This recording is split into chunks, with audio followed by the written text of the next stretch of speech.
most folks in Eberron live their lives hoping to survive and protect the ones they care about the most. A few do that and more, trying to help those around them, even the ones they don't know. But only one group does all that when no one else can. The King's Citadel, the ones who do the job no one else can do.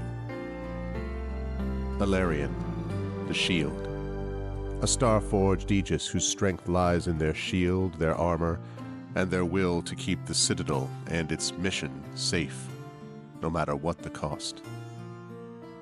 Merime, the Sword, a Kalashtar bard whose dreams predict doom and disaster, so that her skill in battle, insight into the hearts and minds of those she encounters, and love for her sister and the Citadel is more necessary than ever.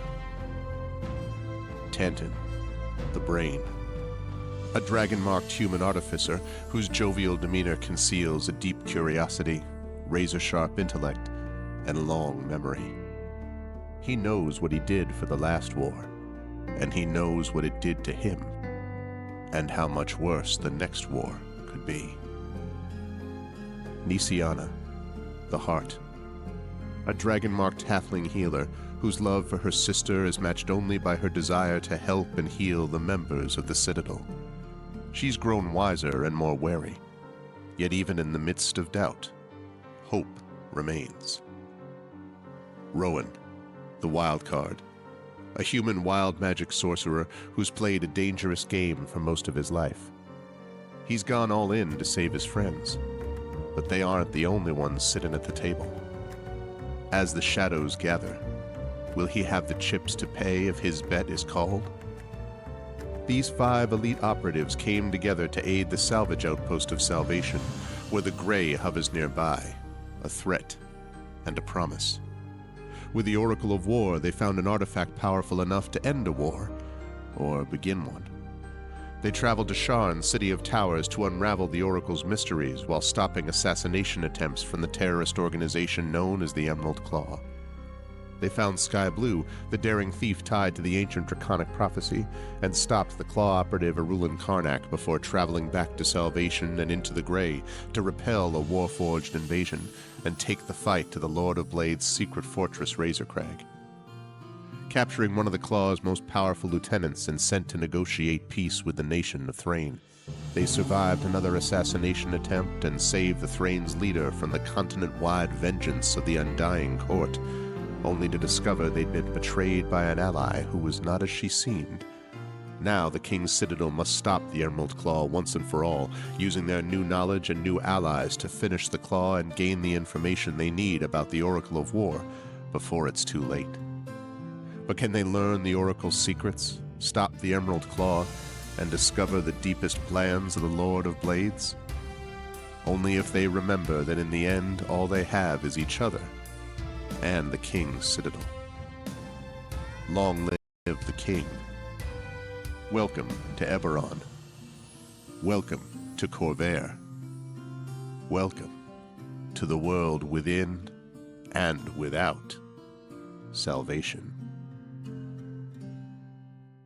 That's right, and that's going to be the last time we see that opening screen, everybody, because this is the season finale of Eberron Oracle of War, Engines of War, and it is also not the finale, but it is day 3. That's right, day 3 of ArvCon 2025 to benefit the Damon Running Cancer Research Foundation.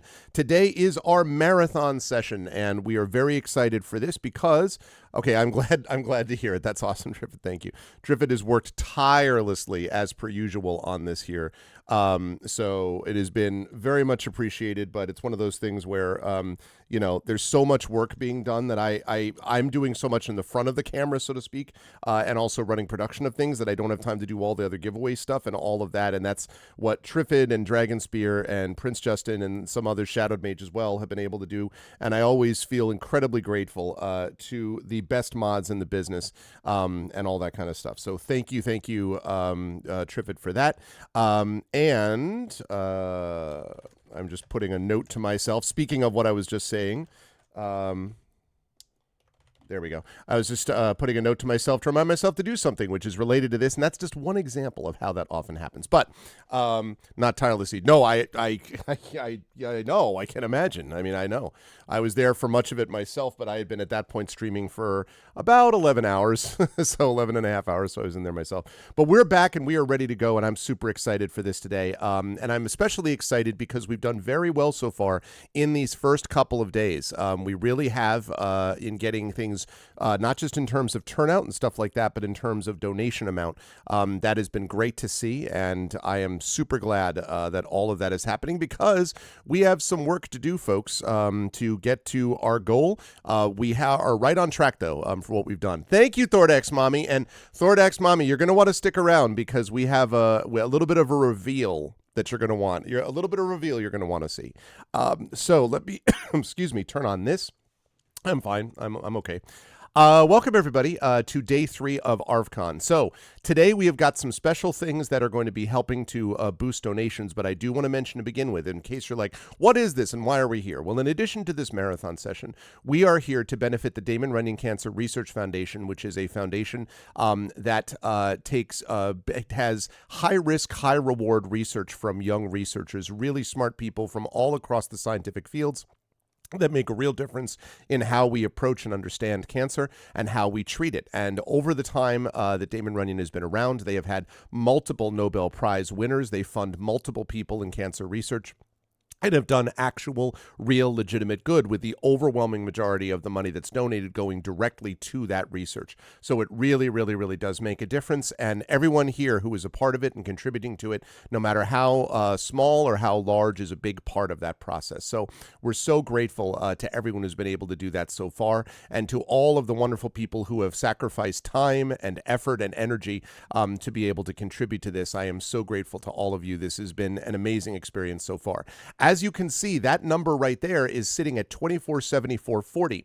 That means we are right underneath 50% through. And you'll notice that our goal is 5,000 and that ArvCon is going to come to an end tomorrow evening. So my hope is that we make a major, major push today. Again, this is right on line with where we should be, but now is the time over the next 8 hours that we're going to be together to be able to donate and support. And not only are you going to be able to get your usual donations and your usual things like that, but you're also going to be able to affect aspects even of this game. So I am going to be excited to see how much that actually gets taken advantage of. I suspect when people hear what exactly is at stake within the game and without, they probably will be interested in doing this. So I'm going to be excited for that. Don't forget the top donor, currently that is Hilmus, who has donated $500. I believe it's 501 to be exact. $501 is the current leader in the clubhouse. Delwolf is the second top donor. But again, that is an aggregate number. So if someone comes through, not anonymously, obviously, so that we can see who we're sending this to, you can still get that large photo from the amazing Drew the Damager, which is on metal, I should say, so that you can hang it. Right below that, you have got Prince Justin's amazing photo as well, which is also on metal, but is smaller and is able to stand on its own. The top donor is going to get Drew's. The second top donor is going to get Prince Justin's. The third top donor is going to get a prize pack of Super Camelot, Vikings the board game, and a book set from me. It's on metal. That's exactly right. All that is going to happen to the third donor, and then after that, we've got a bunch of other things going on. Also, I have something else that I am going to reveal today that I have not revealed so far because I was waiting for the moment to be able to do so. So I will show you all what this is when I get over there in just a moment. But it's going to be another thing that's going to be going to a donation person today. So I am excited for that. And so I'm going to unmute myself so the folks know we're ready to go. I apologize for having interrupted anyone I couldn't hear. And then I'm going to head over to reveal, but not entirely reveal, the crew that is before us, although I see that I came over before, I didn't realize that Jen was not there. That's my bad. So anyways, Trent swallowed the entire drumstick bone. I did. Oh. I did. Yeah, so you will notice here that I have not revealed exactly everyone, because even though the incredible Infinity and Beyond crew is here, they are partially concealed for some reason. At least two of them are. They have concealed part of their faces. This is not because of having committed some crime. That was a whole separate issue. This is, I mean, this is not because of that. It is because of a specific incentive that was given to us by Thordak's mommy. Now, Thordak's mommy, with your permission, because Thordak is in fact in chat, which we are very happy to see. So with your permission, Thordak's mommy, I am going to say that the first $25 donation will allow, let us say, Tren to be fully revealed. Well, and I tell you what, hold on, let's make it the donator's choice. Okay, you're right. That's fair. So the first $25 donation is going to go either to Tren's reveal or to John's reveal. The next $25 donation will go to Brandon's reveal. I'm just kidding. Brandon's like, I would have gotten away with it. It wasn't you damn kids. Like I'm actually this person. So Tren to be fully revealed. Yes. So the first, if that's okay, Thordak. No. I'm positive that we will. Well, I mean, listen, you know. That $25 donation. The donations to the yard. Yes. The $25 donation will be just. We will absolutely listen. If we don't get a $25 donation, we're in big trouble as far as the con's concerned. So I'm pretty confident we'll get that pretty quickly, and then that will reveal each of these wonderful people. But before I introduce them, I did want to show you. This is something which is specific to this particular event that you were here. This that you are looking at is. A blank shirt. It's an Eberron shirt, but not just any Eberron shirt. This is it's the best bad idea we've ever had. Sorry, can't be heard. It's the best bad idea we've ever had Oracle of War shirt featuring these players. And this shirt, which comes to us courtesy of one Mr. John Helfers, is an extra large. It is gray, very nice, like charcoal color, etc. And this is going to go just during this event to one of our lovely viewers. So if you stick around, and what I'll say is that when our donation level, let us say that when we hit 3,000, I think that's reasonable. When we hit 3,000, we will do a raffle that will a giveaway. So I'm letting Triffid know this ahead of time. This can be added to whatever else we would do at the $3,000 mark. This shirt will be given away either as the same giveaway, or if you want to do a second one, that's up to you, for this shirt. And that is just exclusive to Eberron. So thank you, John, for contributing this shirt to the cause. And we got, what was that? We got a $25 donation from Classicor. See, I knew it was going to work out that way. Thank you, Classicor. Good to see you. Thank you so much. All right, Classicor, which person do you wish to have the reveal? Which do you want to have the reveal? Do you want it to be Tren or John? Who gets revealed first? We wait with bated breath. Please say me. This is I exciting. get this damn thing off. Let's do Tren. Oh wait, we got another. Wait. We got another. We got another. We got a $25.60 donation from Prince Justin. Thank you, Prince Justin. Well, that didn't take long. I told you it wouldn't take long. Thank you, Prince Justin, so much. That's very kind of you. Trends in my greatness, let's be honest. Of course, the money came pouring in. I think I think this works beautifully because it's literally right in line with what I was going to introduce anyway. So thank you so much. All right. Now this donation, the reason that this reveal works is because of what how much for other pieces of clothing. So we'll talk about that in another stream. Thank you so much to Classicor and to Prince blind Justin. People. Yeah, exactly. More than you can afford. Right. So anyway, but we're going to have some other donation incentives. Don't challenge him, Jesus. We have other incentives we'll talk about in a little bit. But first, I'm going to let them introduce themselves. And so I will start. And with Tren, this incentive is thanks to Thordak's mommy, who asked for this particular incentive to be done. Both of these people agreed. And so, Tren, it is good to see you. How do you feel about being part of yet another ArvCon? Who are you playing today? And would you reveal the thing you're allowed to reveal in this particular situation with your mask?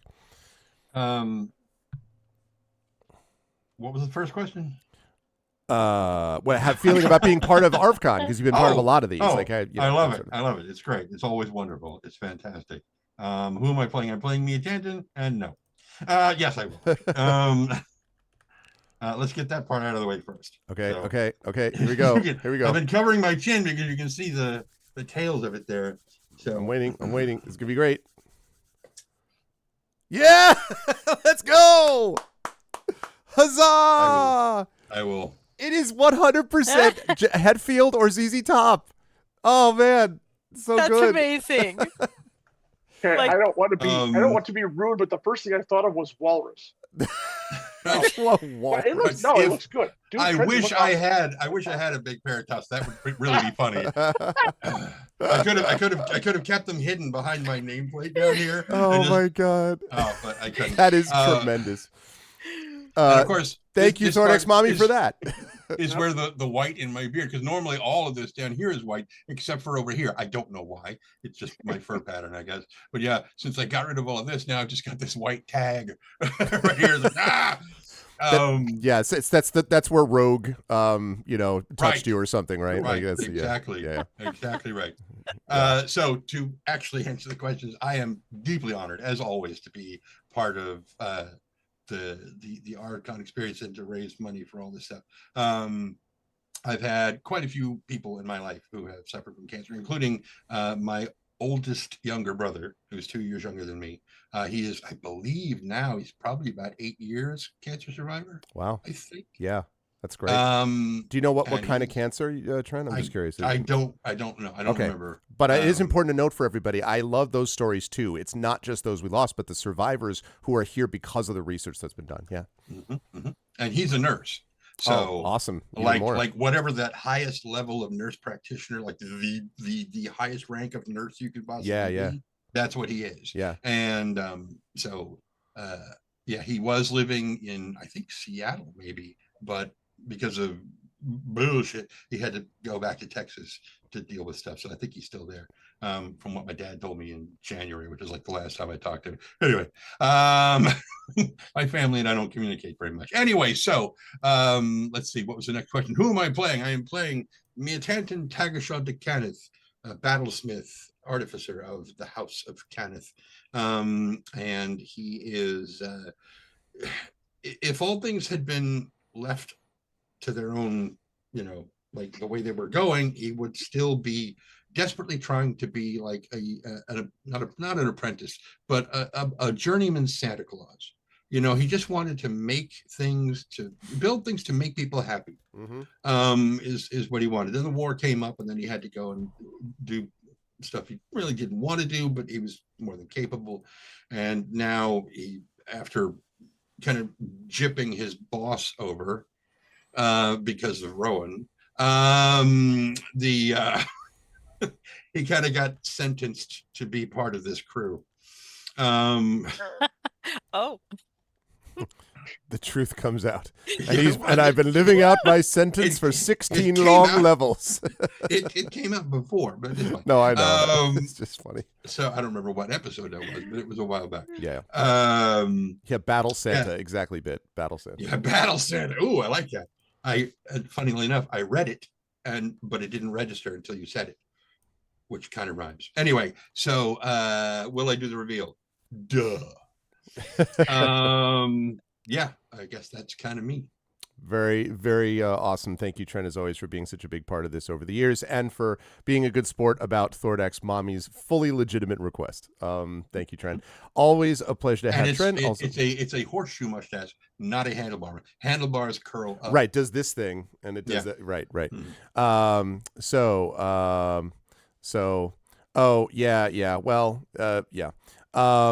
So Marie is next. Of course, Marie Bilodeau has joined us as well. It is good to see you, Marie.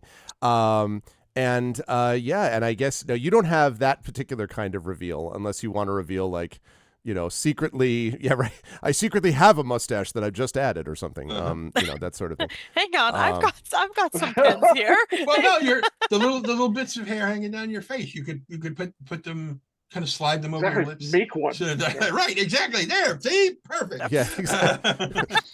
that is a different kind of reveal, I suppose. How are you, Marie? How are you feeling about $25 for that? That's right. How are you feeling about being part of yet another ArvCon and all that? And whom are you playing today? I am very excited to be part of ArvCon. This is one of my favorite days of the year. I love getting to play all day with everyone here and hanging out with chat and just laughing and having a good time. Cancer research is very important to me. I blogged about it, but I have two family members who are currently who had very different stories. Starting last summer, where Carrie's mother, my mother-in-law, was found to have breast cancer, and her auntie was found to have brain, lung, bowel, like lymph nodes, you get the idea, and within like a week of each other. And then about a month ago, Carrie's mom was done her treatments and was declared cured. And then within 3 days, Carrie's auntie was put into palliative care, where she still is. So she's still fine. I mean, she's pumped up on drugs, but she's living her best life and eating lots of chocolates, so which we are providing happily.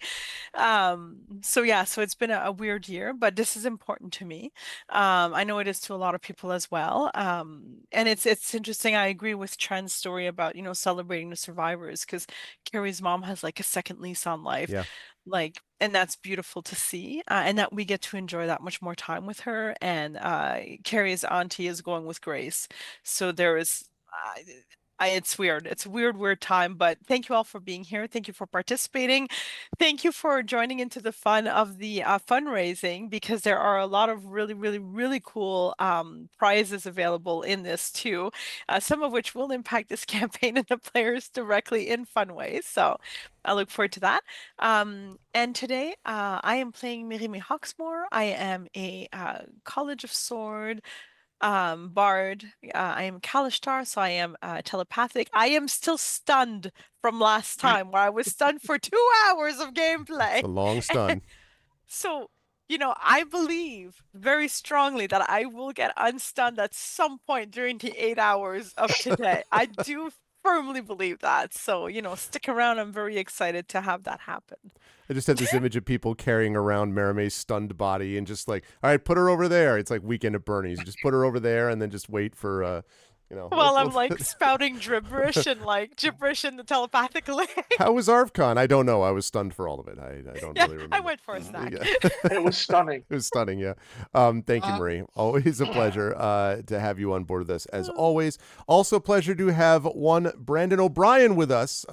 There was a moment when we came on where we were talking about the reveals and all the stuff with beards, and then something went on with the background. So Brandon came on looking like his beard and mustache was like red and orange. I'm like, what the what is going on? It was like, what? Oh, click, and then it was fixed. So that, listen, it would have been fine if that was the way you wanted to show solidarity. I would have understood, Brandon. It would have been fine. But it is good to see you. How are you feeling about being part of another ArvCon today? And whom are you playing? Yes, so very briefly, the gods model auto mail in the background nearly melded with the rest of my body. I did manage to get that sorted out. But yes, I am yet again very excited to be here for another ArvCon. I was actually thinking just this morning that this is actually the least that I've done for an ArvCon since I've been a regular part of the channel. Yeah, I typically end up doing 2 or more things. That's right, yeah. Over the past few years, but because I am very busy presently, the only thing that I'm on board for is the marathon stream. I have several different flavors of tea and Monster energy drinks on deck later today to keep me awake, because I have been very busy. Suffice it to say that I was actually awake early this morning doing more Gray Shade things. So sometime immediately after this, I will still be awake, making sure that is finished so I can finally send the last few adventures to Greg so we can be free of the thing, which I'm very excited about. I typically loath to share stories about cancer because I don't have any deeply personal stories about cancer, but I do think that it is worth noting because I do consider it very serendipitous in this moment, and instructive of a particular thing. That my good friend RSA Garcia, the multiple award-winning Trinidadian SFF writer RSA Garcia, has just recently, as of just a couple of days ago, been told by her doctors that she is presently cancer-free. after being diagnosed in 2021, for which I am so very excited. And I think that that is such good news. And then right in the middle of that is also the acknowledgement that cancer is very expensive. And even when you discover that you no longer have cancer, it is actually very frighteningly expensive. Yeah. So part of the reason why I think that stuff like this is important is obviously because you're not only prolonging individuals' lives by supporting this research, but you're also helping us foresee a future where dealing with such a dangerous diagnosis is also not uh immediately bankrupting of Right. your life and your family's lives. Right. That at some point you get to the point where even if things are hard, they're not hard everywhere for every member of your family all the time. So I think that it's very important to be here. This is the part where I also tell you that you should support RSA Garcia's GoFundMe so she can continue raising the rest of the money for her treatment. But today we are here to ensure that we can get to the future where this becomes less of a reality for more people. Right. And I'm always excited to help to do that by being a fool for 8 hours. So today, I will be playing Rowan Shallow, a wild magic sorcerer whose wild magic is gun. And we were just earlier in the green room discussing the fact that this gun barely goes off in this metaphorical sense. So there is actually a thing that we are excited to do for today's stream.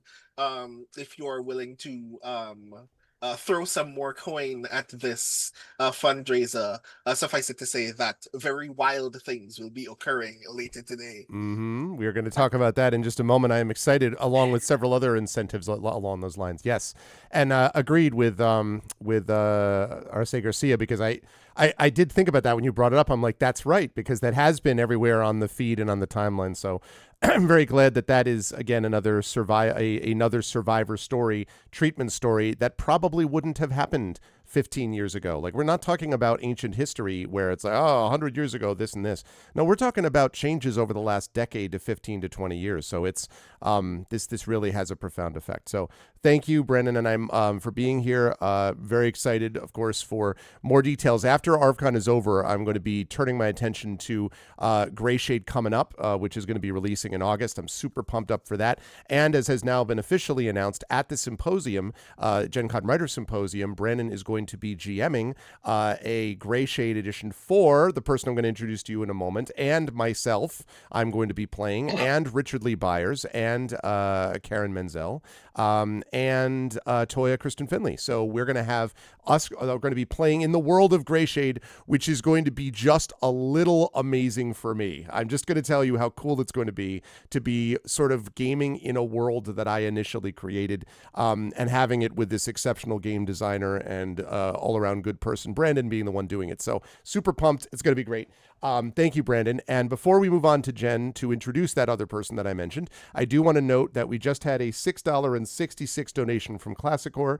As per usual every year, it is the, quote, annual donation of the beast, and also Chaos. Now, I talked about this yesterday. There was a big battle between Team Order, Team Chaos, and a new one entered the chat, Team Balance, who was all like, well, it's actually 15-15, and they were doing all this palindrome stuff. So, like, there's basically three teams. Right now, Chaos has clearly taken over. And I don't know if you can sit there and look at that 25-31-66 number and accept it when there is neither balance nor order to be had. So I'm just putting it out there that if none of the other incentives I'm telling you about matter, very clearly it's itching powder. I have to do something to make that number go away. That's something you also should be thinking about. So, but thank you, Brandon. And yes, the person who will be playing with us that I didn't mention yet is Jennifer Brozek, who is with us today.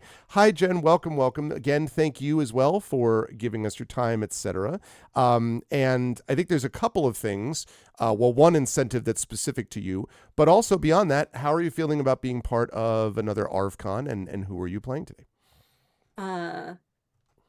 I am so happy to be here. I don't even know how many years I have now done this. I was like It's 5. probably, yeah. Yeah. So I've had a tough week, and it can be summed up as, and then she couldn't read for 4 days or recognize faces. In my non sequitur. Now, if you want to know the whole story, you actually have to go sign up for my newsletter because I'm going to write it for this next newsletter. So you go to my website, sign up, you'll get the whole story. But I literally could not read for 4 days. I lost 4 days of work. I was concerned about whether or not I would be able to come to this. I had to postpone a presentation. I am mostly all right now. You'll probably be seeing me switch through various pairs of glasses to make sure I can actually see things. But personally, cancer hasn't hit my family, but it has hit close to home. Jay Lake, do you remember? Sure. Once he found out that he had cancer, he and I had a conversation, and he said something along the lines of, "I've always wanted to write a nonfiction book on writing." Mm-hmm. And I'm like, I happen to have a small press. And he says, "I don't have a whole lot of time, but I have a whole lot of stuff written online." And I said, "I have interns." And through that, we actually, through his last 2 years of life, I made sure his nonfiction book, The Process of Writing, got published. Yeah.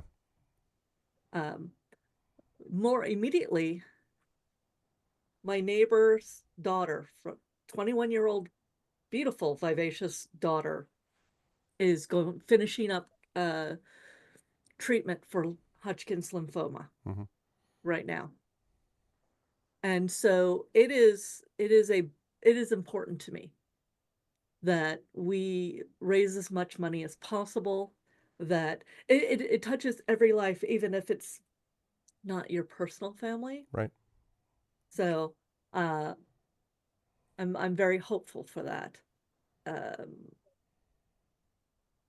Do you want me to talk about the other stuff? Yeah, talk about the thing you're offering that'll be one So of the last incentives. year I offered a Tuckerization, and the Vita Villain Torte is in one of my Shadowrun novellas of an awakened cat who is causing mischief. That novella has not yet been finished, thus it hasn't been published. However, coincidentally, I have two anthologies that I'm writing for. Both are sea-based.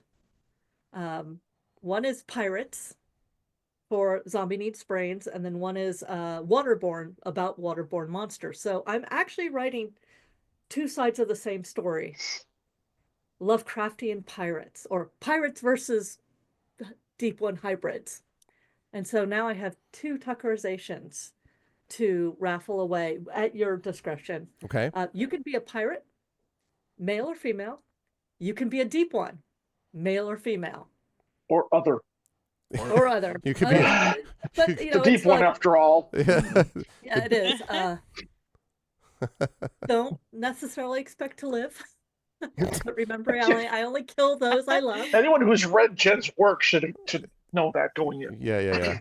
So that will be throughout, and both short stories will be published this year, and both of them will be written within the next 30 days because they're both due within the next 30 days. And for those of you who don't know, so what a Tuckerization means is that you get your name, or sometimes a name that you arrange with the author, added into your sort of a personalized record into a short story as either a pirate doomed for the deep or a deep one doomed for a pirate. So either way. But yes, these are Tuckerizations. And so Jen is giving away two of these. And I guess what I'll do is I'll allow Trifid, Prince Justin, et cetera, and the folks handling the giveaways to decide when they want to do this. Just at some point during the day today, whenever you're like, this would be a good time to do Tuckerization number 1 or Tuckerization number 2. Jen is handing those out. That's in addition to all the other incentives I'm going to talk about in a minute that are going to be associated with the game. So many reasons to donate and give money, and I'm grateful to Jen for doing that. Jen, whom are you playing today? I'm playing Nisiana Di Jarasco, the halfling healer from the House of Healing. who is about to have her face ripped off, apparently. I just did not realize. I looked, I'm like, what, why is everybody all, oh my God. So I will say I only have 11 negative energy and a very large mechanical beast and its handler. Yes, apparently. That the beast went and fetched from another plane. You're like, you're out of another plane, but this beast can shift planes. So you were like, geez. Yes, and that's great. And they just sort of showed up, and I'm like, oh, this is bad. This is very bad. But I do have. I'm learning to hurt people, so I'm getting much better. Exactly. Sometimes it's about learning to heal. It's about learning to hurt in this case. Thank you, Jen. Always a pleasure to have you on board. Thank you again for the time and support. And last but certainly not least, we have one Mr. John Helfers. And since we've already received this, it means that John can do his official reveal. John, if you would, how are you feeling about ArvCon? What is the reveal? And also, just before you do that, team order has been restored, I think, because of Mechs and Men just contributed $18.34 to bring us to $25.50. Thank you so much. Appreciate that very much. Thank you, Mechs and Men. And now, John, if you would say who you're playing, how you're feeling about ArvCon. Not 25,050, Greg. And Wow. I was like, what? Someone that'll be the best. Someday someone's going to do that, and they're going to be like $15,000, and they're just going to be like DX chop, and it's over, right? That they're going to do that someday. Maybe today. So John, please tell us about who you're playing and the big reveal, if you would. No,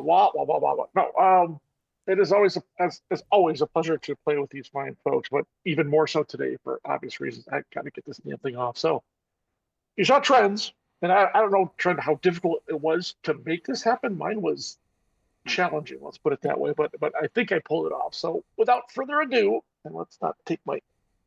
There we go. Oh, let's go into Never Neverland. And now for the Metallica portion of our show. Yeah, exactly. Oh my God. Yeah, the reaction was everyone's like, "That's great." Jen's like, "What the hell?" Like, just like was not positively received. Yes. If you've known John for as many years as Jen and I have, as actually most of the people Jen, Marie, and I in particular have known John for a long time in this chat, and like if this. Yeah, it's a very different look. It's a very different look. I love it. It is. Mostly to cover this crap, I keep the beard on. I've only done this kind of thing once. And thank you again, Thordax Mommy, for the inspired idea. And we'll reveal the reward for that, which is awesome. But a couple years ago, my company went to Las Vegas for a convention, and I had the thick beard. And I decided to do the goatee, so I was evil John for the convention show. And that was a lot of fun too. Anyways, very quickly, because we got lots of playing to do and we want to get into it. I know Marie wants to get unstunned and all sorts of fun stuff. But I will say, yes, I've been fortunate because cancer is indiscriminate that my family has not been affected, but a very close personal relationship of mine, and that was my former boss, Martin Greenberg, was by a stage 4 glioblastoma brain tumor. And it was just for him where his mind was everything, and to see that decline took me about a year, and it was just awful. So we're all here for a good cause. We're all here to extend some research, break some ground, save some lives. So, without further ado, I think let's get to it. It's going to be impossible to stop just doing this all the time. No, all the time. Especially when you're thinking, as it would be great if every time Alarian thinks about something, just be like, Now I'm really sad that when I rolled, I didn't roll the dwarven beard for the belt this time, but I'll have to make do. I am playing Alarian, the Starforged Aegis, who is on the wrong side of the building here currently. So we definitely have to change that, and we will shortly. So I think Arv. Well, first of all, it's only the wrong side if you want to get in combat. Exactly. But Arv, why don't you say what the reward was for Trent and I doing this hirsute hilarity, this facial frivolity? And because I think that's a big deal, and I think they deserve the appropriate props for that. Right. Well, so you're talking about Thordex Mommy. With that, yeah. mhm. So Thordex Mommy contributed $250. This was the earliest donation I'd ever received. It actually happened about three and a half weeks before ArvCon even started, and said, "Would Tren and John be willing to cut their beards in this way, shave their beard?" And I was like, "I don't know. Let me ask." And they both did, and it was they both immediately said yes. They both immediately were like, they said, absolutely. They're like, oh man, but absolutely. It was like kind of that order that they did things. This is only for ArvCon. No, they do not need to go wander around the world for the next 6 months looking like this, because they have to grow their beards back so we could do something even weirder next, but anyway, but no, we really are grateful, Thordax, to get us started out right. And what it means is that the 250 plus we have received so far about $80 or so means that this group is sitting at 330 raised. Now, in the all-important contest of which group is going to raise the most money, currently, by the dice roll, has been kicking ass and taking names. They raised $867 yesterday during their section. So this crew needs to raise a minimum of $600 to pass them. And I would point out that last year, the one that won the most, that got the most money for ArvCon, the biggest segment, was the Scientists segment, which is the one that Mike is GMing tomorrow. So if you're like, listen, these people are clearly awesome. The beards prove it. The reality of what we've seen with both Marie and Jen prove it. The magic that is gun of Brandon's proves it. If you want these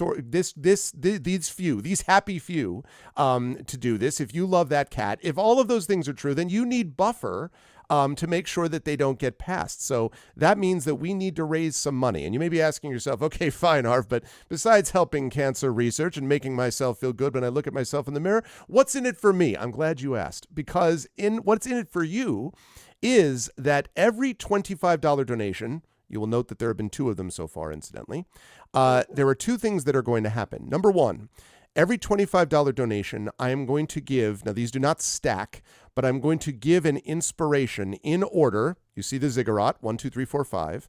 I'm going to give an inspiration to each of them. So the first person to get an inspiration is going to be Mia Tanton, because that's Tren's character. That's that first $25 donation, which came to us, I think, from Classicor.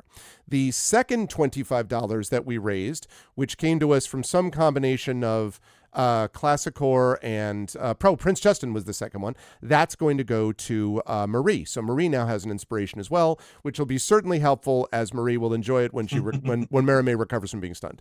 So there's 25 and 50. Now, in addition to that, you're like, wow, amazing, $25 donations. That's amazing. But there's more. Every $50 that is donated, which means we've got one of them so far, Rowan's Magic Surge possibility will increase by 1. So in other words, whenever he rolls for a Magic Surge, a Wild Magic Surge, instead of having to just roll a 1, now he has to roll a 1 or a 2. You're like, that's fine, but it's not enough. If you contribute another $50, it goes to 1, 2, or 3, and so on and so on. So if you want a Wild Magic Surge, if you're like, I need Wild Magic in my life, all you have to do to guarantee it is to contribute 19 $50 donations total. Like $50 times 19 is what that works out to. Which is that right? It's something like that. I think it's something like that. The point is just, and it doesn't have to be $50 at a time. It's just an aggregate of 50. So far we've had 1 added to that amount. And you're like, okay, fine. But what if I want to take a really big swing? What if I really want to show that I'm going to go that, well, I got you. If you drop a $1,000 donation, and before you say, that's ridiculous, last year, we had an anonymous $1,000 donation that came in during Expedition from the Mysterious Peaks. So it can happen. If we get a $1,000 donation, not aggregate, this is a single $1,000 donation, then it means the players will face a significant and monstrous challenge. If you want them to face a challenge worthy of a level 16 party and the King's Citadel, whose job it is to get things done, you know what to do. Head over to Tiltify, donate ArvCon 2025, hit that donate button, add 3 zeros to the end of that 1, and you will see them face down their greatest monstrous fear. All right, so let's get started on the adventure. That's what happens, okay? I'm excited. I'm pumped up. It's going to be great. Let's get over to the map, because as we find our party there, we see that they are facing a little bit of a problem. Tarrasque. See? Tarrasque. Not yet. There are Let's no see what happens. Tarrasques Let's see in what Eberron. happens when we get the let's see what happens when we get the $1,000 donation. So we ended last time. Real quick. Somebody, Sure. I don't care which of you does it. Somebody go to Blue Sky and post that this is what the Please. the donation giveaway thingy doing, whatever they call it. Donations? Yeah, you know that part. Like rewards? Reward Oh, level. rewards? Thank you. Yeah. That's the one. Yeah. Post that on Blue Sky, and then come back here and post a link to that post so that we can all go and click like and repost it and stuff. Please, Yes, yeah. that would be awesome. And please do let us know that you did that. And and be spreading the word on Blue Sky anyway, because we definitely want people in here to increase the numbers. This is a good start, by the way, for a Sunday morning when we're not usually, Sunday afternoon, we're not usually playing. But it's a good start. Let's keep it up and keep the good vibes going. All right. In our last session, everybody, the King's Citadel, the elite operatives of the nation of Brayland, came here to Seer. And you may be asking, why would they come to Seer? Well, it's certainly not the place they would all have planned to go. Middle of the Gray, a whole bunch of other things, deep traumas for Tanton and so on. But they had to come here because this is where the Emerald Claw is attempting to break open the seal that leads from the realm of the dead Dolur to the realm of Eberron, something you don't want. You'd rather not have the realm of the dead and the realm of the living hanging out with each other on a regular basis, and certainly not feeling like it's open season for one to come into the other. The reason that Emerald Claw is doing this, allegedly, is because of some connection to their own nefarious purposes, but the party is aware that if it succeeds, they've already seen the sort of weakening of the boundaries between the living and the dead, which has affected, for example, the healing powers of Nisiana and even of Tanton that we've seen here. It affects healing. It affects the possibilities of life and death. Alarian already has been affected, where Alarian cannot heal for the rest of this adventure. That means the entire campaign. Just kidding. The rest of this the rest of this adventure. Just gotta use those hit points. Just dole them out carefully. Has already been affected that way, and that's just the beginning of what would happen if the planar boundary was completely elided. And so, what has the party decided to do? They have decided to come to this place and see if they can stop the Emerald Claw. Going through the city of Metrol, the ruined city, which is where the mourning originally happened. It came from here.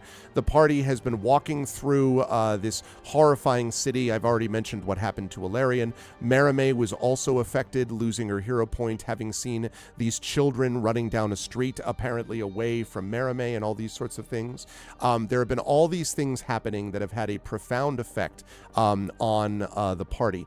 And they have now arrived to the railway station, the old railway station of Seer, apparently which leads to the sewers, which in turn leads to where the portal that the party must seal up is being attacked and attempted to be opened.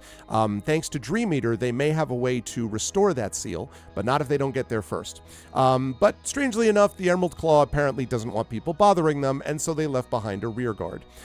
Thus, the King's Citadel was forced to battle against them, and everything seemed to be going fine until it turned out that one of these ones, specifically this Steel Predator that you see here, they banished this badass-looking commander type, thinking that'll be the end of them, until it turns out the Steel Predator can plane shift and literally went and picked him up and brought him back. So they're now facing both of those. That said, they have done some good work against some of the Bone Knights there, and even Marame was able to do this before spending most of the rest of the combat as Miss not appearing in this picture. Right, because of being stunned. At some point, wisdom saving throws will come to us all. So as a quick reminder, chat, again, if you want to inspire these people as time goes on, Tren has got that. Speak of that. What just happened? I just saw something. Classicor just donated... 2517. 25. Oh, first of all, two things happening at the same time. A 102-person raid from Bitterman. Thank you, Bitterman, for the raid. Thank you so much, Echo Alpha. I know Echo Alpha has been tireless about bringing people in here. Thank you so much, Echo Alpha. Of course, Bitterman is a fellow GOG streamer, so I know Bitterman quite well, plays a lot of retro stuff. Thank you, Bitterman, so much. Welcome, Raiders, to ArvCon. This is our charity event to benefit the Damon Running Cancer Research Foundation. Welcome to our marathon session of Eberron. I'm trying to get through introductions and everything else so we can get the players playing. But thank you so much to everybody. I really appreciate it. Thank you, thank you. Bitterman had to dash off immediately. He was playing Might and Magic 6 Mandate of Heaven. Good stuff. I remember it well. I played it back in the day. Thank you so much for the raid, Bitterman. I appreciate it. Welcome, Raiders, and definitely stick around for this amazing event. You can donate to influence what's happening in the play. And as I was just about to mention, $25 donation will inspire each of these players in turn. Tren and Marie each have one, Tantan and Merime, but Alarian, Nisiana, and Rowan I'm sure would love to have one, and $25 each will get you one. Once we get each $50 amount, each $50 aggregate, right? No, did I say donation or did I say aggregate for Rowan's thing? Aggregate. I said aggregate. So every $50, Rowan's number for a Wild Magic Surge is going to get easier. Right now, he would get a Wild Magic Surge on a 1 or a 2, another $50 donation, and actually we just had 25 more, so $25 donation now would get us up to 3, and so on and so on. So if you want to see more Wild Surges, make that happen. And if anyone is like, this is really important to me, I want to see this happen, and I want to see the party go through it, a $1,000 donation...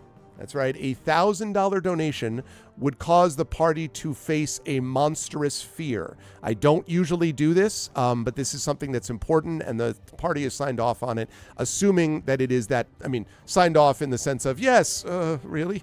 So that's a $1,000 donation. If we get one of those, and we did have a $1,000 donation last year, we would do that.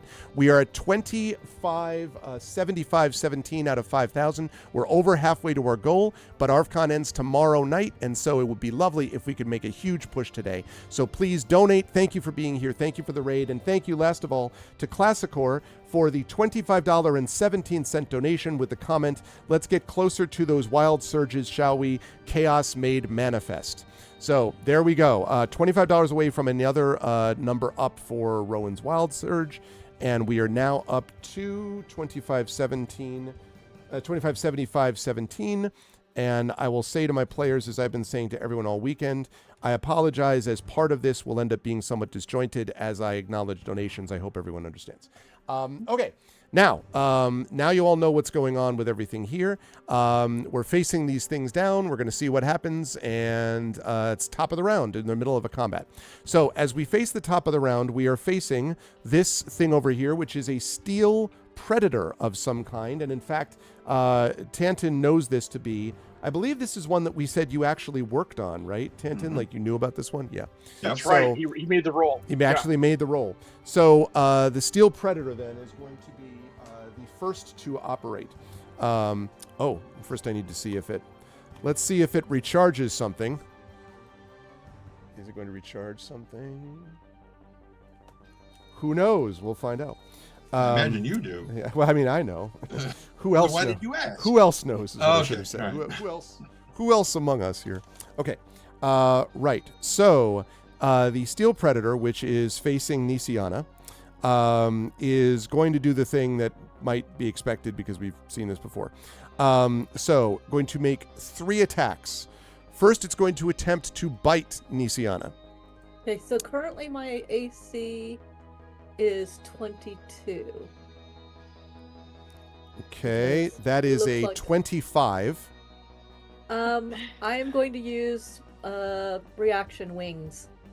Okay, and you've used this once before or not at all before? I thought you used it once. Okay. I have 4 more left. Okay. That puts my AC to 27. Okay. Is it stay that way the rest of your turn? No. Okay, it's just that one. Okay. I have to do it. Oh, I can't see anything. Come on, Kitty, you're helping. That's like I'm balancing you out. It is a reaction. Thank you, Pero. It's a reaction, so it's just the one. Okay, sounds good. So that will not hit with its bite. It's now going to attempt to attack twice with its claw. So I'm back to 22 for both. Slice number 1 is a 29 to hit. Ow! Is it either way? Slice number 2 is a 20 to hit, but not natural. So I guess that's a miss, right? That's correct. All right. So it is going to do to you 16 points of slashing damage with that Okay. claw. Turn order. Oh, sorry. I'll bring that up in just Okay, one it's second. not just me. Thank you. Yeah, me either. Thank you Thanks for for asking. mentioning it. Yeah. Are you 89 out of 141 now? Yes, Nissan? Okay. 189. Yeah, sorry I about was that. just Thank you. Turn order is there. And that is accurate. That is the correct one. All right, so the Steel Predator does that, and then let's see. Let's see if the Steel Predator is going to try to move anywhere.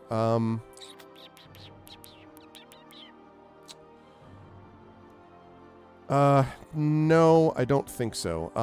Is going to stay where it is. And the Steel Predator has been quite hurt by the repeated attacks from this group. Okay. So, oh, yes, and there's that blue sky post from Trifid. Whoops. There we go. All right. I'm going to post that. I have reposted it. Thank you very much, Trifid. Great. Okay. Lovely. The cat is clearly casting guidance. That's true. She Okay. is. All right. So that is the Steel Predator. Next up to go is Rowan. So just quick sort of summary of the battle situation, Rowan. There is one remaining Bone Knight here, which is, I promise it's here somewhere. There we go. The Bone Knight there, which is pretty damaged. And then there is this one, this commander, who seems totally fresh. Mostly because he's been vacationing in Aruba till he was brought back by the other one. So, Rowan, it's up to you. What would you like to do? Okay,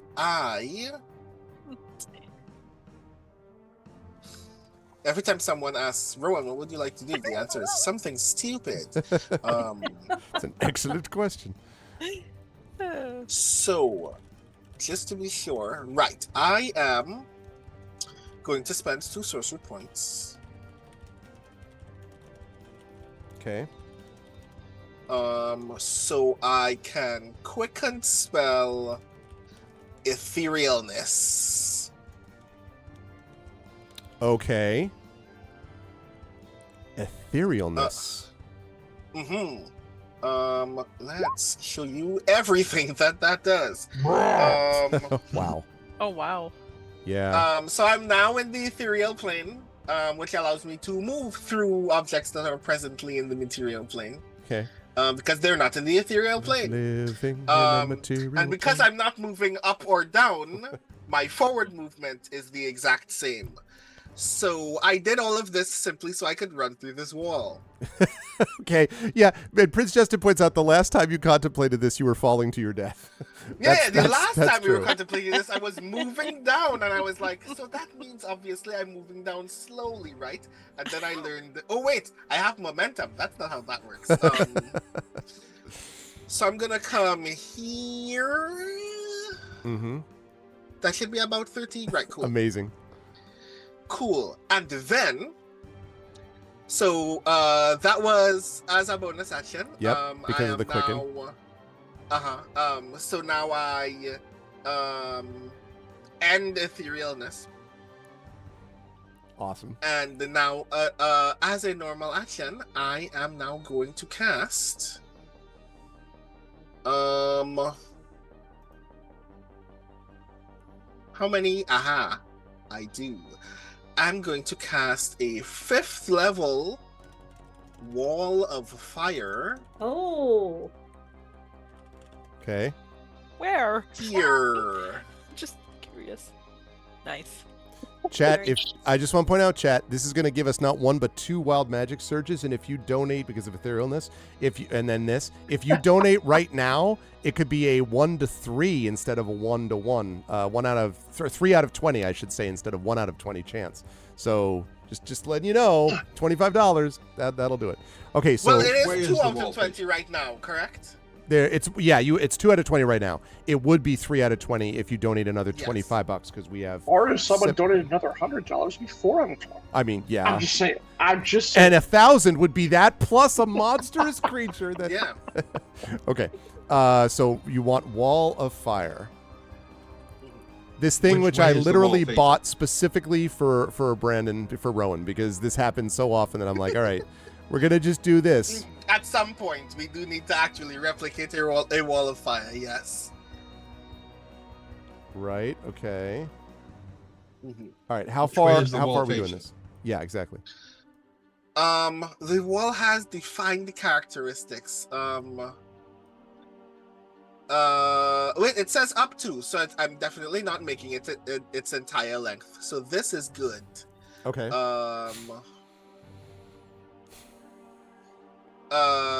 And the damage side is facing me, not everybody else. Right. Okay. You and Tanton. Mm-hmm. And Tanton. I'm just sorry, Tanton. I'm just saying. That's why I was asking. We are still far enough that it isn't actually affecting us. If we were facing the other way, then Luciana would take that. Oh yeah, for sure. Which is why I'm avoiding that. It's 10 feet. It's God, what is it again? Yeah, it's 10 feet of either side. Yeah, so Okay. Luciana would take damage, but we won't. Because you're shaping it. Yeah, because I want the fire facing this way because we won't take damage from that distance. So, yeah. Arv, I hate to be a jerk, but aren't these 5-foot squares? Yeah. Yeah. Yeah. So 10 So feet we're within that range. means you're within Are range. Yeah. It's not 10-foot squares, it's 5-foot squares. But I mean, hate if the you rules place there it against us. if you place It's it true. here, right? I mean, I guess then Tanton would be affected, but I mean, you know, you could also just like put it like say like Here's that, the thing. and then you Do just what do Rowan that. would do. Like that would be Exactly. Just do Rowan's what gonna Rowan roll would it. do. Just, yeah. Don't, Yeah. Yes, Right. That's I- true. I am placing it exactly as I had previously noted. okay. All Yes. right. And look, it's not a combat if Rowan doesn't injure himself at least partly. That's In fair. some No, way, yeah, shape, I or mean, form. yeah, that's Yes. yeah. Yes. No, clearly. If anyone were to be potentially injured, it may as well be me. Okay. Right. So that's 5th level. Okay. So that's 68 fire damage for those two creatures if they fail a dex save. Fail their save. Is that immediate or on their turn or your turn, or is it immediate? I know when they start their turn they have this, but They take the damage on the save, and then at the beginning of their next turn, if they are still in the wall or 10 feet from the flame side of the wall, they will take another 68. okay. All right. So that means we have saving throws coming for the two bad guys there. Also, do I read that right? That also means Nisiana or Tanton is affected by this. It would be me and because it's facing. Yeah, it wouldn't be Luciana. it would be you. And Rowan, would it be you too? Or Yeah, it would also be me. Oh, yeah. That's Great. a way. all right. So sounds like a plan. Rowan, burn everything down, shall we? What's the DC? DC 17. We're up to DC 17, and we also just got Wild Magic. All right, it's going to be a 1 to 3 chance now on both of those, as we're up to 2,600. Cannot wait. So let's make this 2,617. dex save first. Yep. Thank you, Cool. Pero. Wow. Of course. It wouldn't be my spell if I don't take damage. And we are off with a bang. Yeah, so Battle Santa apparently did some work with Cirque du Soleil, but not so much with Rowan. I'm sorry, you said what was the DC? I know you just told me this. I'm sorry. 17. 17. Okay, so neither of the others made the save either. So Nice. go ahead and roll your damage So 6 for everybody, including yourself. I was one of those ribbon dancers, which is one of the reasons why I was so upset when the ladies covered, spanner and ribbons. 'Cause Right, it brought just back like horrible memories. Exactly. Flashbacks. Yeah. You don't know what it's like, that 1,000 ribbon stare. Exactly.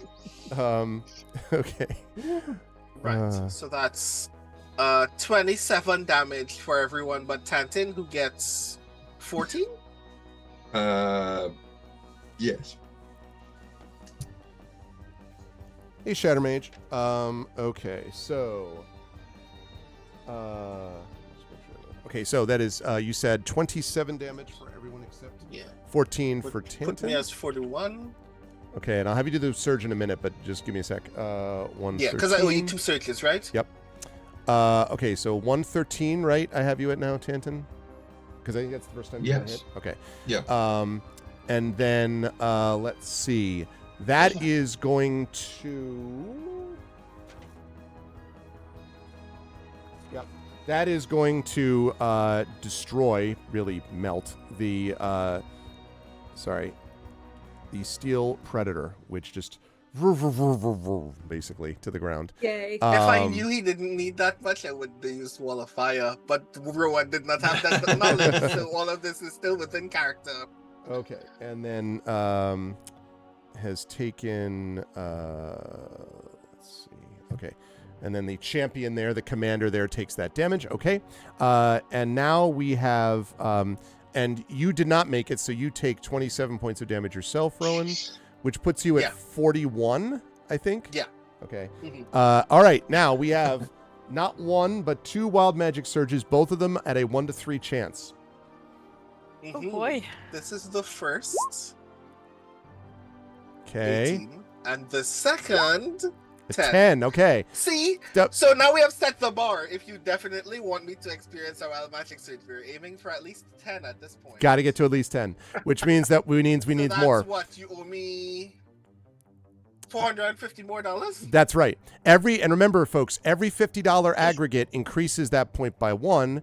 And that other $25, incidentally, donation that we got from Peru gives Alarian an inspiration, by the way. So Alarian has an inspiration. Yay. In addition, Thank next you. up will be Thank you, thank you, Nisiana thank and you. Rowan for inspirations. All right. And again, we have lots of giveaways and all fun stuff. So keep spreading the word and keep donating, please. All right. So good stuff, Rowan. Where are you moving, having done your etherealness? I think that's actually probably all, right? No, yeah, that's my full movement Got as a result. So, yeah. Does that mean then that Tantin begins within 10 feet of the thing and thus has to do this again? Right, no, sorry, I was mistaken. It's not begins, it's ends. Ends the turn. That's what I thought. Okay, yeah. Okay. All right. God, get the hell All out right. of What do you want to do, Tantin? I was getting ready to reach for the dexterity saving throw. Now Tantin is going to be like, oh, and take a step back away from the wall of fire because it's a little toasty. It's the new And then hotness.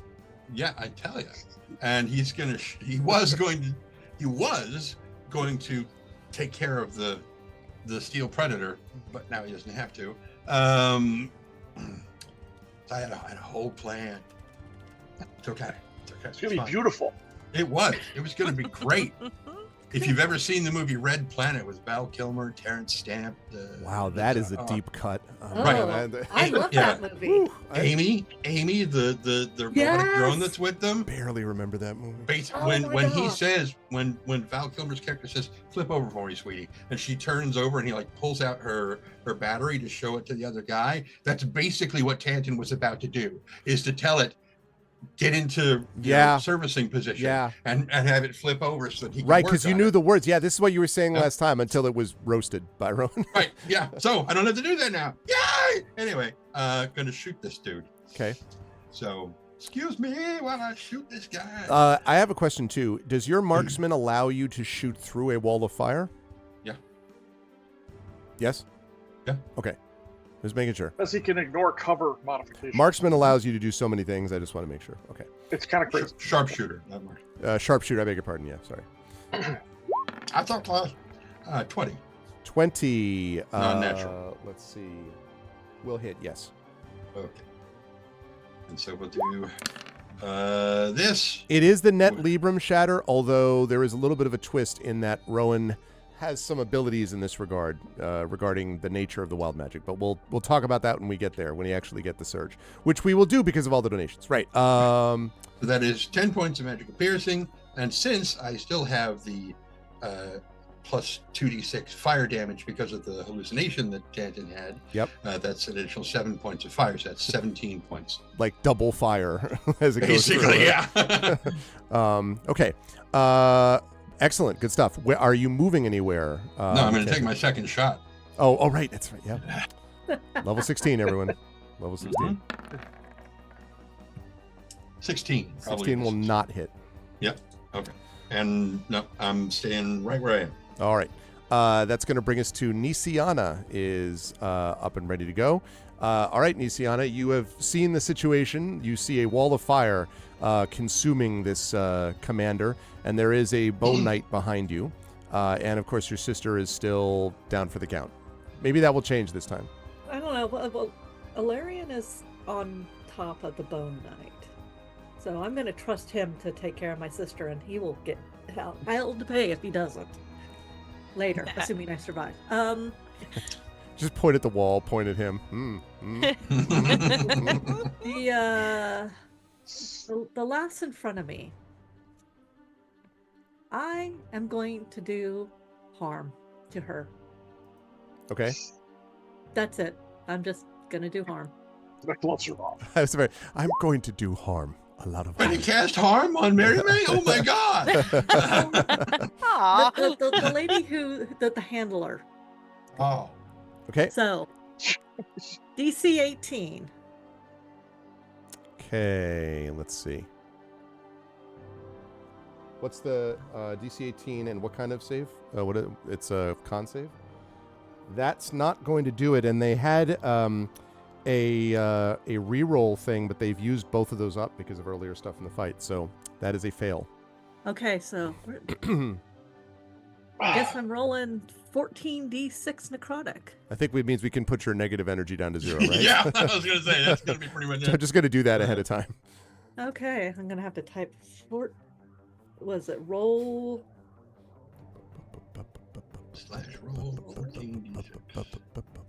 14d6. It's a lot of dice. Nice. Damn. Yes, it is. Good rolls, too. I mean, beyond that. Also, on a failed save, its hit point maximum is reduced for 1 hour by the amount equal to the necrotic damage took. Wow. Okay. That's Does that matter? it may not matter If they if heal themselves, yes. Yes, it this would. continues. Yeah, Yes. that's right. That's right. Any effect that removes disease deals with this. I mean, Okay. if he dies from this, then it doesn't matter. Well, See- that's the Oh, right, True. right. He's at full health. No, excuse me. she's at full health, except Well, for she the was wall until the of fire landed on her, but still. Yeah. 54 damage. So she just like just gets it's like the end of season 2 of Mandalorian where Luke is crushing the armor of the droids as he's walking in. It's like she's just you just see the harm just washing over her. Not dead. Basically, that's what she does. Is she grabs like this, and none of you have ever seen her do this spell before. That's true. Yikes. Actually, the only person I believe who can actually see it is you, Alarian. Yeah, but I'm a little busy, so even probably I don't, because there's 2 people between me and you. So, and I'm kind of busy with the night, so it's highly unlikely, and they're in fire too, so I can't That's true. parse all of that. And one of the 2 people between you is like, Yes. But sparkly doing so that's it's very okay. true. That's very true. Oh, I finally got to use one of my really big bat spells. This is Okay. awesome. Nisiana, are you moving anywhere? Yeah, you know what? I am going to move. I'm going to move to flank so that Alarian gets Okay. advantage. Sounds like a plan. Also, welcome Cool. Tilted Gaming. Yes, we have a giveaway going on right now, chat, and keep those donations going. Good stuff today, Nisi, or good stuff just then, not today. It is today, but good stuff that turn. Okay, so this one's actually going to get a chance to do something for about 3 seconds. Let's see. So, has one of those... No, because that was oh no, it was the other one that kept trying. So this one has one left, right? Okay, so is going to point at you, Nisiana. Uh-oh. Okay. And is going to look at you and whispers, and in your mind you hear, there is nothing you can do, but not listen to our commands. I need you to make a wisdom saving throw Oh, for me, no. please. Please make it. Oh, boy. Well, she's not her sister, so you know. Oh, believe in yourself. Dut, dut, dut. Actually, I am lucky. So Oh, it's true. Yeah. Oh, thank I am goodness. lucky, so I can reroll ones. So I'm going to do that. Don't forget you have an you don't have an Oh, wait. inspiration yet. You don't have an I don't inspiration have an yet. inspiration, Although so- you would if You would someone be donated next, yeah. $25 right now. Yeah, the halfling luck is clearly one of the best attributes of that. Yeah. Okay, higher well, raise. All right. I'm going to reroll and I'm not going to be able to believe in anybody the rest of this turn. Believe in yourself. That's important. Well done. Ah, I think. 17? I hope. Let's see. Close. no. So close. That doesn't look like success. Yes, that will succeed. That is Oh, enough. yay! God. So there's a moment where you feel this. You're like, you're right. I should. And you're like, wait, what? No. Perhaps you think of the rage of your sister, and the if the face of the Bone Knight could look disappointed, they probably would. They always look surprised and Wow. smile. Yeah, they're always so like, you know. God damn it, it didn't work. Okay, so these things just never work. They told me they fixed it. Okay, so he's going to stay where he is because moving either way would lead. Actually, I think he's going to disengage 5 feet this way, just to try to get out of the flank. So to basically position himself. So you'll get an attack of opportunity from either of you because of the disengage, and obviously not from Merime because she's stunned anyway. So yeah, exactly. You're like, Well, if only ooh. someone wasn't stunned, they could have reduced someone's movement to 0 and kept Could them have there. done so much. Speaking of that, it's the great pleasure to welcome Merime into the. Now, Merime, you do have an inspiration now that was given to you thanks to this donation. Do you want to use it to get clear of this stun? Not yet, because I also have Shared Spirit, which Hilarion gifted me last time, so I The can add very a... first time I got to use it, yes. It's exciting, and also I believe Tenton is in range still for Flash of I Genius. am. Barely, but I am. I feel But you can do it. 100% confident I will be unstunned by the end of this stream. Go hell or high water. All right, can All we do right. it? Got this. What am I doing? Is it a Constitution saving throw again? I think we said it was a con saving throw. Yes. Oh, watch this. 2 1s. I mean, 11. And then wait. Whoa. I'm gonna add a D10. Yes, giving her so she can use my ability to up her saving throw. I grant it to So- her so she can roll 1d10 and add it. So there you go. So that's 19. So I've got 19. I feel that should. Will that? I Should need it? to double check and make sure. I need to remember what it is that that stunned you.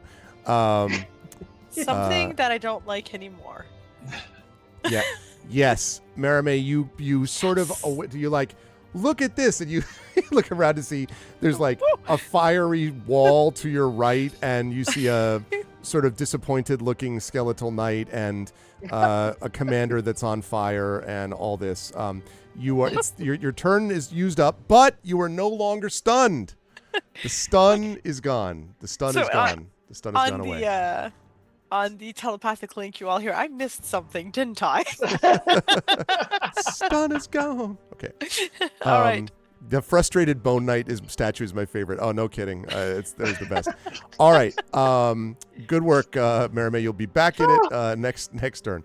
Thank you, John. Alarian, You're welcome. you are up and ready to go. You've got that Yes. disappointed creature next to you. Yeah. Oh, it's fine. But I'm also hasted. So I've got 3 chances to try and take them out. And that is what I'm going to do. So let's see. Normal. Yep. All right. Attack number 1. Will 28 hit. for 8. That will Yep. hit. Absolutely. Okay. Number 2. Oh, God, that was 20. Sitting So right close. there. 18 for 13. 18 will not hit.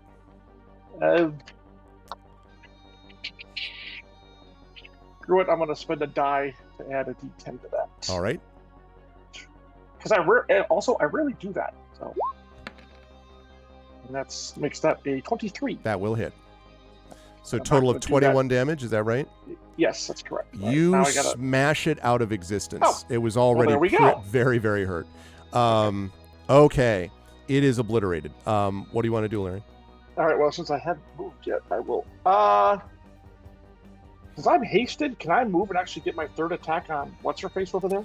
Or is it the third action can only be either movement or attacking? Right. You wouldn't Well, be able to do both. So you could get up to, regardless, you know. You betcha. And since it's not facing me, I won't get burned to a crisp. That's Yay. True. All set. That is true. Okay. All right. And so, welcome back, Mary. Good to see you. seriously. Very excited. Okay, let's see. So this one, it is the commander's turn. If I can actually find them. They are going to move forward and away from the wall into this area. And they are going to attack, let's see. Are they going to take a chance of... No, I don't think they're going to do attack of opportunity. They are going to attack the previously stunned Merime, although Merime is not stunned now.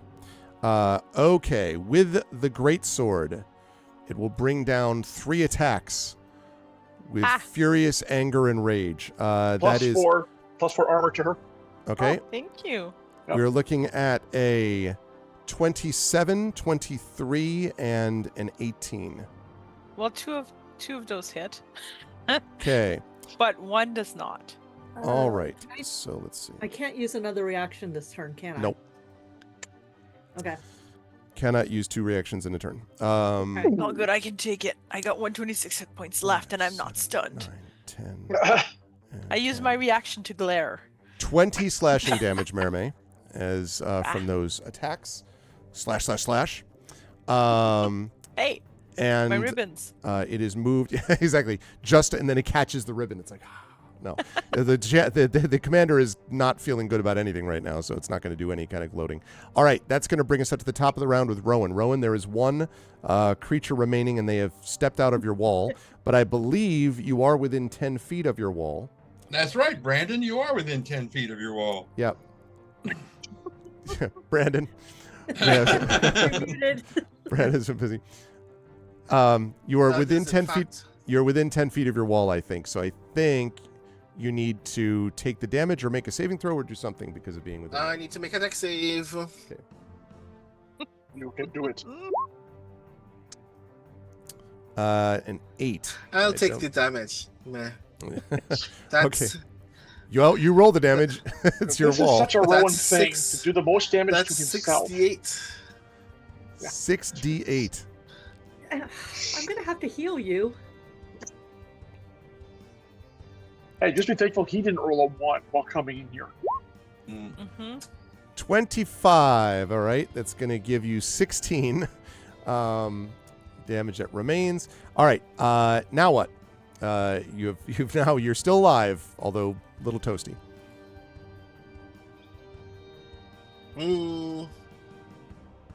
All right, I move. That damage is supposed to be at the end of my turn, not before. Oh, Meh. right. That's right. That's My right. math is bad. I totally forget what that number used to be. 41. It was 41. You're right. That's right. It's supposed to be at the end of your turn. Are you moving then? Can I assume? I am, in fact, moving. I'm going over here. I can't see that guy. This guy is dead. You could have come up behind it, Can I? Right, that was what I was thinking of. Yes. If you want to step Can up on I the card see and go him over. from here? Yes, I would think so. I mean, well, from a little bit to the left of that because you're in the wall there. But yes. Cool. And it doesn't affect you on that side, so you should be able to get, closer to it, and that's fine.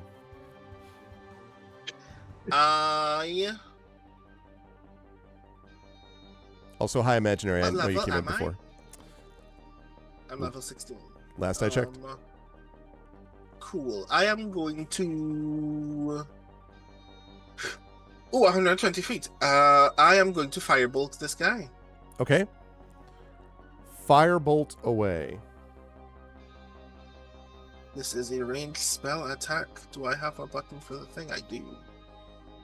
14 doesn't hit. Sadly not. 14 does not hit. Man, I tried. But Are I'm you- gonna stay here. Okay. This wall of fire is technically not doing anything of value anymore, so I'm gonna get rid of it. Okay. Zip. It disappears, as does the original drafting line. Okay. And I'm going to turn one's fifth level spell slot into one first level spell slot into a sorcery point. Into a sorcery Since I point. have no first level spells anymore. All right. Good stuff. Thank you, Rowan. Tantin, you are up. You see this pretty badly hurt person surrounded by your compatriots. Well, Tanton is going to step over here next to Rowan, and he's going to shoot this dude. Okay. By which you mean Wait. not Rowan, but the... Right. Right. Oh, And- yeah. Rowan, I I've don't had- blame you, but yes. Rowan, I've had enough. I told you if you burn me again. Totally fair. So 21. 21 will hit, yes. All right. 4. 19 points of damage. They look quite hurt now. Okay. Do it again. I'm going to. The crossbow bolt slams into them. And yeah, we'll just. Fire. That's how you do firebolt. Right. Yeah. That's just like that. 13, which doesn't hit. 13 will not hit, no. However, when the first bolt hits this woman, right? She's female. Yeah, that's right. When she hits, that's Okay. right. When it hits her and the bolt disappears and reappears on the bridge of Canton's crossbow, Mhm. a jolt arcs from him to Rowan, and I'm going to do 46 points of healing. Okay. And you're aware that'll affect negative energy. For you, I right? do. Okay. I do. I don't have any, so it's safer for me to do. Yeah. Where is it? Screw it. I'll just use the dice roller. 4d6. You regain 13 hit points. That puts me as 54. Yep. And Okay. Tanton, I've added 13 to that. Yeah. So have I. Okay. Good stuff. You stepped forward, so you're not moving anywhere else, Tanton? Correct. Okay. Nisiana, you are up. Merime is on deck. This very hurt person is there.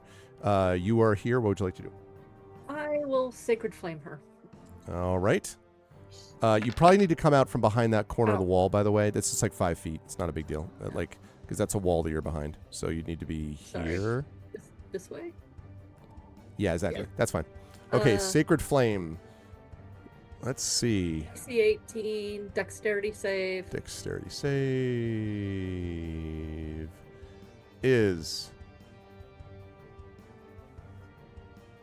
You said what? Well, sorry, what? 18. DC It does 18. does make it. Okay. Does make it. Well, then she doesn't take the 20 points of damage. Just manages to almost groggily stumble out of the way. Anything else, Nisiana, that you're doing? I don't think I can do anything else. I don't have any good bonus actions other than to. Yeah, no, I'm good. All right, Merime, that leads us to you. Welcome back, not stunned. I am. You can so take your turn. excited. I'm so You get to- excited You to get be to play here. Dungeons and Dragons, isn't it great? I am just. So this soon, is the too. true magic of the day. So I'm gonna look at her and just think, isn't she the one that I banished before? Yes. Mm-hmm. I'll be like, didn't I send you somewhere else? Ah, well, I can take care of that again. And I'm gonna stab her. Okay. And I'm gonna roll well. Yes, you are. Jesus. 31, the critical Natural hit. 20. Ah! This is been the classic. working up Did you say that every time we Shit. roll? Is that the issue? Is that what we Next need time to I do send you every through time we're dimensions, rolling? stay there. For those of you at home, that was a natural 20, which means a 31, which means max damage. Which means... Max damage would be. Hi, Guy Shield. That enemy is beyond dead, quite possibly. So that's 8 plus She wasn't stunned. She was charging her attack. Do not, do not, do not. So it is 8 plus 4 plus 2. 8 plus 4 plus 2 plus. Why is there? Okay, I'm confused here. Why is it 11 plus 6 in there, which is 17? But when I do 8 plus 4 plus 2, it's 14. If you look at the end of the thing after it says 4 dex, 2 magic, and then the equal sign, 5 is what you rolled for the damage, and then you have plus 4 and plus 2, and 5 plus 6 is 11. Right. She's wondering why she got an 11 piercing plus 6. Because it says that the crit. It just rolled for some reason an extra. Oh, it doubled the dice. Okay, automatically yeah. because it's roll 20. All right. Right. So Okay. So it's 14 for max damage. you'll be happy to know that that's enough anyway. Oh. So you just stab her, I assume, through the throat, and just she sort of slips to the ground, motionless, and a quiet settles over the station as you have accomplished what you needed to in this station. But you can see the bodies in the ground, and there's just the weirdness of the gray outside. So Nisiana looks at the rest and said, "So do you think we were subtle enough?" They might be on to us. Maybe. I'm going to search the commander's body. Okay. Yeah, they might have a key pass or something. Mhm. Yeah, we should take a quick look at Little it. whistle to control the steel, whatever the hell that was. Who knows? You know. Okay. It does not look like there's anything in particular on the commander other than the greatsword that she was wielding, and she also had plate armor on, and so you don't, which is neither of which seems to be magical. They're both pretty awesome, in terms of like their quality, but there's nothing specifically unusual about it. If you're into that kind of thing. Yeah, right. exactly. Okay. All right. The Bone Knights, I don't see them as really caring for material things, so that's probably a non-issue. Yeah, well, took care of business. So we should move on. We should move. The faster we go, the less time they'll have to get ready for us. Correct. Okay. Where do you want to go? So far, you've just been fighting on the outside or just the immediate interior of this place. So these are open doorways into other places, basically. I shall show you, yes. Now that you're able to do that, you can see that these look like, as you look inside, you can see that these look almost like they might have been shop fronts or something like that, like little areas where there were shops inside these stations. And they have mostly sort of broken down wood and metal, and a lot of it has probably already been either looted or destroyed, by the vicissitudes of time post morning. And the interesting thing probably is that there is nothing else that you see in terms of organic living, humanoid or some such remains. Like there are no bones or anything like that. And in fact, the station itself, other than the broken down little bits of metal and wood, there are some of them, but it doesn't look like a complete disaster zone. It's almost as if someone might have cleaned this at some point after the disaster. Who or what or why, you don't know. But that's what you notice from these 6 chambers, 3 on either side. Okay. I'm a former bookstore with an undead mini dragon named. Oh yeah, everyone's favorite pseudo dragon. Oh. I'm 30 feet up in the air, and I have my crossbow ready. Okay. So, all right. If I remember correctly, Mia Tanton kind of knows where we're going. So You've been here.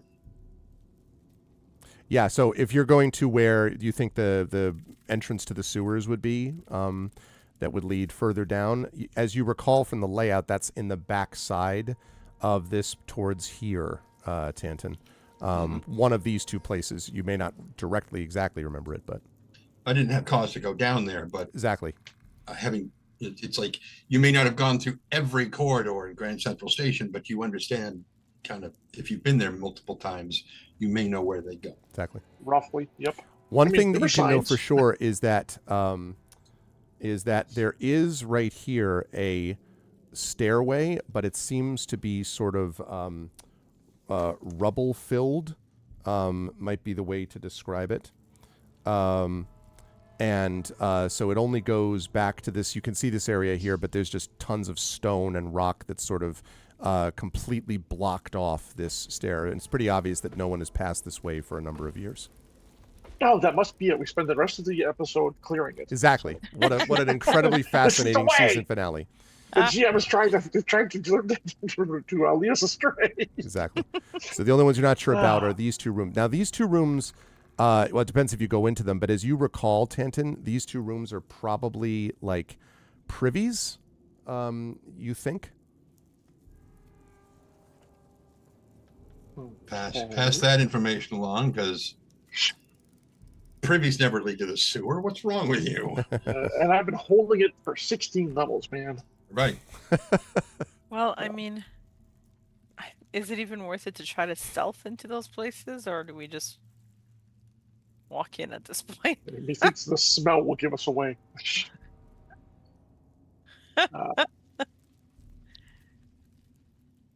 Anything that might have hurt that fight doesn't necessarily know who won.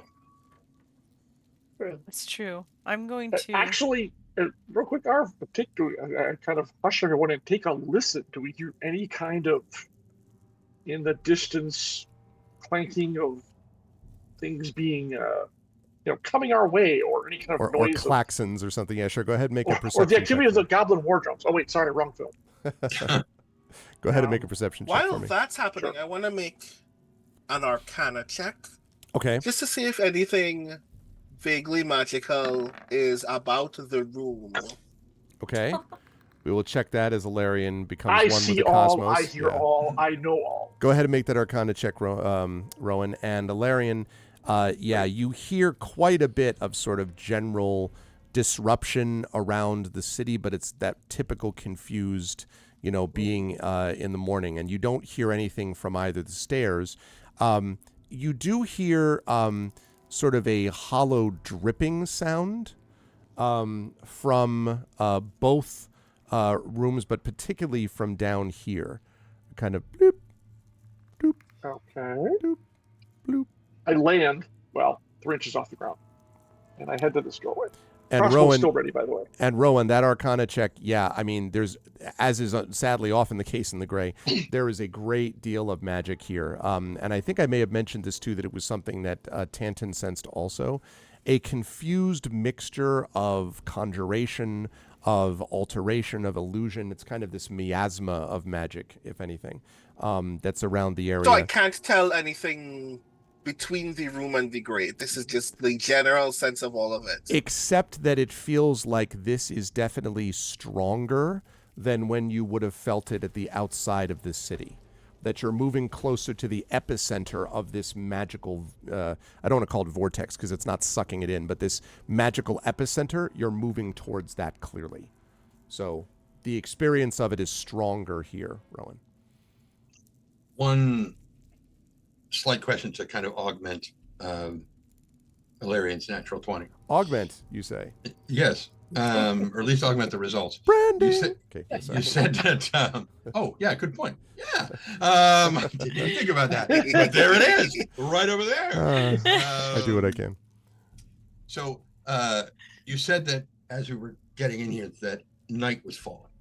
Yes. It's dusk right now, basically. Yeah. Okay. So my question for what Ilarian might have detected are the sounds changing as the sun goes down. I would say not. The same level of confused sounds is still there. They don't seem to have altered in timbre or degree, at least not yet. Nothing to indicate, but we know that the monsters tend to come out at night. That's right, but you don't hear anything. Right, not yet. Right. Not yet. Okay. Yeah. All right. Thank you. Probably not too long from now, if you had to guess. Mm-hmm. Okay. So, yes. So you hear that dripping sound, and I will bring you over there.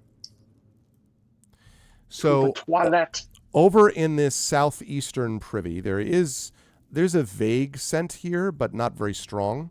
But I do want to mention that the bench, the oak bench, that is over these 5 holes here, has been dragged aside. And so you can see as you look over, there is a 10-foot deep shaft leading down with crude wooden, essentially Ladder? crude Steps? like steps that have been placed in. And obviously, wood would have degraded if it had been here for a while. So this Yeah. is fairly recent. Found it. Are you sure that's not the northern one? Because the benches clearly are out. Oh, of you know position what? in the You're right. northern one. But it's funny because it Okay. says southeastern privy. Okay, And just this is checking. clearly not the southeastern privy. Yeah, I suppose that's right. Let's make it the northeastern, even though. Come on, guys, get your maps and your descriptions right. Yeah, that's right. You're right. Northeastern. I apologize. Okay. I So. still found it, damn it. Exactly. Haha, neener. That's right. So we're going down the privy. Actually, anyways, I'm gonna vote that I turn invisible and fly down to check out the immediate area near there. In the toilet. Well, Yes. we have to go to the sewers. All right. It's been Yes. years. Things have. Now, Maramay, if you wish, since you can also become invisible, if you want to accompany me, that I is would your love choice. to. I would. I can think of nothing more exciting or exhilarating than this Oh, experience. I can. I Maramay got unstunned and head to the sewers. What a day! Yeah, this is stabbing that commander through the throat was the best part of it. I'll be I was gonna honest, say, but You sent them. You banished them to a robot. Let's go there. Yeah, it's true. You know? That's a much better idea. I can't I think believe this. that commander's last thought was, "I wish I'd stayed in." They should have Right? stayed there. When the steel predator shows up, it's like, I've come to take my. No. Poof, and they go back. yes, I just will. retired. Commander, I've come to bargain. Oh God. All right. Oh. I will cast invisibility on the 2 of us, so that is a level 3 spell. Okay. And I was just going to use my ring, but if you want to do that too, that works. I can just do that, and then Cool. I don't have that many lower level spells anyways, and my telepathic bond is good to 160 feet. So now you will kind of get on my arm, basically, and I will support you as we go down. So, Yeah. 'cause otherwise you have to climb. Do And not- why bother with and- that nonsense? Ilarion, I cannot emphasize this enough. Do not let me touch the walls, the sides of this downward spiral. Like, I ask one thing of you. Do not. I will.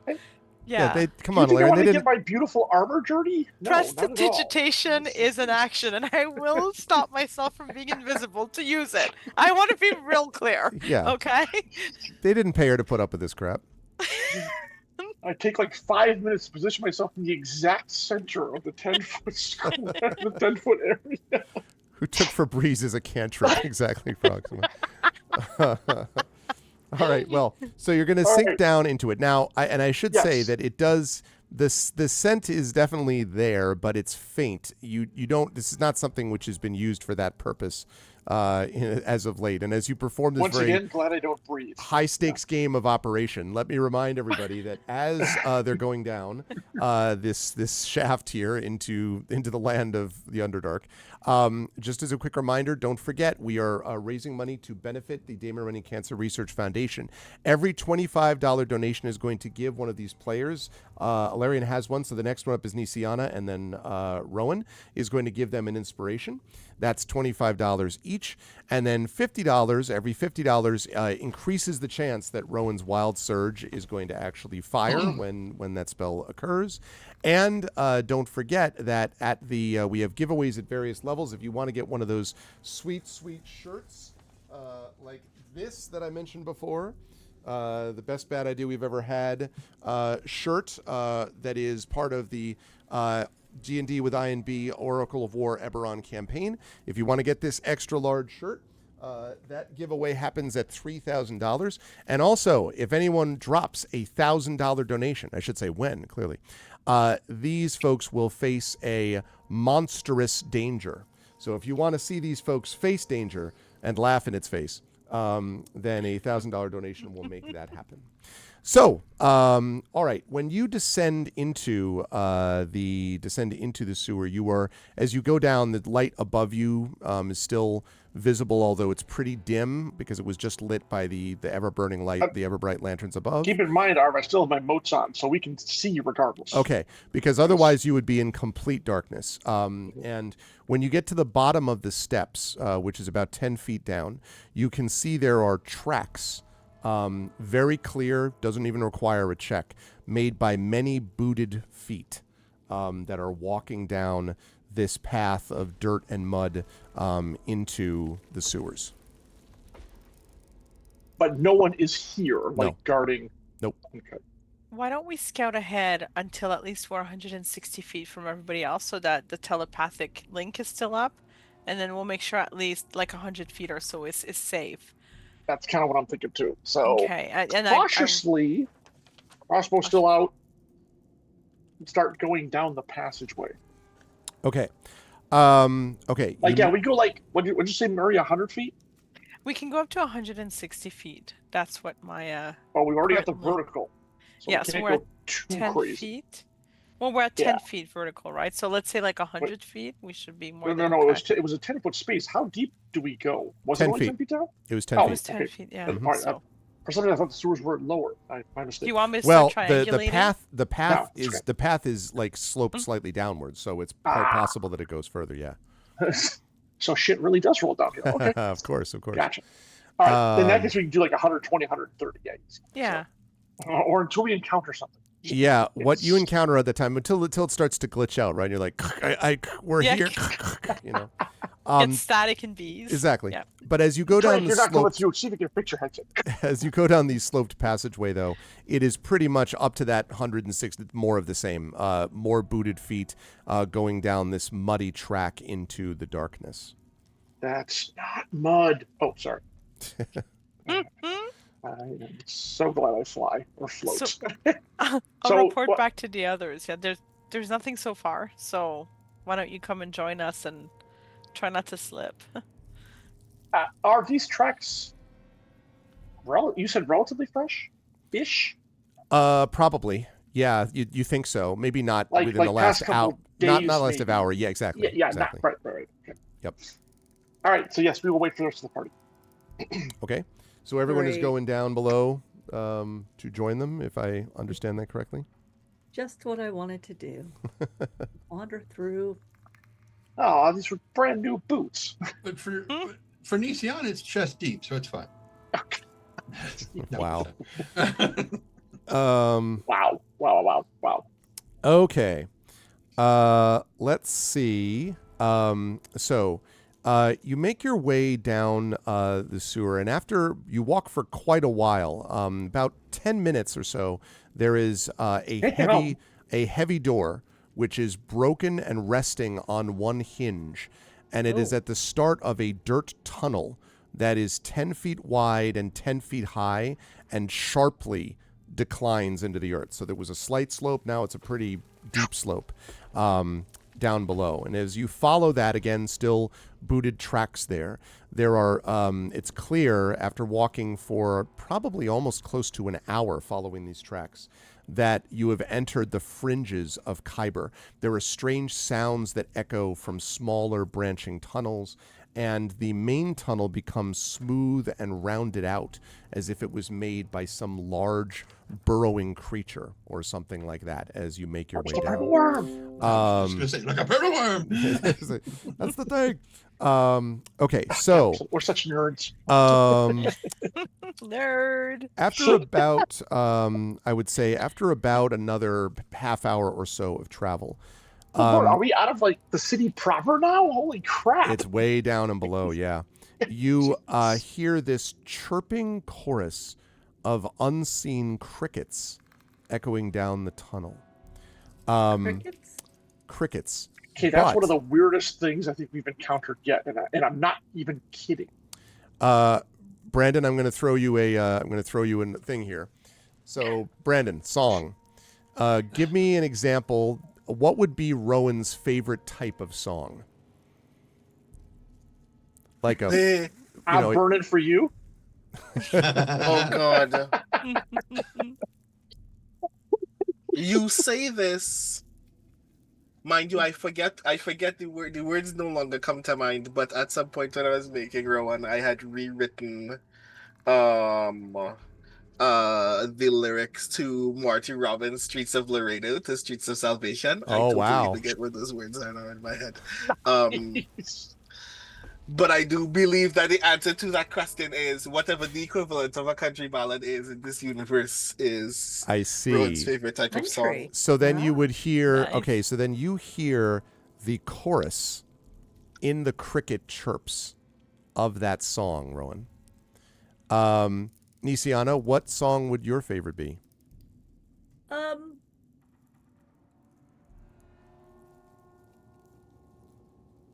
Something my sister would sing to me.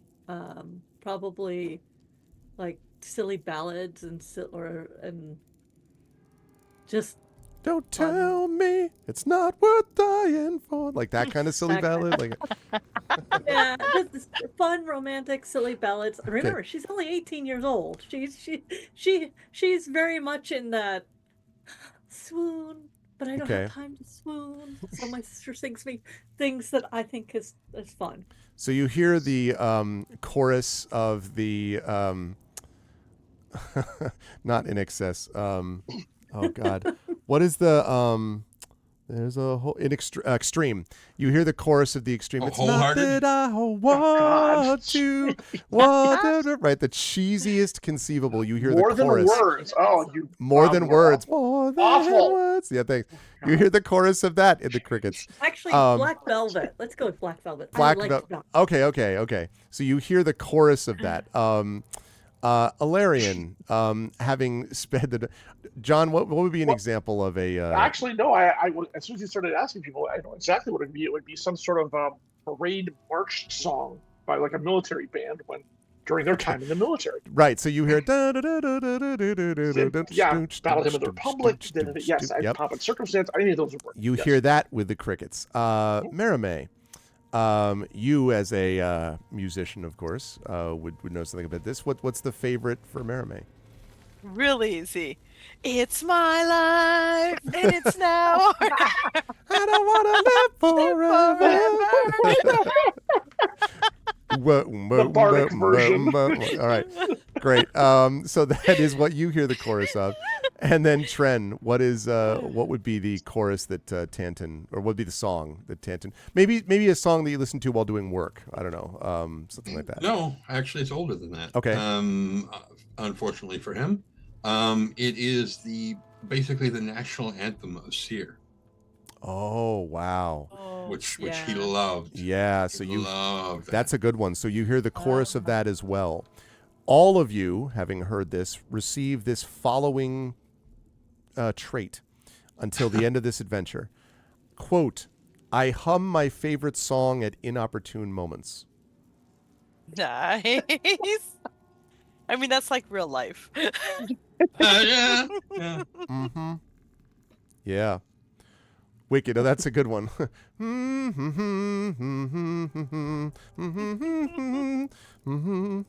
There's a karaoke bar at the end of this tunnel, maybe. Oh. All right, and then as you're hearing it and it's sort of stuck in your head and you're kind of humming it, the cricket thing fades away. That's gonna hurt when you're stealthing. I don't know what you mean, Triffid. How could that possibly have a negative effect? I should have taken the silence spell. I knew Exactly it. what I was already thinking. God damn it. Okay. Alrighty. And about a half hour after that, as you're continuing to walk, unless any of you want to comment to each other, do you hear? I mean, you could do that. I don't want to just I mean, push I us would've. past that. Yeah. Yeah, at least Yeah. mentally, I would have said something to my sister. Do you hear the chorus to Black Velvet? I'm hearing it's my life. I just No? oh, the gray. And I'm like, hey, did anyone hear music? That I said aloud. Tanton Yeah. just kind of has a haunted, faraway stare sort of thing. Ugh. And I will tell Deb what I heard, which was, March number 4 or whatever, from the That's so different. whatever military it was in. I should really figure out what that was. Probably the whatchamacallit, the major places, Spires, whatever country that was. Probably with them. So, yeah. Mm-hmm. He did a very successful cricket tour in Eberron. Okay. About a half hour later, as you're getting further and further down, and it's of course quite like, down here the sort of humidity dies away, it gets more dusty, Hold on. and so on. Let me interrupt for a second. Sure. This is not lit as No. we go. Like, if Nope. my moats weren't out, we'd be in darkness. Correct. Sorry, I'm just making sure, Oh, and I don't Completely really dark. dampen them, so it's fine. So we have light. Just making sure if something were to happen to cancel them, like darkness, everyone should have a way to see, ready for themselves. Is Yeah. all I want to make very clear. That's So, right, because it's completely meanwhile, dark I'm a at the huge moment. target. So there we go. Right. So this gets to two things. Sure. This gets to one of the two things that I wanted to ask. So one, of course, is so I'm just gonna cast light. Okay. Well, Oh. there is light right now, just so you know. That's on. Alarian has. Yeah. So you can do it. That's fine. But I'm just letting you know, Alarian does have light. No, at the yeah. moment. Going down into the earth into a dark tunnel, I prefer to More have light. I a got source you. of light that is like 15, 20 feet ahead of us. So anything 10 feet ahead of it, at least we can see that a thing is moving in the darkness. I hear that. Is very convenient at times. And two, as you were talking about the crickets, it immediately occurred to me while everybody else is in the mind link. Can I do another Arcana check? I want to set let me know if this is out of the range of the question that I could possibly ask it an Arcana check. I want to know if it knowing our songs was conscious or not, like whether we are being observed by an outside party or whether that was just like an instinctual thing that happened in this space. Yeah, I mean, I think an Arcana check may or may not give you information about. It may or may not give you information about the kind of magic around, although that's really more detect magic theoretically. It's not likely to tell you whether you're being observed or something like that. Even magically, I think it'd be difficult to pick that up based just on that. So, but you can certainly make an Arcana check if you want and see whatever information that may or may not derive. You can certainly do that if you want. Okay. If only because now it didn't bother me before, but knowing it bothered everybody else bothers me. Mm-hmm. Okay. So 24. 24. But if I had advantage, everything would change. Yeah, you don't. I mean, as far as what's there's clearly still radiated, magic. I would say that, Rowan, the one thing I think you can pick up, because that's a very high Arcana roll anyway, is that as you are leaving behind Seer and you're going underneath it, you're entering an area that's much older even than Seer is, right? And the sort of intensity of the magic, I guess the way I would describe this is it's the difference between having a particular scent in a house and then walking up into the attic and sensing the kind of mustiness, right, of what an attic can sometimes provide. That's the kind of magical equivalent here, that you're entering an area of much older magic. And I'm sorry to be vague, but I think that's about what you would pick up from this sort of thing. If that makes sense. For those of you watching and listening at home or wherever you're watching and listening, remember that Nisiana and Mary May are being carried by Ilarion. So for those of you like maybe the Mechs and Men crowd, they look like a mech with a couple of elementals kind of hanging on, waiting for the moment to attack. And or Randy the Macho Man Savage holding Elizabeth, walking along around the.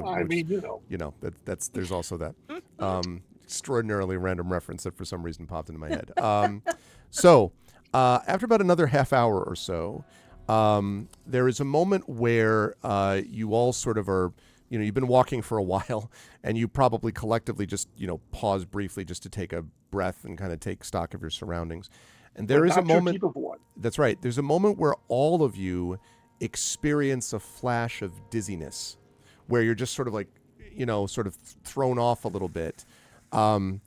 And for a moment, you can, not only are you telepathically in connection with each other, as you were all this time, for a moment, you can, it's as if Tanton can understand the experience of being Alarian, and Rowan could understand the experience of Merime, and Merime could experience Nisiana, not just as a sister, but like for a moment, it's as if not possessed, but that you sort of are part of that experience. For a minute, it's as if each of you understands the other. The mechanical benefit of this is something I suspect you're all going to like, and that is until the end of this adventure, not the campaign, just this particular segment of the adventure, you will get advantage on initiative. Oh. Whoa. Yeah. Whoa. But I should point out that it is a little troubling too. Not that you are violating privacies exactly, but that for a minute, it's like you were looking, Tanton, through the eyes of Nisiana, Merime, Alarian, Rowan, and so on for all of you. And Viscera Reversa. Thank you. Indeed. So yes. Okay. Yeah. Of just a few minutes after that experience, actually, you find that the ground is leveled out and you're no longer going down. And you do, I imagine, if any of you have this experience as characters, feel the weight of what's above you. Like there are certain reinforcements and things like that that are placed, but it is this strange experience. I had the opportunity to go to, there's in Connecticut, there's a thing called the Old Newberry, I believe it is, copper mine. And it was a mine that was then later on made a prison for Revolutionary War people, the British. And the experience of going down into it, it's not that low, and obviously now they have stairs and it's all, multiple reinforcements. But there is this weird feeling of being inside and being like, there are, I don't know, 60, 70, 100 feet of rock above us. Like, yeah, it's there. It's not falling yet, but it's this weird experience of the amount of it. And that, I think, is something, that sense of almost that you're being pressed onto. Yeah, it is a really interesting experience to go to it, Prince Justin, sort of wild. But that experience, obviously here, is much further below the ground than that.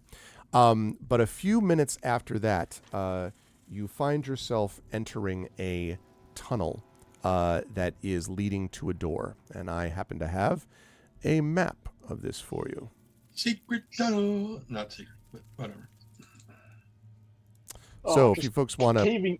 Just going caving in general, there's a cave near where I used to go for university, and at one point it's like 18 inches maybe that you have to crawl underneath. Mm-hmm. And it's not very long, but boy, you feel there's a lot of dirt and earth and rock above me right now. No thanks. It's a very sobering feeling. It was great to do, but it's a very sobering feeling. Yeah. As far as the character arc for the a group, word that one can use. Yeah, no, for sure. Of Mexican Men, is there character art for the group? I'm glad you asked that question, because there sure is. Not only is there each of the things, but you see this. That is the character art for the group done by Hannah, who did a wonderful job on this. Mm-hmm. And if you're like, wow, that's amazing, if only I could have that art, guess what? You can. Because if we get to $3,000, when we get to $3,000 donations, we will be raffling off this shirt, which is an extra, which is clean, never used, but it was sent to us by John because John had his own and could not use this. This is an extra large. So this would be sent to you with this very art. Once we get up to that $3,000 level, we will do a raffle for that. So please donate. Don't forget, we've got all these things, donation availabilities and stuff like that. And again, $1,000 donation will get a monstrous facing for this party, which I know they're excited about.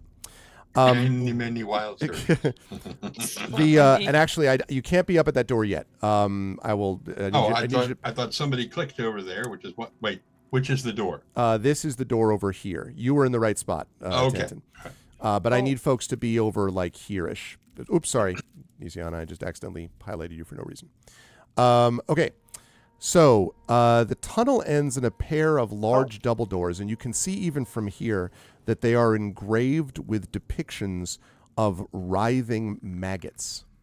Ugh. And as soon as you spot the door, the ground underfoot shakes, and something appears from below the ground. It is a giant maggot. Oh, sorry. Did I say that out loud? A huge maggot, brought So into maggoty. brought into existence by your thoughts. No, just kidding. I tried to Good think of the thing kindest thing I I love can. as a child. Mr. Stay Puff.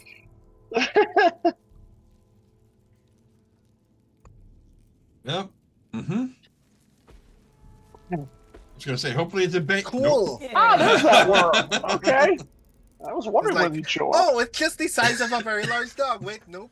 A colossal purple worm erupts into the tunnel, blocking the door and whipping its tail stinger threateningly. Like there's a roar and a slamming of the tail upon the ground. Which one of you people did this one? Aren't you sassy? Now, chat, if you want to boost that purple worm, I'm just kidding. Actually, I'm not really kidding. Donate to the cause. These people can handle it. I smell prey in my home. And we. If I'm not stunned for the whole combat, I might be able to help. This purple worm has a special stunning attack for bards only. Right. Someone hit quick save. It's the Yes, strangest plus thing. 4. It starts playing weird music. It's not coming towards you yet, but it is very much in the "thou shalt come no further" sort of approach. Given the fact that Where's an Underdark Ranger when we need one? Go ahead, Ted. They tend to detect things through seismic stuff, and since the three of them are flying, clearly it's my fault and Rowan's fault. Yeah, Rowan and I did this. All right, so you two got this, right? I've slid off Valerian when we got to this part, so I'm beside them. Someone hit Luciana, are quick you save. staying or going? I'm dropping back. I'm like, Okay. oh, So you're dismounting basically. I am getting down. Okay. Because Oh. As per usual, it's Merriman and myself. well, yeah, you are the Slams into the wall. Little bits of stone rain from the ceiling. So it's like, it seems angry, but I don't have animal. Wait. Oh no, that's monster. That's no, a hold on a monster, yeah. I have animal handling. Well, it's not proficient, but I'm. I don't either. Yeah. I don't think it's. This is a monster, not an animal, so friendship will not work on it. I could try Tasha's hideous laughter on it. Maybe it would like my jokes. Maybe. I haven't tried it once in this campaign, I don't think. Just to make sure this is not a beast, this is a monster, right? Yes. Yeah, it would be a monster. Definitively. You see a saddle on its back. No. Woohoo. No, nothing helps. All right. But the point is that like it's not coming at us like I would have thought a purple worm would have already done. Maybe it's just protecting its young or something. Why don't we try to like get it chill without killing it, and then we can just keep going on our way? Right? I'm not feeling a whole lot of positive on that. Yes, Not sure I want to leave. Okay, remember how I didn't want to leave that other group behind us? I'm really not sure I want to leave like a monstrously large purple worm behind us if we have to come back this way. Especially one that can burrow through the ground. Yeah. Master Shadow, you had a question. Everyone is having this conversation at the exact same time that I cast banishment. Oh, I was waiting for it. I was like, he's going to banish it. okay. You're going to cast And banishment no steel on predator, it. bring it back this time. It makes a charisma saving throw. It has 0 effect. Oh, Does Wait, what? nothing. And I want to be very advised about I'm saying that. Literally as if it didn't even notice. Cool. Not that it Okay. made a saving throw, that it didn't even notice. Can I reach it telepathically? Do I sense intelligence in it? You do not. In Do I fact, you don't. sense You don't. anything in it? No. can I make some sort of insight check as to what kind of actual creature this is?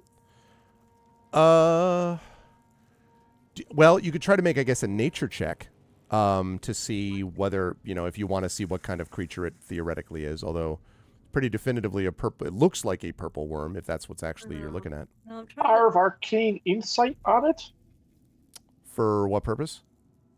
to tell if it's. He casts a spell. You've done banishment before, right? Right. Rowan? Yeah. So we know what that usually does. And it didn't even phase it. Like, not even. I'm actually trying to think of whether this is some sort of illusionary magic.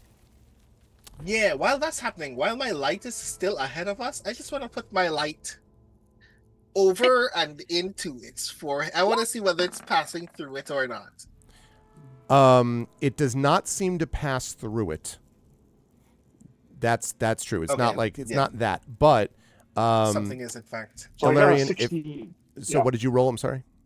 Advantage. I get advantage on those checks. I got a 16. Actually, what I would like from you is an investigation check. Oh, I can do that. Thank you. Thank you so much. Assuming you're doing this to examine this creature. Sure. Okay. Investigation at complete blank. Don't fail me now. 12. I mean, it's smashing the walls. I mean, It seems. Yeah, but a really good illusion could do some wall damage. That's true. Do I have any idea of what kind of creature I wouldn't be able to connect with telepathically? A creature that wasn't there. So it's. But I mean, you don't know. It sure looks like it's there. But again, if you want to make an investigation check yourself, Merime, you could do that. I will do that. I will make an investigation check. You have an inspiration, I believe, which you could use. I do. I'm going to actually Bardic Inspire myself. Okay. And then I'll use that because it's a D12 now, which is good because that was shitty. Hang on. Hang on. Plus Bardic Inspiration. So it's just 12. It's like Galarian. Like, I don't know, guys. It looks like a purple worm. Yeah. Can I roll an investigation? Sure. As we're all like, what is that? Yeah, What the heck what? is that? Us standing in a straight line and Yes, squinting. There we go. Nisiana, as you're sort of looking at that, you're sort of examining it, you think something is unreal about it, and you're pretty sure you're not looking at a real thing. You don't think, Nisiana? Okay. I that's what I say. This thing doesn't exist, and it's not real, and I'm going to step forward. So you're gonna It's a dream. Yeah, exactly. It's a dream. I step in front of my sister. I'm like, hang on, and I pull out my crossbow and shoot through it. See if it'll go through it. Your crossbow hits it, Merime, but that's happening at the same time, and it roars in anger.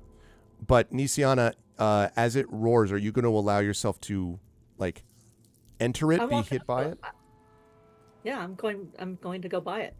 So Merime has this strange experience of watching the bolt hit it at the same time that its body comes slamming down on Nisiana, and nothing happens. Nisiana is there. And as you all see that, it becomes quite evident that you're looking at something that's illusory, and it fades. Oh, I hate the gray.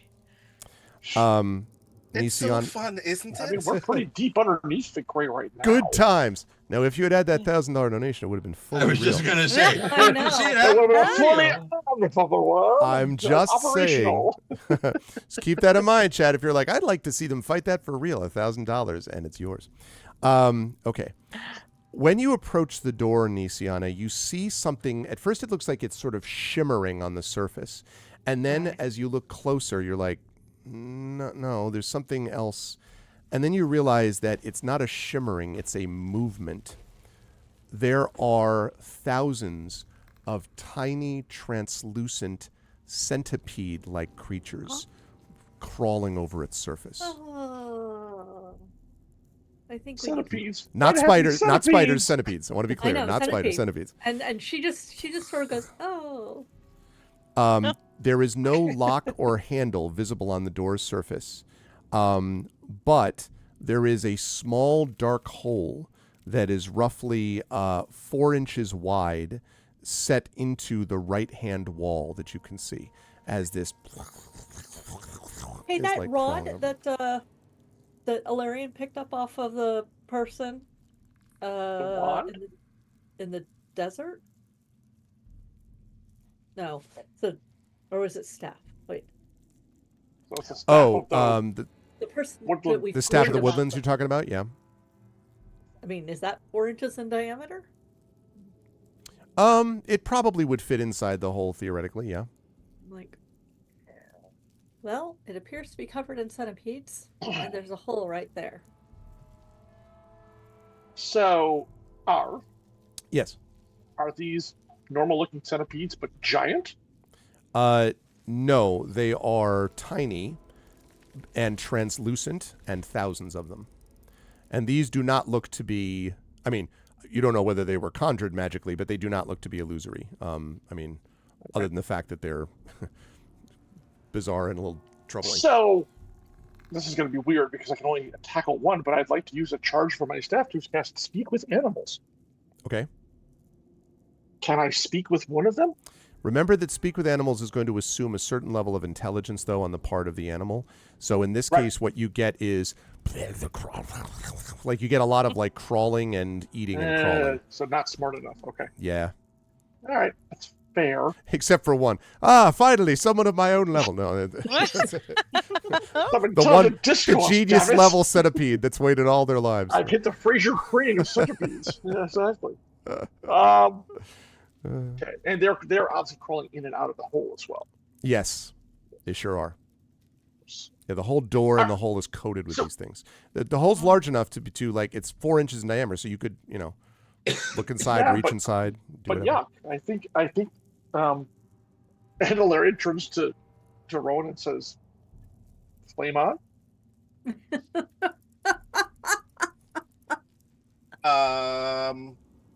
Simplest way to get rid of them. I very slowly stepped back from the pile of centipedes. I'm going to step back even further behind him. Yeah. Ilarion does say, by the way, I'm not suggesting a fireball. Be crystal clear about this. Look, Rowan's gonna Rowan. Now that you mention I spoke it in the Mind League out loud. Now, whether he just completely ignores my specific non-request, we'll see. So I turn to Ilarion and I go, well, I have no idea why you would specifically not request, and while I'm saying that aloud, I cast Fireball.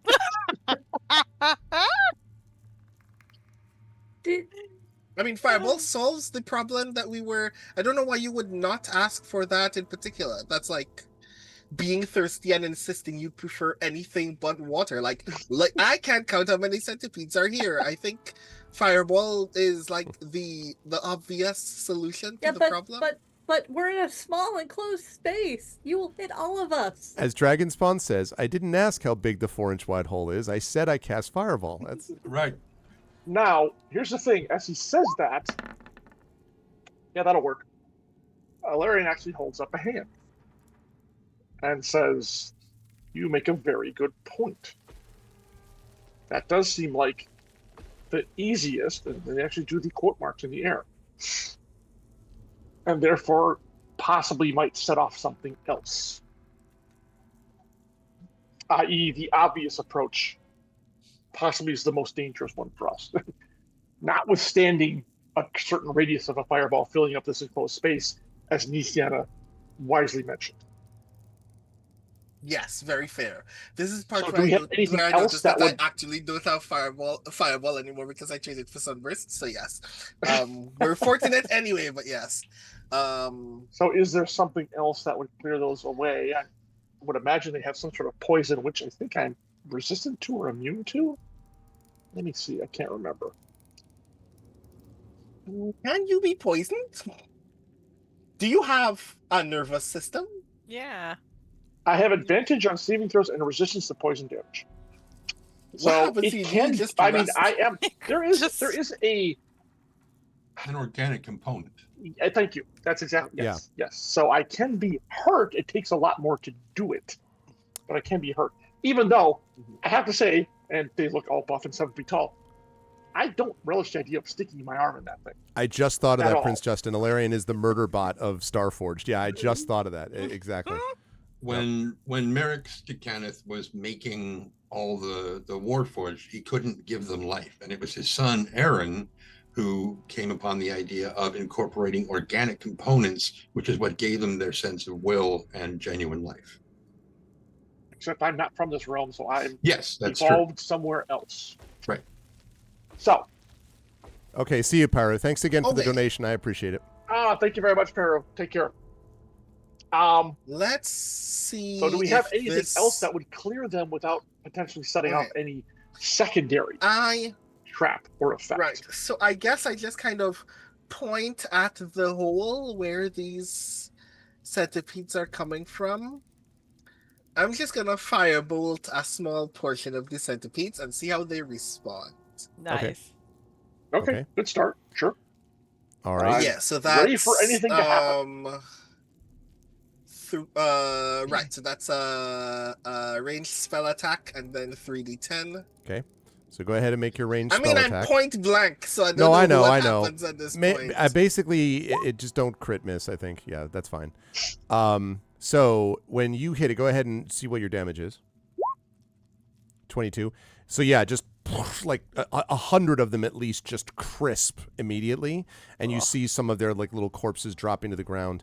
And then as you look, Rowan, somehow, even though you just got rid of a bunch of them, you see more of them crawling out again. Cool, grand, fun, delightful. This is so pleasant. I'm enjoying this so very much. Let me take a look. And Tantan will move over towards the door. Before everything, I'm gonna bless Mia Tantan, Ilarion, God, Merime. Okay. Yes, because I can bless 3 of you. Okay. Thank you. I'm actually going to advance to back up. Tantan. That means everybody. I whisper under my breath, Eberron is probably fed up with me anyway. Definitively not. It's like duck, duck, goose, duck, duck. No, it just goes to All right, Tantan. So you move up. Yeah, Tantan is going to use his mage hand and his Tinkers and Thieves tools to get a deeper examination of the hole and potentially if it is a lock or not. Actually, I actually have an assist with that with the Arv if you'll let me. Okay. And I almost all it's going to do is I want to send one of my motes into the hole to illuminate it. That's it.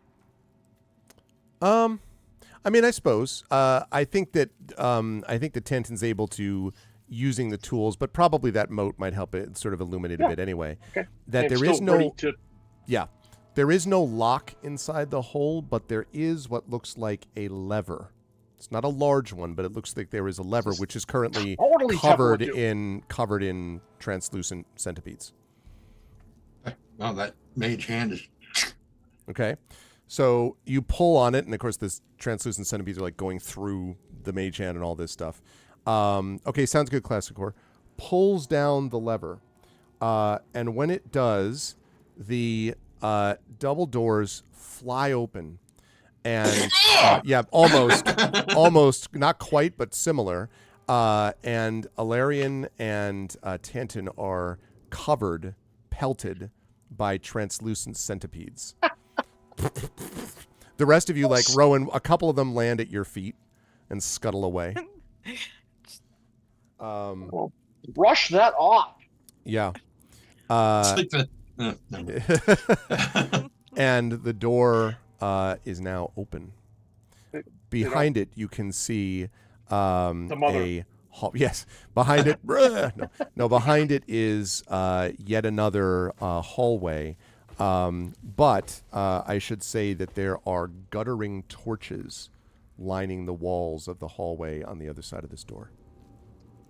So the centipedes don't. Never mind. Okay, brush them off. Clean. Yeah. Ask Merime for a prestidigitation spell to clean up. Clean. I am cleaning everyone. I don't care if you ask. Everybody's getting. Thank you. Yeah, no, it's gonna be good, and I'm adding a nice scent of like soothing lavender in the air. Yeah, that's delightful. Yeah. That's, I always like smelling like lavender before going to kill whatever's in the next room. Speaking of the next room, Are you heading into it? well, Yeah. okay, Mhm. guttering torches, and the floor is what? More centipedes? The floor is a big centipede? It's just Yeah, nothing but what's going on? centipedes. No. That would be so awful. No, Lavender. Right. Waist deep in Ooh. centipedes? I mean, it is largely a Nice. packed dirt and sometimes stone, but sort of mix of dirt and rock, really, floor. And the passageways, from what you can see, although you'll know more of this when you get inside, looks about a 10-foot wide passageway. But the ceilings are braced by these evenly spaced support beams. Not the neatest job you've ever seen, by the way, but they do look functional. And you think also that you see what looks like some webs of some kind filling the nooks where the walls meet the ceiling. It's also very stagnant and humid. The air in there you can feel sort of flowing out towards you. And there is a faint smell of decay, the smell of death. love did this we? place. By the way, did we lose the tracks? Are they still No, continuing the through tracks led all the way up to this door, and they lead all the way to this door, and then through. There's a lot of tracks around the door. So many that it actually, at a certain point, it's not really a track anymore. It's just a lot of Right. messed up Well, dirt. it's a worn path, basically. Right. But there's dirt on the other side. It continues beyond. It keeps going. Yes, although at that point the tracks are just. From this point forward, the tracks are sort of confused because they're just going in all different directions. So And up to it's this hard point, it packed was earth, like you said, so there's probably not. not as much as there was up top. Right.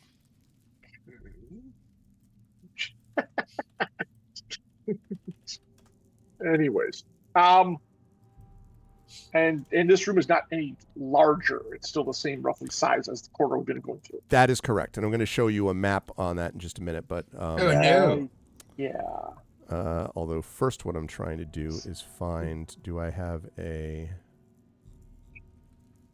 No, I don't need that. I am looking for. Do I have a?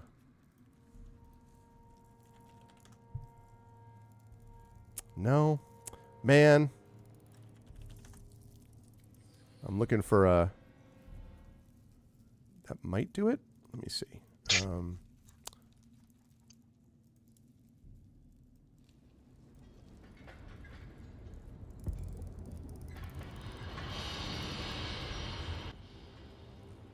Okay. There is a rhythmic sort of hammering sound. That's basically a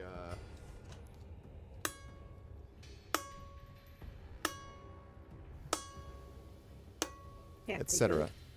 Good improv skills are. Way Thank to you, go. thank you, thank you. They don't have it. I have my own That's copyrighted right. audio by myself. Yeah. So Now available for $9.95. yeah, exactly. Okay, that sounds like near, far, somewhere in between. It Can't seems tell 'cause of the somewhat distant, echoes. but it does seem to be coming from within this area that you can see. And it's regular and rhythmic. And Oh, it will attract water. okay. And I'm going to bring you all to here. Oh, that interesting. To there. And I'll zoom in a bit.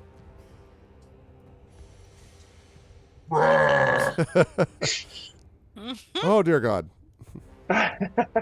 There's just a moment where everyone's like, this is... Oh. Giant Three Rowan. times. Giant Rowan. Oh, sorry. Because that never gets old. Really doesn't. And just need Nisiana down there. Is it your internet connection? Is everything? Can everyone see everything? It looks like from in chat. Can you see everything? Yeah, Yeah. there was a brief stutter on Twitch, but you seem to have returned for us. Okay. Unless Yeah, you're because Yeah. I didn't have any drop frames on my end, so Twitch The being stream twitchy. for me right now appears to be completely frozen. Can you refresh and just make sure? Yeah, I'm gonna refresh. There was a hiccup. Yeah. You had to refresh. Okay. Yeah, it's much further behind now because you're still resizing at this point, you're waiting for Luciana. Yeah. Interesting. She just appeared. So it's back, Prince Justin? And Yeah, everybody refresh, please. And while you're thinking of refreshing, what a good time to donate.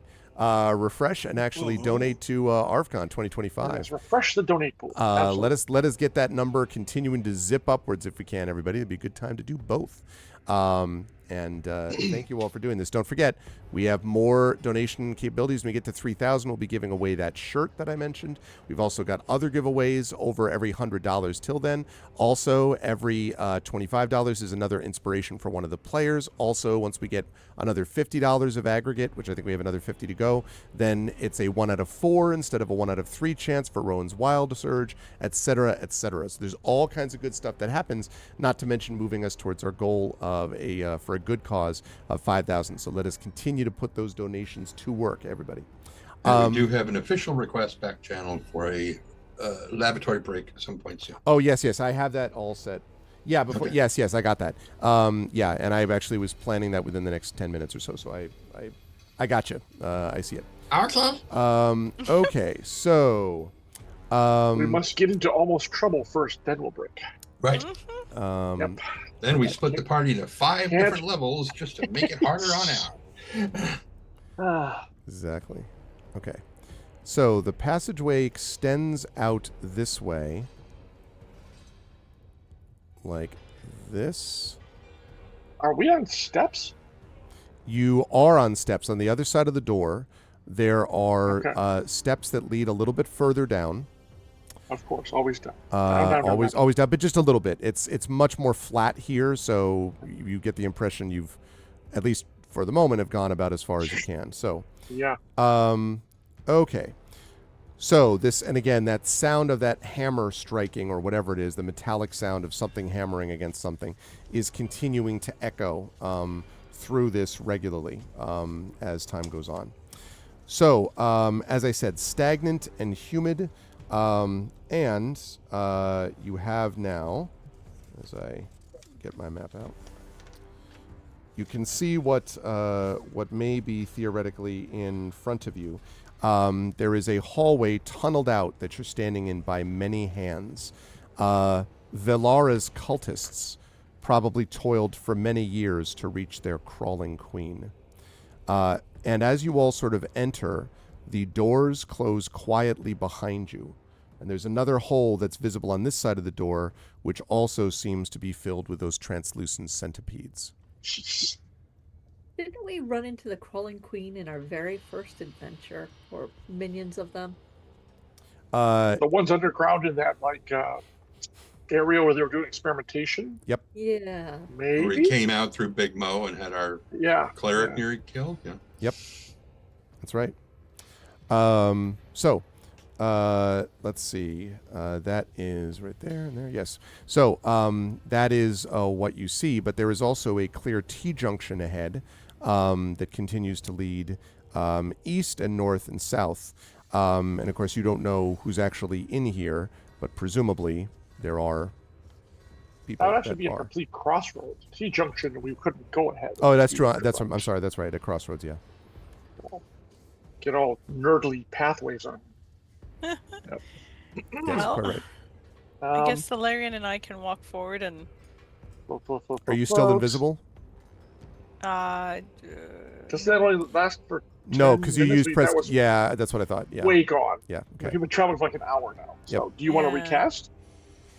I mean, I feel like they know we're here anyways. Well, this is way. I mean, like message spell would get to them, I guess. But the fact we haven't, it's funny. I posted in back chat. The fact we haven't met any resistance and you had plenty of time to try to stop us in the corridor means I'm not sure they do know we're here. All right. Well, I'll cast invisible. I mean, on, not to go running around flashing glitter spray everywhere, but still, I'm just letting you know. I think we're okay. Give it time. I will cast invisibility on Ilarion and I, and we can scout ahead. Okay. Right. All right. I'll take the left. You'll take the right. I mean, just look down the corridor. Give me just a second here. Glancing. Okay. Can we not? There we go. Got lovely. All right. Okay, so as you look in here, Peekaboo. first Yes. of all, Hello. this leads up to a door to the Okay. northern side. The southern side is a passageway that extends further south, leading to what looks like this time an actual T-junction, like that. And then to the east, it opens up into a room. And what you can see in the room ahead of you here... Where did that just... Dead body! Yes. What you can see ahead of you is what looks like the shattered remains of like a table and 4 stools. And there's some weird kind of blackened, reddened, some covering on the ground. You can't quite make it out from where you are, Maramé / Alarian. The largest blood pudding anyone's ever seen.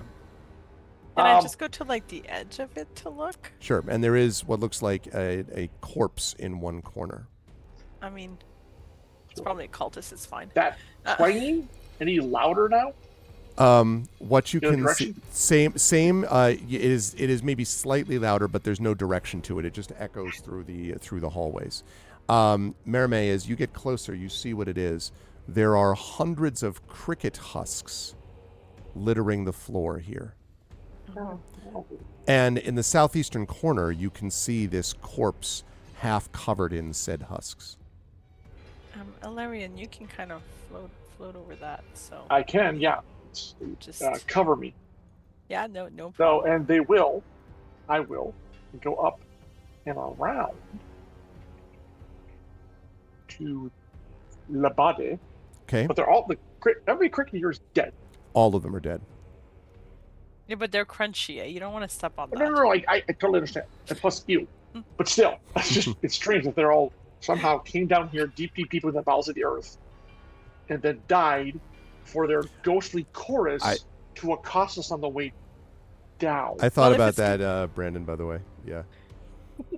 If it's gonna be a ghostly chorus, they have to be dead, obviously. So it does make sense.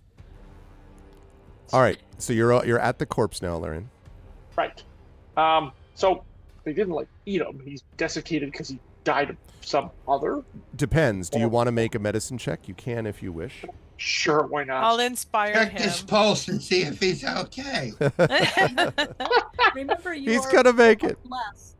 You're right. He is blessed. I yeah. give you one. I give you an inspiration by saying, Okay. "You got this. Oh, You check Hold out on, they're the coming cool at me stuff." fast and furious. I've got a bless. I've got a bardic inspiration.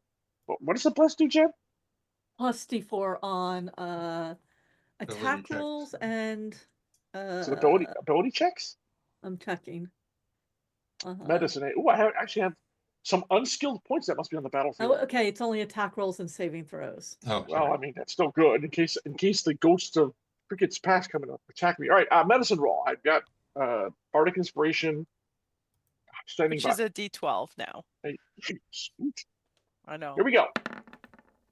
Ah, Woo. you don't even need it. 21. Like I said, battlefield medicine.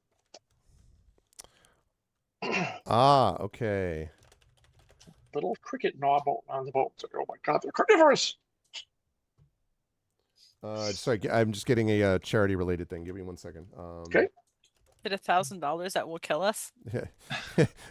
And a massive cricket. The biggest thing ever Tweet. seen. You know, like. And even worse, it's a phase cricket. it's just A large cicada made of concrete falls from the ceiling. Ooh, takes notes. you know, Okay, everyone just shh. for those of us who do voice acting, crickets are scary, man. They are really my arch nemesis. Just, Yeah. Oh. it's a fortunate You know, now thing that you about think the about booth. it, specifically where you live, that must be dreadful before you had gotten your new sound booth. This window right here is the only place, right under that window is the only place that they would ever hang out anywhere on this property of the house. Nowhere else. They would hang out there and sing all night long. Yeah. Nowhere else. Not at the faucet in the backyard, not just there. And it's like they knew. Mm-hmm.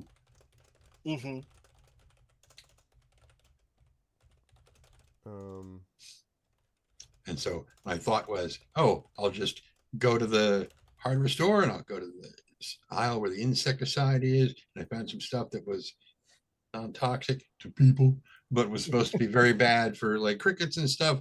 It was all like had a bunch of cinnamon in it and stuff. So I sprayed it because I also didn't want to like the scent of insecticide coming into the window. But the cinnamon, I like the smell of cinnamon. That's fine. And so I hosed down the thing. And that night, the crickets were like, "This is wonderful, thank you." And I was like, God. Yeah.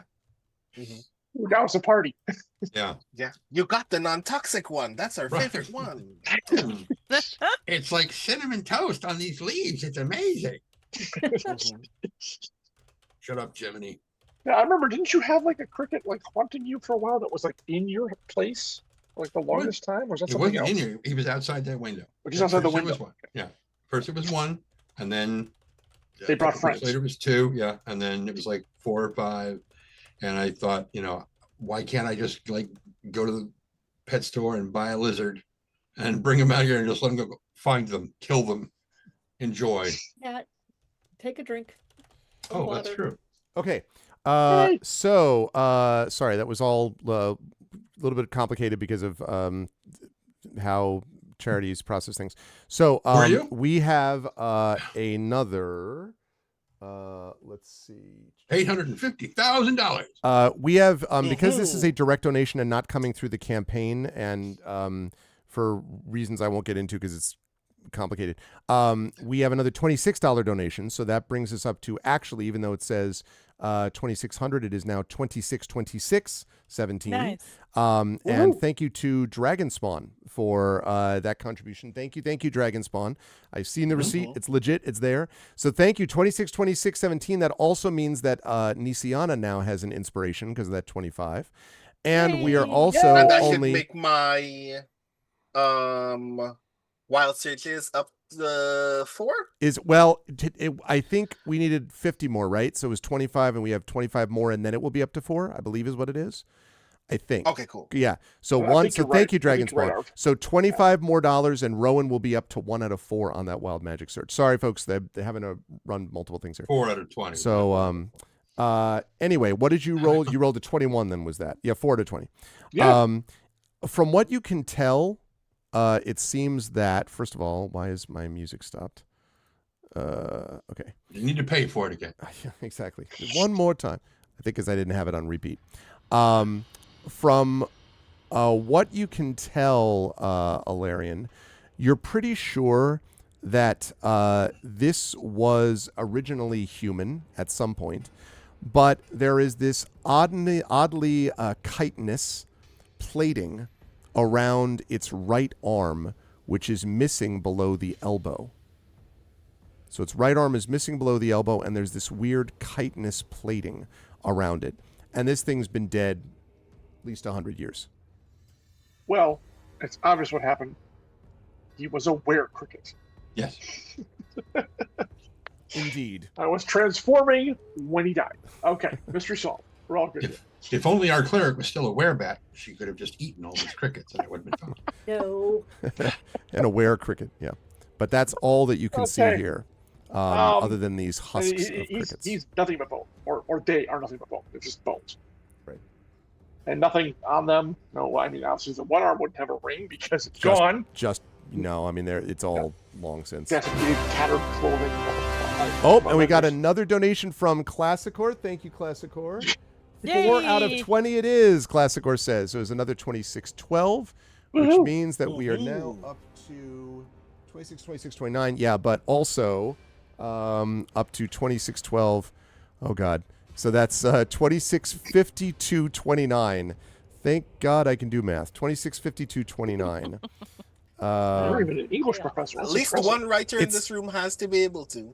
Well, what's funny is it's funny because I was, growing up in high school, I was hopeless at math, but I had one good math professor my freshman year of college who was the first one that wasn't like 2 + 2 is 4, 4 + 4 is 8, and then you turn the page. The quadrilateral equation of pi with it, and I'm like, wait, did I miss a page? Like that was my experience of math. This professor was God. not like that, and ever since then, I have been quite good at doing fairly quick addition and subtraction and multiplication and division in my head, which is really useful if you do some grading at all for a living, which I sometimes do. So, yeah. Anyway, so thank you so much for that. 265229, which means, yes, it is 1 out of 4 opportunities for Roan. Thank you, Classicor. And that also means that we are now only about $248.71, I believe. Sorry, $249.71 from being at that $3,000 and that shirt giveaway. So that's the deal. Yeah, that's cool, Dragon. Yeah, it really was a big difference for sure. Okay, so that's what you see. So I had one more quick question. Okay. It looks like this guy or this person, like, they weren't thrust here or thrown here violently. It looks like they kind of collapsed here and died in a resting position, I guess, is my thought. I don't know that you can say that. Okay. It's been gone so Could've long, gone either it's way. hard to know. Exactly, yeah. All right, and then the table, you said the table is smashed? Yes. The table is shattered, I think is a better way to put it. The shattered remains of a table and 4 stools are here. And yet there are 2 torches in this room. Yes. The torches, by the way, look obviously not centuries old, but much, much more recent. Mm-hmm. Hence the guttering. Precisely. Yeah, true. Well, look, a really good mage can make a guttering-looking eternal flame. Okay, it doesn't have to be perfect. Those like to do a little more style in their work for the shadowy dungeon kind of thing. Exactly. It's the shadowy dungeon package. You have to request it specifically. I would also like Marimay to make a perception check for me, please. Oh, yes, certainly. And I'm just gonna poke through the remains of the table. I'm sure expecting to find nothing there. Just shattered wood, most Unless it's a destroyed shattered wood table and stuff mimic. like that. Exactly. Nice. Blech. 27. You hear the sound of booted footsteps, Marimay, coming from the southern hallway and getting louder. I give the heads up to everyone. Someone incoming from the south. And as you think about who that someone may be, it's a perfect time for a break. You are watching the day 3 of ArvCon 2025 and the finale of season 5 of Eberron Oracle of War. This is called The Dragon Below, and the season is called Engines of War. You are joined by the amazing Trendane Sparks, Marie Bilodeau, John Helfers, Jennifer Brozick, and Brandon O'Brien. And we will be back to you folks in 10 minutes. It's 3 o'clock, so we'll be back at 3:10 Eastern. In the meantime, please donate and support. We have all these awesome things that are going directly to, a lot of them, the players and their characters and doing things within the session. But don't forget that we also have Tuckerization giveaways coming from Jennifer Brozek. We also have a shirt giveaway coming at $3,000, and we really do want to get to our goal of $5,000. So please donate early, donate often, spread the word. Spread the word. Spread the word with Blue Sky, Yes. Twitter, all those kinds of things. And we will see you folks back here in just a minute, by which I mean 10 minutes. 10 minutes. Yeah. Hold tight. We will be right back.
All righty. Welcome back, everybody. Welcome back as I unmute the players. Be nice to hear what they actually have to say. No one cares. No one cares. No one cares. All right, so welcome back, everyone, and welcome again to our continuation of Day 3 of ArvCon 2025.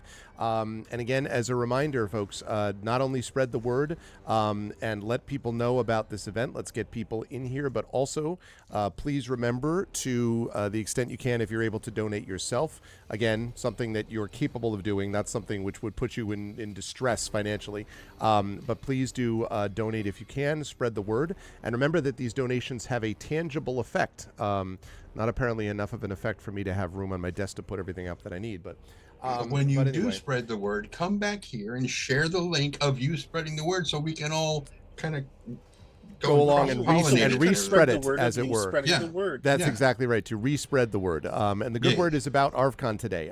Again, when we reach 3,000, we're going to be able to give away one of our shirts that is specific to the Infinity and Beyond crew. That's in addition to our multiple other giveaway things that happen at every $100 mark with games and various things. So please do support us with that. And also within this game, we have Tuckerizations that are going to be coming up, I think at around 3,000 as well, from Jen Brozek. 2 of them, and also every $25 is going to give an inspiration to another player. Nisiana just got one. Rowan does not have one yet, but I'm sure would love one. And another $25 is also going to give the Wild Surge another chance. So instead of being a 1 to 3, a 3 out of 20 chance, it'll be a 4 out of 20 chance when we reach that next $25 level. Yes. I just realized that thing about the order, which is even more hilarious as a result. Okay. It means that I will always get like 4.5 additions to my wild magic surge before I ever get an inspiration. Please keep doing the thing. Not only because I want more chances at wild magic surge, because I also want inspirations. Please help me. Oh God, we are surrounded by centipedes. Classic or not quite. Because your last donation brought us, we're still $25 shy. We already did, it's every 50, remember. So we've already had 50, which brought it up, which brought it up 1, 50, which brought it up 2nd, 50, which brought it up 3rd. So we're sitting now at 3 out of 20, and the next, and so we're $25 towards that next $50 range. So your donations have helped significantly. Don't get me wrong. But the next $25, I think, is when we actually hit the 4. I did bad math. To go up to fault, 50. yes. So I said, yeah, no, but there was a previous donation that you did where we were missing 25, and you got us up that level. So you have definitely helped, Classic War, no question, as always. So yes, we are up here. We are sitting at 2652.29. So please donate extensively. And if you are team order, I don't see how you can allow this to stand. I mean, like 2652.29. What even is that? It was a good year. It was. I just team order would not be pleased. I'm just saying. Okay, so when we left our players last, Valerian was looking at some desiccated corpse and a bunch of cricket husks. And in the meantime, Merime heard coming from down the southern hallway the sound of booted feet approaching. Now, you haven't seen anything yet, Merime, but you've heard the sound getting closer. I'll just tell the others on the telepathic link, I can hear someone coming. Ilarion and I can check that out. Maybe the rest of you take cover. If only we weren't in the perfect position for an ambush. I mean, us to ambush them, not the other way around. Right? That's what I was thinking too. And I say, if it's one, take them alive. If there's a group, try to take at least one alive. Yeah, see how it goes. Mm-hmm. So with us, it's a crapshoot, so who knows? So you're just watching down the hallway, if I understand that correctly? Mm-hmm. We are positioned. Yeah, well, I'm going to let Mary take the lead on this. I am positioned to assist with the boinking on the head or the restraining or the tackling or the whatever. Yeah.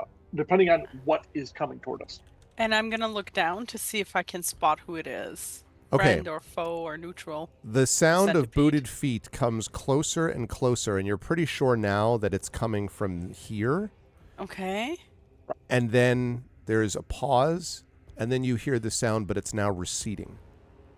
Okay. So I am going to say I'm just going to go forward and check it out. Wait for me. I won't be long. Okay. Stay and in I touch. will. Yeah, I'll, Okay. I'll send a letter.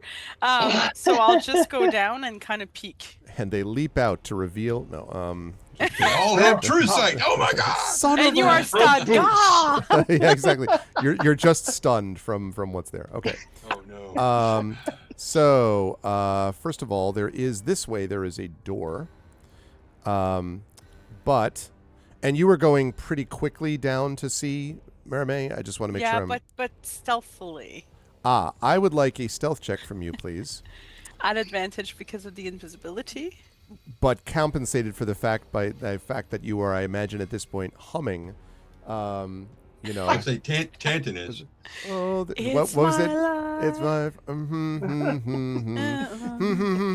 As I'm going on the beat of it. Yeah. Okay, stealth.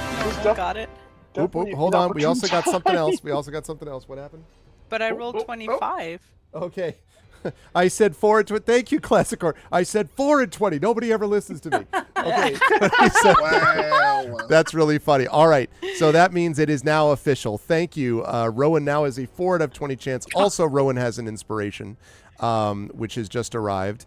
And go well. Thank you, Classicor. So 2748. All right. Let me see. Oh, dear God. All right. 52, 29. Carry the one. Whoops. There we go. Yeah, so that's 2679.77. 2679.77. I should keep my calculator out. 79.77. Thank you so much, Classic, or seriously, for that. That's really awesome. And yeah, there we go, folks. We are now only $20.23 away from getting our $2,700 giveaway, and then $300 beyond that from getting the $3,000 first Tuckerization plus shirt giveaway, and that would put us only $2,000 away from our goal. So let's keep going, and we're only $1,000 away, instant $1,000 donation away from having a challenge against a monstrous thing. For the party. I'm just going to keep saying that because I can't wait. It'll be awesome. Anyway, so your goal is to make the total as annoying as possible. As I say, whatever works. I really, as long as it continues to bring the numbers up. Okay. Number go up, I'm happy. John, Zoom chat. Okay. Let's see. Don't shoot me in the back, Tanton. All right. So.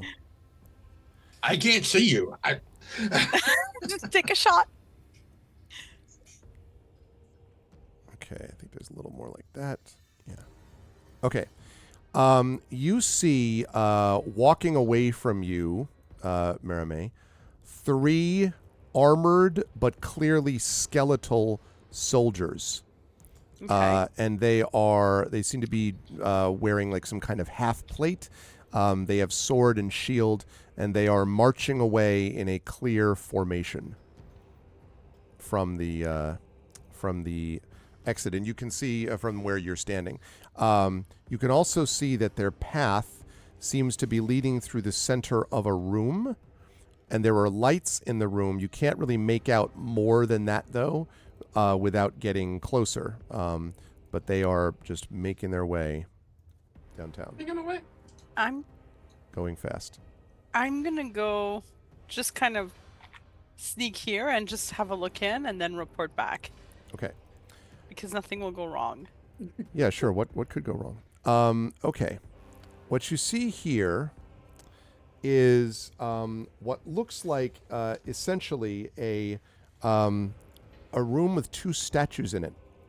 There are 2 statues facing each other across this small widening of the hallway, even as much as it is a room. One is a female human with perfect proportions and beauty, and the other statue is of the same person, but with antenna for hair, wasp wings, and a scorpion tail, wearing a gown made of what look like cicadas. All right. Time out. When did we just reach Shadowrun? What is going on here? Yeah, What listen. are you doing? It's true. What are you doing? This is what happens when you have everybody in the free earth in this campaign working in some way for Shadowrun. This is what happens. Right? The sound, also, the other thing, Merame, the sound of hammer striking is much closer here. And you think you can now hear that it's coming from the area beyond the turn in the hallway, and that is a turn beyond which these creatures now disappear. Okay, I'm not going to walk between the statues because that might be some kind of alert system or something. So I'm going to retreat to here, and then I'm going to use a telepathic link to report back what I've seen. And then we can decide where we want to go next. If we want to go that way or through one of the doors, or... It's like the Sphinx Gate from the Never-Ending Story. You're dead. I don't know. I asked Tanton, like, I feel that maybe he has some kind of knowledge here. And Arv, would you have a moment? Check chat, please, in Zoom. So hearing that, she's like, suddenly I'm trying to move I'm looking at the stream on this screen, and I keep trying to move my mouse over to grab Tanton and move him around, but I'm watching the stream. I'm not looking at the tab that has Roll20 on it. It's like, no wonder it's not working. Okay, so yeah, so Tanton moves down here, and he's heading to the thing and bumps into Merome because he can't see her. And I put a hand on him, and I'm like, I listen to see if I hear the footsteps, Arv.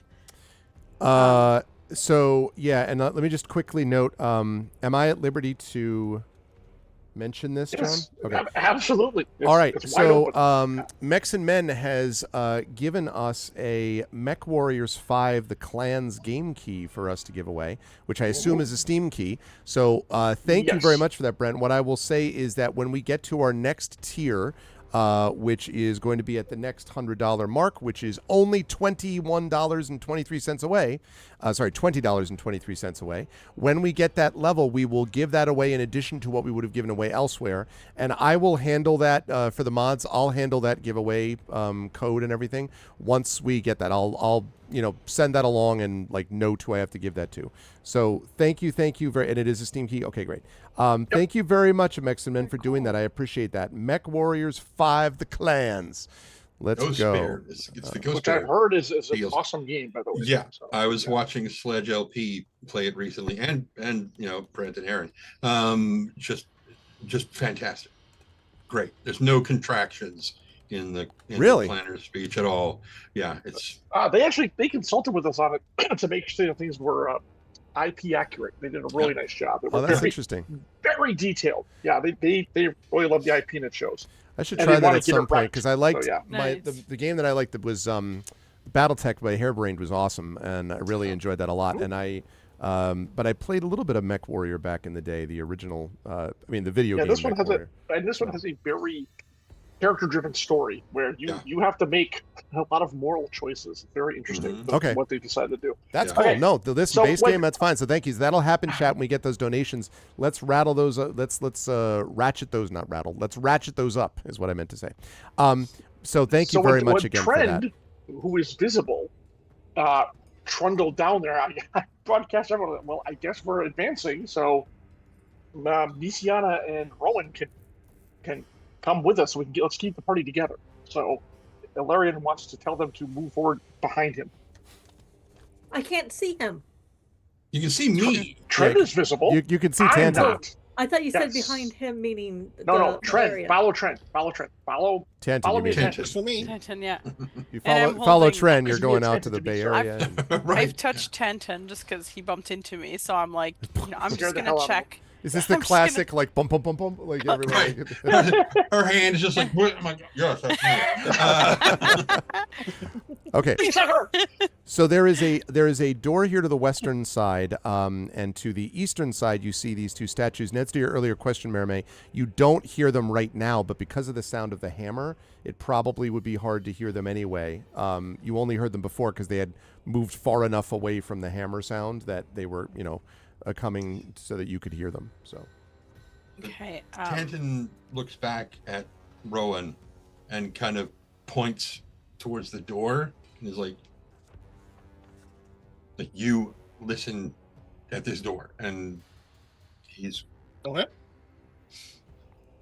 okay. And I immediately want to see if I can hear what's on the other side of this door. Okay, go ahead and make, please, for me, go ahead and make a perception check for me, please. and imagine. Cool. I will Tides of Chaos. So I'm making that at advantage. Well, remember you already have an advantage because you've been given an inspiration thanks to the most recent $25 plus donation. So if you wanted to avoid Tides of Chaos, I'm just letting you know. Cool. I will not use Tides of Chaos, but I am Okay, making this with advantage. You said investigation, correct? that's right. And I imagine when Merrimaid Oh no, I started to said move off. I said perception. Sorry, Trent. I said perception right, is what yeah, I said. sorry. Yeah. So as Perception. Merrimaid was starting to move off, I imagine she like reached back and grabbed a hold of the strap on Tanton's goggles. Yeah. Basically, like, come on. You do not hear anything within this room. There's definitely hammering coming from the other side, down the hallway the other way, but you don't hear any sound from within here, Rowan. Does this door have a lock? Well, first, is this door No, open? it's not open, but it looks pretty broken. Like it's not see-through, but it looks like you could just kind of push it. It might even half fall open. I push the door. Okay. And you reveal your doom. No, I'm just kidding. Yes, exactly. Rocks fall, everyone dies. Okay. Actually, I'm further enough away from the rock wall that I don't die. So Actually, Rocks everywhere. Everyone Yeah. on Eberron. everyone in Eberron, exactly. In Salvation, you're like Mother field Johanna doesn't is like, matter. we finally found.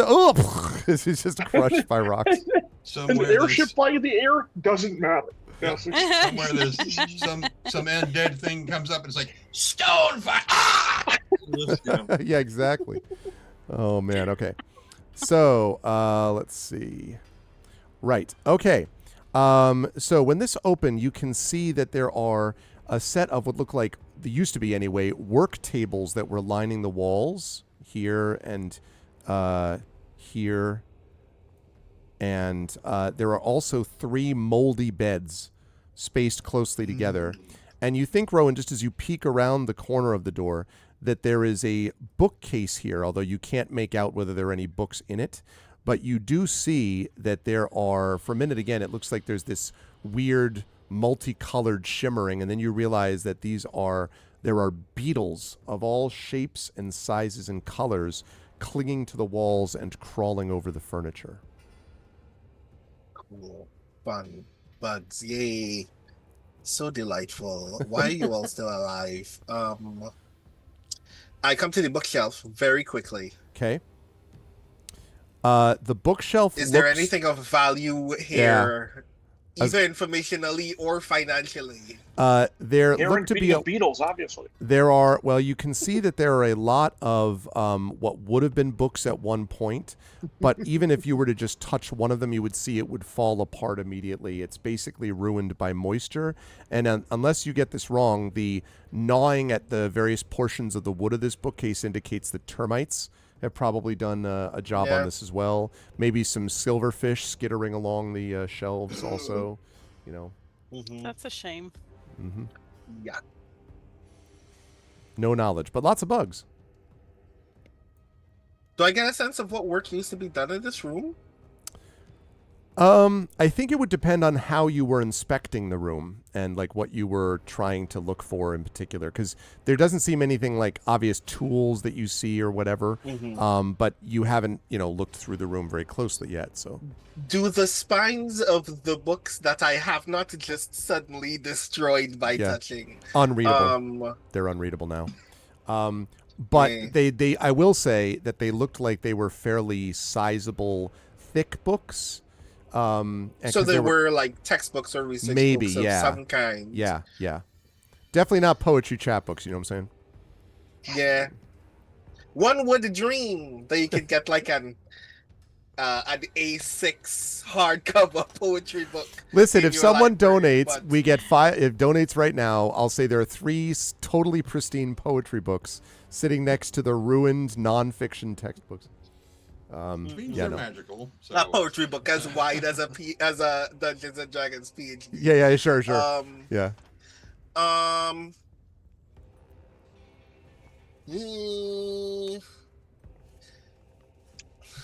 This place is disgusting. Is there anything worth selling in this room? I mean, I don't know. It depends on what you see, on what you look for, sort of thing. You can find a moldy bed farmer. Oh yeah. Oh God. Here, if you ring this bed, I'm sure you'll get something of value. Mm-hmm. Hey, I thought this was just where the bone knights were hanging out, and this was their beds they just slept in for like 800 years. I want to see if anything has been left behind in any of these beds, and then I'm gonna give up on this room. Give me an investigation check, please. I know you've already done one of these. Investigation. Now you're out of inspiration, so if you want to Tides of Chaos, you could do that again here, I guess. which would be of minus value at the point in time when I rolled, because I rolled 2 10s. I see. Yeah, Wow. certainly just your quick searching of the beds, it doesn't look like it. Most of the beds themselves look the wood is all bowed in, like trying to lie on it would clearly lead to its collapse. Like they can barely hold up the mattresses that might have been on there at some point. And there's a lot of sort of dark and greenish mold, which is a little hard to see among all the beetles crawling over the beds. I leave this room immediately. Okay. Smart. Meanwhile, I grab Tanton and Okay. I kind of drag him so that he can see the statues while keeping an eye out for the skeletal guards. Okay. I want to make sure that there's no trap between them or something, or that maybe he can describe. Okay. He knows their origin or something. So, Tint, are you because bringing you just into the edge of the room here, if I understand this correctly? Yeah. Well, now that she's explained what she wants Tanton to do, he's gonna start by visually examining the statues and seeing if he recognizes anything about them regarding anything he might have been asked to make in the past. He does. If you're just doing it from there, you're not walking up to them, but just looking at them from a distance. No, Yeah, no. yeah. Not from what you know, not that you recognize at the moment. Although, well, I mean, nothing that would be specific to your knowledge of it. Obviously, you know that Valara is the creeping queen, and is the person that apparently the Emerald Claw was trying to get more info about, and all that stuff. So there's a lot of it's not surprising that there's bugs and beetles and insect themes, I guess is what I would say in that Then statue. he's going to check the area between the statues for traps. Okay. I will stay near him. Okay. All right. So you're walking up to the floor there, Tanton? Okay. When you walk into the room and you're sort of looking down at the floor, you absently rub the back of your hand as you're sort of looking at the statues, and you feel a bump that wasn't there before. And as you press the sore a little bit, it suddenly erupts with hundreds of tiny translucent centipedes that cover your arm, and in your mind you hear I need you to make a charisma saving throw for me, please. Oh, this will go well. Do I see anything, or is that in his head? I don't know that you even know yet that he's even done anything. 18. Interesting. Okay. Good. That's what I like to see. Okay. Sorry. Precisely right. There's a moment where you feel this, you sort of feel this experience of, I guess the best way to describe it is you are immediately sort of intimately and infinitely aware of the number of creatures and bugs and insects and everything throughout this complex. They just seem to be everywhere, and there's a moment where you have this horrified sensation of just things crawling all over you everywhere. And then you sort of almost kind of shake your head a little bit, and that experience vanishes. And you are sitting back in the room. There is no sore or centipedes on the back of your hand. But now I would imagine you could say something to Merime if you want at this point. That certainly would have been like a whoa type of deal. I was going to say, that was distinctly unpleasant. Thought for a moment that I had bugs bursting out of me. Oh. Oh. I'm glad you don't. I would have had to ask Rowan to cast Fireball on you. So am I. I got the sense of that, yes. And I wouldn't have liked it, but I would have done it. Can you see anything with those statues that will get us killed? Now or you can make an perhaps not? investigation I check. was if you going to say, want now I'll do Yeah. my investigation check, which I'll be using my tools, and for some reason... Oh, that's great, Classicor. Thank you for that. Remind me the Ghost Bear DLC for that. Nice. Yeah, remind me of that when we actually do the giveaway. Thank you, Classicor, so much. Okay, there we go. That's better. It had forgotten my bonuses for my stuff using my tools, because I get a plus 15, a natural 20 for 35. Wow. You realize that you missed a few traps a couple of months ago. You're like, oh yeah. I remember. Yeah, no, there are clearly no traps on the floor here. You're almost positive. In fact, the floor itself, although it has obviously been passed over many times, many thousands and thousands of times by various feet and boots and so on, the sense you get is that both of these statues and this room, in fact, are very, very old. The torches themselves, as I've mentioned, are fairly new. Obviously have to be if they're still there. But the statues themselves are quite old. This is not something that was added later. And so you don't see any traps, obvious traps between them. Then I will examine the non-insectoid statue. Okay. And same thing, go ahead and make an investigation check for me. I would say that I'm probably going to give you a +2 just because of the critical hit on the one before. They're related a little bit. 26. Still a 20, yeah. Yeah, I mean, having a plus 15 is real good. No, I know. No That's kidding. definitely your thing. Yeah, they are. This looks to be exactly as I've previously described it. Of this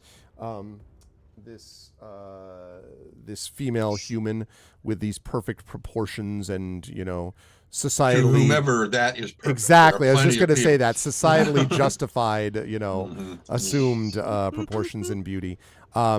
And the only thing is that the details on this are fairly extensive, if not exquisite, very well done. Like it's a well done statue. Both this one and the one to the south of it, obviously the same artist, same sculptor, but you don't see anything that moves or manipulates or shifts about these two statues. You don't think. Although I guess I would have let you make a religion check on this, Tantin, because of your own connections to this city. Okay. This does not involve a plus 15, but it is +5. Hello, Rem. What happened to your face? Funny you should mention that. You could thank Thordak's 17. mommy and the donation that made that happen. Yeah, 17. You do remember this notion of the Creeping Queen was always said to be looking for particularly beautiful subjects to be turned into experiments of insect-style hideousness. Creeping Queen or Crawling Queen? The Crawling Queen. Is that what he said? Creeping Knave, Crawling Queen. Yes. Okay. Yeah, you said Creeping Queen. Oh, I beg your pardon. Yeah, no, sorry. Creeping, crawling. Whatever. Yes, sorry. No. I beg your pardon. The Many creeping, sisters. The Creeping Knave and the Crawling Queen. Yes, so the Crawling Queen. And so she was always interested in finding new and beautiful figures to corrupt. This might be a sort of artistic vision of that. Okay. Oh.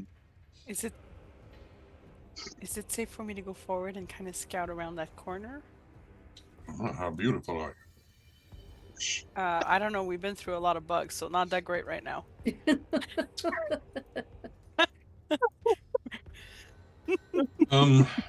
Be careful, but yes, I think so. Okay. I'll just relay back to the others. I'm just gonna move forward just to have a quick look around and boop. Okay. When you go over here, what you are able to see is that the passageway bends and then heads up this direction. Okay. And I don't see those guards again? You do not see them at the moment. Okay. Okay, so I'm going to report that I don't see anything. I'm just gonna go a bit further. Okay. Rowan, what are you what are you up to right now?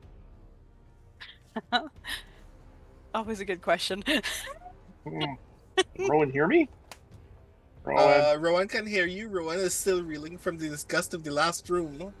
Nice. Can Rowan Purelling. do his reeling with disgust on the move and catch up with the rest of the party, please? Me. Thank you. I will bring up the rear. Be wary when you step into this section. It's entirely possible that you may hallucinate that you have bugs bursting from your body.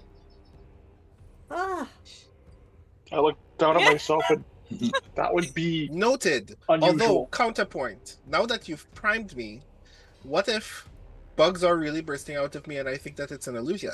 then we're all in trouble. Merime. Just drop a fireball, you'll be fine. Couple of notes here, Merime. First of all, when you step inside, this opens up into a very large, relatively speaking, room. And there's something notable, and particularly on the far side of it. Yeah, there's a lot of dead bodies. It's a mosh pit. A very unfortunate mosh pit. That's a very You The violent know, one. music that's got all. too loud. Mhm. The hell is that? Okay, bear with me just a sec. So it's like a mosh pit with a coffin. Okay. So I should note that right now, standing at the door, are the three fellows that you saw before. Ooh, that rhymed. Does it every time. Okay. Wow. There are, coming from here, several things. First of all, the sound of many shuffling feet and the ringing strikes of a hammer are echoing from this chamber, and you just sort of standing at the edge of it. You can see that there is this looks like it was at some point some kind of a large chapel that might have been a place of worship. There is the stone statue of a female human wrapped in spider webs lying on the altar, which is worn by the touch of many hands.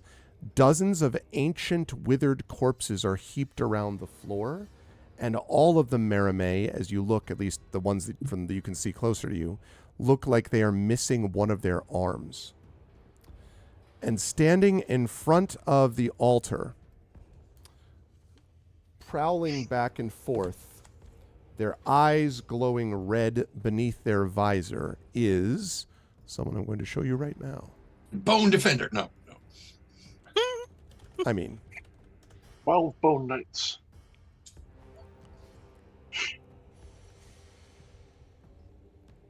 hang on just a moment. We're hanging.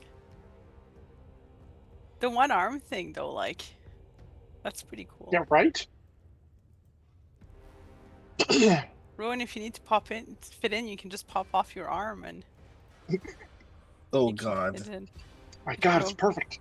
I don't know You if can your infiltrate for us. Pretty terrible. Okay. Let's see. Oh, Griffith. No. Too late. Outstanding work. Okay. I'll allow that one. Don't worry, they're disarmed. Yeah, it was already there. Oh, sure. I just glued in. Oh, okay. Okay. I know I had this thing, and now it's not Patty showing Jen. me. Yeah, I almost had a spit take there. Yeah, your sister's trying to drown you. Yep. She is.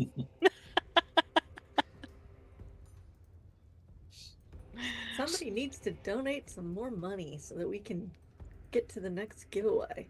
That is true. Yeah, sorry, I had this thing, and now it got lost, and I don't understand why. Or $1,000 so that we get into a monstrous battle and perhaps not survive. That would be, I mean, all except for that last part, I would be in favor of. There we go. I mean, we still have a lot of our spells and stuff right now, so if we're gonna get into a monstrous battle, this is probably a good time for it. That's true. Yeah. Okay, so Unless, of course, the goal is that you wanted to express that you do not like one or more of the characters that we are presently playing, in which case, this is a very good chance to just kill us. Because everybody hates Stanton. Oh, God. New this summer on NBC. let's see. No, we're all very lovable. Lovable scamps, exactly. Yeah. I mean, Illyrian's so scampy, it's crazy. Besides, since I have the Tiltify page up, I have the little tiny thing, and I can always see when it goes, and I'm like, ah! It makes me happy. For those of you who have been playing the remake of Oblivion, we are not those kinds of scamps. We are different kinds of scamps. Okay, that's good to know, as someone Very who's been true. doing exactly that. Okay. I'm assuming scamps means something very different in that month. Yeah, that's right. Okay. Right. These. Yes, there we go. Okay. That's what I thought. All right, so we've got That's like a Copy. reject from a Pokemon card. paste, What? paste. Did you say Pokemon card? Yeah, Sure, the one with like the for Christmas. Paste. I want the flames for the flames for a head, or fire for a head. Wait, what are you putting on the board? Paste. It just keeps. Okay, Harvey, you can stop anytime now. Paste. I'm just saying. Hey, whoa, Who donated Right? $1,000? What the hell? That's not the Whoa, big whoa, bad. la, la, la. It's just a bunch of little bads that are all dangerous. They're sizable bats. We call them medium. I think they're medium. You bats. can stop putting them down. We get the idea. Yeah. You're overselling our pull back. There we And go. Marie knows, so take it from her. Okay. Yeah. So, stalking back and forth, and you can now see what, or hear, I guess, and see where the sound of this is coming from, because this creature is wearing a suit of ornate Carnathi armor, is prowling back and forth, their eyes growing red beneath their visor. And I actually have a picture of this person, because I know The you big wanted guy? more details about, what it is that you're Yeah. facing here. Okay, and put that there. That's going to go into up one, and then down here, and then into this. Carry the one. Yep, Hit 1, Pro 2. right. Okay. You are going to see this coming up on stream, you in chat. Wow. Good about this. Right. This is where we call it for reinforcements, right? Well, we'll see what Yeah. happens with those. Those You're showing us the big donations. banam? Okay, and this and this. All right. You see, this is what he looks like. Hello. His eyes glow red, as he looks beneath. And it's not really a visor right now. His helm is off, and he's carrying his helm basically under one arm. And he is glaring. His attention is fixed on a giant round runestone, which is set in the southern wall, and you can see that over to the eastern side. And the ringing is coming from a group of soldiers, skeletal soldiers, that are hammering at its surface. Many more warriors are spread around the chamber, but the thing that I want to note is that rather than having two arms, one of their arms, in each of these cases, each of these warriors has one arm replaced by a grotesque scorpion-like stinger. That's probably not good. And the soldiers at the runestone each have a sledgehammer that, with their one arm, they're clang, clang as they're hammering away at Didn't the think that one runestone. through too well, did you, Boney? And that's the rune stones is what we didn't want them to destroy because that's going to help open the gate, if I Theoretically. recall correctly. And you can hear that, and you can't quite see it from where you are, Mermaid, because it's obviously same plane as you're on at the moment. So you need to move up to see how much damage they've done to it. You can't tell how close it is to being opened. I'm gonna guess it's not good that they're doing this at all, though. So I am going to withdraw and go a little bit further down here, and then I'm gonna basically telepathically tell the others what I saw. In very broad terms of a shit ton of enemies, they're breaking down a runestone, weird coffin, lots of dead bodies, mosh pit gone bad. This is gonna be a tough one. Also, I'll tell them about the poison stinger arm things. Also, tell them about another $25 donation, which is anonymous. Thank you, kind anonymous person. Anonymous really wrecking shopped, with the donations. I mean, just really is impressive. So that's 270477. Nice. Thank you very much. That means we are another giveaway and only $295.23 away from that $3,000 level. Let's keep going, people. Let's keep it up. Where does that put us for magic surges? That $25 means that's a good question. Halfway towards another magic surge boost for Rowan. Yeah, halfway towards 5. But also gives an inspiration to you again, Tanton, because I think you used yours up. So the next 25. Oh, you didn't. So then it moves on. It overflows to Merame, who has not used her inspiration. Okay. No, I haven't. So you still have. So who does not have an inspiration yet? I think Rowan used his, but I don't think the rest of us have. Oh, yeah. So I used mine immediately. All right. So it flowed all the way back down to you. All right. Right. There you go. So, just to clarify, Arv, Yes. the soldiers in there are not the bone knights. They're actually like living beings. No, they look to be like some kind of weird cultist, Deathlock Knight War things. They look somewhat skeletal. They're not bone knights of the kinds that you've battled so far, but they look like they are, if not undead, there's some strange limbo state. They're really between them. close to it. And these are the things with the scorpion stinger arm.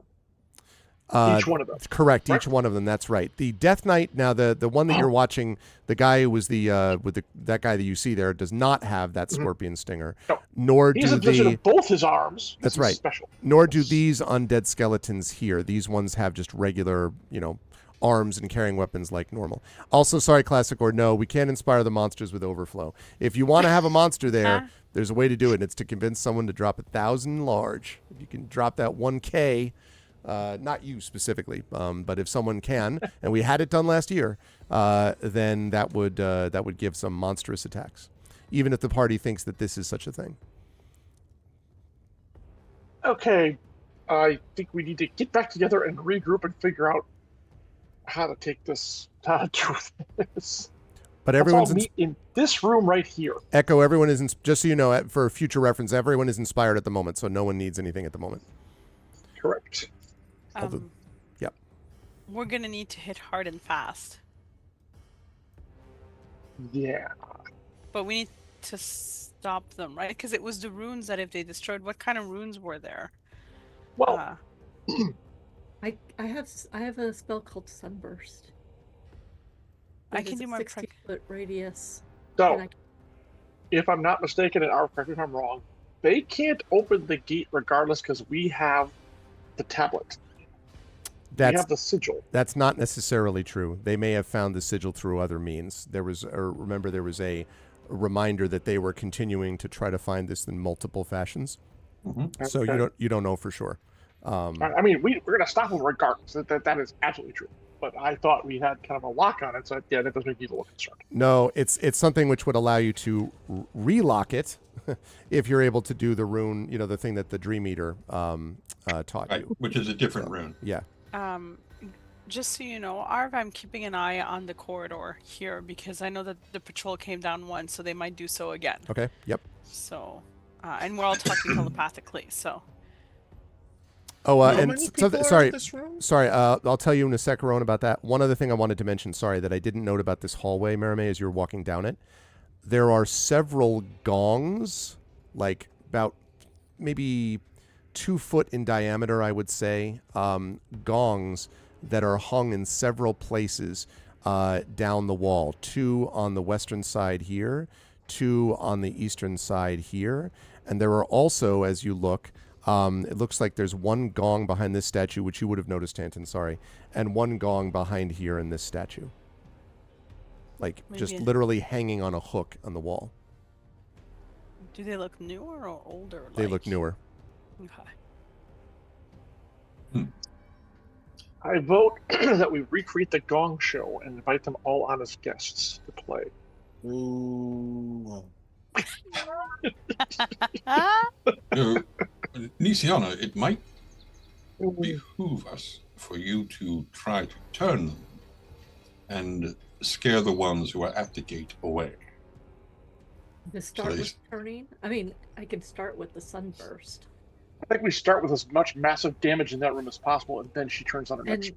if I action. remember correctly, Rowan can also sunburst. I presently am unable to sunburst. Okay. Well, I can sunburst Boo! first, because none of you can be in that area because I can do it from a distance away, and it takes up a 60-foot diameter spot. Awesome. I can do a destructive wave if I use my invisibility to go. It's a 30-foot radius, so, and I can just hit a bunch of them, but I don't want to get in the way of your sunburst, so never mind. You sunburst, I can always prismatic ray with you. Right. We can do If that. I get stunned, I'll have been useful 1 turn. Wow. Hashtag trauma. Yeah, I was going to say that the PTSD from that stun. Because I could do think it you from two down open up here. with those spells, and then Yeah. Nisiana tries to turn whoever's left. Okay. We hold the corridor here because only a certain number of them can come at us at a time. And just kind of take them out as they come at us, is what I'm thinking. You can come up with me, Alarian, and we can be the front line while the others can cast spells from behind us.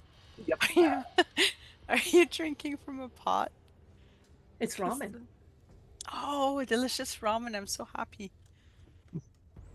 Well, ramen. I don't know about delicious. Well, Oh, that's fair. if I mean, if you're going to have delicious ramen, you haven't had it made right. Let's put it that way. Oh, I've had delicious ramen. This ain't delicious it. ramen. That's fair. we have a place up here called Kazuki that is run by a Japanese ramen master. Nice. So Oh, I bitch. am now adding that to the list of things that I need to experience when I enter Washington. Right? You need to keep a list, especially if you're going to end up staying with me. Ooh. So are we good with me starting with the sunburst, following it? Hell yeah. Doing Mary May Yes. doing the Back prismatic ray. Yeah. and then devolving into chaos? Yeah, then your next round you're going to turn while Yes. we hold them off, basically. Yes. Except turn basically makes them run away. Except the only way they can run away is down this corridor that I can tell based on what Marie said. Well, it'll move them away from the door, so they stop smashing it. Right. The point is they can't approach you, and I'll take that for right now. Okay. Because if you take a group of them out of the fight, it's less we have to worry about. So it's still useful. They will attempt to flee you and get as far away as possible, which is fine. It's the top of the room. Great. We'll take care of them later. All right. Well, if that's what we're gonna do, I am Should ready to begin combat. Should I recast invisibility to encompass at least Nisiana as well? As soon as we attack, invisibility drops. Remember that. Right, but I know. let's get this up there so we can completely catch it by surprise. I'll use my I can ring next literally time. So do yes. the spell from where I am. You can do it from where you Oh. are? It has a 150-foot range, and then it's a 60-foot diameter. This is my 8th Okay. level spell. Okay, well, why don't Larian and I go to the top then? Because I need to be closer for my prismatic ray. And we still need to block that entrance because Yeah. once they see it, they're going to start coming. Exactly. And then you, Nisiana, beat feet to get up to us as soon as possible to do the turn.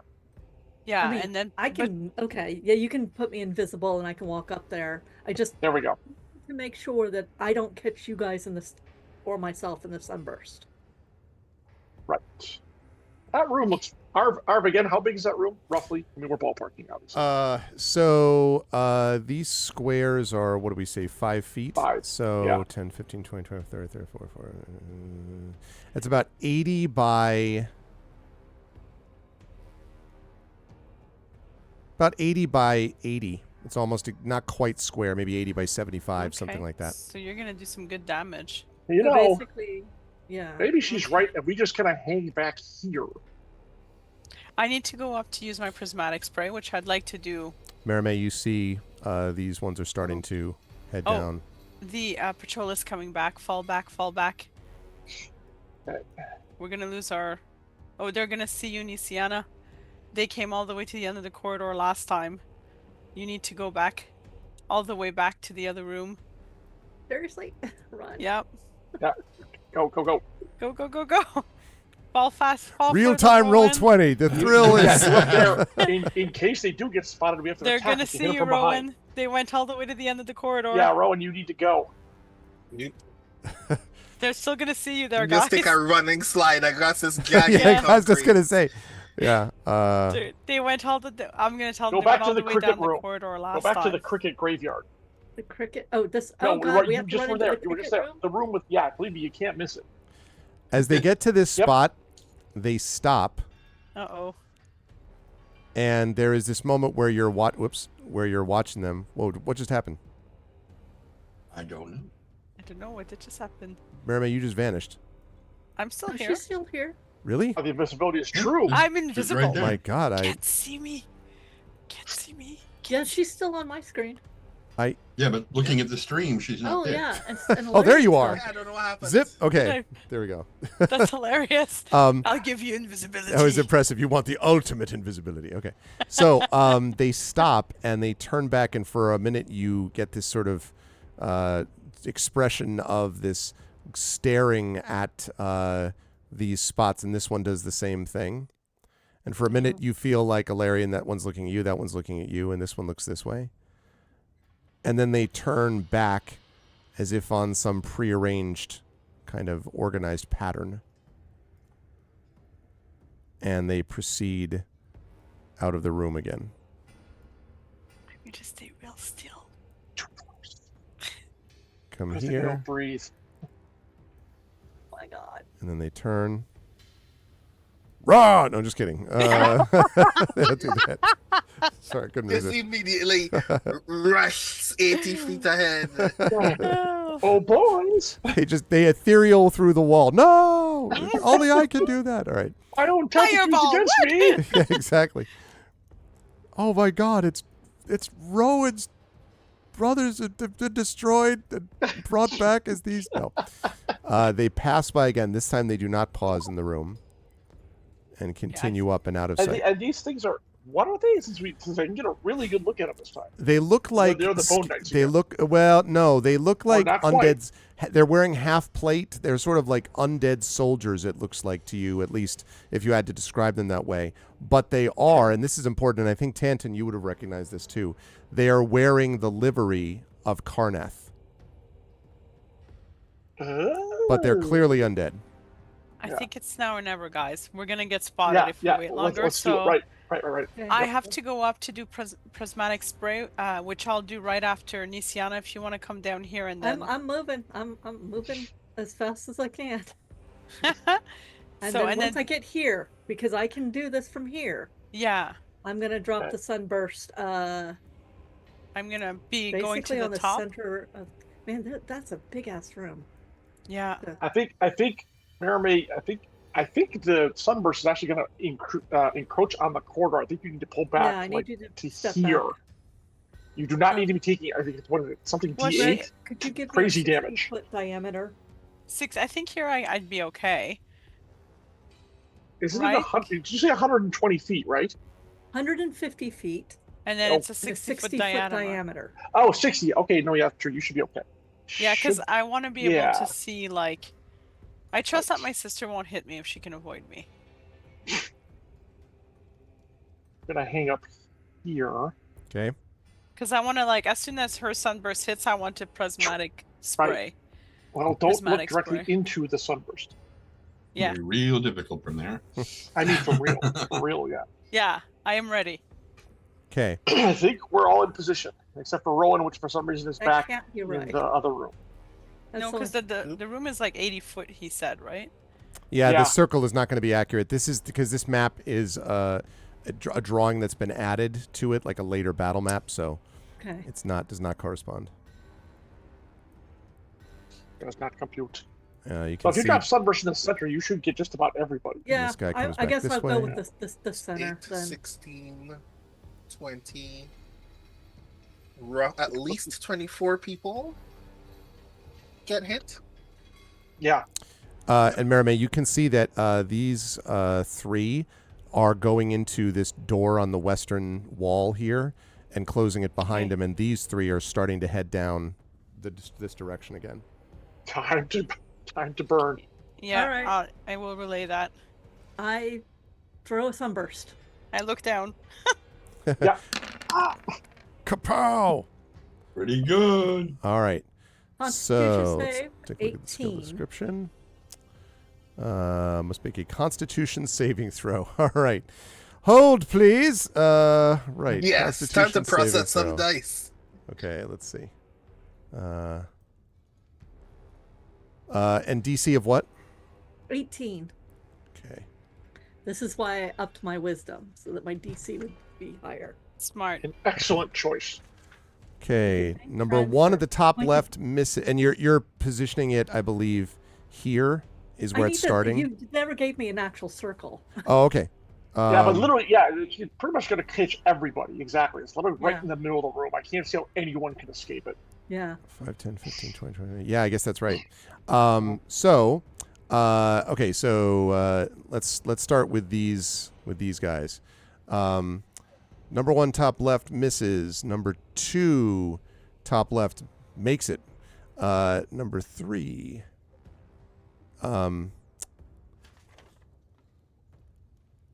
Undead and oozes have disadvantage on saving throws.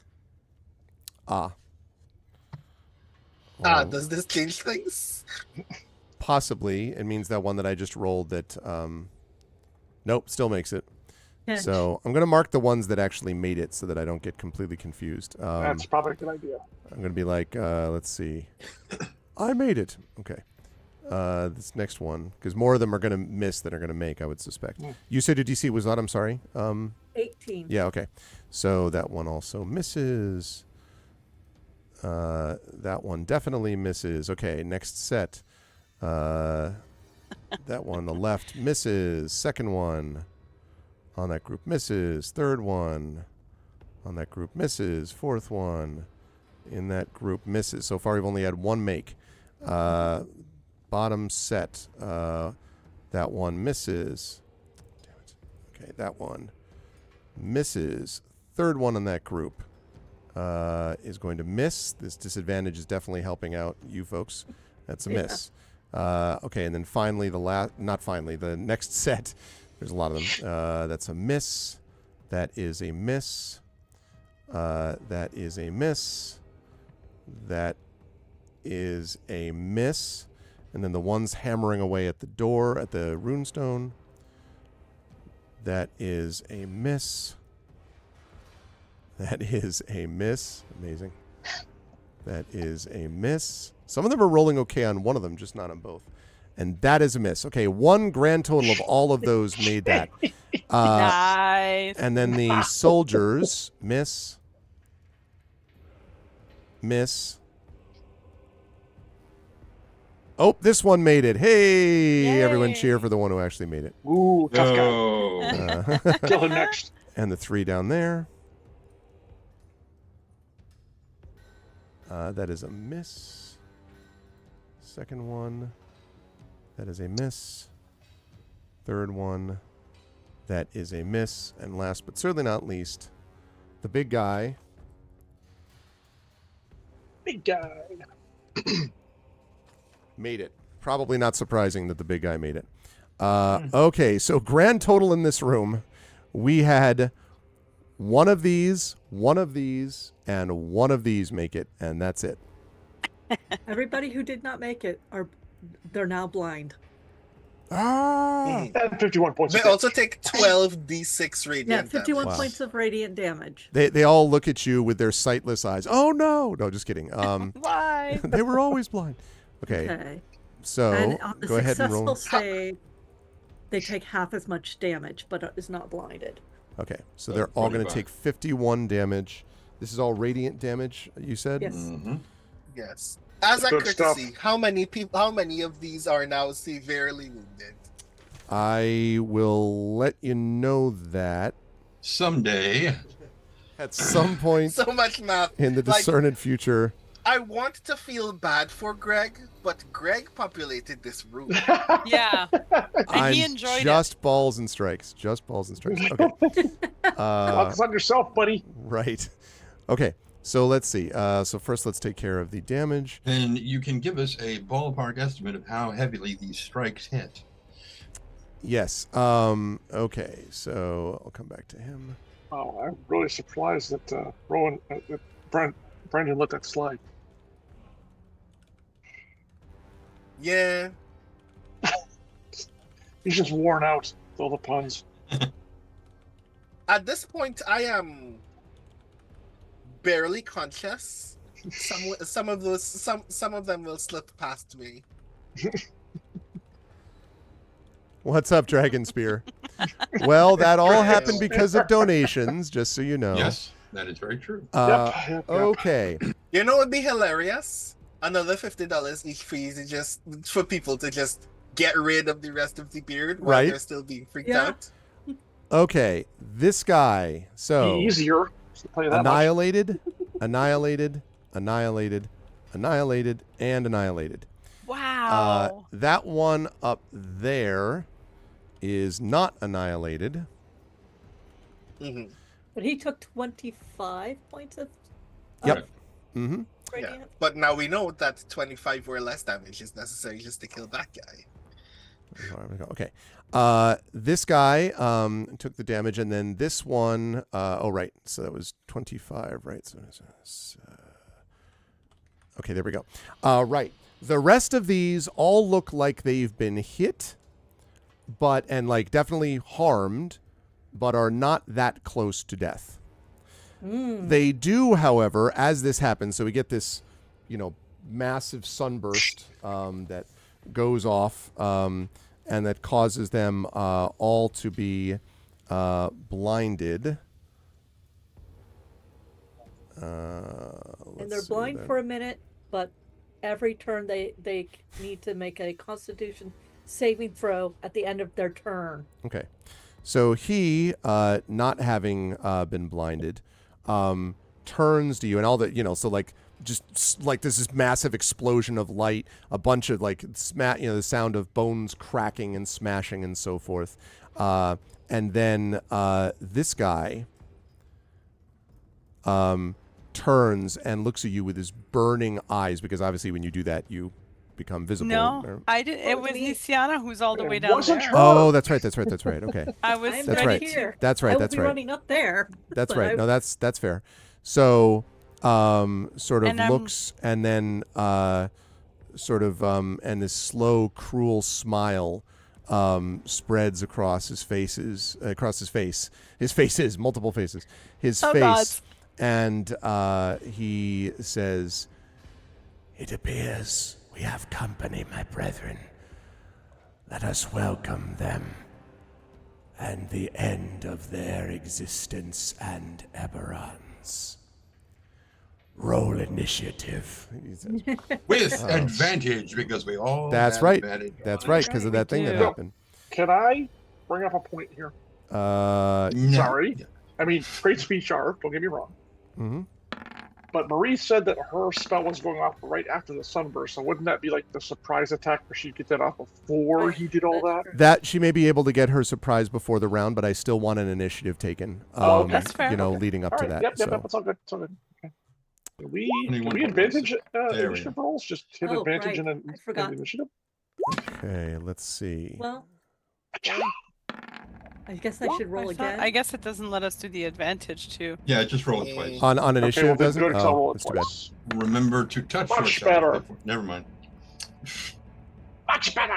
Okay. Okay, let's make sure that I have everyone right, because even though I deleted everybody, it still sometimes struggles Well, to my figure first this one out. was a 20. Your first one was a 20. Okay. Yeah. All right. And Tanton, your 21. Yeah, 21.16. So okay. Put 21 for now. Marame, you are 15. I'm 15. Yeah. Rowan is 5. That's right, Rowan. You No, are 5. my higher roll was 8.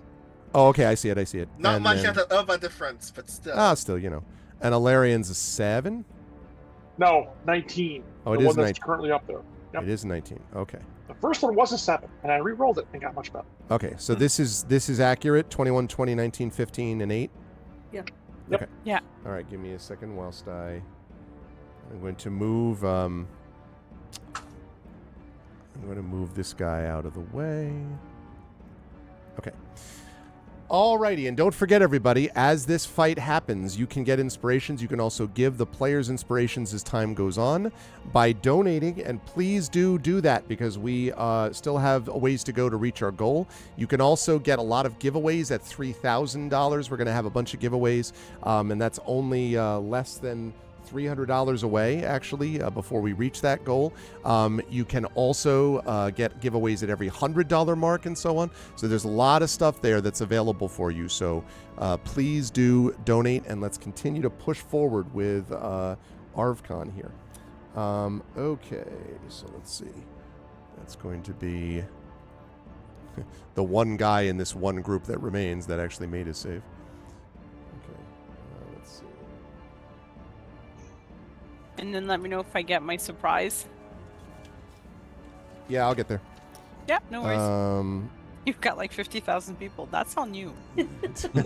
Look, we tried to take him out to make it easier for you. Right? Yeah, no. I mean, listen, You know, you cut right, some you- of them down. It was just We were helping.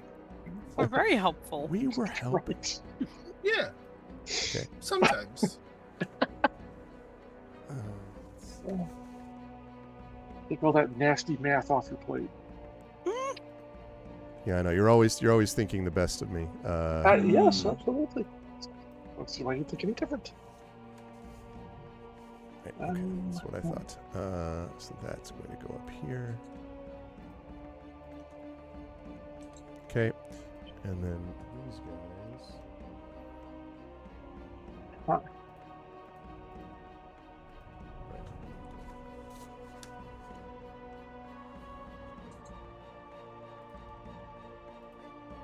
Okay. Right. So let's see. We have Tanton at 21. He's going to go up there. Bear with me, chat. This is a fairly significant combat, so. And there are a lot of moving pieces, quite literally. I mean, this is actually mechanically ideal for the rest of us, because it means at the beginning of every combat turn for the enemies, we can just take a whole bio break. That's true. And come As back, we're all several creatures have to slaughtered. make con throughs. No, I suspect that when the actual attacks start to happen, it'll be a different scenario. Okay, let's see. And then Marame is 15.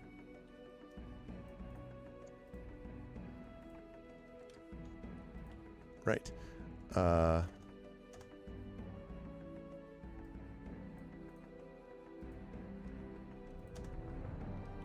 right. And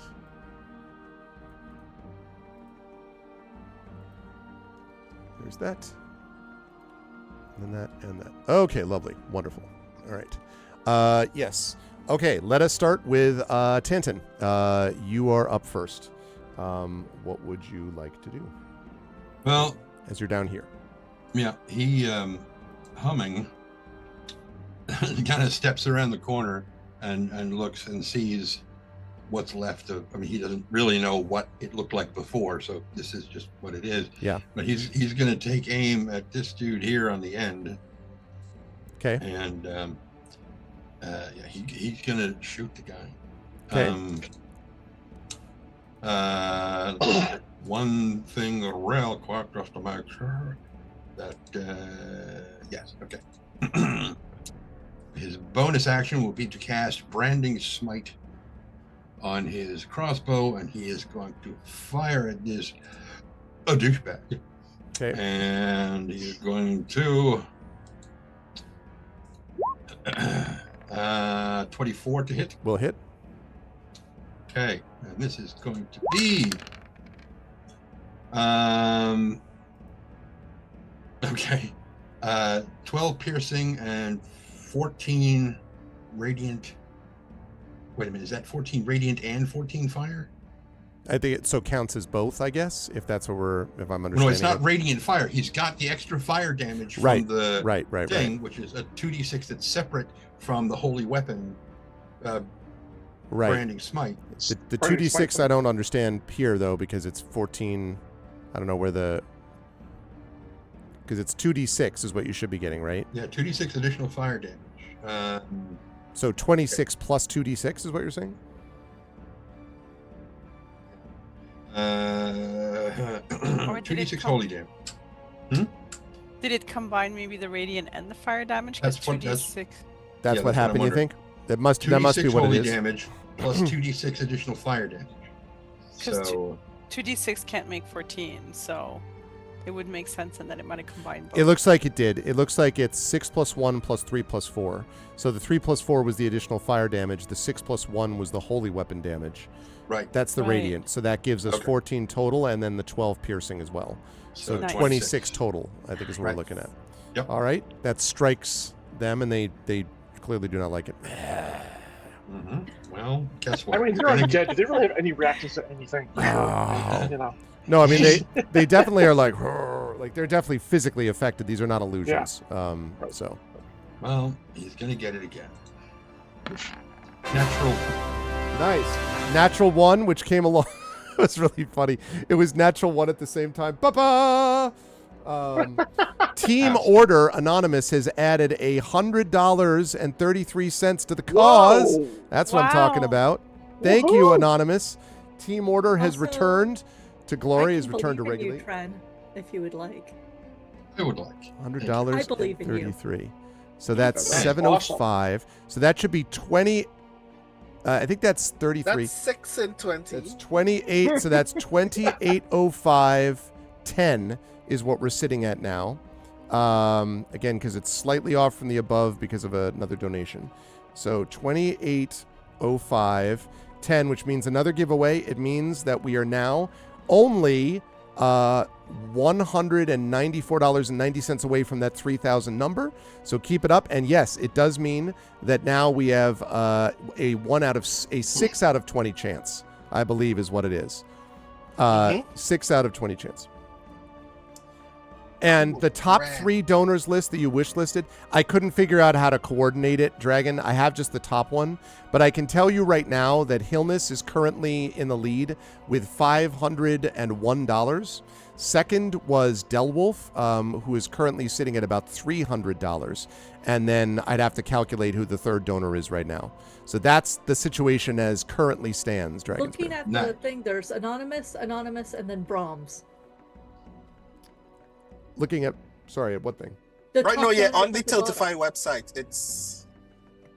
Well, there is a top donors thing. Oh, nice. I didn't even see that. I was looking at the other page. it's- Yeah, Now, no, these that's things have to be Delwolf. added together, though, because because the thing is, it doesn't, I've asked them to do this. It doesn't aggregate this stuff together. Oh. So Right. Delwolf, for example, it shows as having $100. Delwolf did way more No. than that.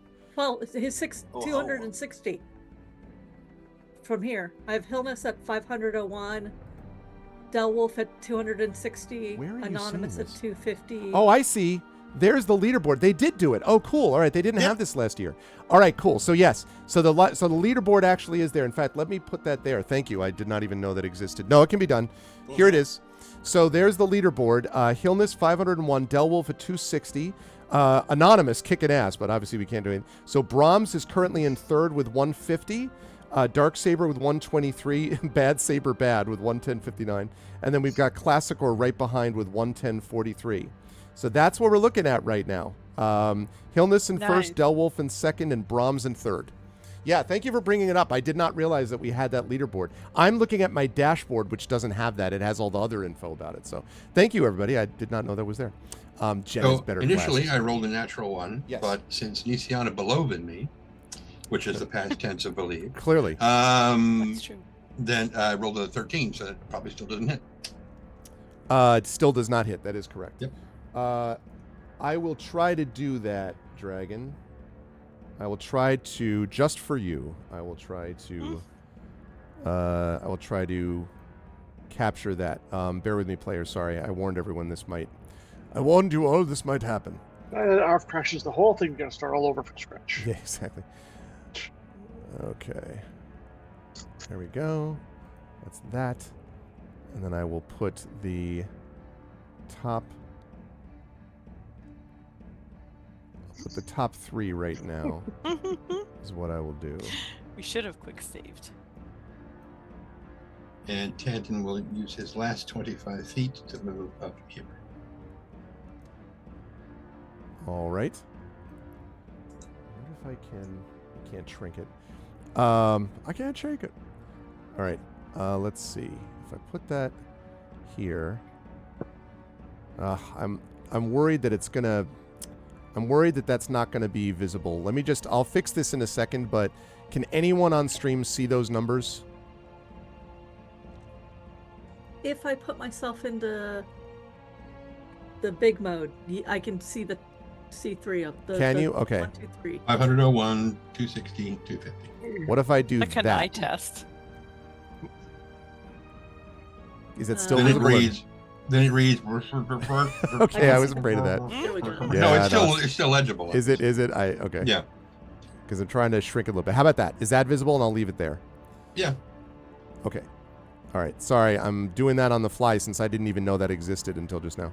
All right. And I will put the adventure title over that. Rain on me.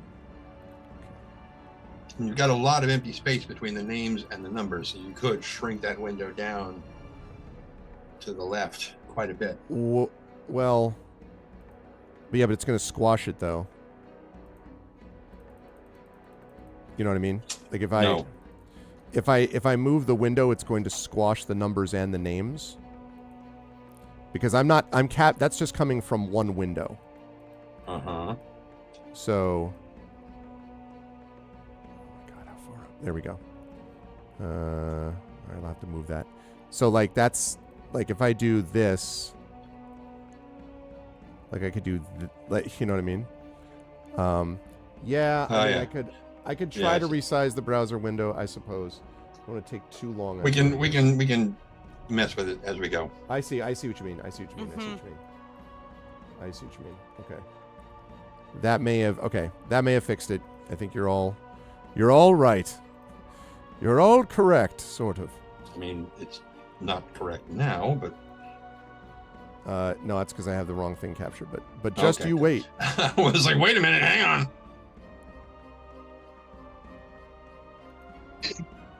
There we go. Dragon Spawn says, "Never mind, I'll do it myself." Yeah. There's more. Yeah, Dragon Spawn's on here. There's more. There we go. All right. So now that's like that, there's the top donor list. Again, sorry, players. Then we go here. Then we go here. Then we go here. So now it looks like this. And now if we shrink that down, that looks a little bit more reasonable, right? That's manageable. Is that okay? Looks a little more professional, sir. Well done. Well done. All right. Thank And you. next year, ARV will add it in from the get-go. Well, yeah, because now that I know that such a thing exists, it was not here last year. I actually sent it as like a feature request. I'm like, it'd be really useful if we could do this. And apparently they listened. All right, there we go. But didn't it's there. bother It to let exists. you know. It's there. All right. Now that exists. It's okay, dragon. Dragon spawn. Thank you. I have a dragon spawn and a dragon spear. Okay, sorry about that, everybody. Right. Where were we? You had hit, and then you had missed. Anyway, and so. And I moved up. And you Even moved with up. his Okay. reroll, he missed again. Yes. All right, sounds good. Thank you for the raid from D20 by the sword. It's what I love to see. Dragons unite. Nice. I love to see that D20 by the sword. Thank you so much for the raid. Welcome to our season finale of Eberron Oracle of War and day 3 of ArvCon. To benefit the Damon Running Cancer Research Foundation, we are only a couple $100 away from $3,000. We are a little more than that away from our $5,000 goal. But money that's being donated now not only helps towards this cause, but also gets us towards giveaways and also gives these players inspirations. And if someone drops, as they did last year, a $1,000 donation, that will add a monstrous force that must be dealt with by the party. So just letting you know that exists. Also, it makes it easier for Rowan's Wild Surge to go off when you give the 50. So just keep that in mind. All right. Love it. Thank you so much, Raiders, for being here. Welcome, welcome. Thank you so much. And we're going to keep on rolling. Okay. So Tanton did that thing unless something else is going to happen. Oh, I see. I thought you were going to be like, I was going to do something, but instead you were pointing out my accidental joke. Yes. Thank you, Tanton. Good stuff. All right. And you're staying where you are. Nisiana, you were up. How far away am I from Mary May? You're probably close to 55, maybe 60 feet. So in order to get there, I'd have to double move. These are 5-foot squares. I think you're only about 40 feet away.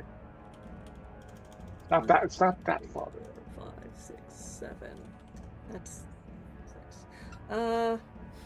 I am going to pop Aura of Life and move up. That's what I'm going to do. Okay. Thank you, D20 by the sword. I hope you enjoyed your session, which I'm assuming was D&D related, but... And hopefully not this module. Yeah, it's true. Oh, all you have to do is wait. No. Yay, spoilers! Yes, so since my Aura of Life is huge and this place is small, pretty much all of my companions are in it, or do you want to give me a circle? If you are aiming for how big is the circle supposed to be? It's a 60-foot diameter. I wonder if that passes through a wall, though, like where Rowan is, like unless Rowan is moving behind the rest of you. Rowan, are you It's moving powered behind the by rest a of you? god. I am presently Who am I? very good where I am. Okay, so because I'm Okay. trying to decide if it probably would not necessarily. I don't know that it would go through. Well, Okay. Well then, Hey, those walls need protection from being reduced to 1 hit point as well.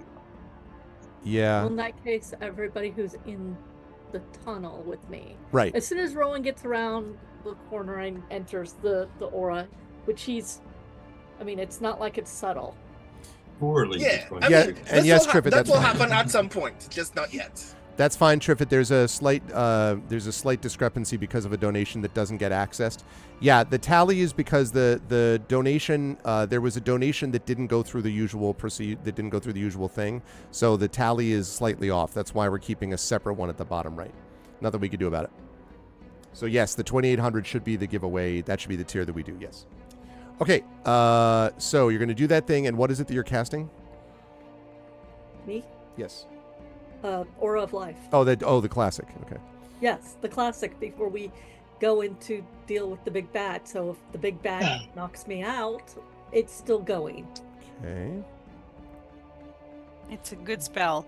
It definitely has great value. Has great utility. Mhm. All right. There's that. And we'll do about like that-ish, roughly speaking. It's probably farther. It's probably like that more. Okay. Great. All right. And are you moving anywhere? Or are you staying where you are, I Nisiana? moved up. Oh, you did. Okay. Yeah, I only have 30 feet. Okay, yep. No, that's fine. Was making sure. Okay, so next up is Alarian. What would you like to do? They're going to be coming at us, so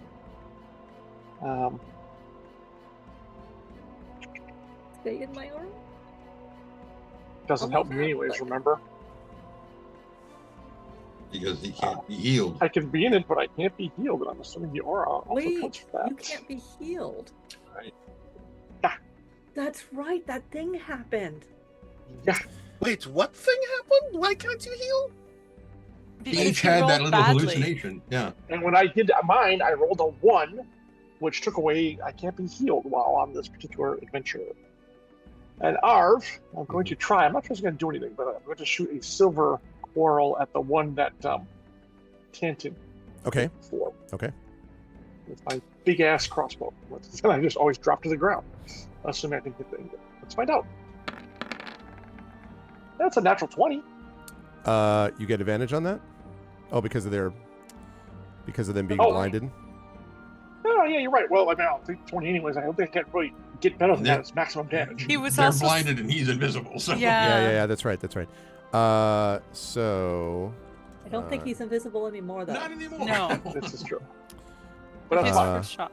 yeah, attack rolls have advantage. That's what I thought on blinded creatures. So, okay, so yes, so that then definitely hits since it's a crit. Yeah, that's 11 points of damage. Kapow. Okay, hits it, does not do any more damage than before, but it definitely does normal amounts Right. of, you know. And yes, I am now visible, which is fine. They're gonna know And where they all the arrows say, are coming from. God It's damn, very and then all clear. thousands just swirl for me. Yeah. And I'm gonna okay. wait on next time to do all my stuff. So Okay. One thing I want to notice, by the way, to mention to both Tantin, probably Merime would have seen this in Alarian. There's something weird about these things, the way that they move. There's sort of, again, I've mentioned quite a bit this sort of shimmering effect in here. And there's something odd about the way that they look, but you can't quite make out what it exactly is. You may get a chance insofar as they're likely to go next, or pretty soon thereafter. But there's something weird about them. Alarian, are you doing anything else before the... planting myself in the entryway to the corridor. This room, by the way, is taller than the rest of the spaces, right? Yes, it is. It's not a massive vaulted ceiling, but No, it is higher than the others, yes. I mean, it's over 10 feet, right? Like 15. Yeah. Perfect. Okay, great. Yep. Let's bring it. Okay, so these ones. All right, so this one comes towards you, and as the bad guys go, I'm trying to decide if these guys will go first. Oh, I think have so. 0 negative energy now. 10, 15, 20, 25. Good. Oh, yeah, that's right. Because Yep. I damaged them too. 0 negative energy points. Right. Okay. As this comes towards you, Alarian, and towards Merime, although it doesn't know the Merime's there yet. As it comes My secret towards you, weapon. you can see that there's a weird, like, doubling effect of the creature as it moves towards you. And suddenly you realize why, because when it gets close to you, you see that it is essentially the best way I could describe it is some kind of an undead soldier, but there are insects crawling all over it. So as it comes towards you, like centipedes and bugs and beetles are falling from it. And so as it attacks you, some of the little bugs fly off in your direction also. Okay. Yeah. It's really pleasant experience all the way around. I mean, good thing I don't eat or breathe or worry about any of that stuff. Or one's not going to crawl up my nose because I have no nose, so whatever. This creature makes a total of 4 attacks on you. Yeah. Let's see. First one is You got this. and it is attacking with its stinger. Remember that it's got that each one of these has like one stinger for an arm. It's dropped its sledgehammer it was using to pound away at the stone. So we're looking at a let's see, there's a 9. There is a 20. Actually, wait, let me double check on something because attack rolls have disadvantage. That's what I thought because it's blinded. Okay. Yep. All right, just making sure. Okay, so then it would be 9. Second one would be a 14. Nope.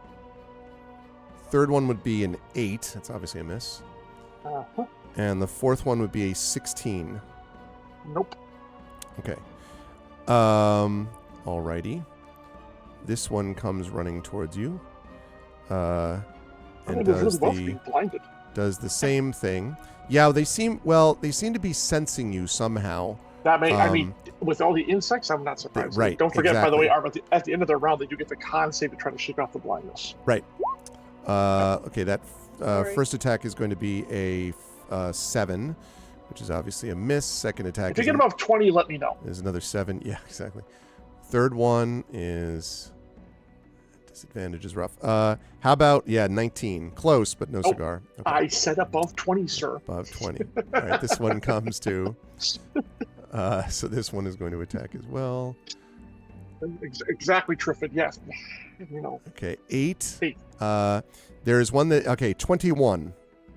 Nope. Keep going.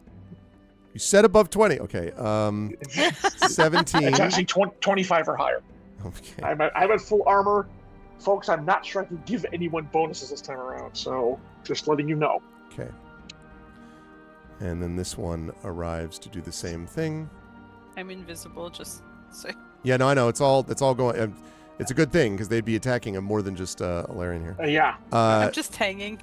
So a 23. You said what is it? A 25? Ooh, close, but no. Get it across my armor. Like, ooh, that's close. Say again. 24 or 25? 25. 25. Okay. All right. So those are all. This is. Okay. This one comes over here. Now, this one comes through here, and when it comes to get to you, Alarian, it bangs into Merime and sort of kisses and starts clawing out towards Merime. Now, it's not going to... it's going to be... it's already... It can't be double disadvantage. So it's just going to try to hit you at disadvantage, Merime, because it's whatever's there. But fortunately, that's an 8, a 12, an 8. God, these rolls. And a 7. So all terrible rolls. Okay. Now, these things, as they come up, you can sort of hear the skittering and chittering as these things all run up. And I'm not doing any more attacks because they can't get to you. Exactly. Kind of my plan. But they are all clustered around you. And, I like that. bookkeeping arm, this guy right here Mm-hmm. is the one that was branded, so he's glowing. And any attack, the next attack against him has advantage. Awesome. Thank you. I'll wade right in there. Okay. No, he does not kiss Merime. He just reaches out and That's what I heard too. Yeah, no. Yeah. Oh, did it? No, I didn't say that. Rude. Yeah, that's jeez. We will have words, young man. Yeah, I say to the that's dead guy. can't believe that. Yeah. Let's see. I said bangs into, not kisses. I said bangs into was I my don't know, man. That's 3 of them. actual phrase. Anyway, it is. Oh, now they get the con save to save out of it, right? Yep. Okay. What do they need? The same con save number, the same It's 18. And it's basically at the end of their turn for a full 10 rounds. They get to make this con save. Is it again disadvantage? It's every. I don't. Because Hold on. undead. I did because I'm dead. I believe it is disadvantage. I think it was only, what is the fucking Hey, point? sorry. Yeah. I can never remember which thing this is. The spell dissipate, blah, blah, blah, on a successful save. So they're at a disadvantage. Yep. Undead and oozes have disadvantage on this savings throw. Okay. Hold, please. I'm on number 12. I have no regrets. This is Nor the should biggest. I mean, I don't want a rules lawyer, and feel free to overrule me, but it Please says do not talk to me at the moment when I'm in the midst of 18 calculations. I'll get to you in one sec. All right, we're done. So fussy. It's moments like this that I imagine most GMs wish Roll20 made it very easy for the app itself to just do all the math, and you have to deal with a certain Yeah, no, it's mostly just high rolling. threshold of creatures. Yeah, it's mostly just rolling dice, to be honest. Like there's like I could just do it as a group, but it's not as a group because they're technically individuals. So Right. Yeah, okay. but it would be cool to just press one That's button true. and then Roll20 tells Yes. you these are the creatures that fail. That's very true. Okay, yes, John, you were saying one of them made that save, so one of them So is again, now. not to rules lawyer against the party, but it says undead oozes have disadvantage on this, the initial saving throw. I think honestly the other ones are probably made normally, to be honest. Because Oh, really? Because the language doesn't say later; it just says it makes another con saving throw. It doesn't say anything about with disadvantage. It says this. I mean, this is a language thing. I would argue that it means undeads and oozes have disadvantage on the saving throw that is required for the spell. I agree. For the radiant damage, the first save they have is at disadvantage. I don't think the rest of them, the ones to shake off the blindness, I do not think are at disadvantage. That's what I'm saying. Yeah, because I think one of the this is a very singular word. Because the argument is the creature that's blinded by the spell, what's causing the disadvantage for the undead is the radiant damage. But they're not taking repeated radiant damage now. They're recovering from having been blinded. If it were a continual effect that sunburst was constant, right? Then they would have to constantly be making it a disadvantage because it continues to be radiant. But I think that's right. I think it's the case that it would not just be that they have to make it a disadvantage every time. So so I think that's right, which means a few more of them made it. I appreciate the honesty, but I will also point out that I would have noticed it in a little while. B, there have been some other times where I have allowed the party to bend things slightly, such and such, post facto, so to speak. So, okay. So rules lawyer closing remarks are now over. Okay. I'm actually hurting my own party by doing this, but I feel I have to be fair by it. So. Okay. I know I'm with it either way. I would have felt the same way, but yeah. Okay, there we go. Emerald Claw. Right, good. Okay, Marimay, you are up next. Because they missed you, you were not affected by any of these things, so you're still technically invisible. Oh, well, I'll just not do anything then, and I'll stay invisible. Just forever. I'm not stunned. If I said that I was going to cast something that had a 30-foot radius, how many of these little butums can I get in that? Every one of them. Yeah, you get all not the guy in the upper Not right the big or the one, upper though? left corner. Yeah, not this guy. I am then going to cast this guy, Destructive Wave. And I think this guy is just out of it based on where you are. Which is okay. I'm not going to hit any of my party members, obviously. I can choose. Yes. Isn't it great? Oh, good. So they have to make a Constitution saving throw, or you take 5d6 thunder damage as well as 5d6 radiant, and are knocked prone. And otherwise, it's half damage, not prone. Outstanding. I'll return in a few minutes. If we have any devs for Roll20 watching this stream, either live or the VOD later on, please consider the following suggestion. Give the ability to kind of click a little radio button or a checkbox or something so that you can say, I have 20 people that need to make a saving throw against this DC. Go. Yeah. And it just rolls them. Yeah. I know. Yeah. Do you want me to roll the damage Trent, right away I'm so going you to can tell you the apply even more it? frightening part. Yes, There that'd be is a a good idea, Roll20 Marie. DM right Okay. now who is going, that's not possible. Okay, that is the thunder damage, 16, and the 16. second one is the radiant damage, 12. Okay. Those are not amazing rolls, but they are rolls. Yeah, they're above half. So Oh, one and- 28 damage then total. Yeah, and one of it's radiant. I rolled it separately just in case it had a different impact, which it might not. Which is cool. Okay. Cool. And I will counter that, Rowan, by telling said dev, well, you know what? Games Foundry can probably do it. So get your shit together. Wow. Shots fired. No, I've spoken to Roll20 devs who are like frightened by Roll20. They are surprised that it even holds up on a regular basis.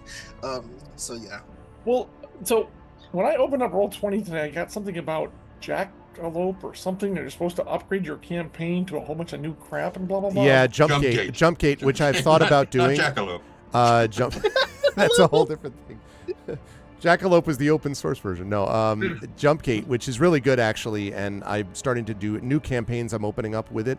I'm a little nervous about doing it in I think brand new campaigns, but for the future, it's much better for reveal areas, and there's a lot of cool, like slick maneuvers here for sure.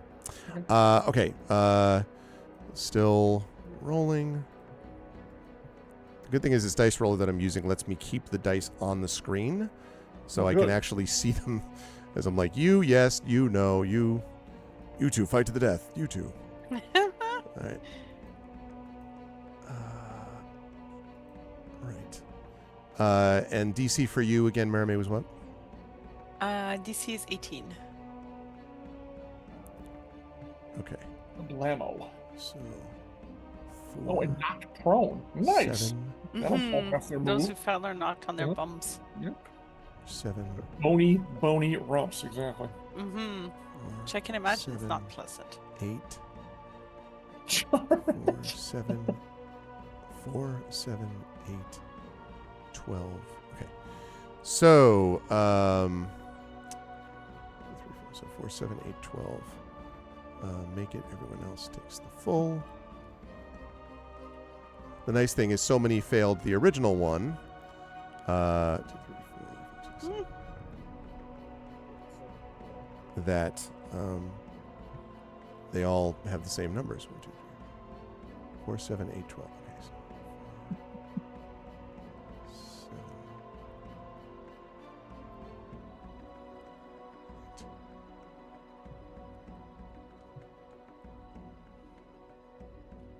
Okay, and that.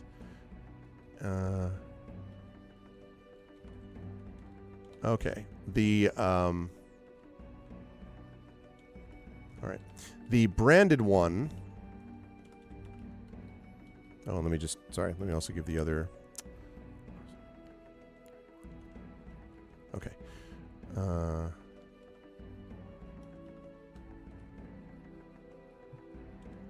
There we go.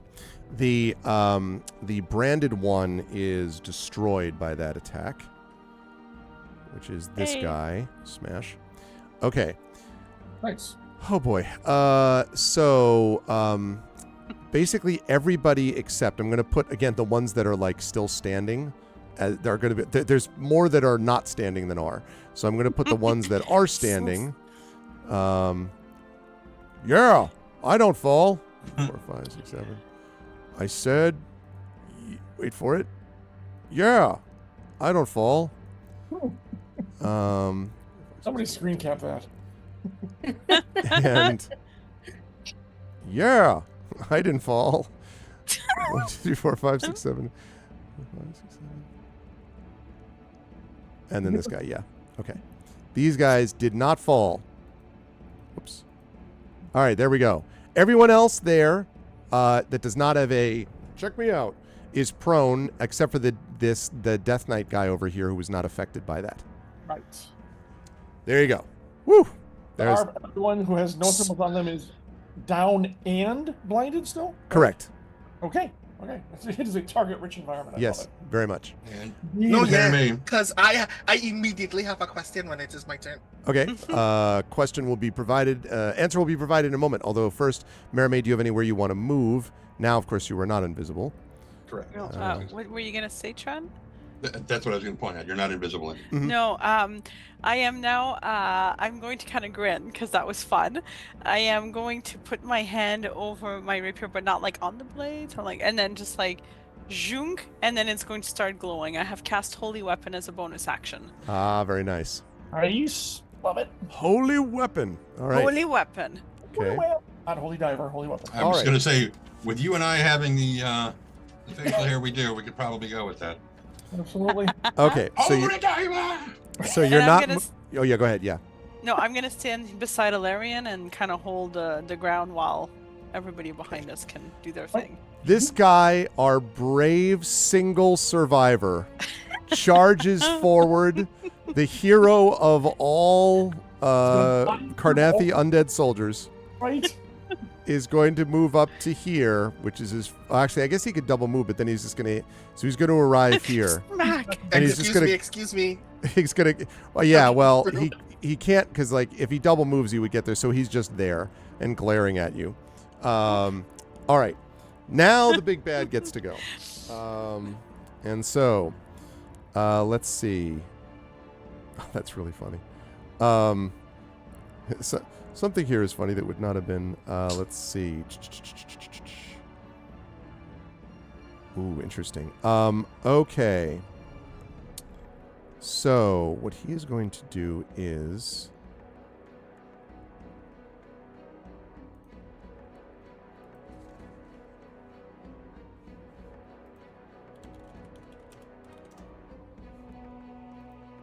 Okay.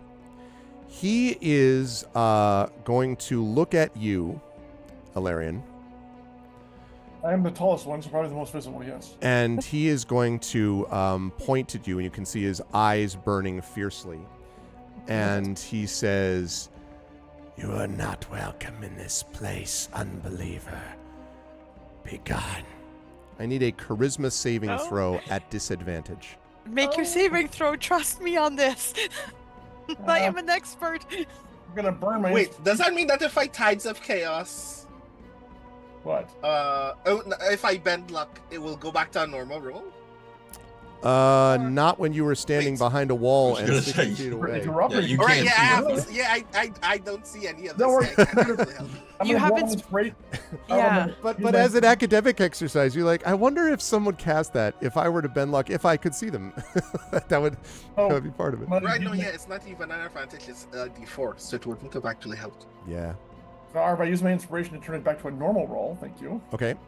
Smart. And I'm gonna have my whatchamacallit, the one thing that allows me to boost up my saving rolls. Okay. Ready.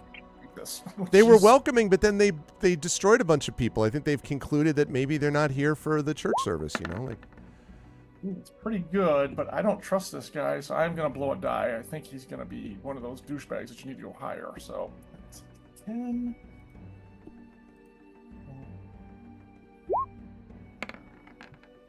21. So there is a brief, what I would describe as kind of like a brief popping sound, and Alarian vanishes. Ah, crap. Whoop. I'm going to put you over here, but you're not actually in this room, Alarian. Yeah. Alarian, you are on, or at least it appears that you were on, a plane of fire. And everywhere that you look, in every direction, there are lakes and rivers of lava. There are volcanoes that you can see in the distance. It is hot. And striding towards you, roaring challenge, are two enormous, 15-foot tall, horned fire demons whose hands blaze with fire. Right. So the this guy Cool. is Fun. this Oh. guy is going to, let's see, so he's done You that. know this, Rowan, because I basically screech it out in the telepathic link.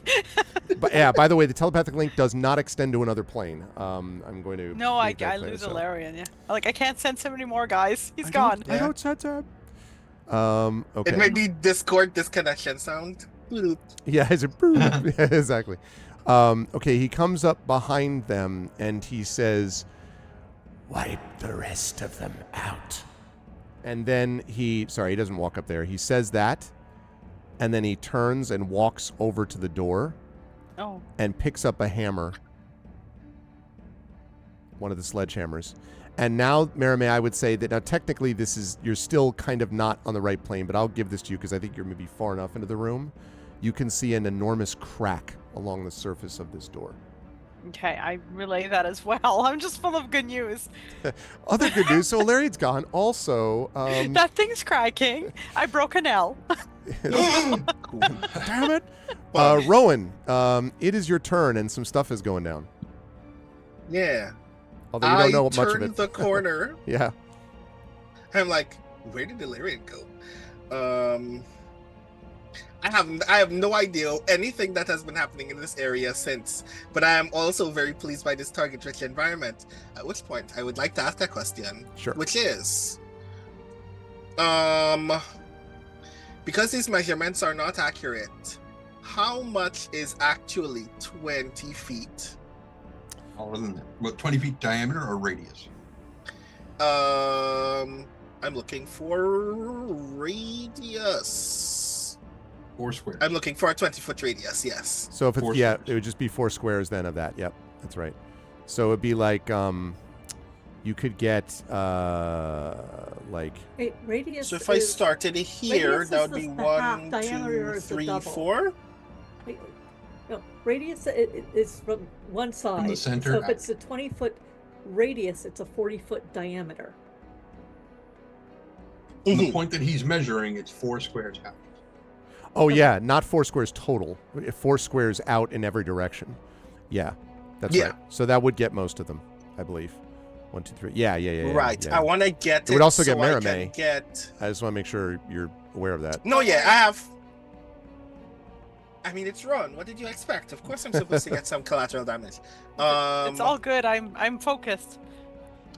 Cool. So, several things need to happen, and I wanted some of them to happen to Larian, but they cannot. So they're gonna happen to Mermaid instead. Sure, So it's fine. I open by spending 2 sorcery points to give Mermaid haste. Oh, thank you. Thank you. And then I spend 1 more sorcery point to cast 5th level Vitriolic Sphere Ooh. in this exactly here to get all of these enemies except for the big guy on the right and Merime, but with Careful Spell, Merime now cool. Let me actually make sure what happens with Careful Spell.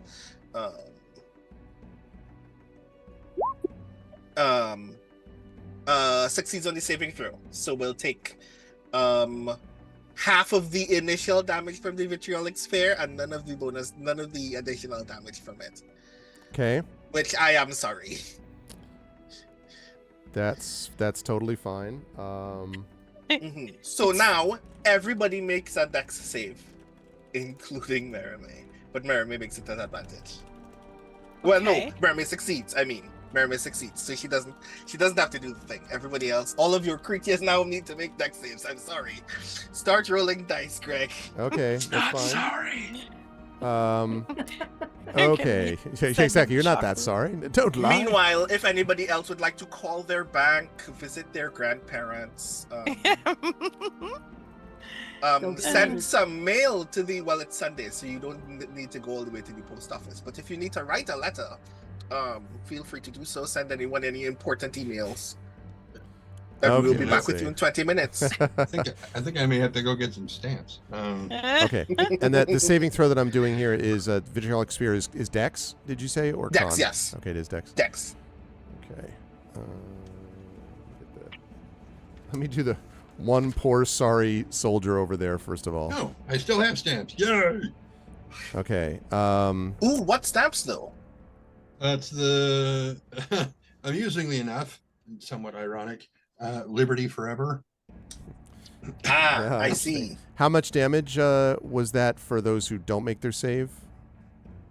Or have you not Those rolled it who yet? don't make their save will be dealt 12 d4 acid damage, which I will roll now. Yeah, I was gonna say go ahead and roll that now.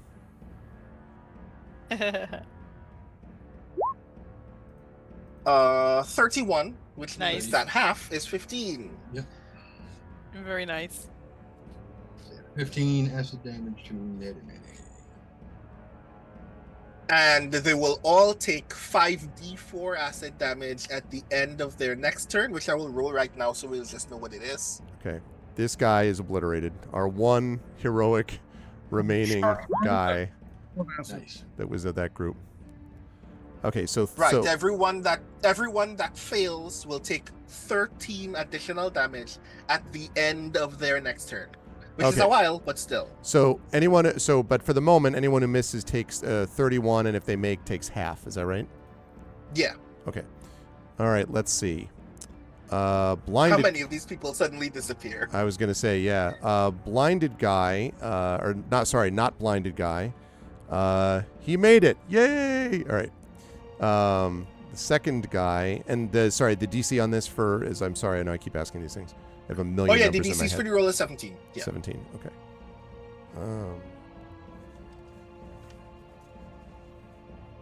Okay. If I wanted to make some wild magic surge rolls, I could sit here and go, I'm doing Tides of Chaos for every single saving throw. So far, the But then first we three have both made be it. here for several minutes. Yeah, seriously. Okay. Standing non-prone guy does not make it dead. So he's like, yeah. Phew. Now. Oh my goodness. Oh my goodness. Oh man, I'm so excited, and you don't know why. Here's why. No. That is correct. Here's why. When that guy is destroyed, not only does he blow up, but suddenly he's like, and then he explodes in a cloud of biting insects.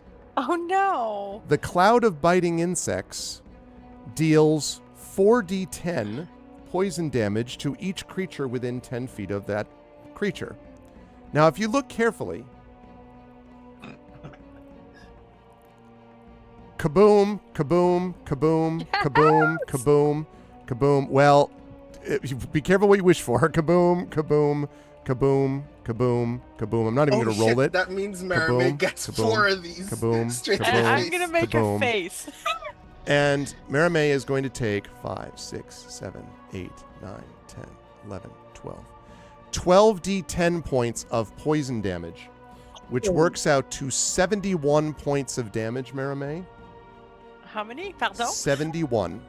71? 71.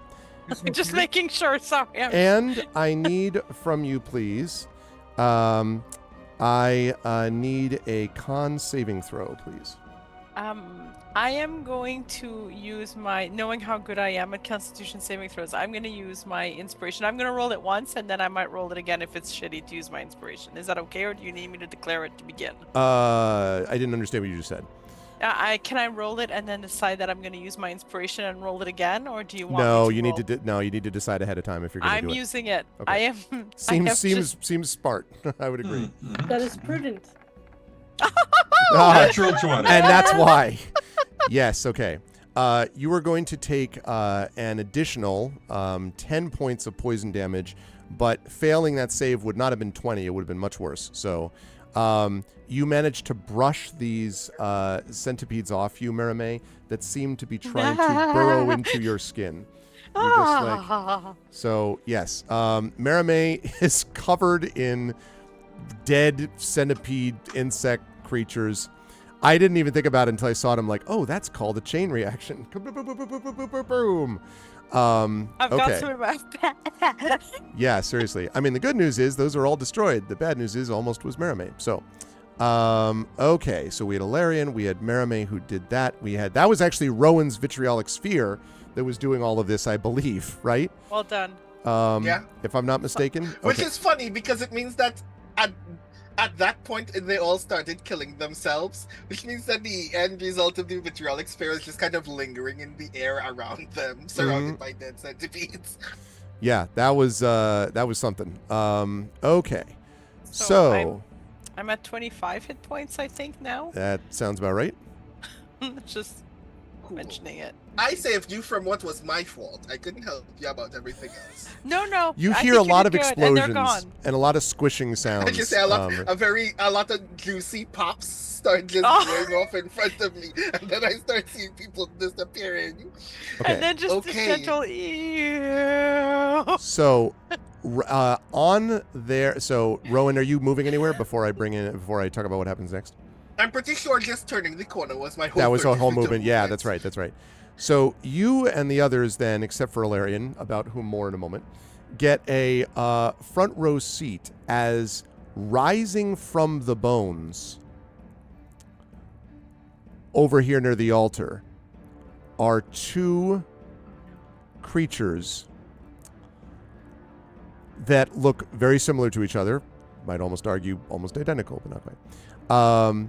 They both have strange purple flowing capes, and they both carry some kind of book, which even as you look at it, the book seems to be dripping insects, like falling from the pages of the book on the floor.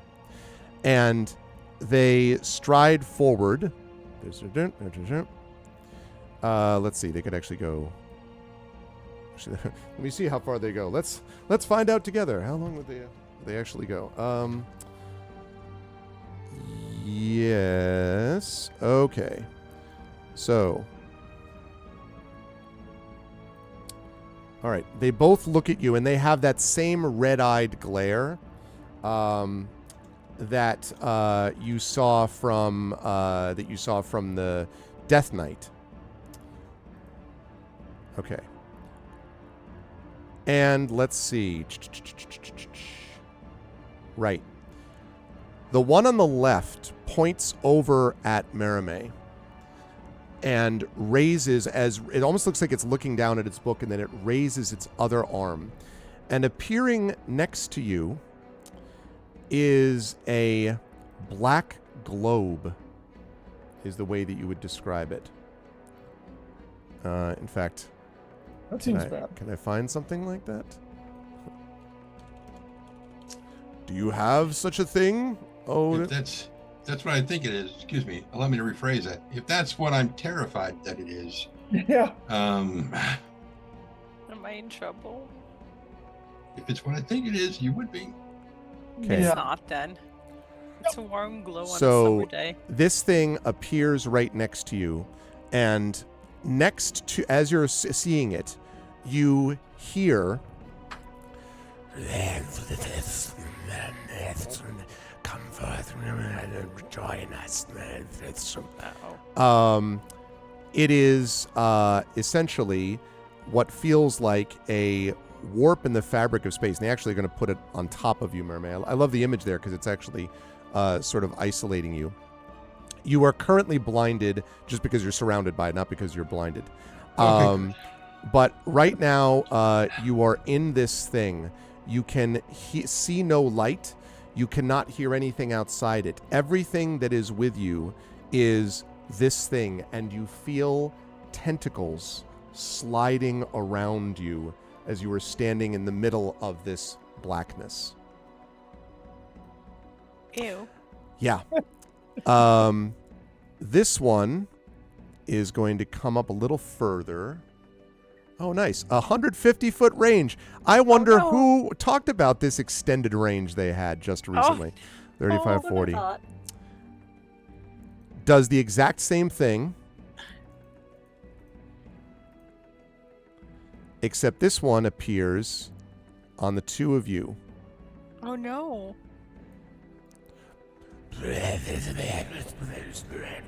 Come to us. And as you feel these tentacles and these sort of terrors coming towards you, these creatures, the Death Knight, I guess none of you, I'm going to have to do a little bit of a director's camera rises, because we see that the Death Knight pauses for just a moment in his hammering and looks over at the things that have happened, at the No. spheres, and grins, and with one fierce blow, the door cracks in half. And that's a perfect time to take our second break. You are watching the incredible members of D&D with Infinity and Beyond, Oracle of War, and there's some problems that the party has. They don't know where Ilarion is. Two of them are surrounded by these black holes of imminent doom, and apparently a door. Say again. 3 of them. You said it surrounded both of You're us. quite right, actually. Yes, thank you. 3 of them are this way, and there is a crack in a door which suggests the door has just been, maybe some door has just been broken through. And the only one who gets to see all of this at the moment, unaffected by anything, is Rowan. What a Yay. spectacular experience for everybody as we get ready to go. So This is either the moment where we learn that Rowan is exactly who you need in a pinch, or is exactly the one person who should not be left alone in certain situations. I have faith. We're going to start at They when we won't- come back. We're going to start at the top of the round. It's 5:18, 5:19, so we'll be back at 5:30 Eastern. This will be our last break as a notice to the players. Chat, while they're gone, please donate. We are at 2805. If you want more to go to these folks, if they need inspirations, and let me tell you, they may, this is the time to do this as you're watching the season finale. And this guy does not play in a season finale, so that is what the crew is doing. They've done amazing work so far. Can they continue it? I think they can, but we shall find out in 10 minutes. Please donate to Damon Runyon, and I will be back with these wonderful players soon. Hang tight.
Alrighty then. I can tell that the crew. Before you begin with this accursed monologue, I have 2 points of information. Yes. First of which is I owe you 2 wild magic rolls, and second of that's which right. is I have a mechanical question about the orb. Okay, give me the mechanical orb question first. Is the mind link still up, or is that severed by whatever effect? It this is not severed. No, that's a good Oh, good. question. Cool. Good. Yes. So it's yes, severed now with I owe you Valerian, but it is not severed. Yes. And what doesn't have interdimensional capability? Darn it, Mermaid. Okay. So yes, 2 wild surges. Thank you. Which is currently sitting at, I believe we're at 4 out of 20. Right? Was the last I checked. I believe we're at 6 out of 20. Six. Yeah, Out of- we oh, that's got right. that. That's right. I'm sorry. That's right. 6 out of 20. Although just before you roll, chat, for those of you who have come in a little bit later on to this, there's a reminder. Every $50 total donation, so another $50, another $50, you could be 25, whatever, but aggregate 50, adds another possible point to the roll to get a wild magic surge. So right now it is a 6 out of 20, or to put it another way, it is -6 to whatever the D20 roll would be. And if it gets us to that 1, then there is a wild magic surge. So if you want that surge, if you would like to see some wild magic used, now would be a great time to donate, especially because we're only $194.90 away from giving away one of the Tuckerizations from Jennifer Brozek, and also giving away a new shirt, an extra large shirt that has the best bed idea we've ever had, which is probably how members of the Citadel are feeling at the moment. So you can get that if you donate right now. So I'll give you a minute. That is this particular spot to donate, because that will change the likelihood of this wild magic surge happening. So I'm just letting you all know. Just seeing here. Just seeing. See that donate link. It's a great cause. No pressure. No pressure. Don't forget $1,000 and they fight something monstrous. I think we're already fighting something monstrous. Super monstrous. Yeah, at this point, if the only condition, if you want us to die, if there are members of this team that you never want to see again, then no. you should donate $1,000 and make it happen. Maybe it's me. I'm not even complaining. Even more monstrous. Monstruser. Monstruser and monstruser. Okay, let's see. Looks like we're doing it. 13, so still not yet. -6 is 7. Oh! Da, da, da. Now, okay. It We- has That would be- happened. It has happened. -5. Oh, and we got the literally it went ta-da right after you got that. Ta-da! Okay, so Well done. that is $25 anonymous. Thank you, anonymous. Big ups to anonymous. Yeah, make So me we are look- now at 28:30:10 is what we're at. If I can just find the actual text, there we go. 28:30:10. Thank you so much to anonymous. That's 28:30:10. Okay, thank you so much. Somebody rob Anonymous's trillions. No, listen, Anonymous needs to keep up the good work. Okay, now that we have this thing, controlled chaos, you gain a modicum of control. So whenever you roll in the wild magic surge table, you can roll twice and use either number. So let me just So pull I up need a to little give you- thing. Yep. 2d10,000s, is it? I believe that's right. We're going to look for the net. In case you're wondering what we're talking about, chat, this is the net librum of magical effects that we're using. Oh, no. It's slightly better than the Lorem Ipsum list of magical effects. Yeah, that's quite a good point. The net librum of magical effects. So let me just pull that up. There it is, the net librum of random magical effects. All right, I have popped it up. This is version 1.20. To be clear. All right. So yes, I will need a 2,000 rolls, or actually 10,000. Yeah, 10,000 rolls. So one but not 2d10,000. No. Two 1d10,000. Separate 1d10,000s. Yes. They'll kind of mean suddenly I want to see what 10,000 D2. I want to see those dice. Right? Can't wait. So 6581 or 4591. Okay. And this is where you get to choose between. Well, do you get to know? I guess you get to know what each one does. No, Do you yeah, I already? get to know and I get to choose, yeah. 6581, and what was the other one? 4591. 4591. I'm going to put a quick. And mind note you, here. temporarily, in the flow of action, because I had forgotten that it happened. This happens before those two guys spawn. Oh, okay. So I need you to roll a d4, and then I'll tell you what the choices are. Okay. Why do I need a D4? Oh my We got god. to find out. 2. Got it. Okay. So here are your choices. Choice number 1. Okay. Choice number 1. The next meal prepared by you will turn to stone. The second When have I option. cooked all anyhow, continue. That's choice 1. Choice 2 is that I want to make sure I know what the D4 does because I forgot temporarily. Yes. 8 months ago, 2 clones of yours appeared in the gray. That's who those two are. Those two up there are Rowan clones. Either 2 clones of Rowan with their own independent thoughts, or the next meal you make turns to stone. Well, obviously Classicor wants the clones. I mean, That yes. would be terrible. The clones are funny if I haven't gotten to level 14 yet. The clones are funny if, that was what I rolled. Yeah. But under these conditions, I have to say it has to be the next meal I prepare turns to stone. Yeah, Because you'll never see me cook ever a day in my life. And it's even funnier to imagine I am a brilliant cook. But Oh. none of you will ever have evidence of this fact because the one time you see me cook, it's well, no, the like worst meal preparing on a earth. meal. Well, and it's like, why would you turn? And they're like, why don't you're just trying to avoid cooking. Why are you? You're like, no, I literally can't. Bad things will happen. No, isn't preparing a meal like even just pulling out your rations and putting them down? Mm-hmm. Oh god, yeah, technically that counts. Oh It's my only God. the next time meal, you though. Eat, basically. Just the It's next time one, you yeah. do something to eat, Yeah, which I will love still it. be funny. well, So I mean, it would be. So, chat, with that roll, the number is reset. So we're back to 1 out of 20. But again, every $50, and there's 25 that was donated before that didn't count as a part of that. So 25 more dollars, and we'll be right back up to 2 of 20. If you want more fun shenanigans like making someone turn their meal to stone. Everyone, the Net Librum of Magical Effects. Everyone, the Net Librum of Magical Effects. God, I was hoping that it would do something to these enemies. Unfortunately, it but, doesn't. Right? Unless you make, you quickly prepare an omelet and then throw the stone at your enemies. Right. Okay, so that was the thing, and then you heard about the mechanical thing with the orb, and so we're good with that. All right.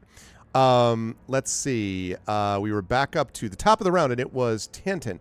So, Tantan, at the beginning of your turn, because you're starting the turn in that area, you are going to take some cold damage. It is deathly cold. There is no life in the void.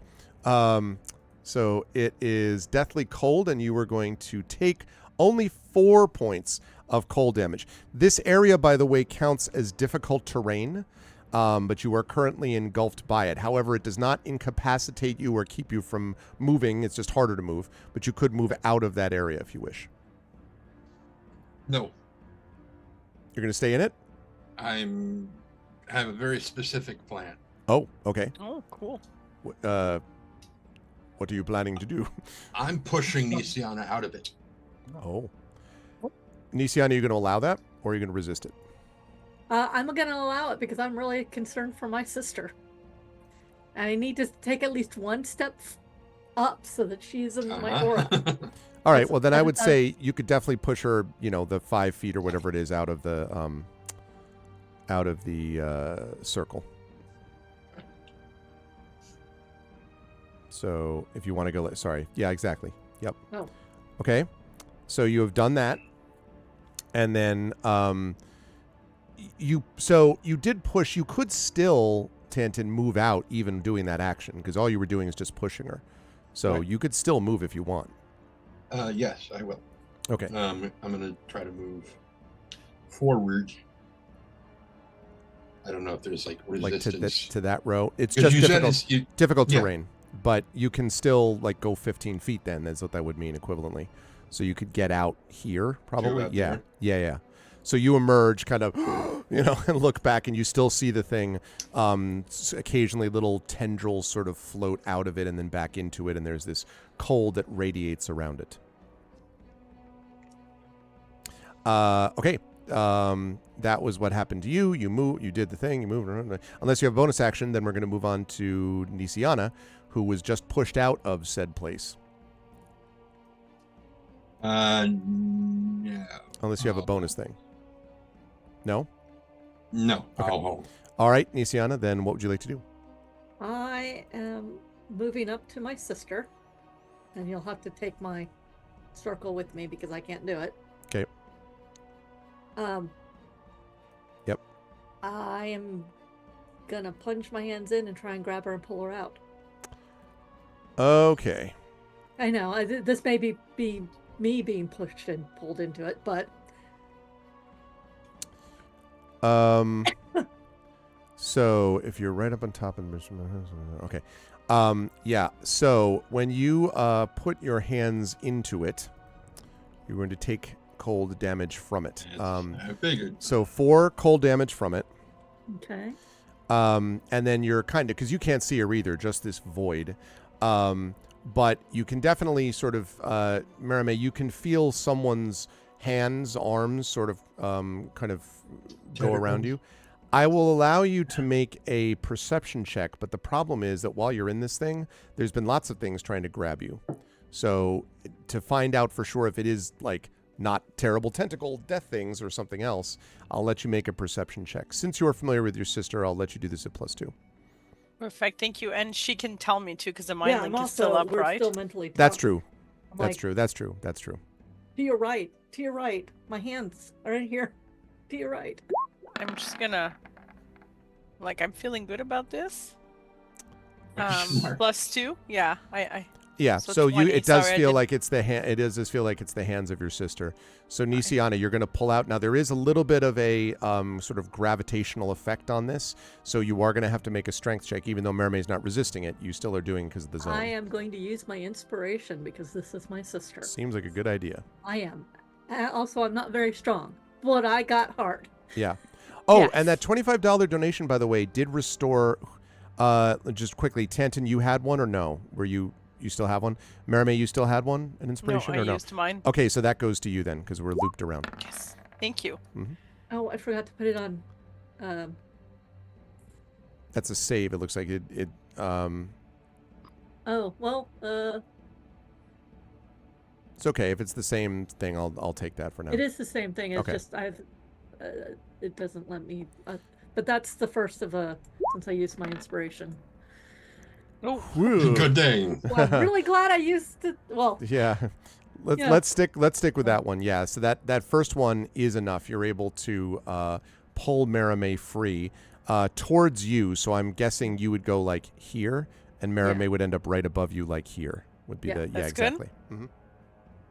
Yep. So you pull her out, and that deathly cold and all of that sort of passes, but you can feel it behind you, and there is still this behind you from those spheres, but they are not affecting you at the moment.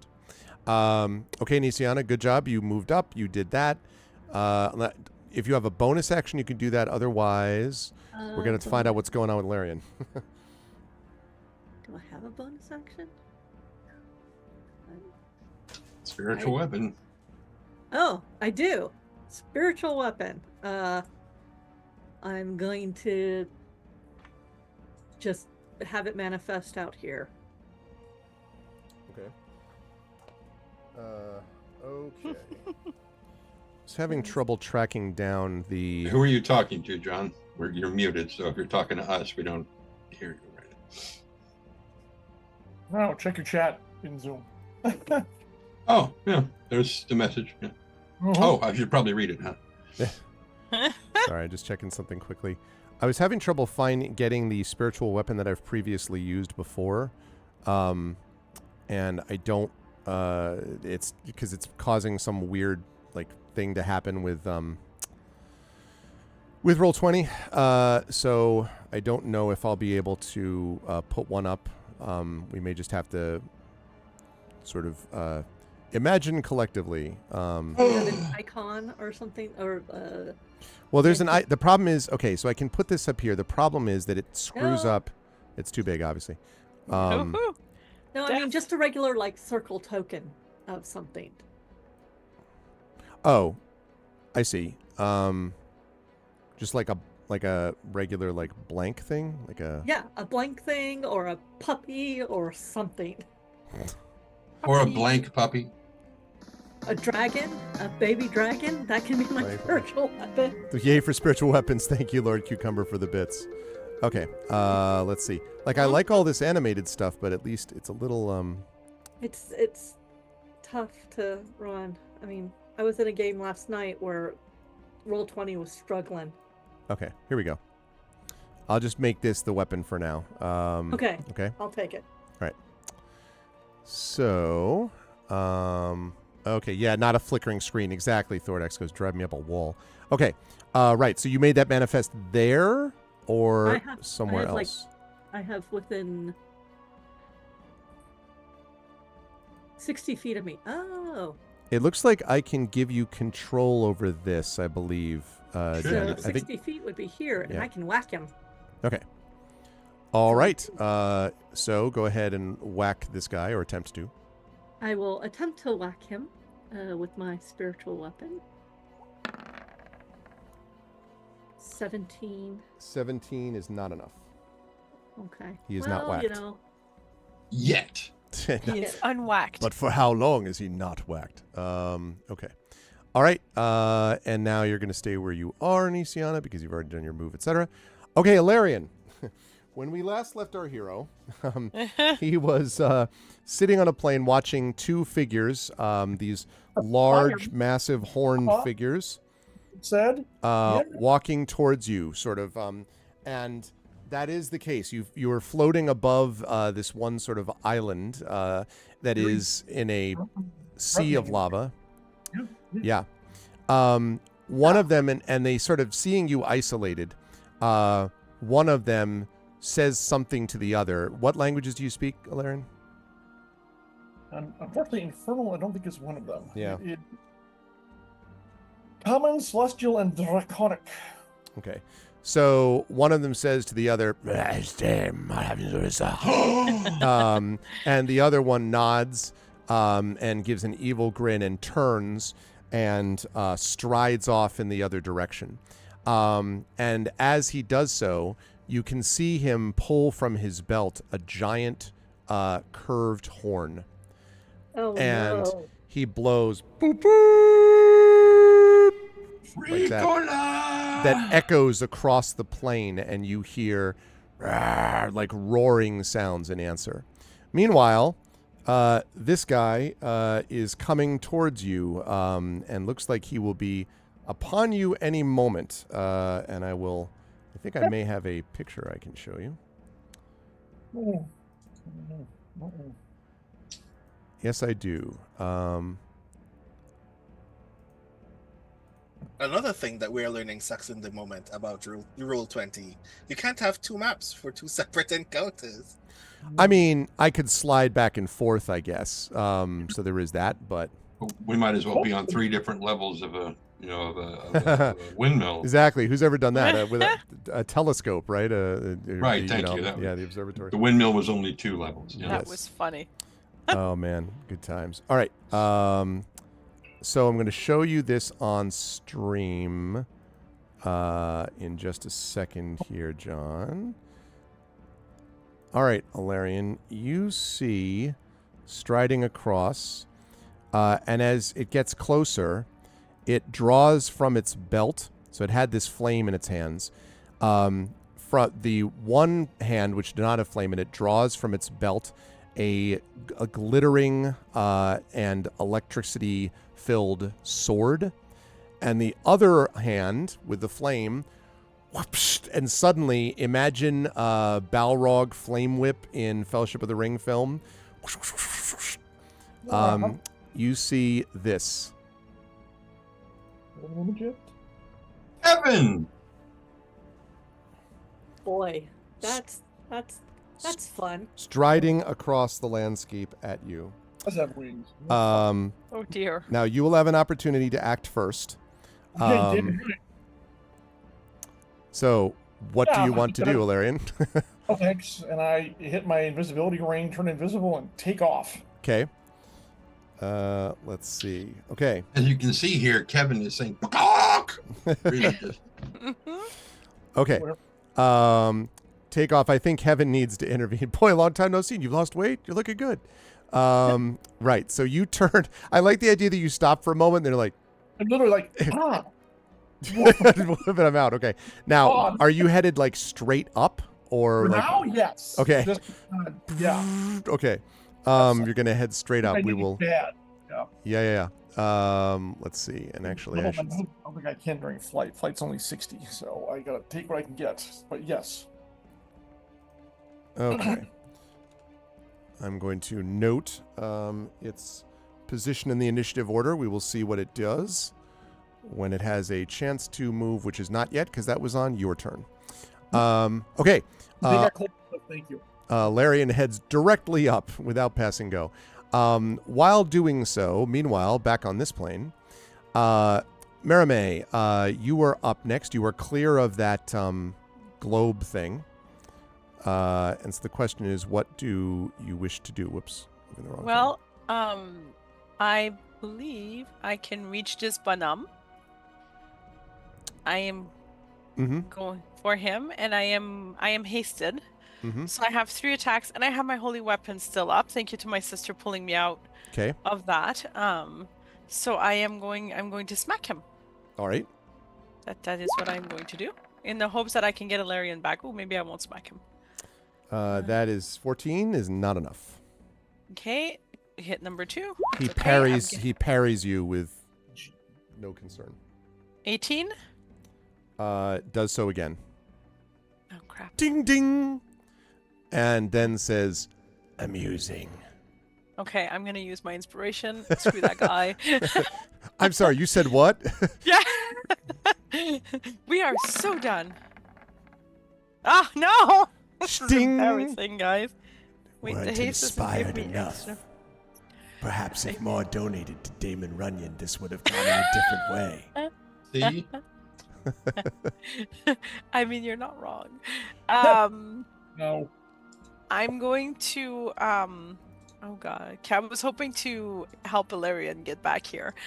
I'm going to call back to my sister. We've got this, Nisiana. We just need to got it a little bit more, and I give you a 1d12 of inspiration. Okay. And that's it. That's my whole movement of failure. Okay.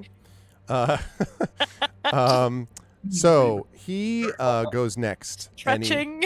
he sort of draws himself high, and you can now see that the doors basically have crumbled, and they're basically smashed and fallen. Although there are runes on either side that are still glowing, but the barrier is basically down. And the creature looks at you and says, I have an important appointment and can waste no time with you. and he attacks with his long sword. Okay, that's very rude. We are looking at, let's see, 25, 27, and 16. That last one will definitely not hit. Okay, to be clear. So now, just to be clear, I can't do Sentinel if I'm down, right? Like, can I fall in front of him and kind of like be an insurmountable like speed bump? That's not, yeah, that's not No. how, no. Okay. Probably just gonna Anyways. You are going to take a total of Remembering I have 25 HP. 19 points of slashing damage and You don't have to do the end because we're totally cool with that. 19 points of slashing damage and 16 points of necrotic damage. Minus 10. Minus 10. Marame drops. Except she is an aura of life. She is an aura of life. That is true. Blah. Okay. Hits the ground, and then having done that, turns and strides into the corridor. That's a bit rude. Like, He basically was like, goodbye. and then Turns just around and leaves. He Ugh. could have, honestly, super rude. Yeah. No, it's not pleasant. The guy's got some serious issues with manners. Okay. Rowan, you are up next. Things have been better. Have they?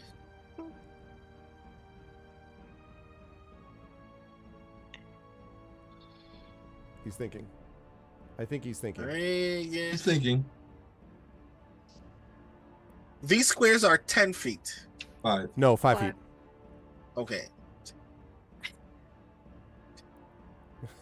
How rude. I was trying to fight. Here. No, I'm moving. I'm trying to move. I'm coming here.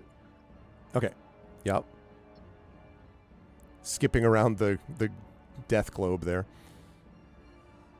Yeah, like just like sliding past it. Yep.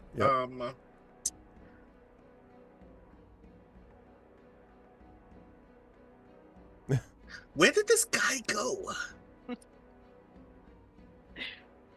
I am not engaging in combat with those people. You'd like to These are think all that. things Rowan is saying aloud the entire time. Where did he go? I do not have a lot of options. I want to save that for this guy. Don't have a lot of other things. Right, as a bonus action, I'm going to spend a second level spell slot to gain 2 sorcery points. Okay.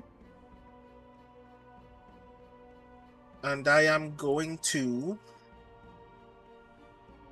Oh, I do have that as a reaction. I'll keep that well in mind for the future.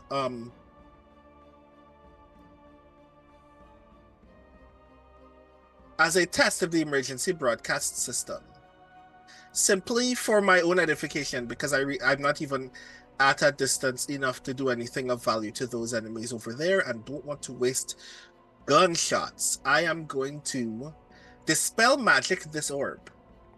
Okay. Just to qualify whether I can for the future. Right.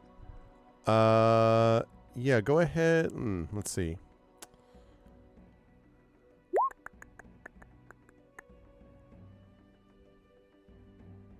Okay. I would say And I'm that doing you... it at 4th level to be sure. Yes, okay. And it's this one here? Yeah, the back one. Yes, that vanishes. You do manage to dispel it. Cool. That is a thing I now know. Yep. Yay.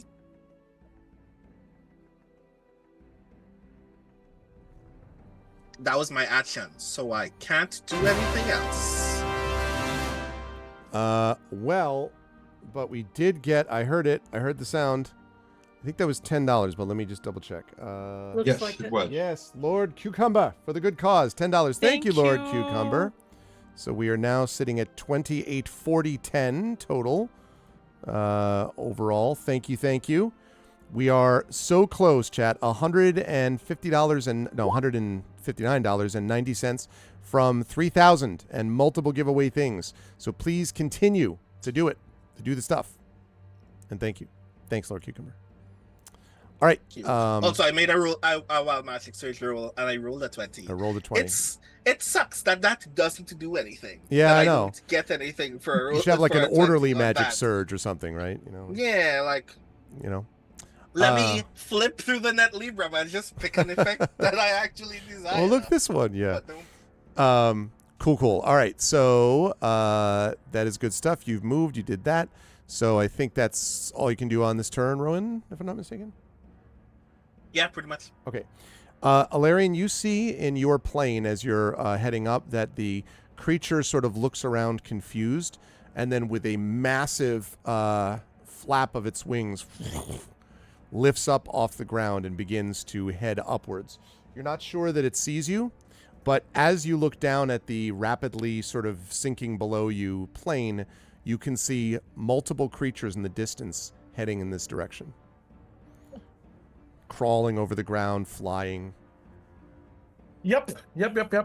I'll right now.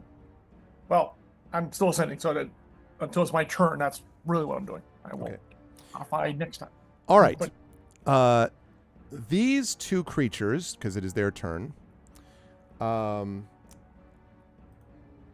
let me just make sure that this does not have that effect.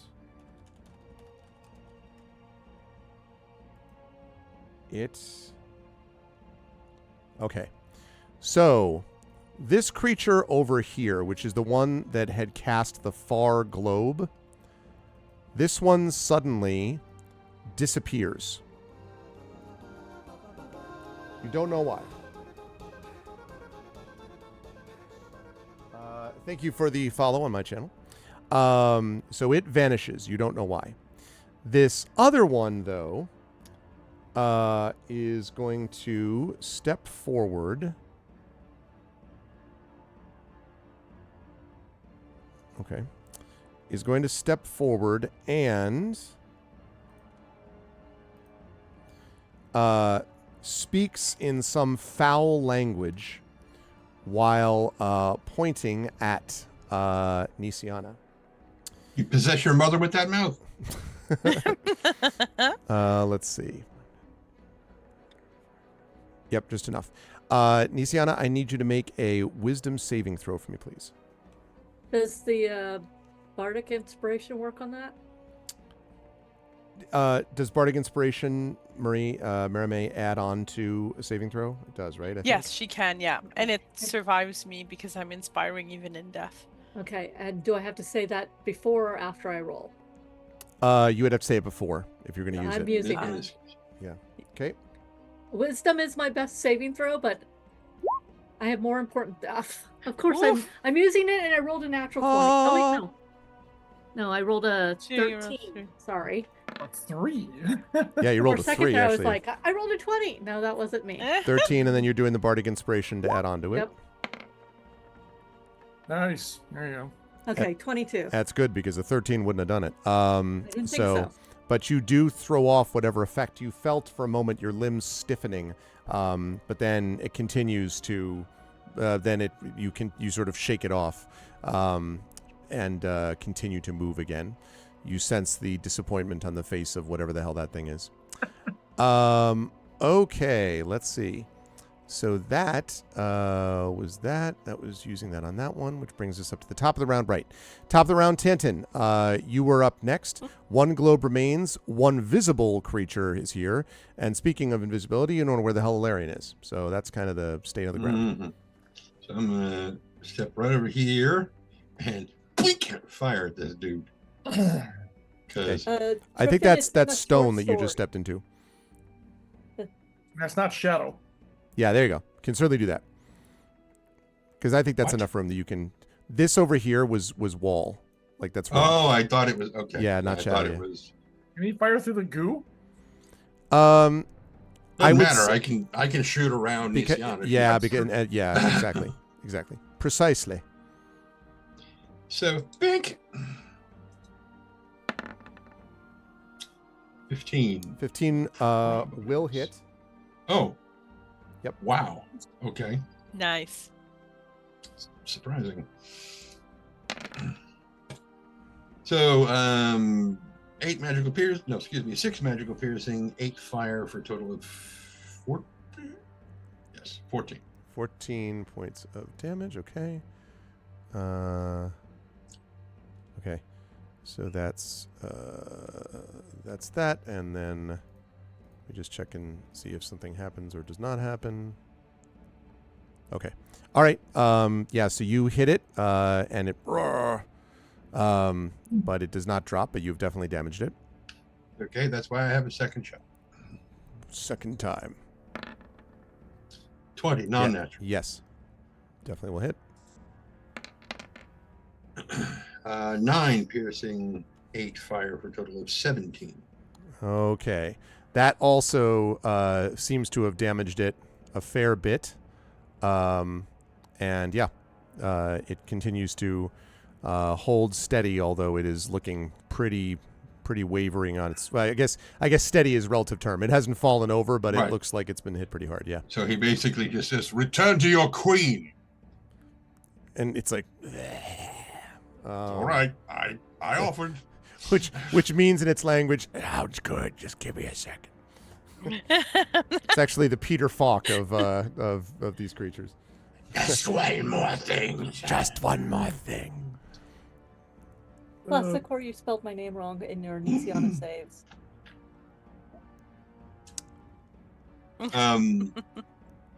Oh yeah. Yeah. Now it is decorated with a flame projectile. Yes. Okay. Yep. Is Nisiana hurt? I am hurt, yes. Not a lot, but I am hurt. Well, that last one is going to arcane jolt. Okay, actually, not. I am hurt. I was going to say, like, 56 points is a fair I was bit of like, hurt. Not that much. Yeah. It's a flesh wound. A scratch. Arcane jolt is 4d6, not 2. Yeah, okay, 4d6. Healing for 14 points. That puts me to 99. Okay. And I take 14 points Yep. of negative energy. All right. Lovely. Okay, good stuff. Is that it, Tanton? Should be. All right. Nisiana with Alarian on deck. Nisiana, what would you like to do? Okay. I run up. Oops. I stopped doing the check. I am running up and around the corner. My sister is down. Yep. I am giving her 80 hit points. I'm using heal at 8th level. Thank you. 80 hit points, so you take 80 negative, as you know. That's, and as a bonus action, because I can, and what's her face is within range, my spiritual weapon comes here and attacks her. Okay. What's the movement on a spiritual weapon? 20? That's not far enough then. These are That's 5 not foot, far right? So 5, 10, Not 15, half the 20. distance. Exactly. You'd be like here maybe.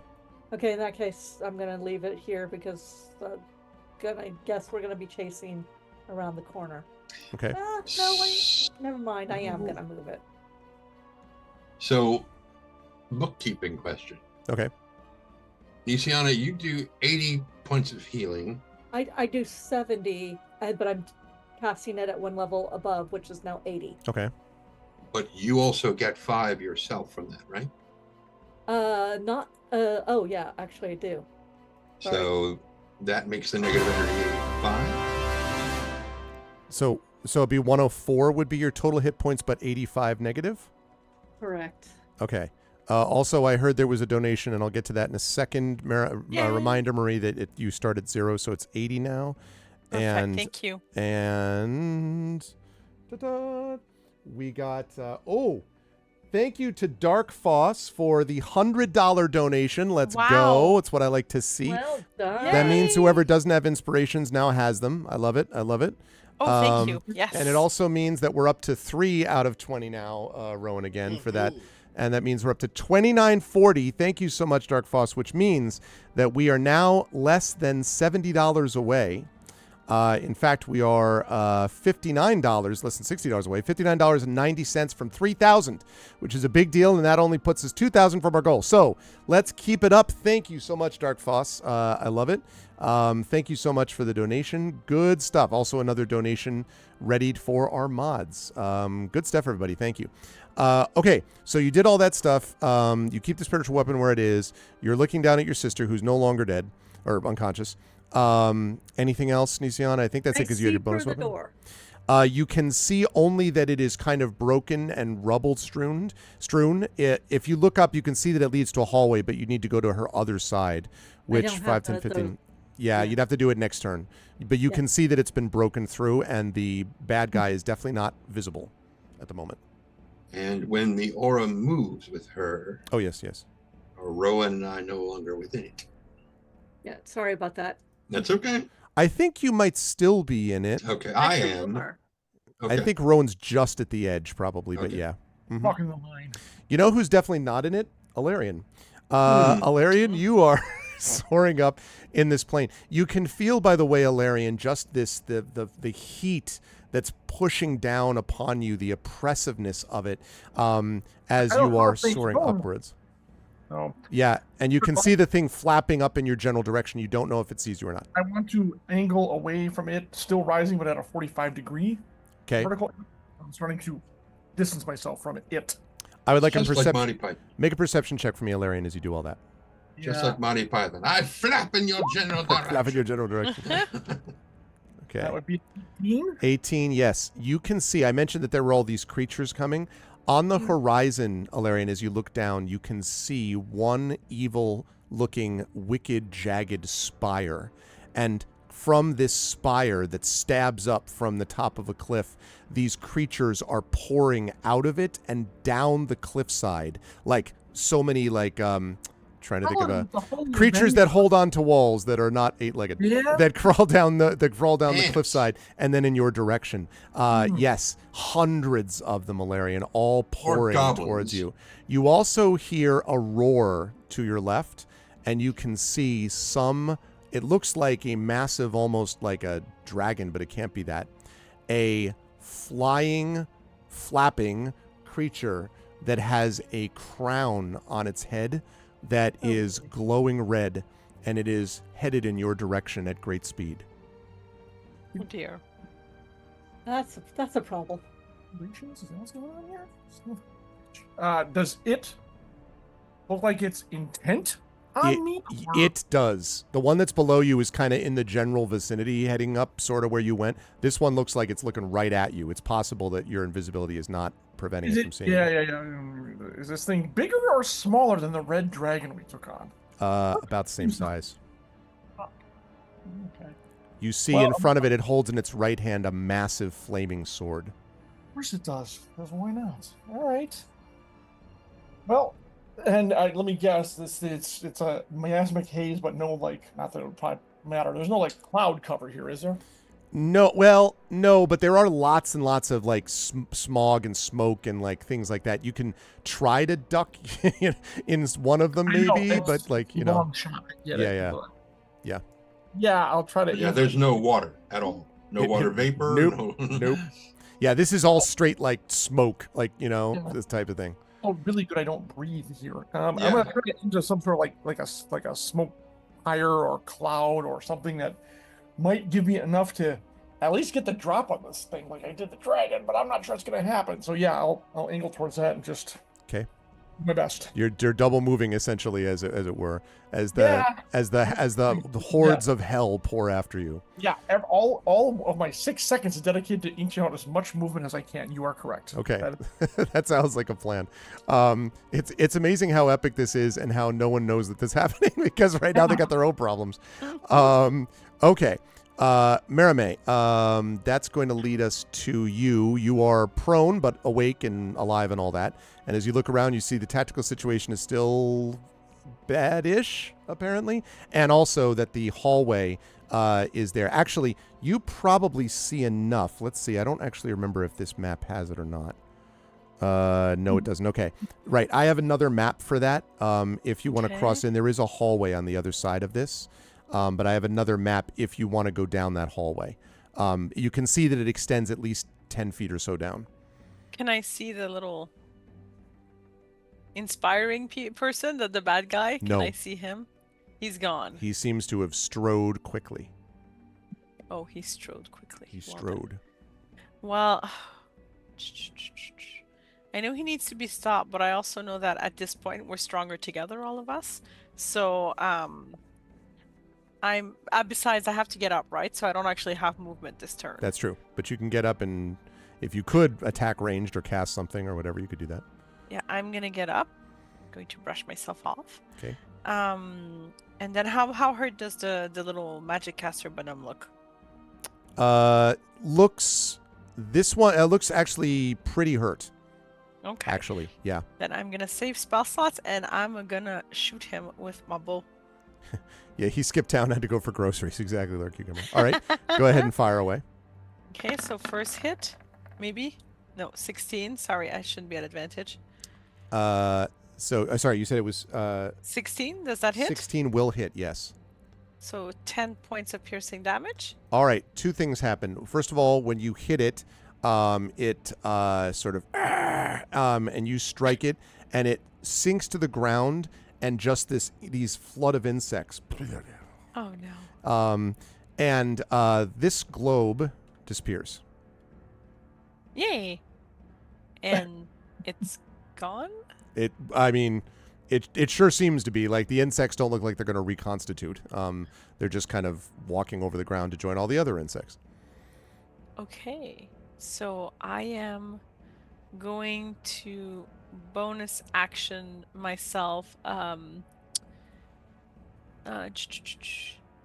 many actions have you taken? Reminder that you have haste. Did it go down when I went down? His concentration. Yeah, it's his concentration, so I don't think so. Oh, so I can still...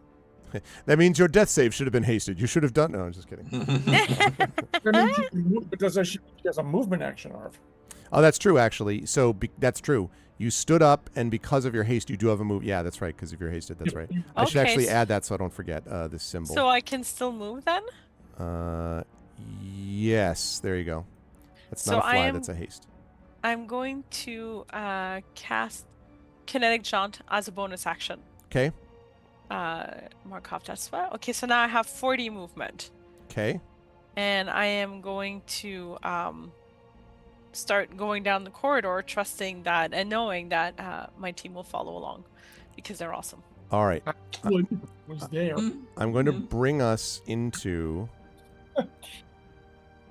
a new map. Or rather, well, I'm going to bring you into a new map. So if you can... You just split the party 10. Oh, you want me to move exactly. me? If you could... and let me just... the rest of us only see pitch darkness. Yeah. Exactly. I turned off the lights when I left. That was brought up right. Let's see. Okay. Yes. So you would be here. Okay. Mermaid is where you are. Drag myself there. You can't escape me. Okay. Still don't see the guy yet, but if you're going 40 feet... I am. And these are 5 feet. Okay. So then you would get to here, I guess, right? Perfect. Probably after having gotten here. up. All right. Buckle up, chat. This is one of my... This is one of my favorites. I'm going to actually stop the music for this. So, move this over here. Maybe this wasn't such a good idea, Marie. I'm sending Plot out... twist. The rest of the corridor is just one large creature. You just walked into its mouth. Oh. Yeah. I am using all of my bardic power to describe this in the most vivid details possible to everyone left on this plane. I would expect nothing less. Okay. Wow. Yeah, hang on. Yeah, that was my reaction when I saw the map. I was like, wow. But yours is sort of a wow, and mine was like, wow, yay, so cool. All right. Different sides of the coin, you know? Yeah. Different sorts of wows. Yeah. Mm-hmm. Okay. Sorry, it's a big room, and I want to make sure that I'm getting all of it. Okay. So. Right. I'm humming "It's My Life" right now too. Like there is a. That's right. The most inappropriate moment. Oh man. Okay. I'm really hoping you enter a hallway that leads to a very unclean contact lens. Oh. Oh man. Okay. That's the real horror of this campaign. There's no courtesy for eyewear around here. I know, right? Okay. Let me see if I can. Very morbid side fact. One time I went to an optometrist, and the only thing that he had in his thing other than like the obvious eye reading chart was that there was a large chart on the inside of the door of his testing room that was just all of the permanent effects that you can have to your eye if you don't clean or replace contact lenses. Oh, Jesus. Oh, gee. And I'm like, these are actually, why would you show these to people? This is actually kind of traumatizing, and that's why I never want to wear contacts. Right? That's fair. Okay. Gotta respect 3 the trauma. separate infections can turn your eye pitch black. I'm like, nope, I'm good. Yeah. No. I you know. Wow. Okay. So, let me just jump over so I can pick up the guy.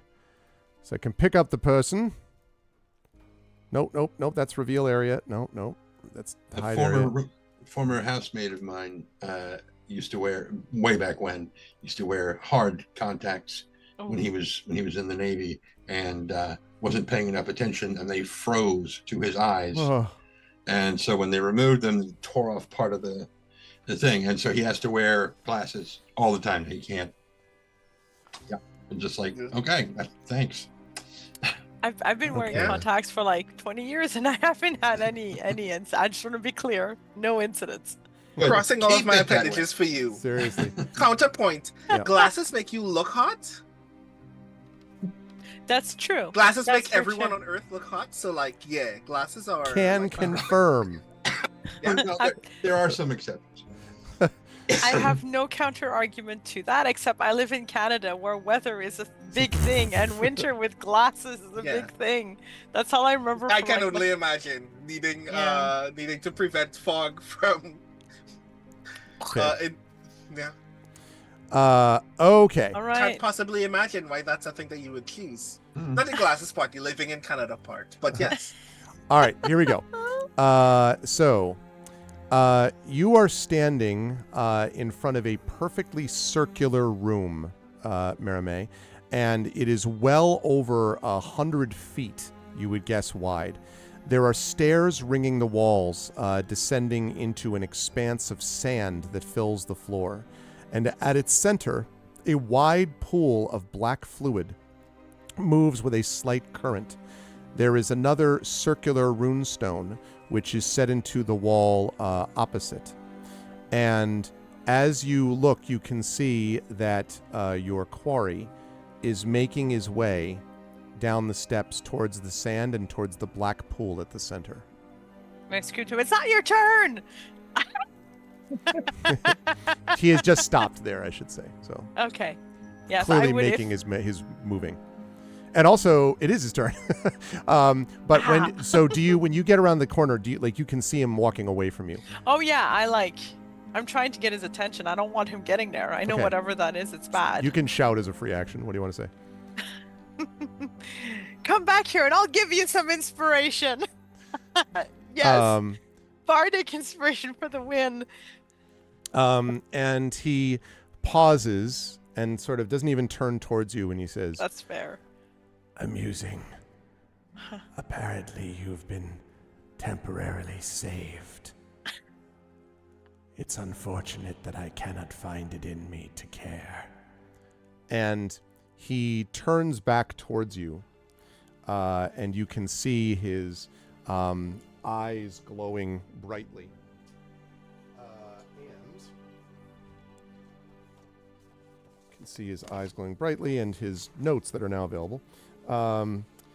And he looks at you and points at you, and he says, You can join your friend. I would like you to make I believe it is a wisdom saving throw. Wait, I'm trying to get an inspiration from Echo. Oh, Echo, do you have an inspiration to provide? I know we've been waiting. Echo, now is your time to stand up and be. Echo's probably not there. Oh, Prince Justin has inspired. Oh, thank you, Prince Justin. Thank you, Prince Justin. I'm sorry, I keep taking your inspirations, but I really appreciate you. Okay, thank you. I will do this with inspiration. What am I resisting? This is I think I said wisdom saving throw. Should be a charisma. That'd be better. Actually, wait, before you roll, I want to double check because I don't remember what I had John roll. I think you had him roll charisma. Yeah, let me. Yeah, let I'm me, pretty It sure was you charisma. did. I'm sorry. Yes, charisma. Take it back. Apologies. This will be so embarrassing if I don't make it, guys. I Yeah. might just melt. If I vanish, don't worry about it. No, Prince Justin. Never forgotten at any time.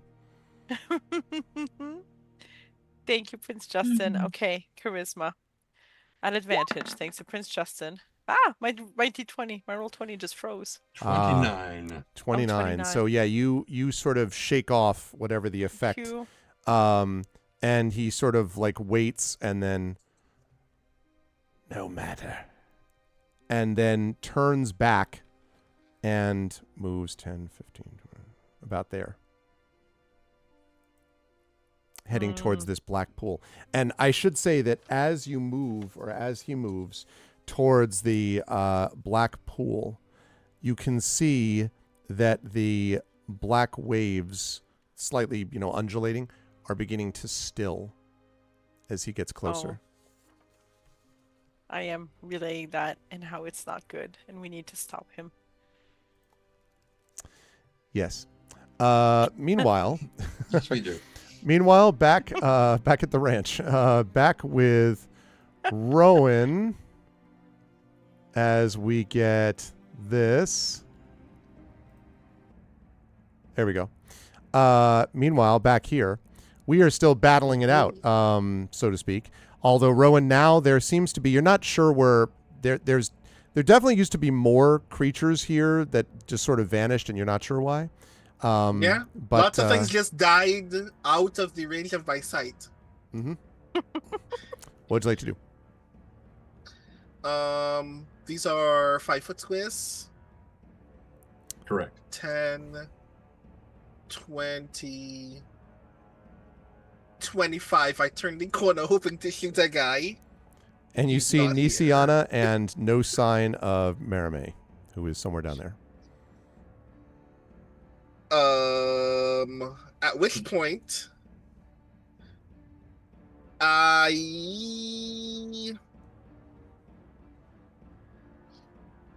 Nisian is frantically pointing at the hallway. There, do way, you that way. benefit from this? What can I do for you? Yeah, nothing is particularly useful at this moment. Well, As a bonus action, I'm going to spend a second level spell slot to gain 2 sorcery points. Okay. you do have a healing bracelet. I do, but I'm not in any immediate peril. No, but you could use it to heal Nisiana. I could. That is fair. I will. I pop 1 use of my healing bracelet. That does how much again? It's a cure light wounds. Aha. So 1d8. And that goes to your negative energy, we decided, goes right? to mine because yeah. I'm the one who made it. Yeah. That's what I thought, yeah. Okay. Yeah, 1d8 plus 5 because it's my spellcasting modifier. That's right, Dragon. Trend dropping some D&D plus 2 wisdom. Nisiana gains 9 hit points, and I shout down the corridor, "Sorry, Tantin." Okay. 14 plus 9 is 23. 23, and Nisiana, I have you at 113 now? Is that... You're muted. You're muted. No wonder you couldn't understand what I'm saying, but I'm not that hurt. Don't heal me. Oh, yeah, no, we didn't hear any of that. Yeah. Heal yourself, Rowan. Heal yourself. Okay. Rowan, what else do you want to do, if anything, at that point? You turned the corner, you did that. Yeah. God. No, that's it. Yeah. Okay. Nothing comes to mind until I get into that corridor. Meanwhile, somewhere on another plane, the creature that you originally encountered that is not coming at you with intent, but the other one is sort of flying up and is now shouting something out in either infernal or maybe abyssal or something like that at the sound of the into the sky, which bellows across the landscape, echoes across the landscape as he bellows it, and the one with the crown directs his sword and points it even more directly at you and redoubles his pace. And the whatever it is sort of flapping up in the general direction of you. Okay, they are not right on top of you, but they're getting a lot closer. And the ants, as we call them, are now swarming below, and you can see a few more of them have leaped up and are taking to the air. Oh god, that's not serious nightmare fuel. Right?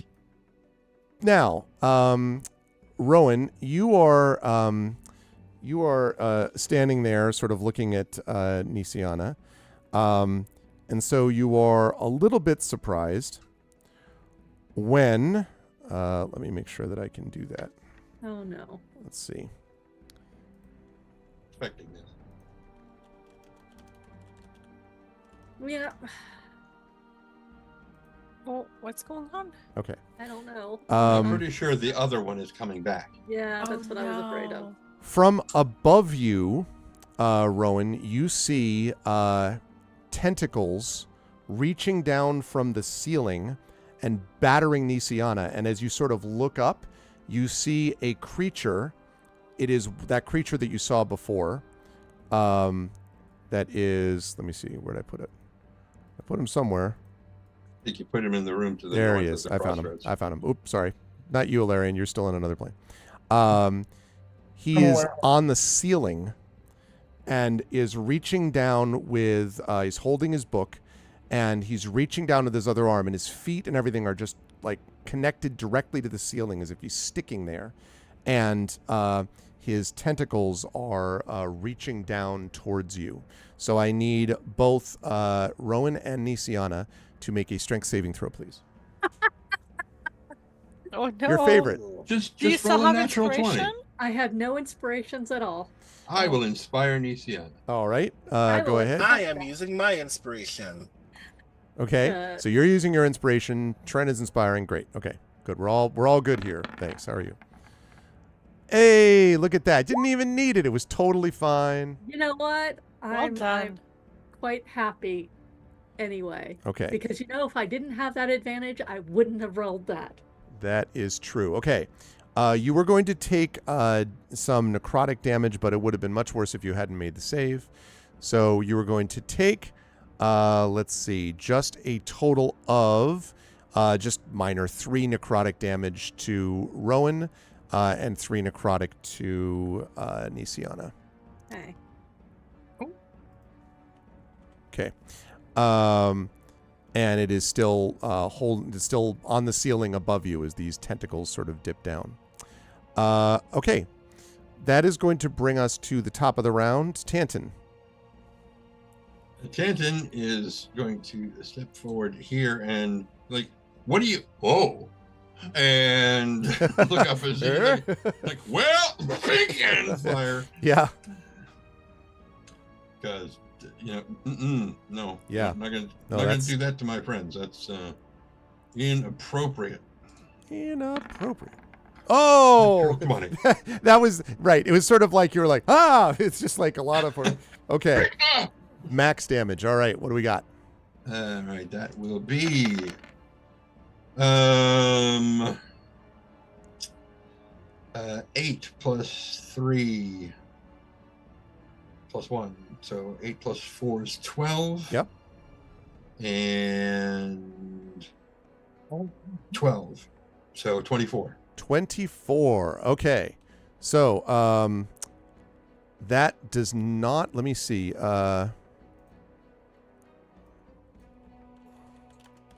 Just checking something to see about the impact of an impact. Let's see. That. Hey, Hilness. Good to see you, Hilness. Hilness, our top donor currently as we speak. Okay. So it has to make. Which to everyone else is a position you can take from Hilness if you merely donate more than $500 sometime tonight. That's true. Right now, Hilness is at $501 or $500.01, whatever it is. Wait a minute, We're that's not so right. close to 3,000. We are. And if you donate 1,000, we're gonna face something even more monstrous, which Oh, will be God. exciting. That's right. 1,000 would give you something even more monstrous. Okay, so That is not correct. I'm sorry. Orcus, the Prince of Hell? My God. what is not correct? Sorry. Oh, the amount of damage. Right, because since my bow is magical, I use my intelligence modifier, not my dex modifier. So that would be 8 plus 5. So add 2 onto Gotcha. whatever. Okay. All right. Okay. So it sort of that hits it and it kind of like, but it does not release. But of course you have a second shot. Yes, I do, and I'm going to correct the boo-boo on the thing. And so, think 28. 28 will certainly hit for sure. And so that is 13. Is that? Do I see? It's still using the wrong thing. 3 plus 5 plus 1. So 9 plus 1 is 10. 10. Okay.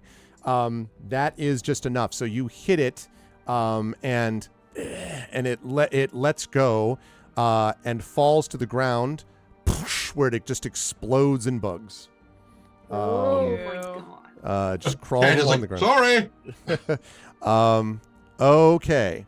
However, I am not taking us out of initiative yet because there's other things going on. Tantin, you moved up there. I think that was your movement, full movement before you shot? Pretty close, yeah. Okay, Well, all right. So that's going to lead us to Nisiana then. Nisiana, what do you want to do? I am running through the door. Down the hallway? Down the hallway. My spiritual weapon is following behind at 20 foot. Or maybe can it dash? Can it go to 40? No. Because it's moving based upon your concentration on it. It can only move a certain space. Dash is an action to do that. Yeah. Okay, well, I will actually, once I get in, can I see this? I would say if you're doing nothing but running down, like, so if you're double moving essentially, then yes, I would say that you could get to, is that you? Oh, that's Tantin right off the corner, not in there yet. Yep. Okay. That's why I put myself on there so I can just pull it over. Yeah, good call. I'm just putting you there, not because you're actually living in stone, but because, okay. And, so where are we? If I single move, do I see it? If I don't think move so. on. Okay. Then 5, 10, 15, maybe just by around the corner, I guess. That would put you here. okay. So if you want to put your if you want to pull your character in there. Could you tell me how far? Actually, I am. Well, once I'm small again, I am from him. Let's see. From him. 5, 10, 15, 25, 35, 45, 55, 60. Oh, of course I closed my About character. 80 feet, I would say. Okay, hold on. Let me see if I've got anything that I can do spell-wise. 80 feet. That's 60. Guiding bolt. Okay. I will actually get to the corner and I will attempt guiding bolt. Okay. And in fact, I will do that. Ooh. Does my guiding bolt work with my smite? My divine strike? I don't think so. Guiding bolt, smite would be on a melee or ranged attack, like a weapon attack. Okay, in that case, instead of, I'll use my short bow. Okay. And I will use divine strike on it. Okay. And hope I hit. I also hope you hit. Yeah, so do I. Me too. So many people hope so. 27. Wow. Well 27 done. will certainly hit. Yes! Yay! Let me take that off advantage. I forgot. So. Wait, did it even? Oh. There. So that does. Really? A total of 15. Okay. But it's fine. All right. So kind of hits it in the shoulder. and you It see is it sort of. magical, because Mm-hmm. Yeah. the attention made it magical. Yeah. So he again sort of barely looks over his shoulder, even sort of staggers a bit, and then he says, I am no longer interested in the stingers of insects. and does not turn back towards you, Nisiana. Oh, your queen's going to be angry about that. Question. Does he need to make a concentration check? Already did. Not that. See, that was what I was trying to do. Me too. I know. It was a good call. I made the check. Right. And yes, I bring my spiritual weapon with me. It'll probably take like 3 turns to get here. Okay, that sounds good. Next time, just grab it and bring it with you. Take this with me. I don't think you can. Okay, that was Nisiana. You did that. You shot that. Okay, that's the end of your turn. Yes. Yes. Alarian, you see this figure with the dark crown, the dark red crown, accelerating towards you. Probably will be to you within a turn or 2. You also see more of these creatures, as I say, taking flight as they all sort of swarm in your direction. Is the big thing like a big demon shape? Is that what it is? Or is it a dragon? I can't remember. It is a demon the size of a dragon, actually. Oh, yeah. okay. A demon the size of a dragon. I to be thought clear. you said it was a dragon. Yeah, no, the size of one. My I was apologies. making a size comparison, so that's probably what I might have gotten. No, all right, screw it. Beginning of my turn. It's still invisible. I'll be very clear. Pop Iron Titan. Okay. Now, bonus action. Pop Spiked Aegis. Okay. Now, on my movement turn, change course to intercept his face with my shield. Ooh, cool. Okay. That So means hold down. that means I'm you'll gonna- arrive by next turn as you fly towards each other. I love it. Not so, let's go. All right. I love it. I cannot wait. Alarian is pissed. Alarian's like, many things have passed through Alarian's mind. There's only so long an Aegis can go on the defensive or the flee before turning to the offensive. I love it. I love it. Okay.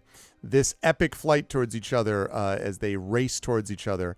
Meanwhile, back in this plane, Merime, you are looking at this creature who is still facing away after being hit by Nisiana's arrow.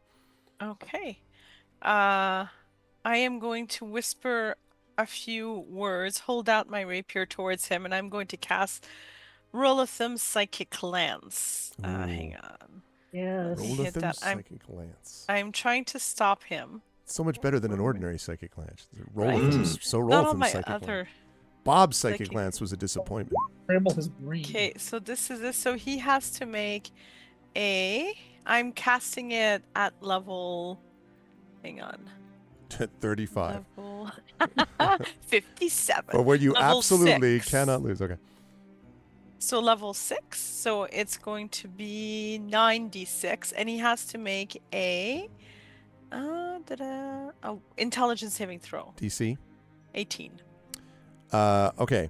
Perhaps because he has not been focused enough and is continuing his journey, that is why that he does not pay close enough attention, because it slams into him. He does not make his save. Good. So go ahead and Yes. roll your damage. Okay, so He is 9. incapacitated till the start of her next turn. Yes. Yes. 32. Okay. And he cannot move. Okay. But I can take a second action. Let me just say something about that second. No, go ahead. Do the second action. It's all happening within a few seconds. Okay, I'm going to start by. He's incapacitated till the start of my next turn. Mm-hmm. So I'm going to take my movement action just because I've got 40 because of. Yep. So I can reach him in my next turn. I just want to make sure. And then as another action, I can just use another spell, right? I guess it's probably because of being hasted. Yes. Yeah, because of haste. Yeah, that's all I'm Yep. asking him. Yep. I can? Oh, that's fun. Okay, let's see what else we can do here. Sorry, I was not emotionally prepared for second action here. Level 100, exactly, guys. It's all Rowan's fault. You know what? I'm just because I'm afraid he might somehow do something to mess with my spell. I'm just gonna use the rest of my movement. Okay. 40. Put myself right in front of him. All right. On the plane of fire, as he is struck by this lance, and Alarion, the crowned figure, there's a moment where they are heading towards each other, and then Alarion winks out of existence just as the sword goes through, and Alarion reemerges back in his spot, which is back over here. And I would imagine, by the way, Alarion, that the way I would sort of say this narratively is that you fly halfway across the room and like slam into the wall, right? And then sort of probably true. We're way too fast to stop in this room. Yeah, exactly. So Rowan and Tant are the only one who see this, of course. No, But just smash into it, and then you kind of like, it's not your turn yet, so you can't act yet. But important to recognize that. Okay. However, as he passes Tanton is like just flinches from the heat, the heat that is still radiating off of it from having been on the plane of fire. And Absolutely, that's absolutely right. Yeah, for sure. But that's still 2 tons hitting the wall, so it shakes the entire freaking room. Oh no, I mean 100%. It is not small. Yeah, no, it does, and I would say that Merame and Nisiana can feel that, and even hear and feel the shake a little bit, rumbling. I reestablished a mind link with him, understanding Alarion is back. I just okay, so incapacity till the end of your start of your next turn, right? So he just is going to be there and be incapacitated. Okay, that's going to bring us. Can I just? Sorry, one thing. I didn't mean to go right against him like I would be, so that he can't. I'm not in melee with him. I didn't mean to go. Okay. Sorry. So I'm hearing that as you're directly in melee with it. No, that's fine. So. So exactly like this? like that. I'm going to move you here only, Merame, because of where he was, and I point that out because behind you can hear a from the surface of the pool behind you. Okay. Just letting you know. Just FYI. I mean, if you let me, I will decide to be here instead. But you said you positioned yourself in front of him. No, you know what? That's fair, and that's what she would do in a heartbeat because her whole role right now is to keep him from reaching it. So that's what she would do. Stupidly. Just cut his head off. I know, right? Okay, that brings us to Rowan. Rowan, what would you like to do? So, 10, 20. I'm going into the thing.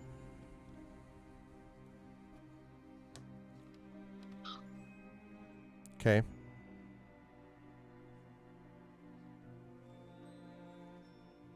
So bring him to the other map. Sorry. Yes, sorry. Moving a bunch of papers around. So do something. All right, yeah. Okay, there we go. Yep. Hold on. My monitor started doing a thing as soon as you opened the other map.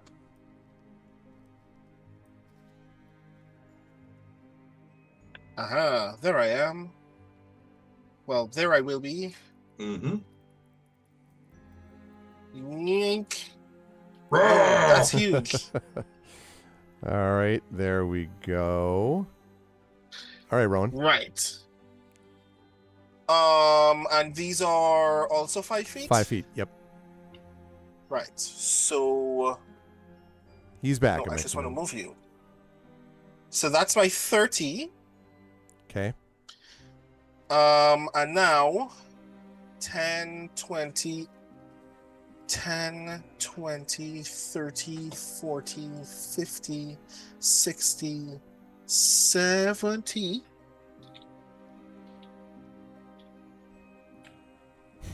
Wall of fire 80. on Nissan Merame and Hey, I might be doing fire as well. Let's do 80. Right. Okay. I move here with my mark of shadow. Ooh. Okay. Yay. So I vanish and reappear here. I love it. Okay. 6th level disintegrate. Nice. All right. On Merime, right? I'm just kidding. I thought we were friends. They'll never expect it. Okay. All right. Yes. I thought we were friends. We were. What a great friendship it was. Okay. Right. Wait, let me make sure of a thing. Hmm.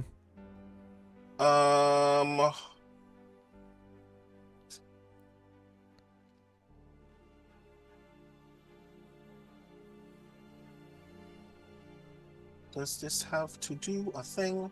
Right, and I'm spending 3 sorcery points for heightened spell. Ooh. So he makes the dex save for disintegrate at disadvantage. Okay. He has a. Well, let's wait. It's a dex save, right? Yeah, and he's Yeah, He's incapacitated. He automatically fails dex saves. Oh, cool. I don't need to do that. Cool. Yeah, he typically has advantage on saving throws against spells and other magical effects.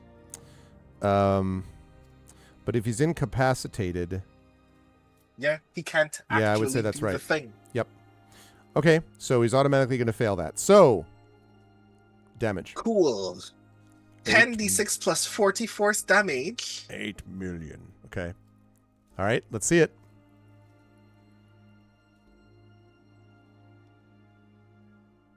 I'm actually digging the music in this room. It's the sort of the quiet combat, like, you know, you're in the extra area where it's not just the typical. 79 force damage. Okay. Damn. Nice. That's pretty good. It does not kill him though. And so as this sort of washes over him, you can see just the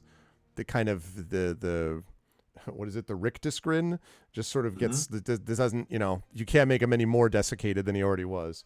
Right. He can't say anything because he's incapacitated. You know what I'm also going to do? Okay, what's that? I am going to spend 2 sorcery points To do it again. What? Quicken spell Okay. to cast Vitriolic Sphere as a bonus action. Oh, okay. So since he's still incapacitated, he also fails this roll as well. This only affects him, not Merime, right? Depends on where he places the sphere. It's a 20-foot radius, right? But I am going to put it conveniently where it only affects him. So Okay. that's like Fair here? enough. We are friends. Fair Yay. enough. Okay. Yep. Here-ish? Okay. Only because he still needs you. I can live with that. That makes sense. That's fine. Okay. Yeah, like I want to put it where it, like, Merime gets to see the full effects of, like, skin sloughing off this guy's body, Yeah. but it doesn't actually harm her. Yeah. So right, 10d4 acid damage now, and 5d4 acid damage at the end of that creature's next turn. Okay. Let's go with 10d4 from you. 25. Okay. Not dead. Looking quite hurt, though. Hell of a turn, Rowan. Good stuff. Okay, since you've done all of that, that brings us up to Tanton. Can I assume you're running in the hallway? Yes.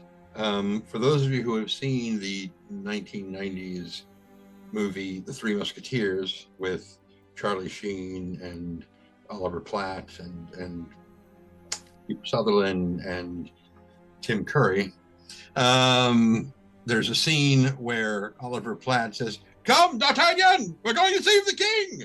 And so basically that's what he says, kind of. Where the verbiage is a little bit different, to Ilarion. He's like, "Yes, come on!" and runs into the door. So you don't even need to change the window because he basically just pops in right here. I don't know how far into this room he can get. 5, 10, 15, 20. So you probably have another 15 feet of movement. I would say 10 to 15 feet of movement. Here? Yeah. If you I'm going want to to shoot that guy in the back of the head. All right. Do it. Do it. Because, you know, he's a dickhead. So, yeah. I am also going to put branding smite on this as well. Okay. So this a natural one. We'll miss. Stunningly. I can In fact, believe no, you. it's not a natural one.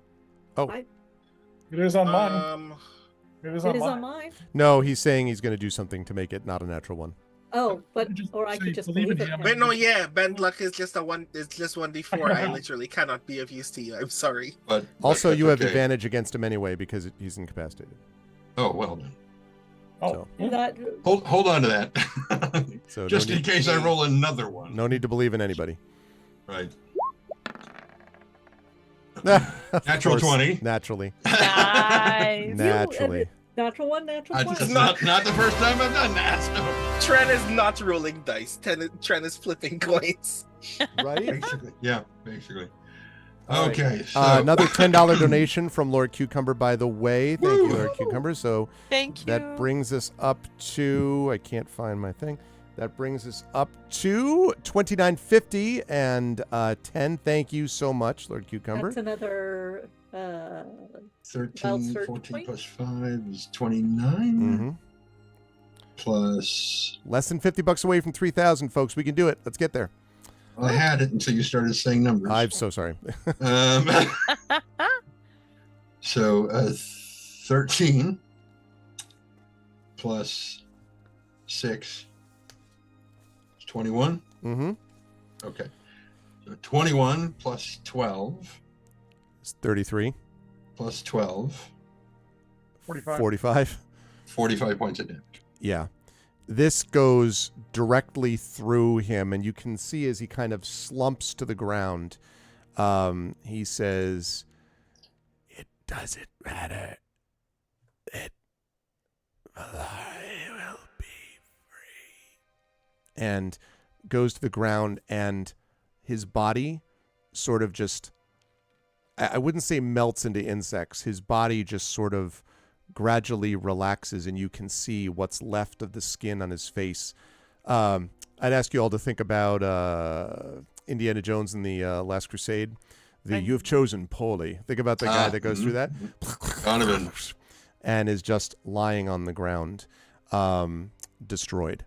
So he is destroyed, and we are out of combat. Merime, from behind you, you hear a, actually not behind you, but inside your head. Well done. Well done. You have done what you must. Come forth, Merime, Rowan, Nisiana, Tanton, because you hear the same thing at the same time. Alarian, come forth. So everyone's in the room except for Alarian. But Alarian, you hear the same thing about coming forth. Uh-oh. Are we supposed to be leaving here? Just to confirm, Ellerin is no longer in hell, right? Right. Yeah, we don't recognize this name. Yeah. This place. The voice? You do not recognize the voice. For the last part of Tanta's action, get away from that! I'll just... can I reach out telepathically to whoever spoke to us? Sure. Who are you? I am Valora. You have come at a time of need. I can help you. This place is riddled with the Emerald Claw, and that you destroyed, Trezul, would have contacted me for his own purposes. But you have proven him the fool that I imagined. He is gone now, but his organization remains. You can stop them. You have been asked to stop them. It is why you are here, is it not? And are you still facing which direction are you facing, Merime, I should say? I'm facing the pool right now. Okay. So I want to mention this as you're looking into the pool. Now, all of you are hearing this in your head. But Marimay looking at the pool, and Rowan, I think you too. You're close enough that you could see this as well. Mhm. Marimay, you see what looks like a female human with the compound eyes of a fly. Oh, dear Lord. Rowan, what you see is a praying mantis with flowing black hair. Now, the rest of you don't see anything because you're not looking I at the pool yet. immediately ready my gun. This is a lot. It's just right now like floating on the surface of the pool, like you're looking into a reflective mirror. But instead of reflection, you see this. We have to fix the sigil. I say to the figure, we're having this recurring problem of people introducing themselves to us and letting us know that we are of great importance to matters beyond our understanding, and then never explaining further. Would you like to actively give us more information? The voice says, kindly. Yeah, exactly. I will relay more if someone donates $9.99 coins. No, exactly. For only $49. No. She, although I would love it if people could do that. That would be amazing. She says, You have for too long been used as pawns. None of you should be used as tools. You are the tool wielders, the makers, and the destroyers. Yes, I can tell you more. You, Rowan, joined this group, all of them trying to save your plane of existence. But the truth is that creatures with powers beyond your understanding are trying to use them for their purposes. They lie to you, Rowan Shallow, and I will not. I am imprisoned here, held against my will. As a result, the world is denied one of its most powerful forces, and those who imprisoned me are long gone. Those that would have used me for their own ends, however, for them my vengeance is great. Release me, and I will destroy them for you. It is what you have been tasked to do, is it not? But this way, you decide how the task is done. You do not follow orders, you give them. I'm just gonna. I turn to Marimay and go, no one's asked me to destroy anything in several weeks, have they? I mean, I might have missed a memo, but I didn't get that memo either, so I think we're destruction free.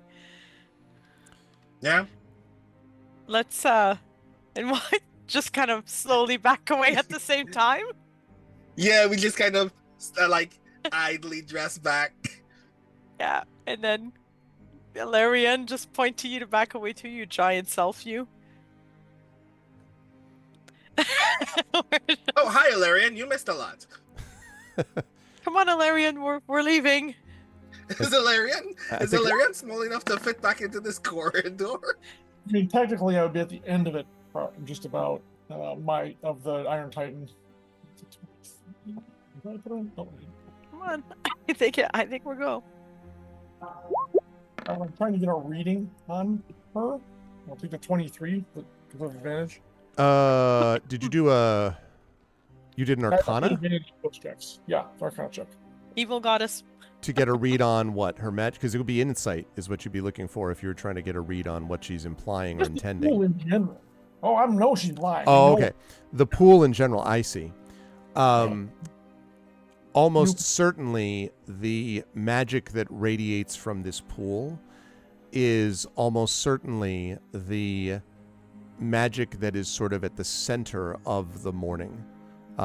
You feel this incredible intensity. In fact, that electricity sort of almost stuff that you see up there is almost like this little static electricity that you can feel in your case, just sort of a shivering up and down your armor. I would have said that when Merime was in there, you could have felt the hairs rising, on your skin type of thing.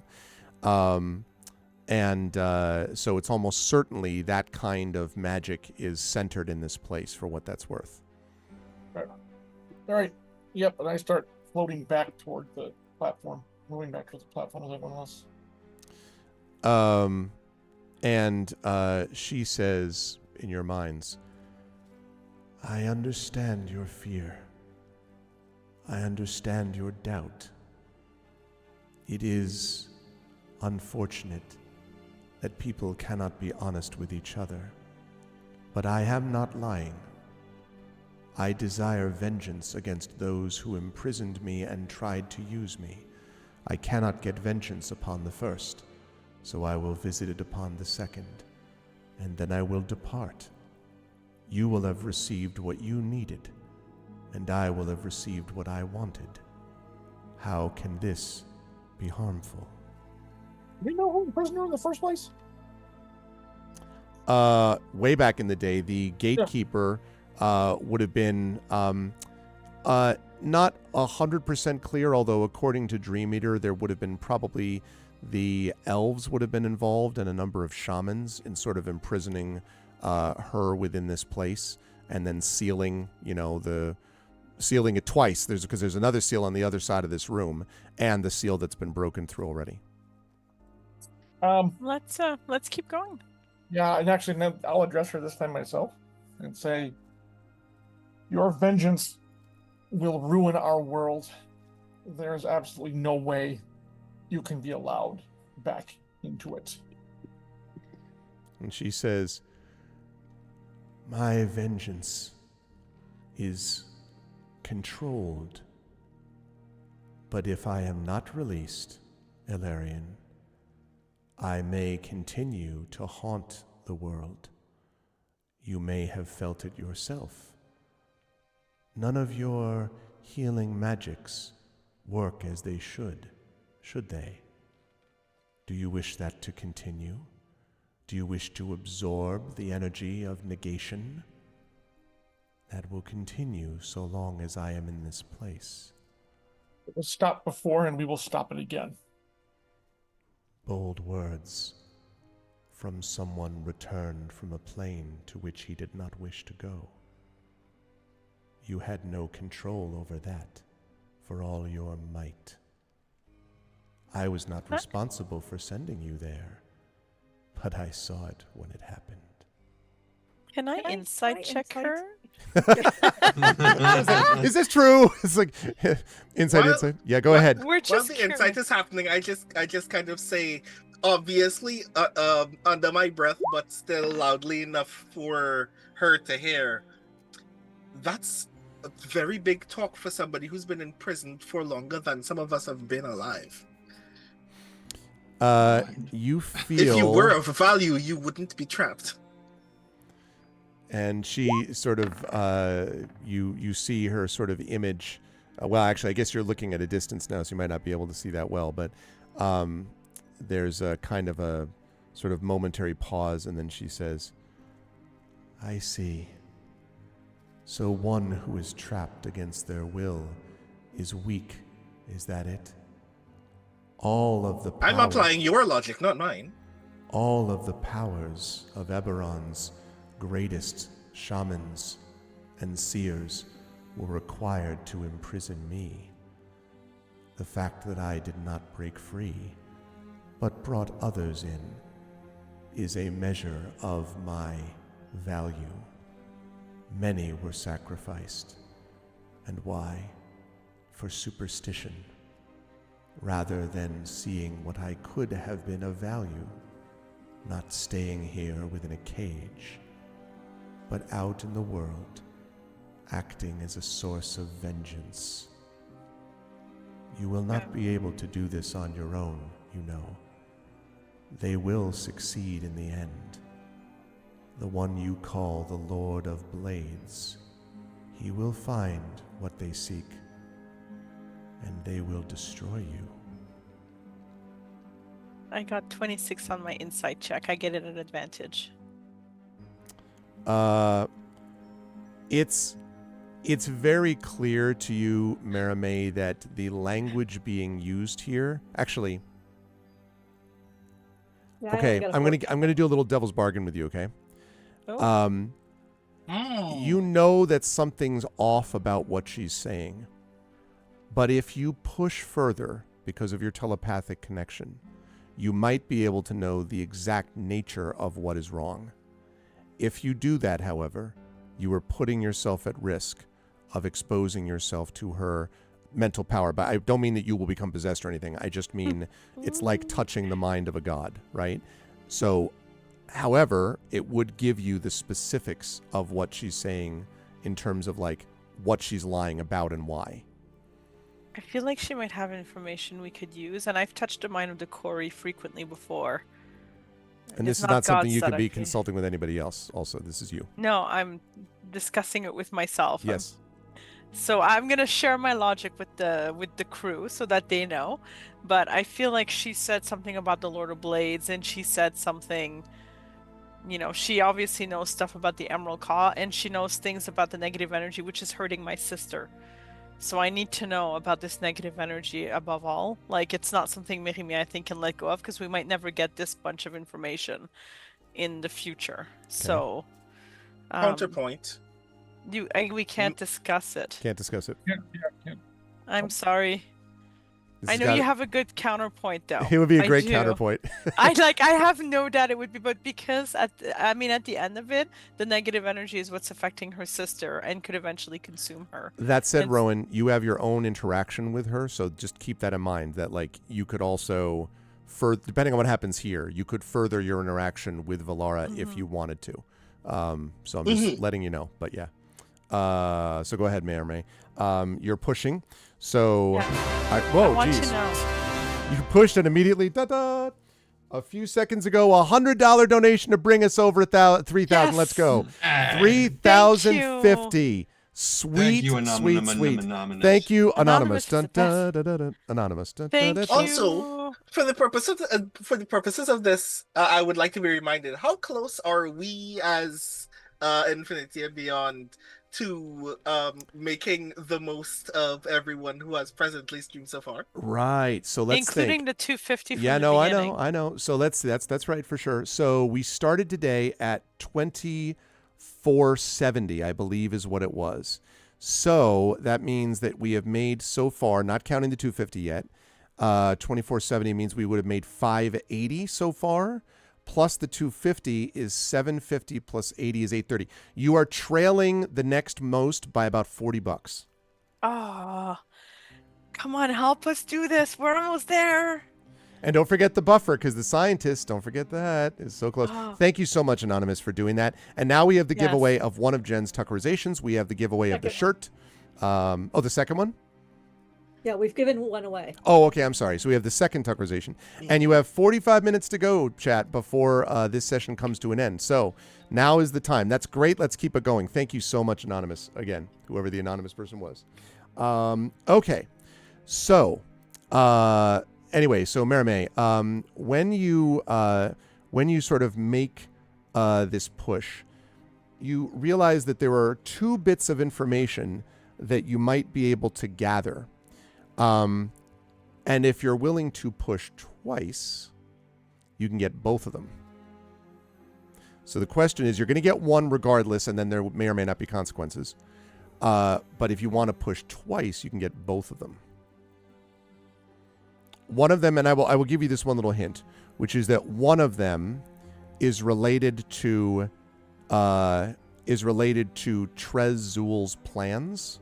Okay. And the other one of them is related to the Lord of Blades' plans. I'm sorry, we need both. I'll push. Okay. We're level 16, we're getting our asses kicked. We need the information. You learn the following. So, what she is clearly hiding from you as you sort of probe the recesses of her mind, Maramé, is that Trezul and the Lord of Blades are both working with each other in a way, and obviously for their own purposes. It was Trezul who helped the vampire Widmith or Helcanuth. You remember that one that you all had to find, the vampire? In the lava room. Yes. Create the Oracle of Bones. by binding the spirits of the war dead into the device using an item that some of you may be familiar with. It is a replica of an item known as the Crystal Skull. Now, you may remember some time ago you played those characters that had that crystal skull, and yep, absolutely, Nisiana. There was a replica of this that was used to bind those spirits. And as payment for this service, the Lord of Blades gave the Emerald Claw the map to the Creeping Knave that brought them down there. So that was the Trezul's information about that. During his stay, though, in the Lord of Blades enclave, Trezul learned that the Lord of Blades is searching for a House Kenneth creation forge somewhere near making. Now, you know all that. What you don't know, and must now be told, is that this forge was part of a secret Siren government facility, previously unknown even to House Kenneth. And to locate it, the Warforged are kidnapping Siren officers who survived the morning and interrogating them about its whereabouts. This forge of making, in other words, was a project of the government of Seer. Now, you gain that information, but as you gain that information, you are struck by the terrible presence of Velara's mind. I need you to make 2 Constitution saving throws, both of them at disadvantage and at -5. Oh! You probably didn't have to do that for me to completely fail them. What happens if you I- touch the mind of God? However, I just want to point out, there are things that out there, like inspirations that can help compensate for this. Hey, But the if- last $100 we got, would I get an inspiration from that too? I think, how many people had... Alarian, did you have your inspiration left? We do. I'm full up. So Nisiana, did you? I don't, but I am happy to forego it. And Yeah, hand it I over to can't do that. Mermaid. Sorry. You have to take that. Rowan would be the another one who would have it. I think Yeah, I you still used it, have right? Had you used it before you got it, or you just got this new one? I think you used it on something. Yeah, I did use it. Yeah, Okay. I did use it. So you're filled back yeah. up again. Trend, did Tanton have one? I still have mine. Still have yours. Okay. So yes, then you do have an inspiration available, Merame, that you would get. Okay. And I love chat is all like, I stand by. I am Spartacus. Like they're all ready. I okay? love chat so much. Love Me chat so too. much. It's so great. I have one waste if it doesn't use it today, apparently. Yeah, yeah. So. Yeah, I have 1 inspiration, and I would take another if somebody would be so kind as to give me another, since I have 2 checks to make, which I could get to make then regularly, but still at -5. Yeah, the -5. Tilted Gaming is inspired. Tilted Thank Gaming you, is up for it. Tilted Gaming. Thank you, Tilted Gaming. Thank Okay. you. So You're all brilliant. It still is -5. But I can't change that. But at least you're doing this at regular now. you know, I'm gonna make them both without looking. How's that? And then by the noises I hear, I'm just gonna decide. Okay. Constitution saving throw? Why Constitution? Can we bargain for charisma? No way. No, I don't think so. Actually, you know what? Actually, I'm sorry. It's not con. It's wisdom. I beg your pardon. Oh, well, that's the same. But thank you. I Wisdom. appreciate Yeah, you're not getting it. charisma. Sorry. Okay. So What's I'm up? gonna What's roll up? What's up, both. John? What's up? I couldn't hear you. What? Yeah, John's got Sure. something to say. What's up? All right, we'll share the spirit with her again. I am not going to allow that. This is a private interaction that's happening with We're her not and this because I guy. was going to flash of genius for the same reason, but we don't know what's going on. Yeah, exactly. I can't do that. Okay. I'm sorry. Thank you, though. I appreciate you all. When my head explodes and little bits of it Scanners, fly yeah. onto you, Arvin, feel the I've- love. Prince Justice like, Arvin, I've come to bargain. All right. Okay. Look, I can't help it. I like it. Okay. All right, Mermaid. Let's see those So- 2, the wisdom saving throw, one at a time. I'm not okay. 1 at a time. 1, I'm not looking at the result, and 2, I'm not looking at the result. Jen's reaction is all I need to do. Yeah. Not great. All right. I need you to roll D100 for me twice, Mermaid. What Thank on you, earth are everyone. gonna This will do be to interesting. her? Yeah, what are you gonna do to me? Thank you, everyone, for trying. It was a lost cause, but you all stood up regardless, like heroes. Okay. What do we got? 53 and 22, which are great numbers. Okay. Let's see. The first thing is you stand and you turn, and seeing Rowan, you do a full attack on Rowan Sorry, Rowan. with all furious rage and anger, etc. So this like whole with- thing hasn't gone 10 minutes, so I still have my circle of life going. Sure. My Okay, aura of so life. I attack Rowan. Yes. No, nothing personal, Rowan. And you So- miss. 9 piercing damage to the eyeball. But it's got to be Do a I- full attack action. I'm pretty sure you get multiples unless I've missed Oh, I something. do. Oh, and I'm still speeded. Yeah, exactly. Oh, God. with your own You're haste. still hasted. Plus, A you minute, that already would've been make fun, but- several attack actions on a regular basis. So there anyway. you This go. is a lot. 23 and So- 19. One of those got to hit you, Rowan, right? I Like mean, 14 both of them do. Alright, And wait, wait, 14 wait, wait, misses, wait, Wait, right? where's mine? It's been over a minute. Yeah, The my haste AC is 16. Yeah, both of those hit. Go ahead, John. It's been over a minute. What? isn't. Oh, I thought only haste lasted for a minute at most. It's been way over a minute. Since Yeah, the last that's true, actually. that's Haste true. would have dropped. Okay, So just so- the one attack, yeah. time. The one Ignore attack. the last one then. Sorry Let's about not get that. crazy. All right. 13 points of damage to Rowan. Sorry.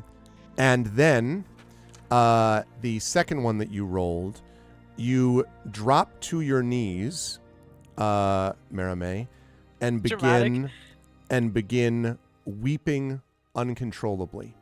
Marame is incapacitated. Well, I did and- just hit Rowan. So Well, yeah, it could be. I mean, it might seem like that, except you are completely inconsolable. And as you're sort of going, you hear Rowan. You hear in your mind, and I would imagine, well, Rowan first. They don't hear this part. Rowan, they hear, "You see, in the end, they will all turn on you." And then everyone else hears at the same time, "I am sorry that happened. She touched the depths of my mind. I do not know what may happen.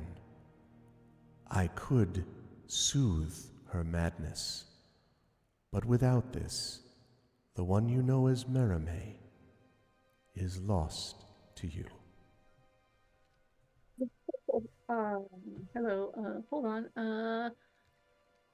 If these are the depths of your mind, I don't think we need to continue having conversations on the shallow end with you. Ah, shallow. Nice. I get it. Go. We've already stayed here too long as it is. The giveaway code in chat is "Oh no, Merame." I was like, why is everyone screaming that? But it's true. We're all like, "Oh no." Okay. All right. So are you bailing on this place then? Divine intervention. Okay. You've I'm already trying this has to- already worked once, Nisiana. We'll It's see. worked once. I'm just trying to figure out where my divine intervention is. I tell you what I'm going to do, Nisiana, because this is the kind of guy I am. Chat, I'm going to make a bargain with you. Oh. If we get, and again, by the way, do not do this if you do not actually have the money to do it, please. Okay. We're having fun. It's all for a good cause, but please don't do anything that's harmful to you financially. Having said that, if we get, and I will give you, let's say, 4 minutes from now to donate $300 total, not one person, total $300. I will give Nisiana a plus 50 opportunity on this check, and I'll allow her to do it at advantage as well Wow. to get divine inspiration. And in the meantime, you look at Zoom chat. Okay, yes. I mean, I guess I could just tell you that Tanton is trying to see the Yes. sigil on the other side. Yes. It looks similar, Tanton, but what it also looks like is the one outside the doors. Remember I mentioned that the doors are broken in, but there are still sigils that are glowing along the outside. Those ones outside look like the one that Dream Eater taught you. Okay. And it's odd to you, Tanton, that it's still glowing. Like the stone was broken in, right? But the blue sigils did not stop glowing. They did not dim. So, Okay. yeah. All right, so $300, chat. You have 3.5 minutes to do it collectively. I don't want one of you necessarily to do it again. Please do not do anything that is financially irresponsible, okay? Because we're having a great time. This is great for Damon Runyon, but I also don't want anyone to harm themselves. That said, this is just another fun little incentive that I'm doing for Nisiana's benefit. If not, So yeah, I guess if you can afford to be financially irresponsible, then by God, just do it. 'cause, is one more thing. I was thinking about the Peter Falk image of that guy is going to stay with I'm me. picking Meramate up, and Okay. I'm heading towards the exit. Okay. It's 325. All right, I tell my piece. Like, we have stayed here too long already. We need to leave. And I grab her lightly, and I'm going out the door. Yeah, and Meramay, I can't even give you an option to resist it at the No. moment because you're just like sobbing. Incidentally, Meramay, in your mind, the description I would have is simply flashes of light interspersed with the picture of hundreds, thousands of Kalashtar dead. Light, Kalashtar dead, light, Kalashtar dead, light, Kalashtar dead. Thank you. Piles of dead bodies, light. Piles of more dead bodies, light. mhm. Exactly. Okay, we're on our way. I saw something. It was... Oh, totally fine, Prince Justin, completely. Prince Justin with an $8 donation, which is more than generous given how much other work also Prince Justin has done, plus the picture. So thank you, Plus thank the you. inspiration. Plus the inspirations. Yes, You so are many brilliant. things. Plus What is the modding, current helping picture, with by the Triffid way? and Dragon and everything. It's great. Oh, yes. I haven't seen it. Yes, I will show you. I'll show you both because we have 2 minutes left on the try. Anyway, so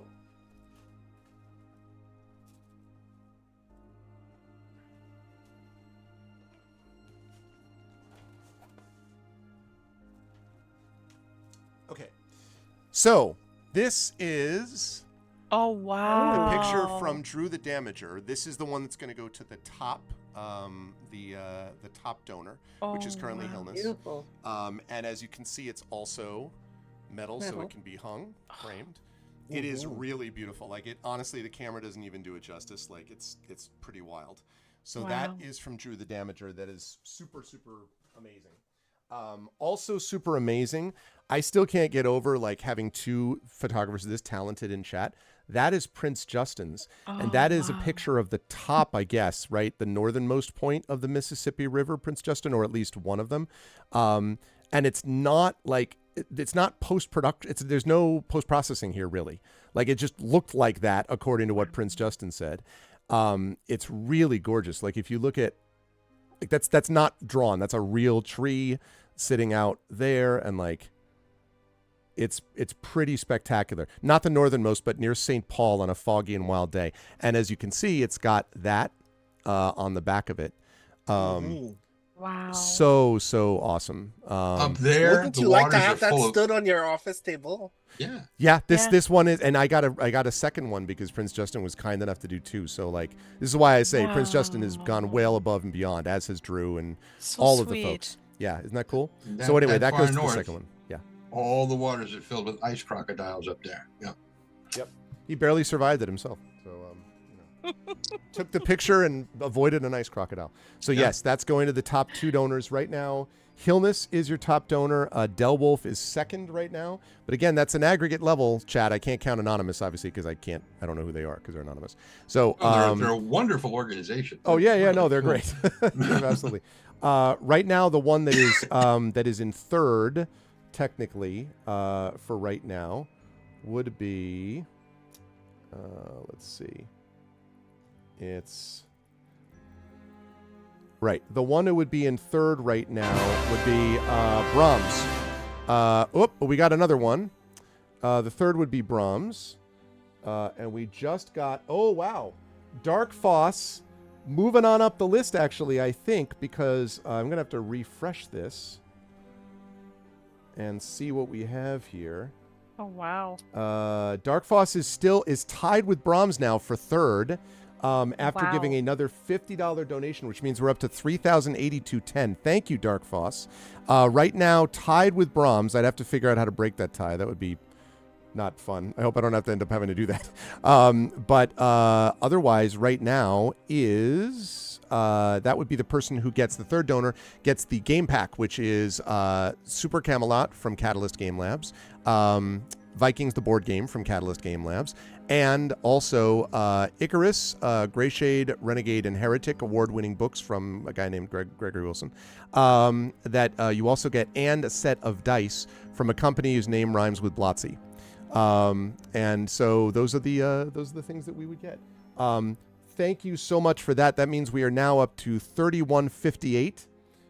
Is we're up to now. Which means I think that we are only, oh God, carry the one. So we've got another $200. 1 minute left to get that last 200 from an aggregate group. If not, you're still doing great work for a great cause. So it's not like this money's getting wasted either way. But yeah, thank you, Prince Justin. More than enough. And thank you, Dark Foss, for that. I really do appreciate that. Okay, I'm going to reload this so we get that new list there. There we go. Ermagerd. I was going to say, there's another one. Aw, thanks, Jen. That comes from Jen. That I didn't mean to. I'm not trying to shame anyone into doing it either way. It's the you know my fondness for those pictures. I'll tell you what.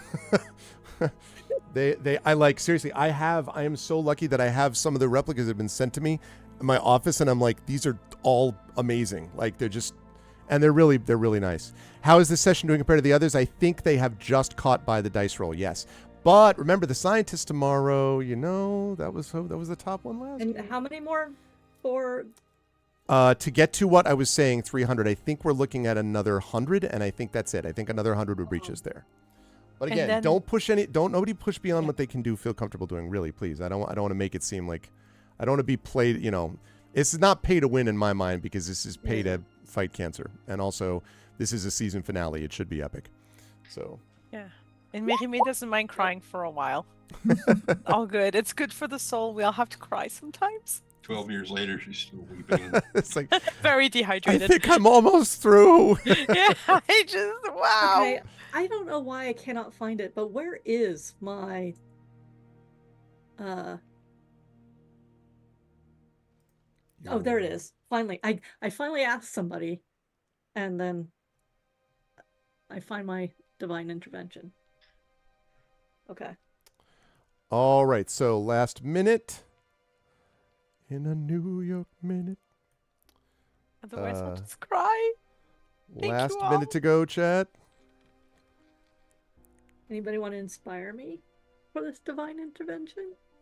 Oh, wait, I have inspiration. Yeah, exactly. I was going to say, yeah. Yeah. I was already, yeah. Echo, Echo's like, I want to inspire somebody. Just take it for the love of... I will take Echo's inspiration. Technically, I don't let him stack, but it's okay. I'll allow it in this case. Wow, for another one. Yeah. That was really funny. Just take it. Somebody be inspired for the love of God. Oh, man. No. It's all good, Echo, and we appreciate it. Also want to give Echo a shout out for having brought in a bunch of people as raiders this weekend. Yeah.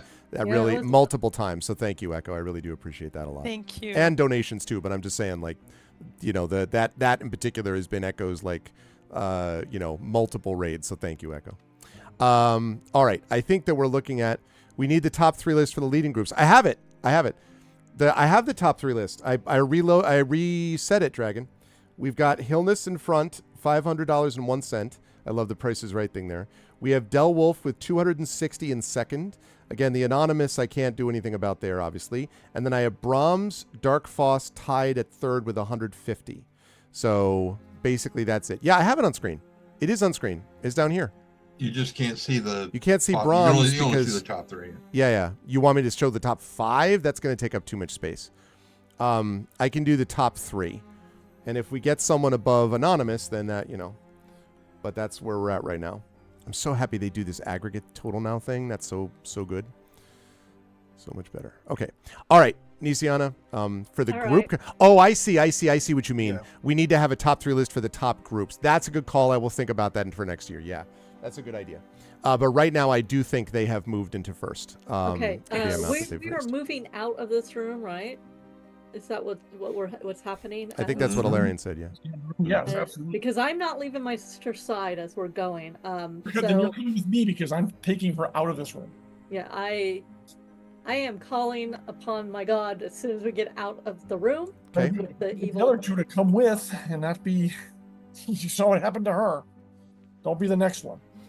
Pretty much it. That's Valerian has no patience for this. Uh-oh. Okay. What? Uh-oh. I just heard fanfare from, I think, Arv's. Isn't the Nope. music? Nope, was not me. Oh, well, then, never Or mind. people playing background. I'll Yeah. take it back. Oh, All right. So reverse. once we get out of there, I will roll a d100 twice. Okay. So you want me to move you basically out of this map is what it sounds like. Yes, please. All right. And I'll Well, move you someone back needs to be here. on doing It the- just looks like a giant speaker with electricity Well, shooting not all only over. that, I don't want to Exactly. do this in the presence of this evil god, this person thing. And we need to seal up the frickin' someone needs to redraw the ruin. That's not me. Okay. That's Rowan or Mia Tanton. And Okay, also Tanton. Yeah, Tanton's pushing the pieces of the door back together again and mending to Right. bring the Awesome. pieces back The together. mending doesn't seem to be working yet, but it's resisting you, which indicates, Tanton, that there's some kind of magical energy that is still extant within these pieces. Like they're still almost like quivering. Like okay, Trent loves this movie like I do.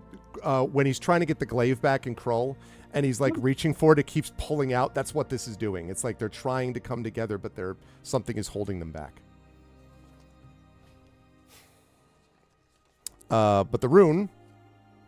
Did I hear someone say they were doing the rune one way or the Yeah, other? Tanton's going to start doing that too. I was just Well, going to try to put the well, door well. back together. First divine intervention. 58. That's a no, Bob. Yep. Second divine intervention. 63. That's Nope. even worse. Ugh. If we had gotten the 50%, I would have done it. Yeah. We're sorry that you're trying to reach is not available at this time. Exactly. Okay. Your prayer is very important to us, and we. Well, in that case, I'm a greater restoration. Can I tell if a greater restoration would help? You don't know. But it's possible. At the moment, you still hear the whispering kind of floating out of the hallway at you through the broken door. I can't help mend. I can't do the Faster. sister. I have to do the. I'm gonna focus on my sister then. Mm-hmm. What's everyone else doing? Tanton's working on the rune. Yeah, and I'm Okay. trying to help him work on the ruin, but I don't think I can. It's something. So I will stand near the doorway and just try to. Tanton, Basically. Okay, Tanton, I would like you to make for me, please, because you saw the rune, you were there as a part of it. Because I'm thinking about the check, but there's also the proximity to this. Am I completely incapacitated, or can I weepily inspire him? Nope, you are in a nightmare at the moment. I'm afraid. Melanie. He already fair. has his Oh, you mean Bardic? Okay. Yeah. So, this, okay. I will give you a chance, Tanton, because you remember exactly the ritual that was taught to you. So, I'm going to give you an opportunity to do that. I would like you to make a wisdom check for me, please. I'll give it to you at +3. It's not a super difficult DC, because you were taught this, but you are in sort of under pressure in difficult circumstances, so... You're asking for a wisdom save or a wisdom check? Wisdom check, Wisdom not a check. save. Yeah, because he's not saving against anything. He's checking to remember that he remembers the rune properly. Okay. Well, maybe I didn't remember all the words exactly. Right. Running You your said this will be +2, right? 3. Are you Oh, well. using inspiration? 19 nice. plus 3 is 21. He Yeah. doesn't. 22. Is it? Wait a minute. 22. Yes, thank you. See, that's why I don't do math. Yeah. Okay. So it looks like this will take about a minute as you smear this druidic symbol onto it. You're chanting an incantation. And I have a question for you, Tanton. As you're doing this, you can feel, almost sense that thing I mentioned about the rocks trying to, not come back together. And it's you as you're sort of, chanting the incantation and smearing the thing and doing the stuff with the rune, you hear faintly, but distinctly in the back of your mind, you realize that just because you shut me in, you cannot shut out your own failures.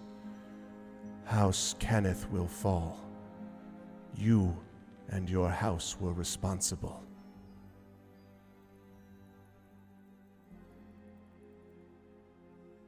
He's just doing his damnedest to completely ignore her and focus on what he's doing. That's what I figured.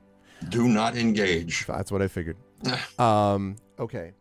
After about a minute passes, you sort of do this, and you then see the rune stones, literally the quivering stones, flare with light. And you can see that the resistance that was happening, Tanton, vanishes. And they all start reconnecting.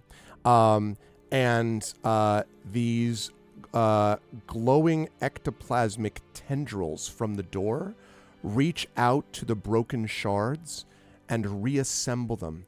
And as you watch, it's like watching a weaver working a tapestry.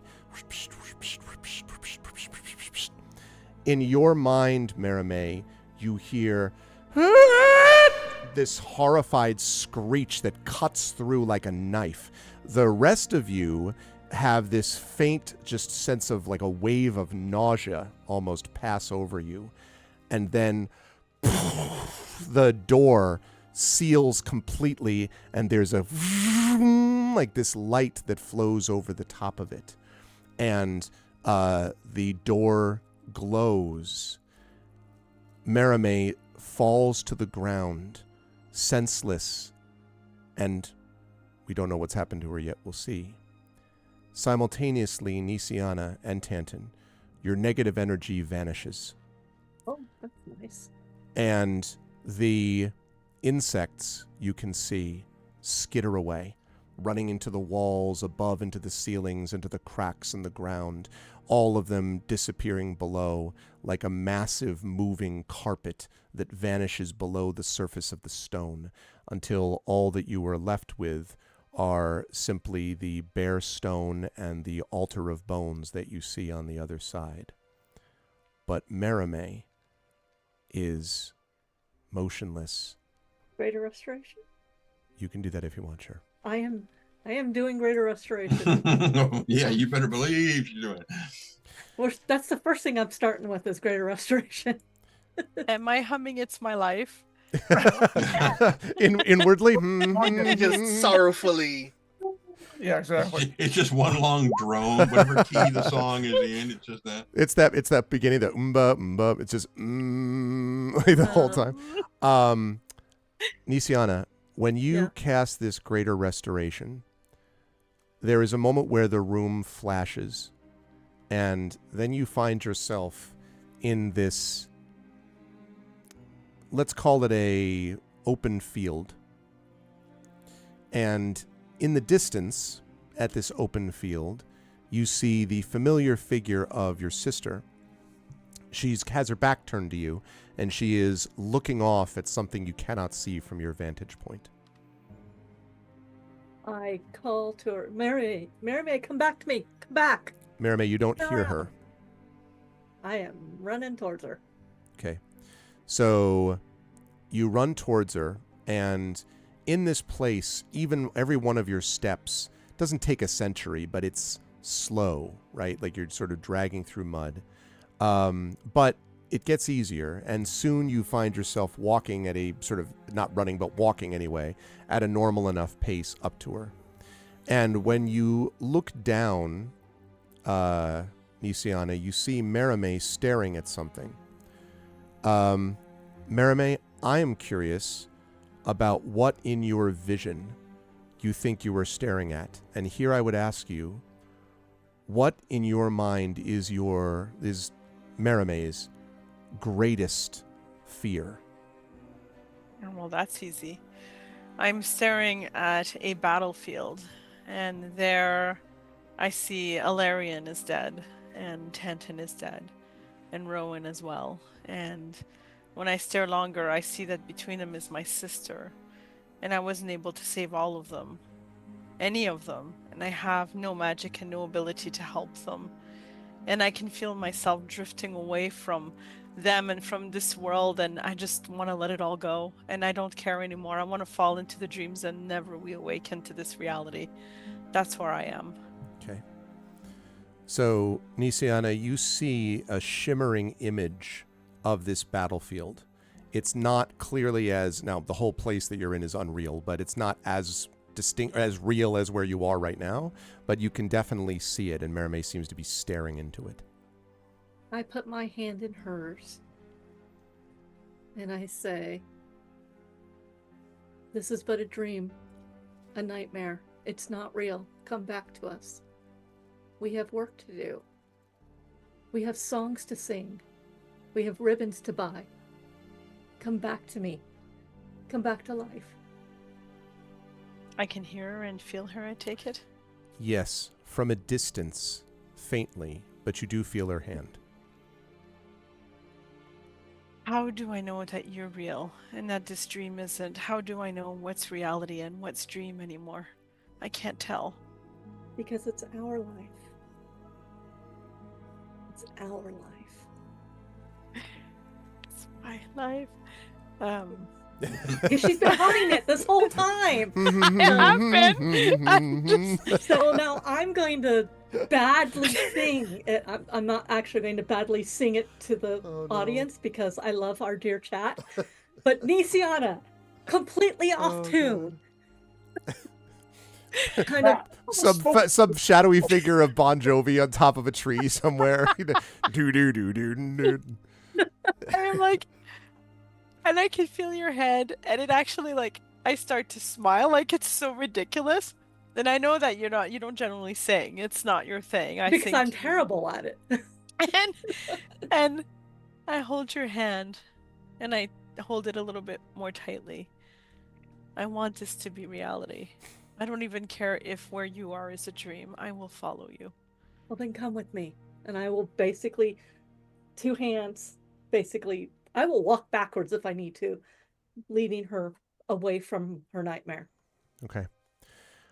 Merime, you are, as you sort of walk back with her, you feel a little bit like the effect of almost surfacing from a deep pool of water. And you open your eyes, as does Nisiana, who all of you have seen Nisiana sort of like fall to the ground next to her sister and then sort of slump over her. But both Nisiana and Merime's eyes flutter open in this cursed place. And you are looking at your not dead friends. I look at Merime, I'm like, you made me sing. I like push myself, and I'm kind of like laugh crying. I'm like, I don't know what my emotions are doing right now. They're overcome. And I push myself up, and I'm like, thank you for coming for me. And Always. I will never not come for you. And then I look to Rowan. Like, I'm sorry. I hit you. It wasn't me. I'm so sorry I hurt you. Didn't kill me, so we're fine. Then I look to Tanton. I'm sorry you had to come back here. I'm sorry you had to step into this dark past of yours. I'm sorry we had to do this. Sure, it's far from over. Unfortunately, it isn't. I've seen things, but I look to Ilarion. I'm glad you're back, my friend. I'm sorry that you didn't get to give the final blow, as I'm sure you would have enjoyed it. But I'm glad you're all here. I'm sorry. I went too far, too deep. I have information I think will help us, though. But for now, let's just get out of here. We accomplished what we came here to do, and that is the important thing. And yes, I heartily agree we need to leave this place. And the heaviness in my heart, the darkness is gone. And I look to me at Tantan. I'm like, is it? I think I'll be able to heal normally now. So she did lie to us from the jump that we could not stop the darkness. It was already, from our very first interaction, it was a lie. It was more than that, I too. glance back at the repaired door and just shake my head. But she told us she never tells a lie. She wouldn't say it if it weren't true. We have incoming apparently. Oh, incoming? All right. Incoming soon. Incoming soon. Incoming That's soon. session coming to an end soon as Okay. well, but I'll take incoming first. All right. So do you all make your way out of this place? Yes. As I you think go, Valerian will be It's dragging us. nighttime now. yeah, but as you go though, this place itself, all of the insects are gone. They're all vanished, scattered into the walls. You don't see any sort of sign of these things. When you come back to the statues, you can see that both of the statues have tipped and are in ruin on the floor. And as you pass those statues and then back up to, the main tunnel here, you have some doors you haven't gone through, but you made it clear it's time to get out. So you are making your way out of this place. And as you get to the front doors, the doors themselves there are no insects on them. They're just plain doors now. And in fact, they have normal handles that are unlocked and that you could have here. There's the raid. There's the incoming that I heard before. Thank you so much, Tilted Gaming, for helping that. And welcome, It's Barrymore. Thank you to Cross-Planar Cleric. I love it. Thank you to Pesky Fox 97. Speaking cross-planar, we did some of that today. Thanks to Pagey Cakes. Thank you to Soda Cola. What's up? Thank you, Barrymore. I appreciate it. I love these reinforcements. Thank you, everybody, for that. I really appreciate it. Welcome to day 3. We're closing in on the end, but we're not totally done yet, so you still have a few minutes left. Welcome to ArvCon day 3, and we still have a day 4 of ArvCon coming tomorrow, by the way, as well. But we're closing in the end of this marathon session of D&D with Infinity and Beyond. Eberron, you're watching the end of the finale of Season 5, which I think was appropriately final for a season. These folks went through a hell of a lot. But you are watching the amazing Infinity and Beyond crew. My name is Eberron, and I am the one hosting this event and putting it together. We are sitting at $3,258.20 to benefit Damon Runyon. Our goal is $5,000, but any of these donations provide more giveaways and things like that. So please do continue to donate because we really would love to be able to hit our goal. And thank you again, Tilted, for that raid. And please, everyone, go and follow. We have a shout out for them already. Go follow It's Barrymore. I know about it. I have seen some of It's Barrymore work previously. So I hope you had a good session today, Barrymore, and thank you so much for the raid. I appreciate it. Okay. So as you leave this place, just stone and all that stuff is left, and the doors themselves are just unlocked. You can open them and then close them, and they will close again, but they do not have the lever, system with the insects anymore. Yeah. I just wanted to say, just idly, because Rowan likes showing off, as we're walking past the 2 broken statues, I imagine Rowan is imagining that even though we can no longer hear Valera can hear and see us still. And I reach for my deck of cards and I draw for the Ace of Spades. I'm just kind of holding it by my head as we continue walking. I go, if all you could really offer these 4 badasses was vengeance, and the Ace of Spades very quickly turns into the Ace of Hearts in my hand, and I go, they had more than you could ever give them anyway. Badass. I don't suppose you have a spare of those cards so you can just drop it behind you as the door closes on this sanctum, because oh my god, that would be the greatest image of all time. I'm also like, these cards are very expensive and very rare, and I've marked them very finely. I don't want to get rid of these or else I can't con people anymore. No, I know, it's fair. Thank you, Pagey Cakes, for the $25 donation. I love things you love to see. I love it. Thank you so much. I appreciate it. Wait, does that push up the Rowan's 2583. Yes, technically. Although this is not going to last beyond this event, because that would be a bad situation. That brings us up to This is the 32, part where I 83, just 20. randomly cast minor illusion just so we could make one more wild magic roll. You should do that just so you can make a minor magic roll. What the hell? As you're going, just make the leave- illusion. Make just the leave illusion of the Ace card. Hearts just Yeah, at yeah, the yeah. door. Because and then the camera gets to focus on it and then roll credits on the season. Like, let's go. How cool is that? Oh god, let's actually make this roll then. Oh my god. Yeah, I'm going to share with them the information before we Okay. roll the credit, though. Yeah, no, for sure. I wasn't gonna. Yeah, I was joking. Yeah, that's but, fair.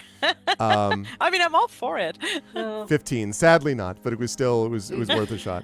Go It ahead. would have Tintin. been funny. It would have been. As we're coming out of from below the privies and everything back up into the thing proper, Tanton is going to cast Stone Shape and seal the floor again so that you can't tell if there was ever a hole there. Yeah. And we push the bench of privies back into place. So I love it. That's good stuff. Marimay, when you explain this, when you're back in the gray, and the gray has not become not the gray, in case anyone's, there's limits to what this is done, unfortunately. Yeah. But what happens when, I guess, Marimay, how do you explain it to the crew? A bit like I have to recapture kind of what I saw and kind of rebuild it from the brain hit. But I just kind of tell them all, Chisel and the Lord of Blades were working together. They helped those vampires create the Oracle of Bones, and then I tell them about the Crystal Skull replica. The Lord of the Blades gave the Emerald Claw the map to the Creeping Knave even. And that's not the only thing. Where the hidden forge that the Lord of Blades is looking for was part of a secret seer network. More facilities that even your house doesn't know about. And they're capturing officers of seer right now to try to find more information about it and more details. I'm sorry. I didn't know. Do we know where it is? I didn't see that information. They didn't know. It was mentioned. Yeah. Oh, was it? Yeah. Oh. In Making is the name of the city. Thank you, Kaylin. I didn't. Oh, I thought it was like it was in Making, not like a city. Okay. No, that's the name of the place where it is. Okay, that's my back. So yes, I'll be like more dramatically than that. I'll be like in Making. I saw it. And Tanton just his face just like, oh shit. Just kind of goes like that is far to the southwest of here. Don't I still have the crystal skull? I don't think I ever handed it over. Oh, I think. This is a replica. Right. This was a replica of a crystal skull. And I should note that as you were all sort of like having these revelations, let us call it, if we cut to Salvation, we see Hilar Brissal standing next to Mother Johanna, and they both have their arms folded, and they are looking down at a child whose fever has suddenly broken. And as they're both looking at it, Hilar says, "I didn't know you had that kind of power, Mother Johanna." Mother Johanna says, I don't. I don't understand. And Hilar sort of like rubs his chin and looks at her and then looks down at the child and says, "I think I do. I think I know what might have happened." And he smiles and he says, "Son of a gun." They're all dead. He said, "No, son of a gun. They did it again." And that brings Season 5 of Oracle of War Eberron to a close. Season 6 and the final season of Eberron Oracle of War will begin next month with the final season entitled Flames of War. And the final season first portion is called The Final Tribute. And we are now level 17. Ooh. That's what I'm talking about. I want to go shopping. Yeah. In character. Damn it. That We had was trauma. You say that, and I realize we've never spent any of the gold we've gotten in several chapters. We're kind of rolling in coin. Not since the magic items we bought. Yeah, it's true. Crit Twitch says good title, but also not great. And I know what you mean. It's the classic, like, that's a great title. That's very bad. Like, So, wait, okay, we've just finished Engines of War, and now we're going to do... Season 6 is the final season entitled Flames of War. I will figure out the cost. Also, legacy event I need you all to mark. You have gotten the, and you're all going to love this, the Making Trouble legacy event. Figured you'd like that. The seer effect. Oh wait, does the humming still keep going? And I assume the advantage on initiative rolls is gone. The initiative rolls thing is gone. Your ability to heal is preserved, is returned, by the way. Now, Alarian. Did not take a single blow. Yep. So, Thought you might there in a minute. Rowan's next build turning to stone is still a thing, just so you know. Yes. And then you need to arrange a situation. Yes, Rowan must serve as meals of the king. Oh my god! Exactly. I'm there having a casual hamburger. Wait, no! Right as the king's about to bite into it. I'm so sorry. I'm so sorry. Yeah, wow, people. Great session. It was a worthy season finale, I hope. I think you all made it a worthy season finale. Great combat, great orientations around figuring out how to do things, willingness to push that in moments that I think were appropriate. Maria, I think you correctly read the fact that Maramé would push. It's, like this is like at a certain point, you've all been playing catch up for a few levels now, and it's not your fault. It's just the way things have laid out. And you're like, you need to get ahead of the curve. And this was doing it, but it was very risky. And it made it possible because of things like greater restoration, your relationship with your sister, all of you individually too, rejecting in your own ways what Valara was suggesting was helpful. Because to be clear, Valara's return, Valara would have done what she said. It's just always, how much does this cost, right? Like, it's not like she wouldn't have destroyed the Emerald Claw. She probably would have. At what cost? And so you all avoided that process and rejected it. And I loved Brandon Rowan's thing with the cards. Was great at the end there. That's a chef's kiss finishing point to that. So great stuff. And while we were doing all that, say again, what's that? Then that kiss turns to stone. Oh, that's right. Exactly. You don't realize the impact it's going to have. And while we were doing all of that, so I said we started at 2470, and we are sitting now at 2470. So 800. So basically $813 plus the 250 because the 2470 was part of that. So that means that you raised over $1,000. So indeed, Eberron, Oracle of War, the Infinity and Beyond crew has raised the most so far, but we'll see if the scientists can surpass that tomorrow. And in fact, I hope they do because I'd like to get to our goal. So, although you do have a couple of minutes left to donate a bit more if you want to give these folks more of a buffer heading into tomorrow's final day. I will start with one. Let's see. Let me move back here I'll move back to the cams only list. So, John, I'll start with you. Thank you. I know that Alarian's been part of this, but I thought it was fun because it wasn't like you were just incapacitated. It's like I'm running from the demons of hell while I'm in here. I wasn't done for 3 rounds. No, exactly. And if things had gone a different way, I believe it was he tried to do this to you, Maramé.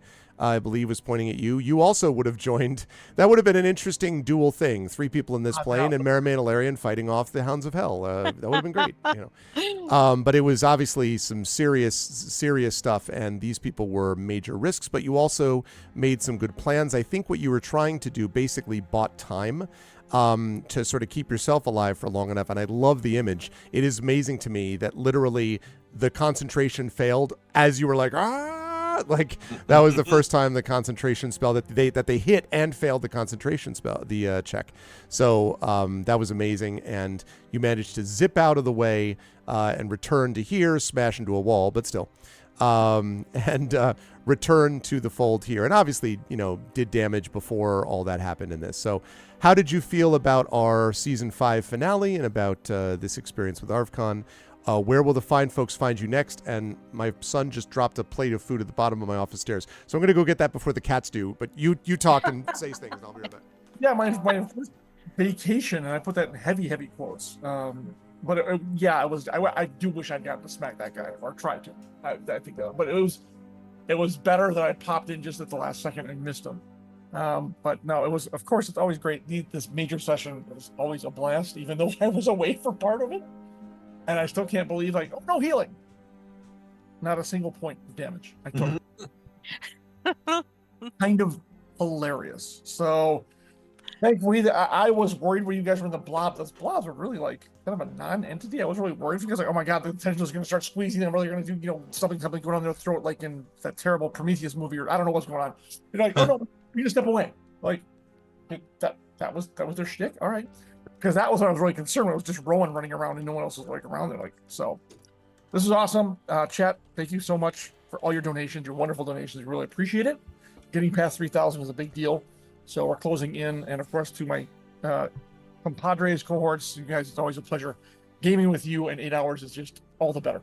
So that's fantastic. I had a blast. Hot blast. hot blast. Oh man. I could have sworn I was just gonna it's fear or something. He was gonna try to do terrorize. He was like, no, you're gonna banish. You're just out of here. Although I have a bone to pick with you, Arv. What's that? So did they. I technically cheat. And I went and looked up. I went and looked at the banishment spell because I wanted to see what it says. It says if the target is not of this plane, you make a popping sound, and then they go to their plane of origin. I'm like, I don't come from the plane of fire, sir. Oh, that's true. But that's true. But I thought it was funny that you tweaked out, which is perfectly fine. And basically what I would say as my explanation. Oh, thank you. Thordex mommy with another 3680. You don't need to do that, Thordex. You already gave a ton of money, but thank you so much, Thordex mommy. That's really awesome, and I am really glad that you were able to be here and be a part of that. Which means I think that we are sitting at, let's see, 3680 should be, let's see, so 8 would be 3284 plus 36. 3284. I'm good at that. Our streams. It's not over yet. 3284 plus 36 equals 3320. That's where we are. 3320.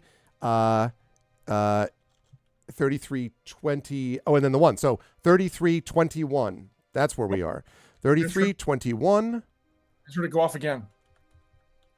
Oh, that may have been the one before actually because of the delay. Think of it. 3321. Thank you, Thordex mommy. That is correct. No, of course.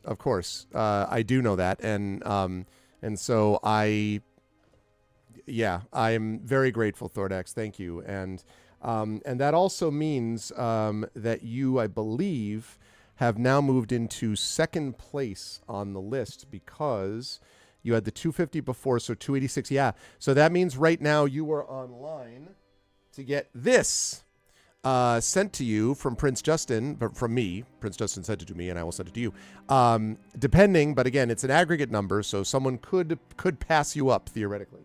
But right now, that's what it is, and it really looks awesome. So, thank you again so much for doing that, Thordex mommy. And yeah, look at that. The thing I would have said in response to that, though, is I have two outs there.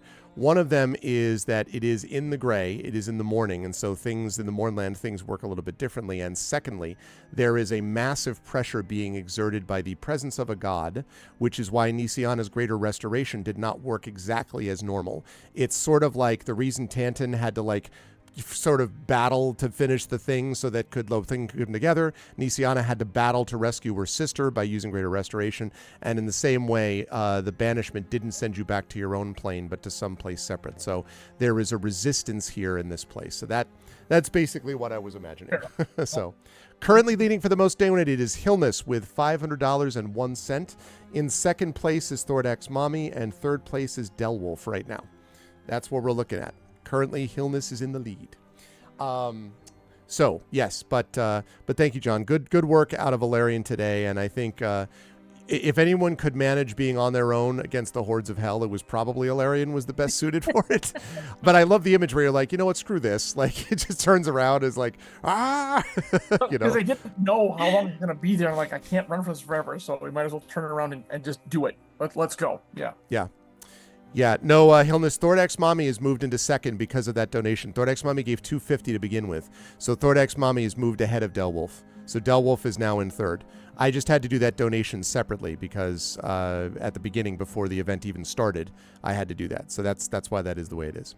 But yes, so thank you, John. Great stuff today. And thank you also for being with us, even though you did the whole thing from a hotel room. So thank you. Moving right on up the line, that's going to bring us to Jennifer Brozek. Jennifer, thank you, first of all, Jen, for the donations. Thank you also for the Tuckerizations. Thank you for spreading the word. And then on the gameplay side of things, very nice moment. I expected that there would be a nice moment with Merime there. Obviously, you had some important heals you had to do. I think you understood sort of what was at stake with everyone, but you were having to balance a lot of things, which is, we all know this drill if we've ever played a healer in any MMO ever, right? Which is that, oh my God, which is that there was another giveaway. Wait a second. Oh my God, Thordax Mommy, $12.33. Unbelievable. Thordax Mommy will not stop. Please don't, Oh my please gosh. only do what you feel comfortable doing. Just to be clear. So that is 33. Oh, I see why you did that. Because that means it's now 3-3-3-3-3-3. Balance, Team Balance is winning $3,033.33. This is unprecedented. 5 threes, 6 threes, 6 threes. That's as many threes as got rained down on the Knicks' head when they lost their game a couple years ago. No. Yeah. Go Team Balance. Thank you so much, Thordax Mommy. So, so Jen, Nisiana was obviously having to balance. This is what I was saying about the MMO, having to heal you, keep you up, watch out, don't pull the aggro thing over here. And so there was a lot of that Nisiana was having to do, all while being in a very difficult, situation, plus the negative energy and all that. So there was a lot that Nisiana had to balance. Each of you had a lot to balance in your own way. But it was interesting to watch sort of Nisiana sort through all of that. And of course, that big harm spell was very helpful, as was the big heal spell later on with Merime. And so big clutch moments of both hurting and helping. So how did you feel putting all that together about this session, the season finale? How'd you feel about ArvCon, and where will lovely folks find you next? Well, ArvCon always brings the goods. I mean, I wasn't sure how this was going to end. I was just like, we're gonna die. We're gonna die. Nisiana did not like being forced to hurt people, but now she's starting to understand how powerful her damage spells are. Mm-hmm. So that's interesting. However, now that the negative energy's gone, she will prioritize healing overall. Absolutely. Also, Classic Or just contributed $5.64 with the message no. Oh, God. 33-38-97. Oh, oh no, Team Chaos has defeated Balance. Are you going to let them get away with that, Balance? Or Team Balance, Team Order, are you going to let them get away with that? Top three amounts now are a little bit different, Dragon, because now one of them is an anonymous donation that came because Thordax Mommy contributed early on, so it wasn't registered as part of the Tiltify. So it is Hilness still in first, it is Thordax Mommy in second, and Delwolf is currently in third. So that's where we are. Yeah. No, not only is it hilarious, I clearly encourage it because number go up, right? I'm just about number go up in this case. So Hilness has got $500.01. Thordax Mommy is currently sitting with, I'm sorry, Jen, I'll come back to you in a minute. I apologize. 3, 9, 49. So it's about 49.91 plus. So $299.91 for Thordax Mommy, $500.01 for Hilness, $299.91 for Thordax Mommy, and $260 for Delwolf in third. that is where we're at. What do you mean I know how to play this game? Listen, I'm just balls and strikes. I'm just balls and strikes. Anyway, sorry about that, Jen. So you had a lot to do with, now you're going to prioritize healing, and then you were going to say something, and then I had to interrupt you because of more donations. So since I'm doing a lot more larger heal spells, I was like, oh, I didn't do that much healing this session. Monetarily wise, oh boy, it was 3,650. That is less than the Drums of War, because the Drums of War was 4,350. By the way, this reference, Chad, is that she's talking about the gold that House Jarasco is earning from this healing, technically, or paying off debt. That's one of the reasons Nisiana's here. Is House de Jarasco is secretly in debt to somebody, I don't remember who, but so I'm keeping track of how much my healing actually costs, which puts so far for the total for Oracle of War 12,031 gold and 2 silver. That's a lot of healing, but it's also been 16 levels now as you move into level 17. So yes, I'm quite excited about 17. But had a good time. My sister made me sing to her to bring her back. And sing Bon Jovi too. Well, Bon Jovi, I don't know if you know this, but my ringtone is actually "It's My Life." Is it really?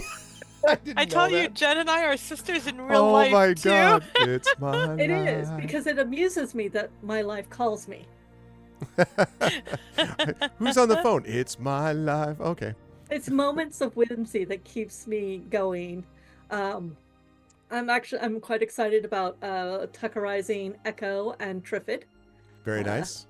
Nice, yes, great. And since it's horror stories, like I said, though Triffid may decide that they want to be one of the deep ones, never can tell.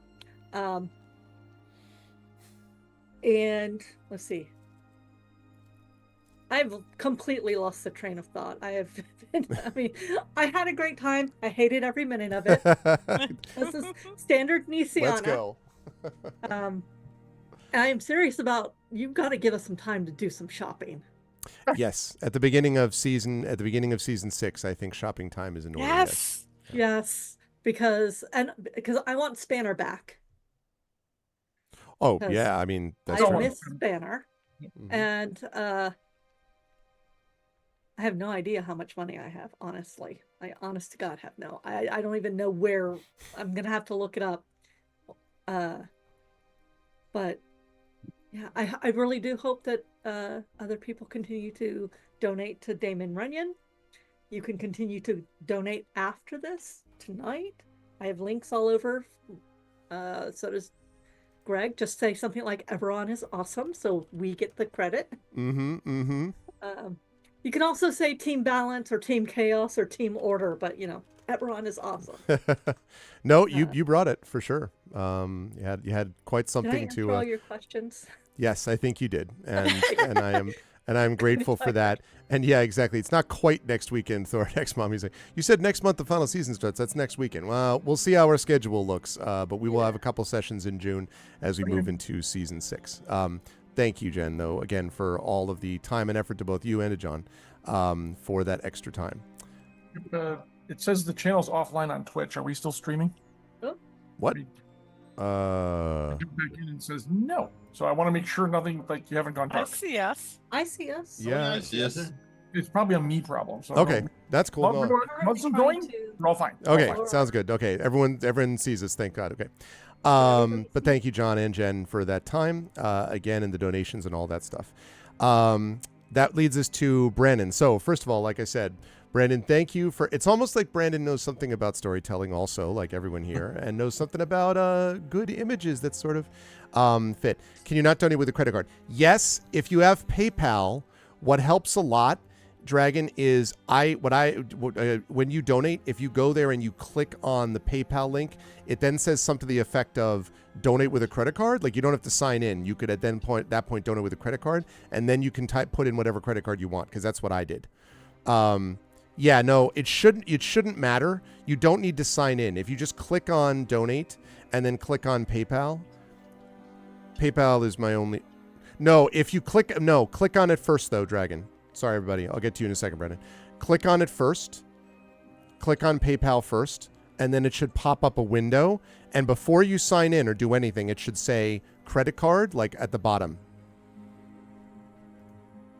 This is rather important, which is why I'm taking extra time. I apologize unreservedly to the players. While you're doing that, I will note for Jen that for all of us at level 17, our proficiency bonus goes up to +6. Yes. And Jen, you get your first level 9 spell. Your destroy undead goes up to CR4. Nice. And your divine domain feature will be supreme healing. Starting at 17th level, when you would normally roll 1 or more dice to restore hit points with a spell, you instead use the highest number possible for each die. For example, instead of restoring 2d6, you just restore 12. That's just automatic. Nice. Now? Yes. So Dragon Spear, I clicked on that. I clicked on the PayPal. I clicked on the next PayPal. The window pops up, says with a PayPal account you're eligible. Blah blah blah. Gives the email stuff, but below that it says log in, and then below says pay with debit or credit card. So if you did all that, and when you clicked on it, it's still not working, and you would like to donate, my suggestion is that you send assuming you can do this, you send the PayPal money to me, and I will donate because I can do that, and I will put it in as your name. I mean, it'll be whatever, the pop-up is what fails to don't get to the option screen. Yeah, I don't know, but I would recommend that it's not broken for me. So if you want to send me that PayPal money, then I can send them the PayPal this way, if that makes sense. Does that make sense, Dragon? And I appreciate the attempt to do this and not giving up on it. It used to be worse when we couldn't use any of the PayPal or anything like that, and when international folks could not donate. That's changed. The fact that we got Tiltify. Damon Runyon, by the way, reached out to Tiltify and arranged it with them so they would become one of the official people, like charities. So if you type in Tiltify and there's a drop down of charities, and Damon Runyon is one of those now. Nice. So anyway, Hillness and Dragon can keep talking about it, but if need be, Dragon, we can do that, because I definitely want to give everyone the opportunity, obviously, to do that. So I do not have enough to front it, though, so it would have to be money that gets sent to me. Okay. We were talking to Brandon. Sorry, Brandon. So it's almost like you have a storyteller's instinct for that card situation. That was really awesome. And, I mean, a lot of this stuff, the wall of fire at the beginning, way back in the ancient days when we did the thing with the station, which was the beginning, but then walking down and dealing with all of the other stuff that was there, being outside of the passageway, running into the passageway, being like, oh crap, let's do this. Running up and doing the badass disintegrate, which you always know there's a problem when Brandon starts being like, okay, 2 sorcery points to heighten this. I'm going to turn in this. I'm like, oh boy. What we're doing right now is we're bargaining, and by the end of this, it means 6 quadrillion damage with no resistance because you're a sorcerer, and that's awesome. That's what basically comes from this. And then obviously had some direct interactions with this evil creeping god, and had to sort of figure out aspects of how to manage that too. So a lot of good stuff, I think, that Rowan had to deal with today, and some very effective moments in combat also. How did you, he said archly, feel about this today, ArvCon, and this session and everything? And where will the lovely folks find you next? So I want to open by revealing that I am bad at math, but I want to be sure about something. Theoretically, I'm not sure whether this counts the 250 or not. I don't think it does. But today should be at $873 raised. Should be, I'm sorry, how much? About $870 raised. I think that's maybe a little more even, but in that range, yes, I think so. So where does that put us on the leaderboard at the moment? If I try to are do we math just right below now, or just above? No, you are just you're just above, except that's about to change in just a minute, because as promised, Dragon asked me to check my PayPal, and I have. So I am now going to show you all what's about to happen. Here's ours PayPal password. Listen, you. Everyone, squint at the screen. You can see it in the corner of his camera frame. No, you can't. I keep looking. I'm like, you know, many times with any streamer that you are. But at least You you're are. alert. At least you're alert, which is a good thing. Oh, God almighty. Any streamer who's ever done this has that horrified feeling of like, oh shit, I didn't actually put this. Like, oh my God. Okay, hang on. I'm almost there to show you all this moment. This magic moment. Okay. And let's go. Oh, wow. $300 from Dragon Spear. Let's freaking go. Thank you, Dragon Spear. That's what I'm talking about. That leads us to, because again, the text is a little bit behind everything else. Thank you, Dragon Spear. $3,638.97. That puts us in excellent shape now going into for tomorrow. Now, we'll still have work to do tomorrow, but we will be able to possibly reach it. It also means that Dragon Spear has now moved into second place on the list, just ahead of Thordax Mommy and behind Hillness. So right now, Dragon Spear is looking to get this amazing thing from Prince Justin, and it is pretty epic. Thank you, Dragon Spear. Enjoy that. I've said many times that Dragon Spear is plays at being a troll openly, but I know that Dragon Spear is extraordinarily generous.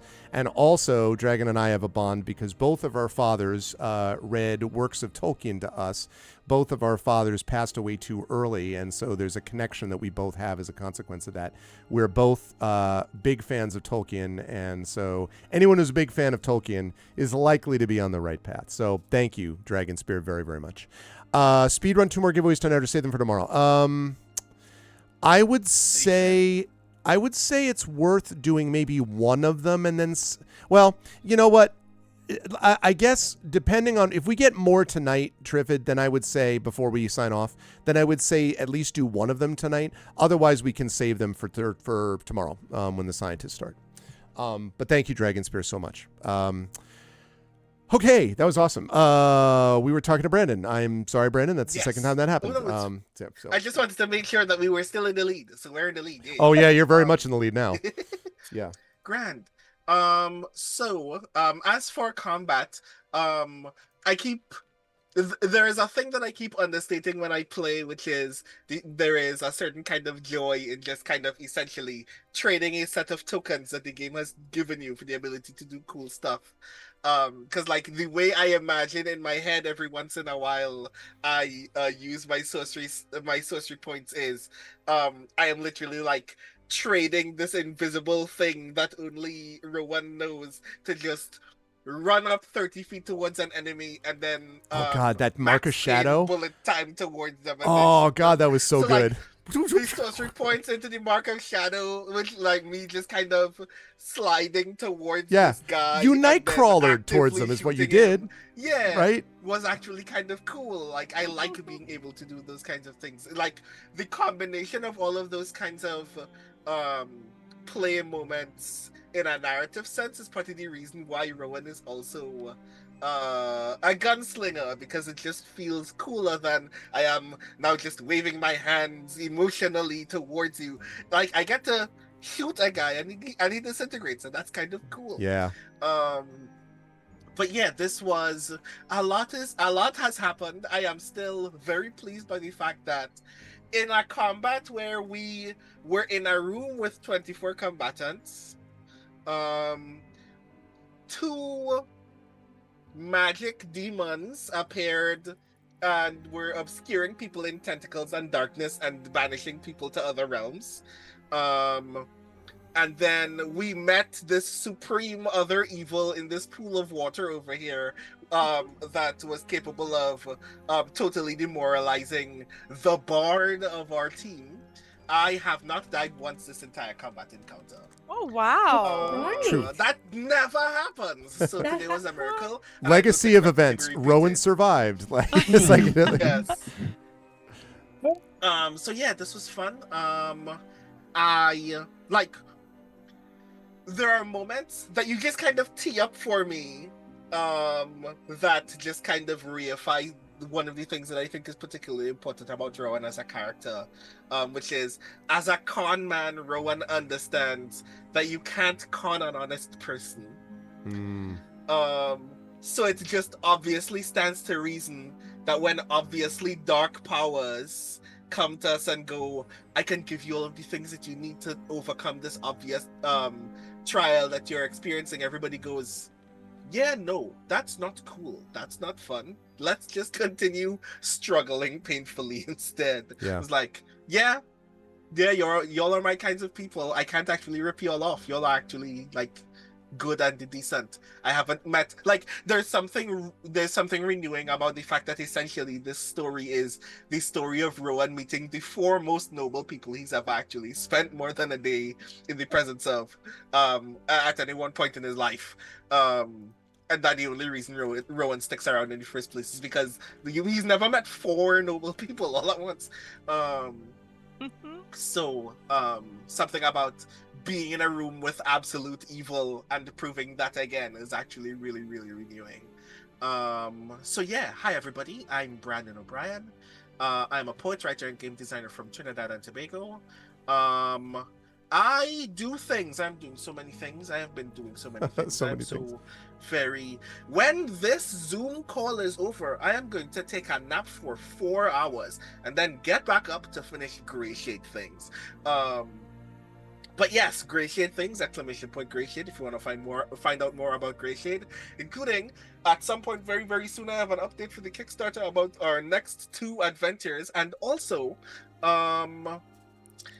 we lost John. Hold on, you're split. Brandon, hold on. Oh no, John is John's hotel internet has finally decided no. It's like no for John. That's what hotel internet is good for. That's what happens. Oh god damn it! I captured it just in time for him to return. Okay. He returned. Yeah. All right. Go on, Brandon. So yes, not only will you find out more about those 2 new adventures very soon, but a reminder that if you're going to be at Gen Con for the Gen Con Writers Symposium, I will be running a game that finally Greg gets to play in at the symposium. In Grey I will Shade. be running one of those adventures. I think it's going to be really fun for me to GM a mightily condensed version of Death of a Noble for Greg and Jen and our good friends Toya Kristen Finley, Richard Lee Byers, and I'm forgetting one more person. Karen Menzel is the other one. Yes, Karen Menzel. Yeah. And that's going to be very delightful. And if you're going to be there, please join us because I think that's going to be a lot of fun. Yep. Get tickets now. It's on Friday night. Get tickets now. Yes, buy the things because it actually does in fact cost material components in order to actually attend. $5. And I'm sure Greg will also answer the question of whether it will be streamed as well. I don't think. Yeah, that's right. My guess is yes. Oh, you sent a message with the dono? I'm sorry about that, Dragon. I will get that. My guess is that it will be, but I'm going to have to do it with my phone. I was able to do it last time, and that actually works pretty well. So let's see. Okay. Dragon's message is a good one. I will read this completely unexpurgated. Hide the women and children in the room. Specifically, hide the children is what I mean. Damon Runyon, congrats on finishing this chapter. Now let's go back to the beginning. And fuck cancer. And I think we can all agree with that. 100% amen with sugar on top. Thank you, Dragon. Yes, could not agree more. And again, thank you for that generosity. Yeah, and I'm really excited for Grey Shade. I'm excited to see Jen. Of course, I'm excited to see my dear friend Brandon. I'm excited to see all those folks again. I love the symposium. But I'm really excited about the fact of people who've had this experience I've been lucky enough to have it a couple of times, having a world of mine transformed into something else. I think any writer will tell you is pretty spectacular, and getting the chance to have this wonderful designer, because Brandon has done a wonderful job on this game, getting a chance to play in the world that I originally imagined well before I knew Brandon or any of these folks is just very special to me. So I'm super excited for that. I really think it's a game that can make some waves. I think a lot of people, when they get it, are going to go, oh, Blades in the Dark and 5th edition and like Renaissance Venice with Jason Bourne trained in sonic magic in the 15th century. There's a lot of good stuff going on in this, so I'm very, very excited about that. Yes, sorry, I will fanboy about that all day. Anyway, you should totally do what Brandon said and get the tickets. Sorry. Yes, definitely do the thing. And hopefully by then, if all goes well, we should have physical copies with us by the time Gen Con appears as well. So you get to have the book in your hands as well. So that's what we're also looking forward for. But also about me, you can find me almost everywhere on the internet at The Rising Tides. That's TITHES. I have a website, which is also my newsletter at brandonobrien.xyz. I am writing for the Seattle WorldCon blog. I am writing the Converse segment, if you want to hear me talk a lot about speculative poetry, since I am the poet laureate of this year's WorldCon. And of particular delight to me, I will also mention my Patreon, patreon.com/The Rising Tides. If only because on a lark the other day, and this is my one media thought for our Eberron session. I was re-watching the first season of Poker Face idly, and a thought reoccurred to me that I'm sure other people have had before, but I just needed to write an essay about it, which is, if you've ever watched the anime JoJo's Bizarre Adventure, the protagonist of Poker Face is literally a character from JoJo's Bizarre Adventure. Like, the way that she operates as a character is just JoJo's Bizarre Adventure. And I had to put that thought somewhere, so now it's on my Patreon. So if you want to hear, if you want an example of how broken my brain is about the way that I process stories, you should read my Patreon at some point. So yeah, that's me. Awesome. Thank you, Brandon. Great stuff from everything. And yes, super excited for all the great shit stuff you're going to be seeing very soon. So, but sleep well and then do that. Yes. But thanks, Brandon. Marie, wonderful stuff today from Merime. Again, I would have expected nothing less from you, but I really do appreciate the fact that you pushed yourself here and pushed specifically Merime in this way, because from the very beginning, the way you established this character was some uncertainty, as we've discussed before, about her relationship with the world of dreams, if she feels comfortable with this, if she's, willing to sort of lean into it, and yet her telepathic ability is something that allows her, of all people. I mean, again, I didn't set it up that way. It's just the fact that you were in contact and you were like, can I reach out to her telepathically? I'm like, you sure can. And while we're on the subject, because this was the kind of thing that Merime would be uniquely able to do. And so you did it. And there was a real risk that whatever this madness was going to do something worse, that it could have done something more permanent, that Nisiana's greater restoration wouldn't have applied or wouldn't have worked. And then there would have been a huge cliffhanger about the end of season 5. Is Merime lost? All that stuff leading to that.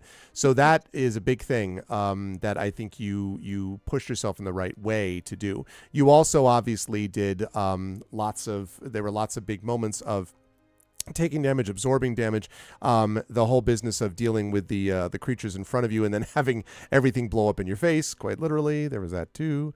So there was a lot of that stuff happening. So it was a very varied session, it seems to me. But I give you a lot of credit for pushing Merime in that direction. How did you feel about today and all that, and being part of ArvCon again, and where will the folks see you next? I love ArvCon. It's one of my favorite playing games of the year, because we get to hang out for 8 hours plus, and having fun with chat. Chat's always super fun too, and the players and you. So I love it. I'm always super excited to be here. So thank you for hosting it. I know it's a lot on you, Greg, because you are doing a gazillion things for a gazillion hours, and it's very commendable. So thank you for that. And of course, the purpose of ArvCon means a lot to me, especially this year. So thank you for that, and thank you to everyone who donated. It was a bit of a tough game to play, because I really had to lean into what Merime would do. Yeah. And when I explained, when you said there was no time to consult the players, and I just explained to them why I was doing what I was doing, but I was working through it too, because I as a character, Merime was gonna push it, but as a player, I'm oh, what am I about to do to my character? Yeah. What is she gonna be like? How much damage is this? But but it was interesting. And then when you said, what was the worst thing that she could imagine, and it's like I could see it, I could see it in her mind, Yeah. what she would see, and it was terrible for her in the silence of her mind too, right? Like Yeah. just that, the silence of not having them there when we're always practically in a telepathic bond, right? Like that sucker gets dropped almost never. So anyways, it was great. Honestly, I had a great time. Yeah, thank you for the opportunity for the characters to breathe while keeping the action moving. Like that's a fine balancing point as a DM, and you do it well. Thank you. Well, props just before you finish. Props to all of you, for being willing to separate player and character reaction and knowledge. All of you are good at that. I've seen multiples of you. John did it twice this session at least, rolling a die to seeing what Alarian would and wouldn't know. Trent has done that multiple times. Brandon has specifically made reference to, well, Rowan would do this, right? Like this is of course what Rowan would do based on knowledge of that. And of course, Jen has had to do multiple times think about what Nisiana would privilege, and that it's exactly what you want. You want to feel connected and invested in your character that doesn't make you the character. It means you understand who you are, and that's why writers, of course, are, I think, often good players, because they have to do that all the time in their books about what their characters do. So props to everybody, and you in this case as well, Marie, because obviously as a player, you're like, this seems like a dangerous thing, but you're not min-maxing. You're playing your character, and that's what makes it a role-play game and makes it memorable. So. Yeah. Well, thank you. Yeah, that's just 'cause it's a bad idea. It doesn't mean you shouldn't do it. Yeah. Best Often bad you idea should we've do ever it, had. Best right? bad idea. Are we going to be the King's Citadel, or aren't we? Right, it says it right on the shirt. Right on the shirt. Right on the shirt. By the way, who won the shirt, Triffid? I'm sorry, Marie. Who won the shirt, Triffid? Who won this? She did. Oh, Triffid won the shirt? Oh, Yeah, sweet. The shirt and my Tuckerization. Oh, nice. Perfect. Okay. Yay, Awesome. Go Triffid. Absolutely well deserved. That's great. Awesome. Yay. Okay. Me. Okay, sorry. Go on, Marie. That's amazing, and thanks to the mods too for all the hard work today. Oh God, the mods. It's amazing. Yeah, it makes a huge difference. Thank you so much for being so amazing. Yep. And yeah, I mean, I am stoked. It was a beautiful day. Thank you all so much. And next, you can find me here, unless you're in Ottawa or near Ottawa. I'm at an event next Sunday in Stittsville at the Main Street Cafe. So, but I don't think any of you are near Ottawa. But if you are, come say hi. Very cool. Thank you, Marie. And yes, 100% agree, Prince Justin, on, I'll talk about that during the wrap up. The mods have been amazing. Multiple people. Triffid deserves like so much credit on top of so much credit. Like I can't even describe it. I'll talk more about that tomorrow. But thank you, Marie, and good luck at that event. That's going to be great. By the way, incidentally, it just reminded me that I had another proud dad moment, because my daughter, Bridgeport's first student poet laureate, is going to be doing a reading of her poetry where she's the headliner, thank you very much, with a bunch of other student poets at Black Rock Books, which is where I did my reading not long after they had opened, actually. I've done 2 readings now for 2 of my novels with them. They're wonderful people. I just ran into one of them, and their bookstore is doing quite well, actually. Not only have they established themselves where they're hanging in there, they are going to stick around. They're not going to have to fold. And a lot of that is due to hard work and community support. We like the community we live in because of that, in part. And it also helps that a Barnes & Noble down the street decided to go all in on being one university's bookstore all the time. And thus people were like, but what if I don't want to go to a university bookstore? Hey, look, it's this awesome locally owned bookstore. So much love to Black Rock Books. And I was very proud of my daughter because, I'm always proud of her, but I was proud of her that she gets to do that. And it was very cool. They're like, yeah, 2 members of your family get to read here. So that made me feel all good inside. So please congratulate her on my behalf. That's very cool. I will. Marie and Brandon got to see this before it happened a few months ago, like right in the middle of it. So anyway, I think this is so rad. Yeah. She's so. I think that this is really awesome. And she might be on a panel at WorldCon. It's possible. And I'm not even doing it. It's like, yeah, it's possible. So about YA on YA, it's possible. So very cool. Anyway, apologies. That's me bragging about my kid. That never happens. Thank you, Marie, so much for that. Thank you. Last trend, wonderful work today. Very good work tactically from Tanton. Also, very good work in terms of figuring out what to do at what time and how to adjust to all of it. We talked about the fact that this was going to be difficult, obviously, for Tanton, and all, everybody knows about that, but also the reality of what it means to know that House Cannith is there, and then now there's like a practical thing, like, well, now we have to get there, but also like, oh, what does that mean if these other members of the government did this thing and this, and what about House Cannith and all that? So like, there's multiple things. He's been through it, is what I'm saying, over as the whole Citadel has. And so that was really interesting to watch. And I think you did quite well with all of that. And it also helped that you did things like, I love the image of just running into the room and being like, oh no, spam, like, we're going to shoot you off the screen, kill it with fire. Because, and that obviously was important because that thing was freaky. Both of those things, which were fun to play, by the way, were very freaky in the things that they did. But regardless, so good work today, Tren. And thank you again for your support and encouragement, as always, with ArvCon and through these many years. So how did it feel, ArvCon 2025? How did our season finale feel? And where will the lovely folks find you next? First things first, and I kind of meant to say this at the beginning, but I forgot to, and I'm going to do it now, to George Floyd. Oh, yeah. Today is That's 5 right. years. Today, 5 years. Yeah. 5 years. Exclamation point Beal in my channel for a reason. Yep. Anyway, to the point that you said with the thing. Yeah, I always love doing this. It's always a lot of fun. I didn't have to go make coffee. Wow, which was wow. I was kind of surprised. I thought at some point, especially after I finished my ramen, I was like, I'm probably going to fall asleep here. Nope. I'm dialed in. This is, oh man, oh God, what the hell? When you said that the glyph across the sand pit was a little bit different, I'm like, oh no. Shit, what? Whoops. Yeah. Yeah. And then of course the mending wasn't working on the stone. I'm like, no, oh God, no. And then as soon as she started whispering, I'm like, oh yeah, everything's fine. Whatever. The one thing that I almost, because I said don't engage, but the one thing that almost got me so close was when she was like, your house will fall. I almost did that Danny Glover thing. I went, good. I almost let it die. Like that meme of the let them fight, let it fall. Yeah. It was. I expected you to actually say good. Yeah, or something. It was looping. I was like, no, do not engage. That's why I eventually said, do not engage. Oh, it's good, is it? And you're like, yeah, it is, because then you totally forget, like to do the thing. Just sorry, I'm supposed to be focusing on what I'm doing. Just a lot of fun, and of course, everybody in this entire ziggurat, and yourself, and everybody out there. I guess you're way. No, you're over there, way over there on the far side, past John, is where the chat is. Yes. Over there. Yes. Thing.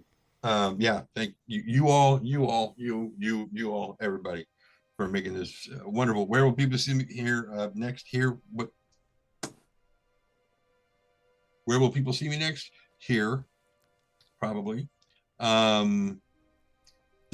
This coming week, the 30th, is the deadline for that seminar that may or may not, and I'm really thinking is a scam. I had to go to the to post office box tomorrow and check and see if the thing has arrived. And if the check has not arrived, then I get to send a little email to her going, hey, where's my stuff? Yep. Because, if you had sent me the check already, I'd have sent you part 1, and then I would finish part 2 when you got me the thing. But now I'm not going to send you shit until it all shows up. Or something. I don't know. I'll figure it out. So, and then next month is my birthday month. So, yay! Well, we'll see what happens. Frickin' za! I will probably suddenly be a year older, I think. Wow, really? That's unprecedented. Instant tick over. I mean, not like a gradual thing. And whereas Nisiana gets these lovely things, Tanton gets, what's the phrase of fuck all, I think. That's not true. He gets one more 4th level spell, and he finally gets his first 5th level spell. That's right. That's the highest levels he can get. But yeah, yes, but Thordak says you're 21, right? Is 21 right, John? For the 3rd time? Pretty close. Yeah. Not quite the 3rd. No, time. I don't think you're. No, let's not. Yeah, no. 2.5. Oh man, what is the nothing that Jeffrey gets at Tren? It's funny. Well, thank you, Tren, and thank you to the Infinity and Beyond crew for really a memorable session. As you know, chat, Infinity and Beyond will be in their final season, wrapping up Eberron Oracle of War this year. So if you want to see them close it out, and you want to see what happens in the last portions of this adventure, then I recommend you check out our schedule. Make sure you're back for this next month. But of course, before that, we need you back here tomorrow for ArvCon without these folks. But I do want to thank so much the marathon session successfully completing group of Infinity and Beyond. Thank you so much to Trent Sparks, to Marie Bilodeau, to Brandon O'Brien, Jennifer Brozick, and John Helfer's chat. Can we get all the love for these folks? And so much love. Thank you, everybody. And I will see you folks back here soon. Bye for now. Lovely. Hey, what's up, Wispy Song? Good to see you. So, we have done the thing, but ArvCon is not over, but we made a really, really good charge. We started the day in pretty good shape.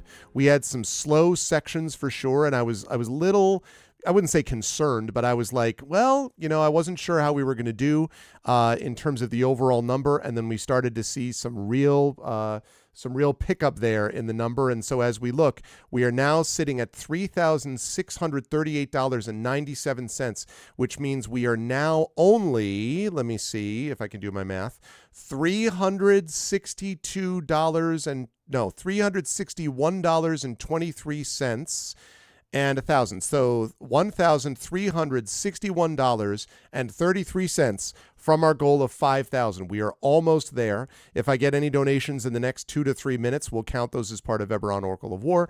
Otherwise, the rest of it is going to happen for our last final day of ArvCon 2025, which will be happening tomorrow. I do want to thank very quickly, I'll make many more announcements about this, of course, and comments about this during the wrap-up tomorrow.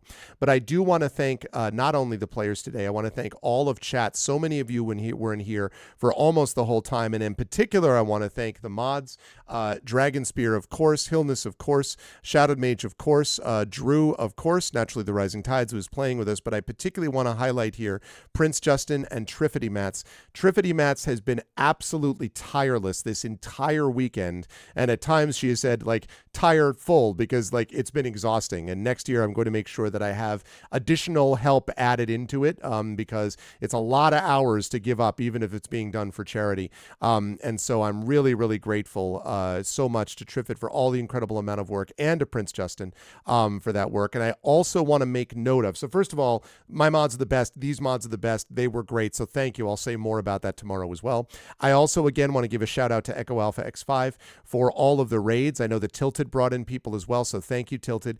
Echo all weekend has been bringing in people from other channels, and I'm really grateful about that. Not just the giveaway, not just the donations and all that stuff, which I'm grateful for too, but just thanking so much everybody for thanking Echo for bringing in those people as part of those raids and for keeping these numbers up. We had a wonderful turnout today, and continual turnout. And if you think this is great, this is what we do. Like when we're playing our tabletop games, I like to think when we're doing video games as well, when we're doing the Fighting Fantasy Gamebook illustration streams with Tari and me, all of this stuff has this kind of community feel to it.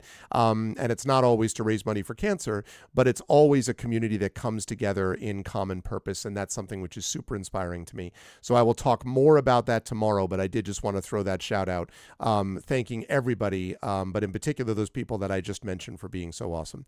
And look at this, chat. We are in striking distance now. We can absolutely get this done and get to that goal. And if we get to the goal, we will pass $40,000 raised for Damon Runyon over the last 11 years of the event. And that is something to be very proud about. I told you all that the scientists were very, they're just really excited to be a part of it. And Damon Runyon is really grateful to us, not because it's like, oh my God, it's the most money ever. It's not that. It's the fact that it is such commitment and focus, and we do something no one else does. Nobody else at Damon Runyon does a fundraiser like this. They're all, dinners and galas and things that you normally do for fundraisers. But this is different, and it's different also because it brings so many people together from all around the world, literally, to be a part of this experience, and that is super special to me, and it's special to them. In a time when science is under attack, morale is low in the science field, this is a real counter to that. It is a real counter effect to that. And I'm not being hyperbolic. I've been told that directly about how much that thing matters. So super, super, super excited about the fact that we're able to do this and come together again. It is just so much love and community that I really respect. And it's doing good, meaningful work. So you're all a big part of that. So thank you. So I'm going to rise up on out of here. However, we are not totally done with ArvCon because we have some money left to raise and we have another event tomorrow starting at 3 p.m. Eastern. So please note Monday, Memorial Day in the States, starting at 3 p.m. Eastern, and I think that's 8 p.m. Greenwich GMT, I think, is going to be the final event of ArvCon 2025, and that is going to be a Daggerheart one-shot that is going to be DM'd by Michael R. Underwood, who's a longtime friend and is one of the design consultants on Daggerheart. Mike is going to be running a one-shot for the 3 scientists that we had yesterday, Brendan Floyd and Sangwoo Park and Catherine Triandafilou. Those 3 scientists are going to be doing this. 2 of them have never played a tabletop game, but they're game to do it. One of them has done a couple of D&D things in the past, but hasn't done it a lot. So it's going to be 3 p.m. Eastern, noon Pacific time tomorrow, a 3-hour session with Michael R. Underwood.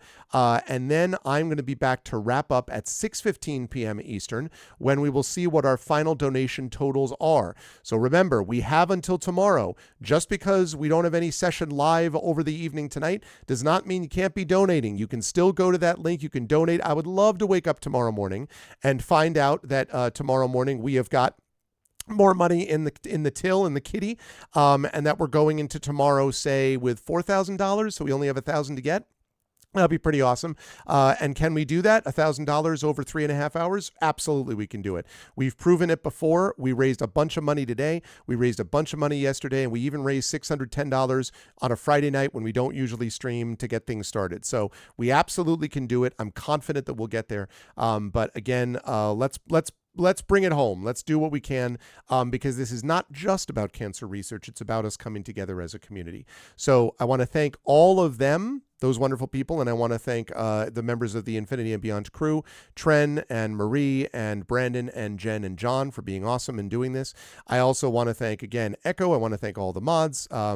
And isn't this first one? That's right. The first one with my 2 cat slots. Yes, and I saw one of the cat slots who came up here, but then they have not been up here too much. I think it's because everyone's been around doing different things, and so they've been a little discombobulated. But yeah, they are around hanging out, and yeah, they are pretty awesome. So again, we've got all of that going on tomorrow. So I want to thank the mods. I want to thank Infinity and Beyond. I want to thank all of you. And again, I'm not going to talk about anything about my channel other than to say please follow my channel and subscribe over on my YouTube, !ArvTube. And I guess if you want to throw a subscription to !GenGMs, that is also something you can do because that is my GM tip show I run with Zach Clay. And you've seen Zach twice this weekend. So those are all free to do that. And it would be great if you could do that. And yes, Drew's going to be streaming later on tonight with links in the chat to donate. I would love to wake up to more money tomorrow. Oh my goodness, would I? Please, please, please. That would be amazing. Yeah, but other than that, donate to the charity. You see those links there. Drew is also going to have that link. Tilted, I believe, is going to be streaming tonight. He also has the link. So please, I'd love to see those donations up so that we get to the 4,000 or more mode going in tomorrow would be awesome. We are going to do a raid tonight, though. Tilted, neither you nor Drew are online right now, right? Neither of you are streaming right now? Is that... Oh, right. Tilted Gaming is streaming Curse of Strahd as one of his first, it's not the first, but one of his first times as a DM, I believe, which is pretty cool. So you should definitely check that out. Okay, so you're not on right now. Okay, so we're going to raid someone, but I don't want you to forget about the fact that Drew and Tilted are both going to be streaming tonight. I may even go over there myself and lurk a bit. So definitely go check those out. That would be awesome. Right now, we're going to do a raid because we have a lot of people in here. But again, make sure that you come back tomorrow with the Arvanauts Have Landed. That's lowercase Twitch, uppercase R, lowercase SID. And this, which is the Arvanauts Have Landed, Arvany Hype, Arvany Roar, Arvany Switch, Arvany Love, Arvany Moan, Arvany Arvany Woe, Arvany Smug, Arvany Blown, Arvany Crit Hit, all the Arvanys. Oh my God. Ta-da! $30.03 from the amazing Shatter Mage. Let's go. Yeah, I'm just going to keep hitting that note. Nice. $30.03. Thank you, Shatter Mage. That means that we're looking at $36.69. $36.69, which is sort of an almost nice, I guess we can say. $36.69. Let's go. Thank you so much, Shatter Mage. That's going to go to the team of Infinity and Beyond as well. $36.69. Super awesome. Someone does like those pennies. It's true. Wanted to make those. It was all about team order. Thank you, Shatter. I really appreciate that, man. I had to make the amount even. That's the whole Team Chaos versus Team Order thing. That's what it's all about. You know what I'm saying? But wow, that's awesome. We really had a big charge at the end of the day. This makes me feel really good. So we are looking at $331. So yeah, $1,331 to goal. That's it. $1,331 to goal is what we need. So we're going to do that raid. Thank you so much again, Shatter. I really appreciate it, man. So let me go over there. And to all the people who contributed today, Classicor did a bunch. Delwolf did a bunch earlier on. We had Brahms jump in. We had Echo jump in. We had Prince Justin jump in. We had so many people. Obviously, Dragonspear jumped in again. Jumped in with stuff. Again, we had Thordax Mommy jump in again. There's so many people that contributed, and I am grateful to all of them. So thank you for all of that. And let me see. I am going to... Yes, I know who it's going to be. Okay. So I know who we are going to go raid, and you're going to do that when you are brought over automagically. When you were brought over automagically, it would be lovely if you could tell the people that we're raiding not only, hey, what's up, you're awesome, et cetera, but also why, what we were doing tonight. That would be pretty great if you could be like, hey, guess what? Guess who's got things that they are doing that are sort of the charity variety. That would be lovely. Not spamming. You understand what I mean? Just talking about them the other way. So that's true. It's also team balance. That's true. It's combining the alpha and the omega. But I want to thank everyone who was awesome tonight, which is everybody. Thank you so much to my wonderful mods. Thank you to Dragonspear, to Hillness, to Prince Justin, to Shadow Mage, to Shatter Mage, to Triffity Mats, to Drew the Damager, to the Rising Tides. Thanks for being the best mods in the business. Thank you to my Patreon supporters and subscribers. Dragon, Hillness, Prince Justin, Shadow Mage, Triffity Mats, Drew. Thank you to Nonstop, to Echo Alpha, to Tilted Gaming, Wispy Song, Classicor, Crit Twitch, Dragon Spawn, Mrs. Dunsel, Thordax Mommy, Tim Coolish, and Trendane. And thank you to my wonderful viewers. Thank you to Reality Is Gone, Abstractism, Bit 101, Black Fury, Crossplaner Cleric. Thank you to Dark Foss, multiple contributions today as well. Thank you. Thank you to Gaia Shield. Thank you to HD. Thank you to Heaven's Cloud. It's Barrymore. Thanks again to It's Barrymore for the raid as well. Thank you to Jagtris, to Mittrell. Welcome back again. Mittrell should be following Mittrell. Mittrell's awesome streamer. Thank you to Of Mechs and Men also for the game code. Appreciate that, Of Mechs and Men. Thank you to let's see, Oma Marin. Thank you to Peru, again, for the contribution. Thank you to Pixelated Geek. Thank you to Shiny O'Rick. Thank you to Smooth Mikey Mike, Spiffy, who I think is still here from last night. And thank you to Sweet Face Fergie. Thank you to everybody for the donations today. Thank you to Thordax Mommy for having done that shaving thing that worked out so well. And everyone, please stick around for the raid. I will see you back here tomorrow, Monday, for day 4 of ArvCon 2025 as we bring things home for Damon Running Cancer Research Foundation. Thank you as well to the Infinity and Beyond crew for an amazing Season 5 of Eberron Oracle of War finale. I'll see you folks on Monday. Until then, enjoy the rest of your Sunday and your weekend. And much love. Everyone be good to each other. And good night.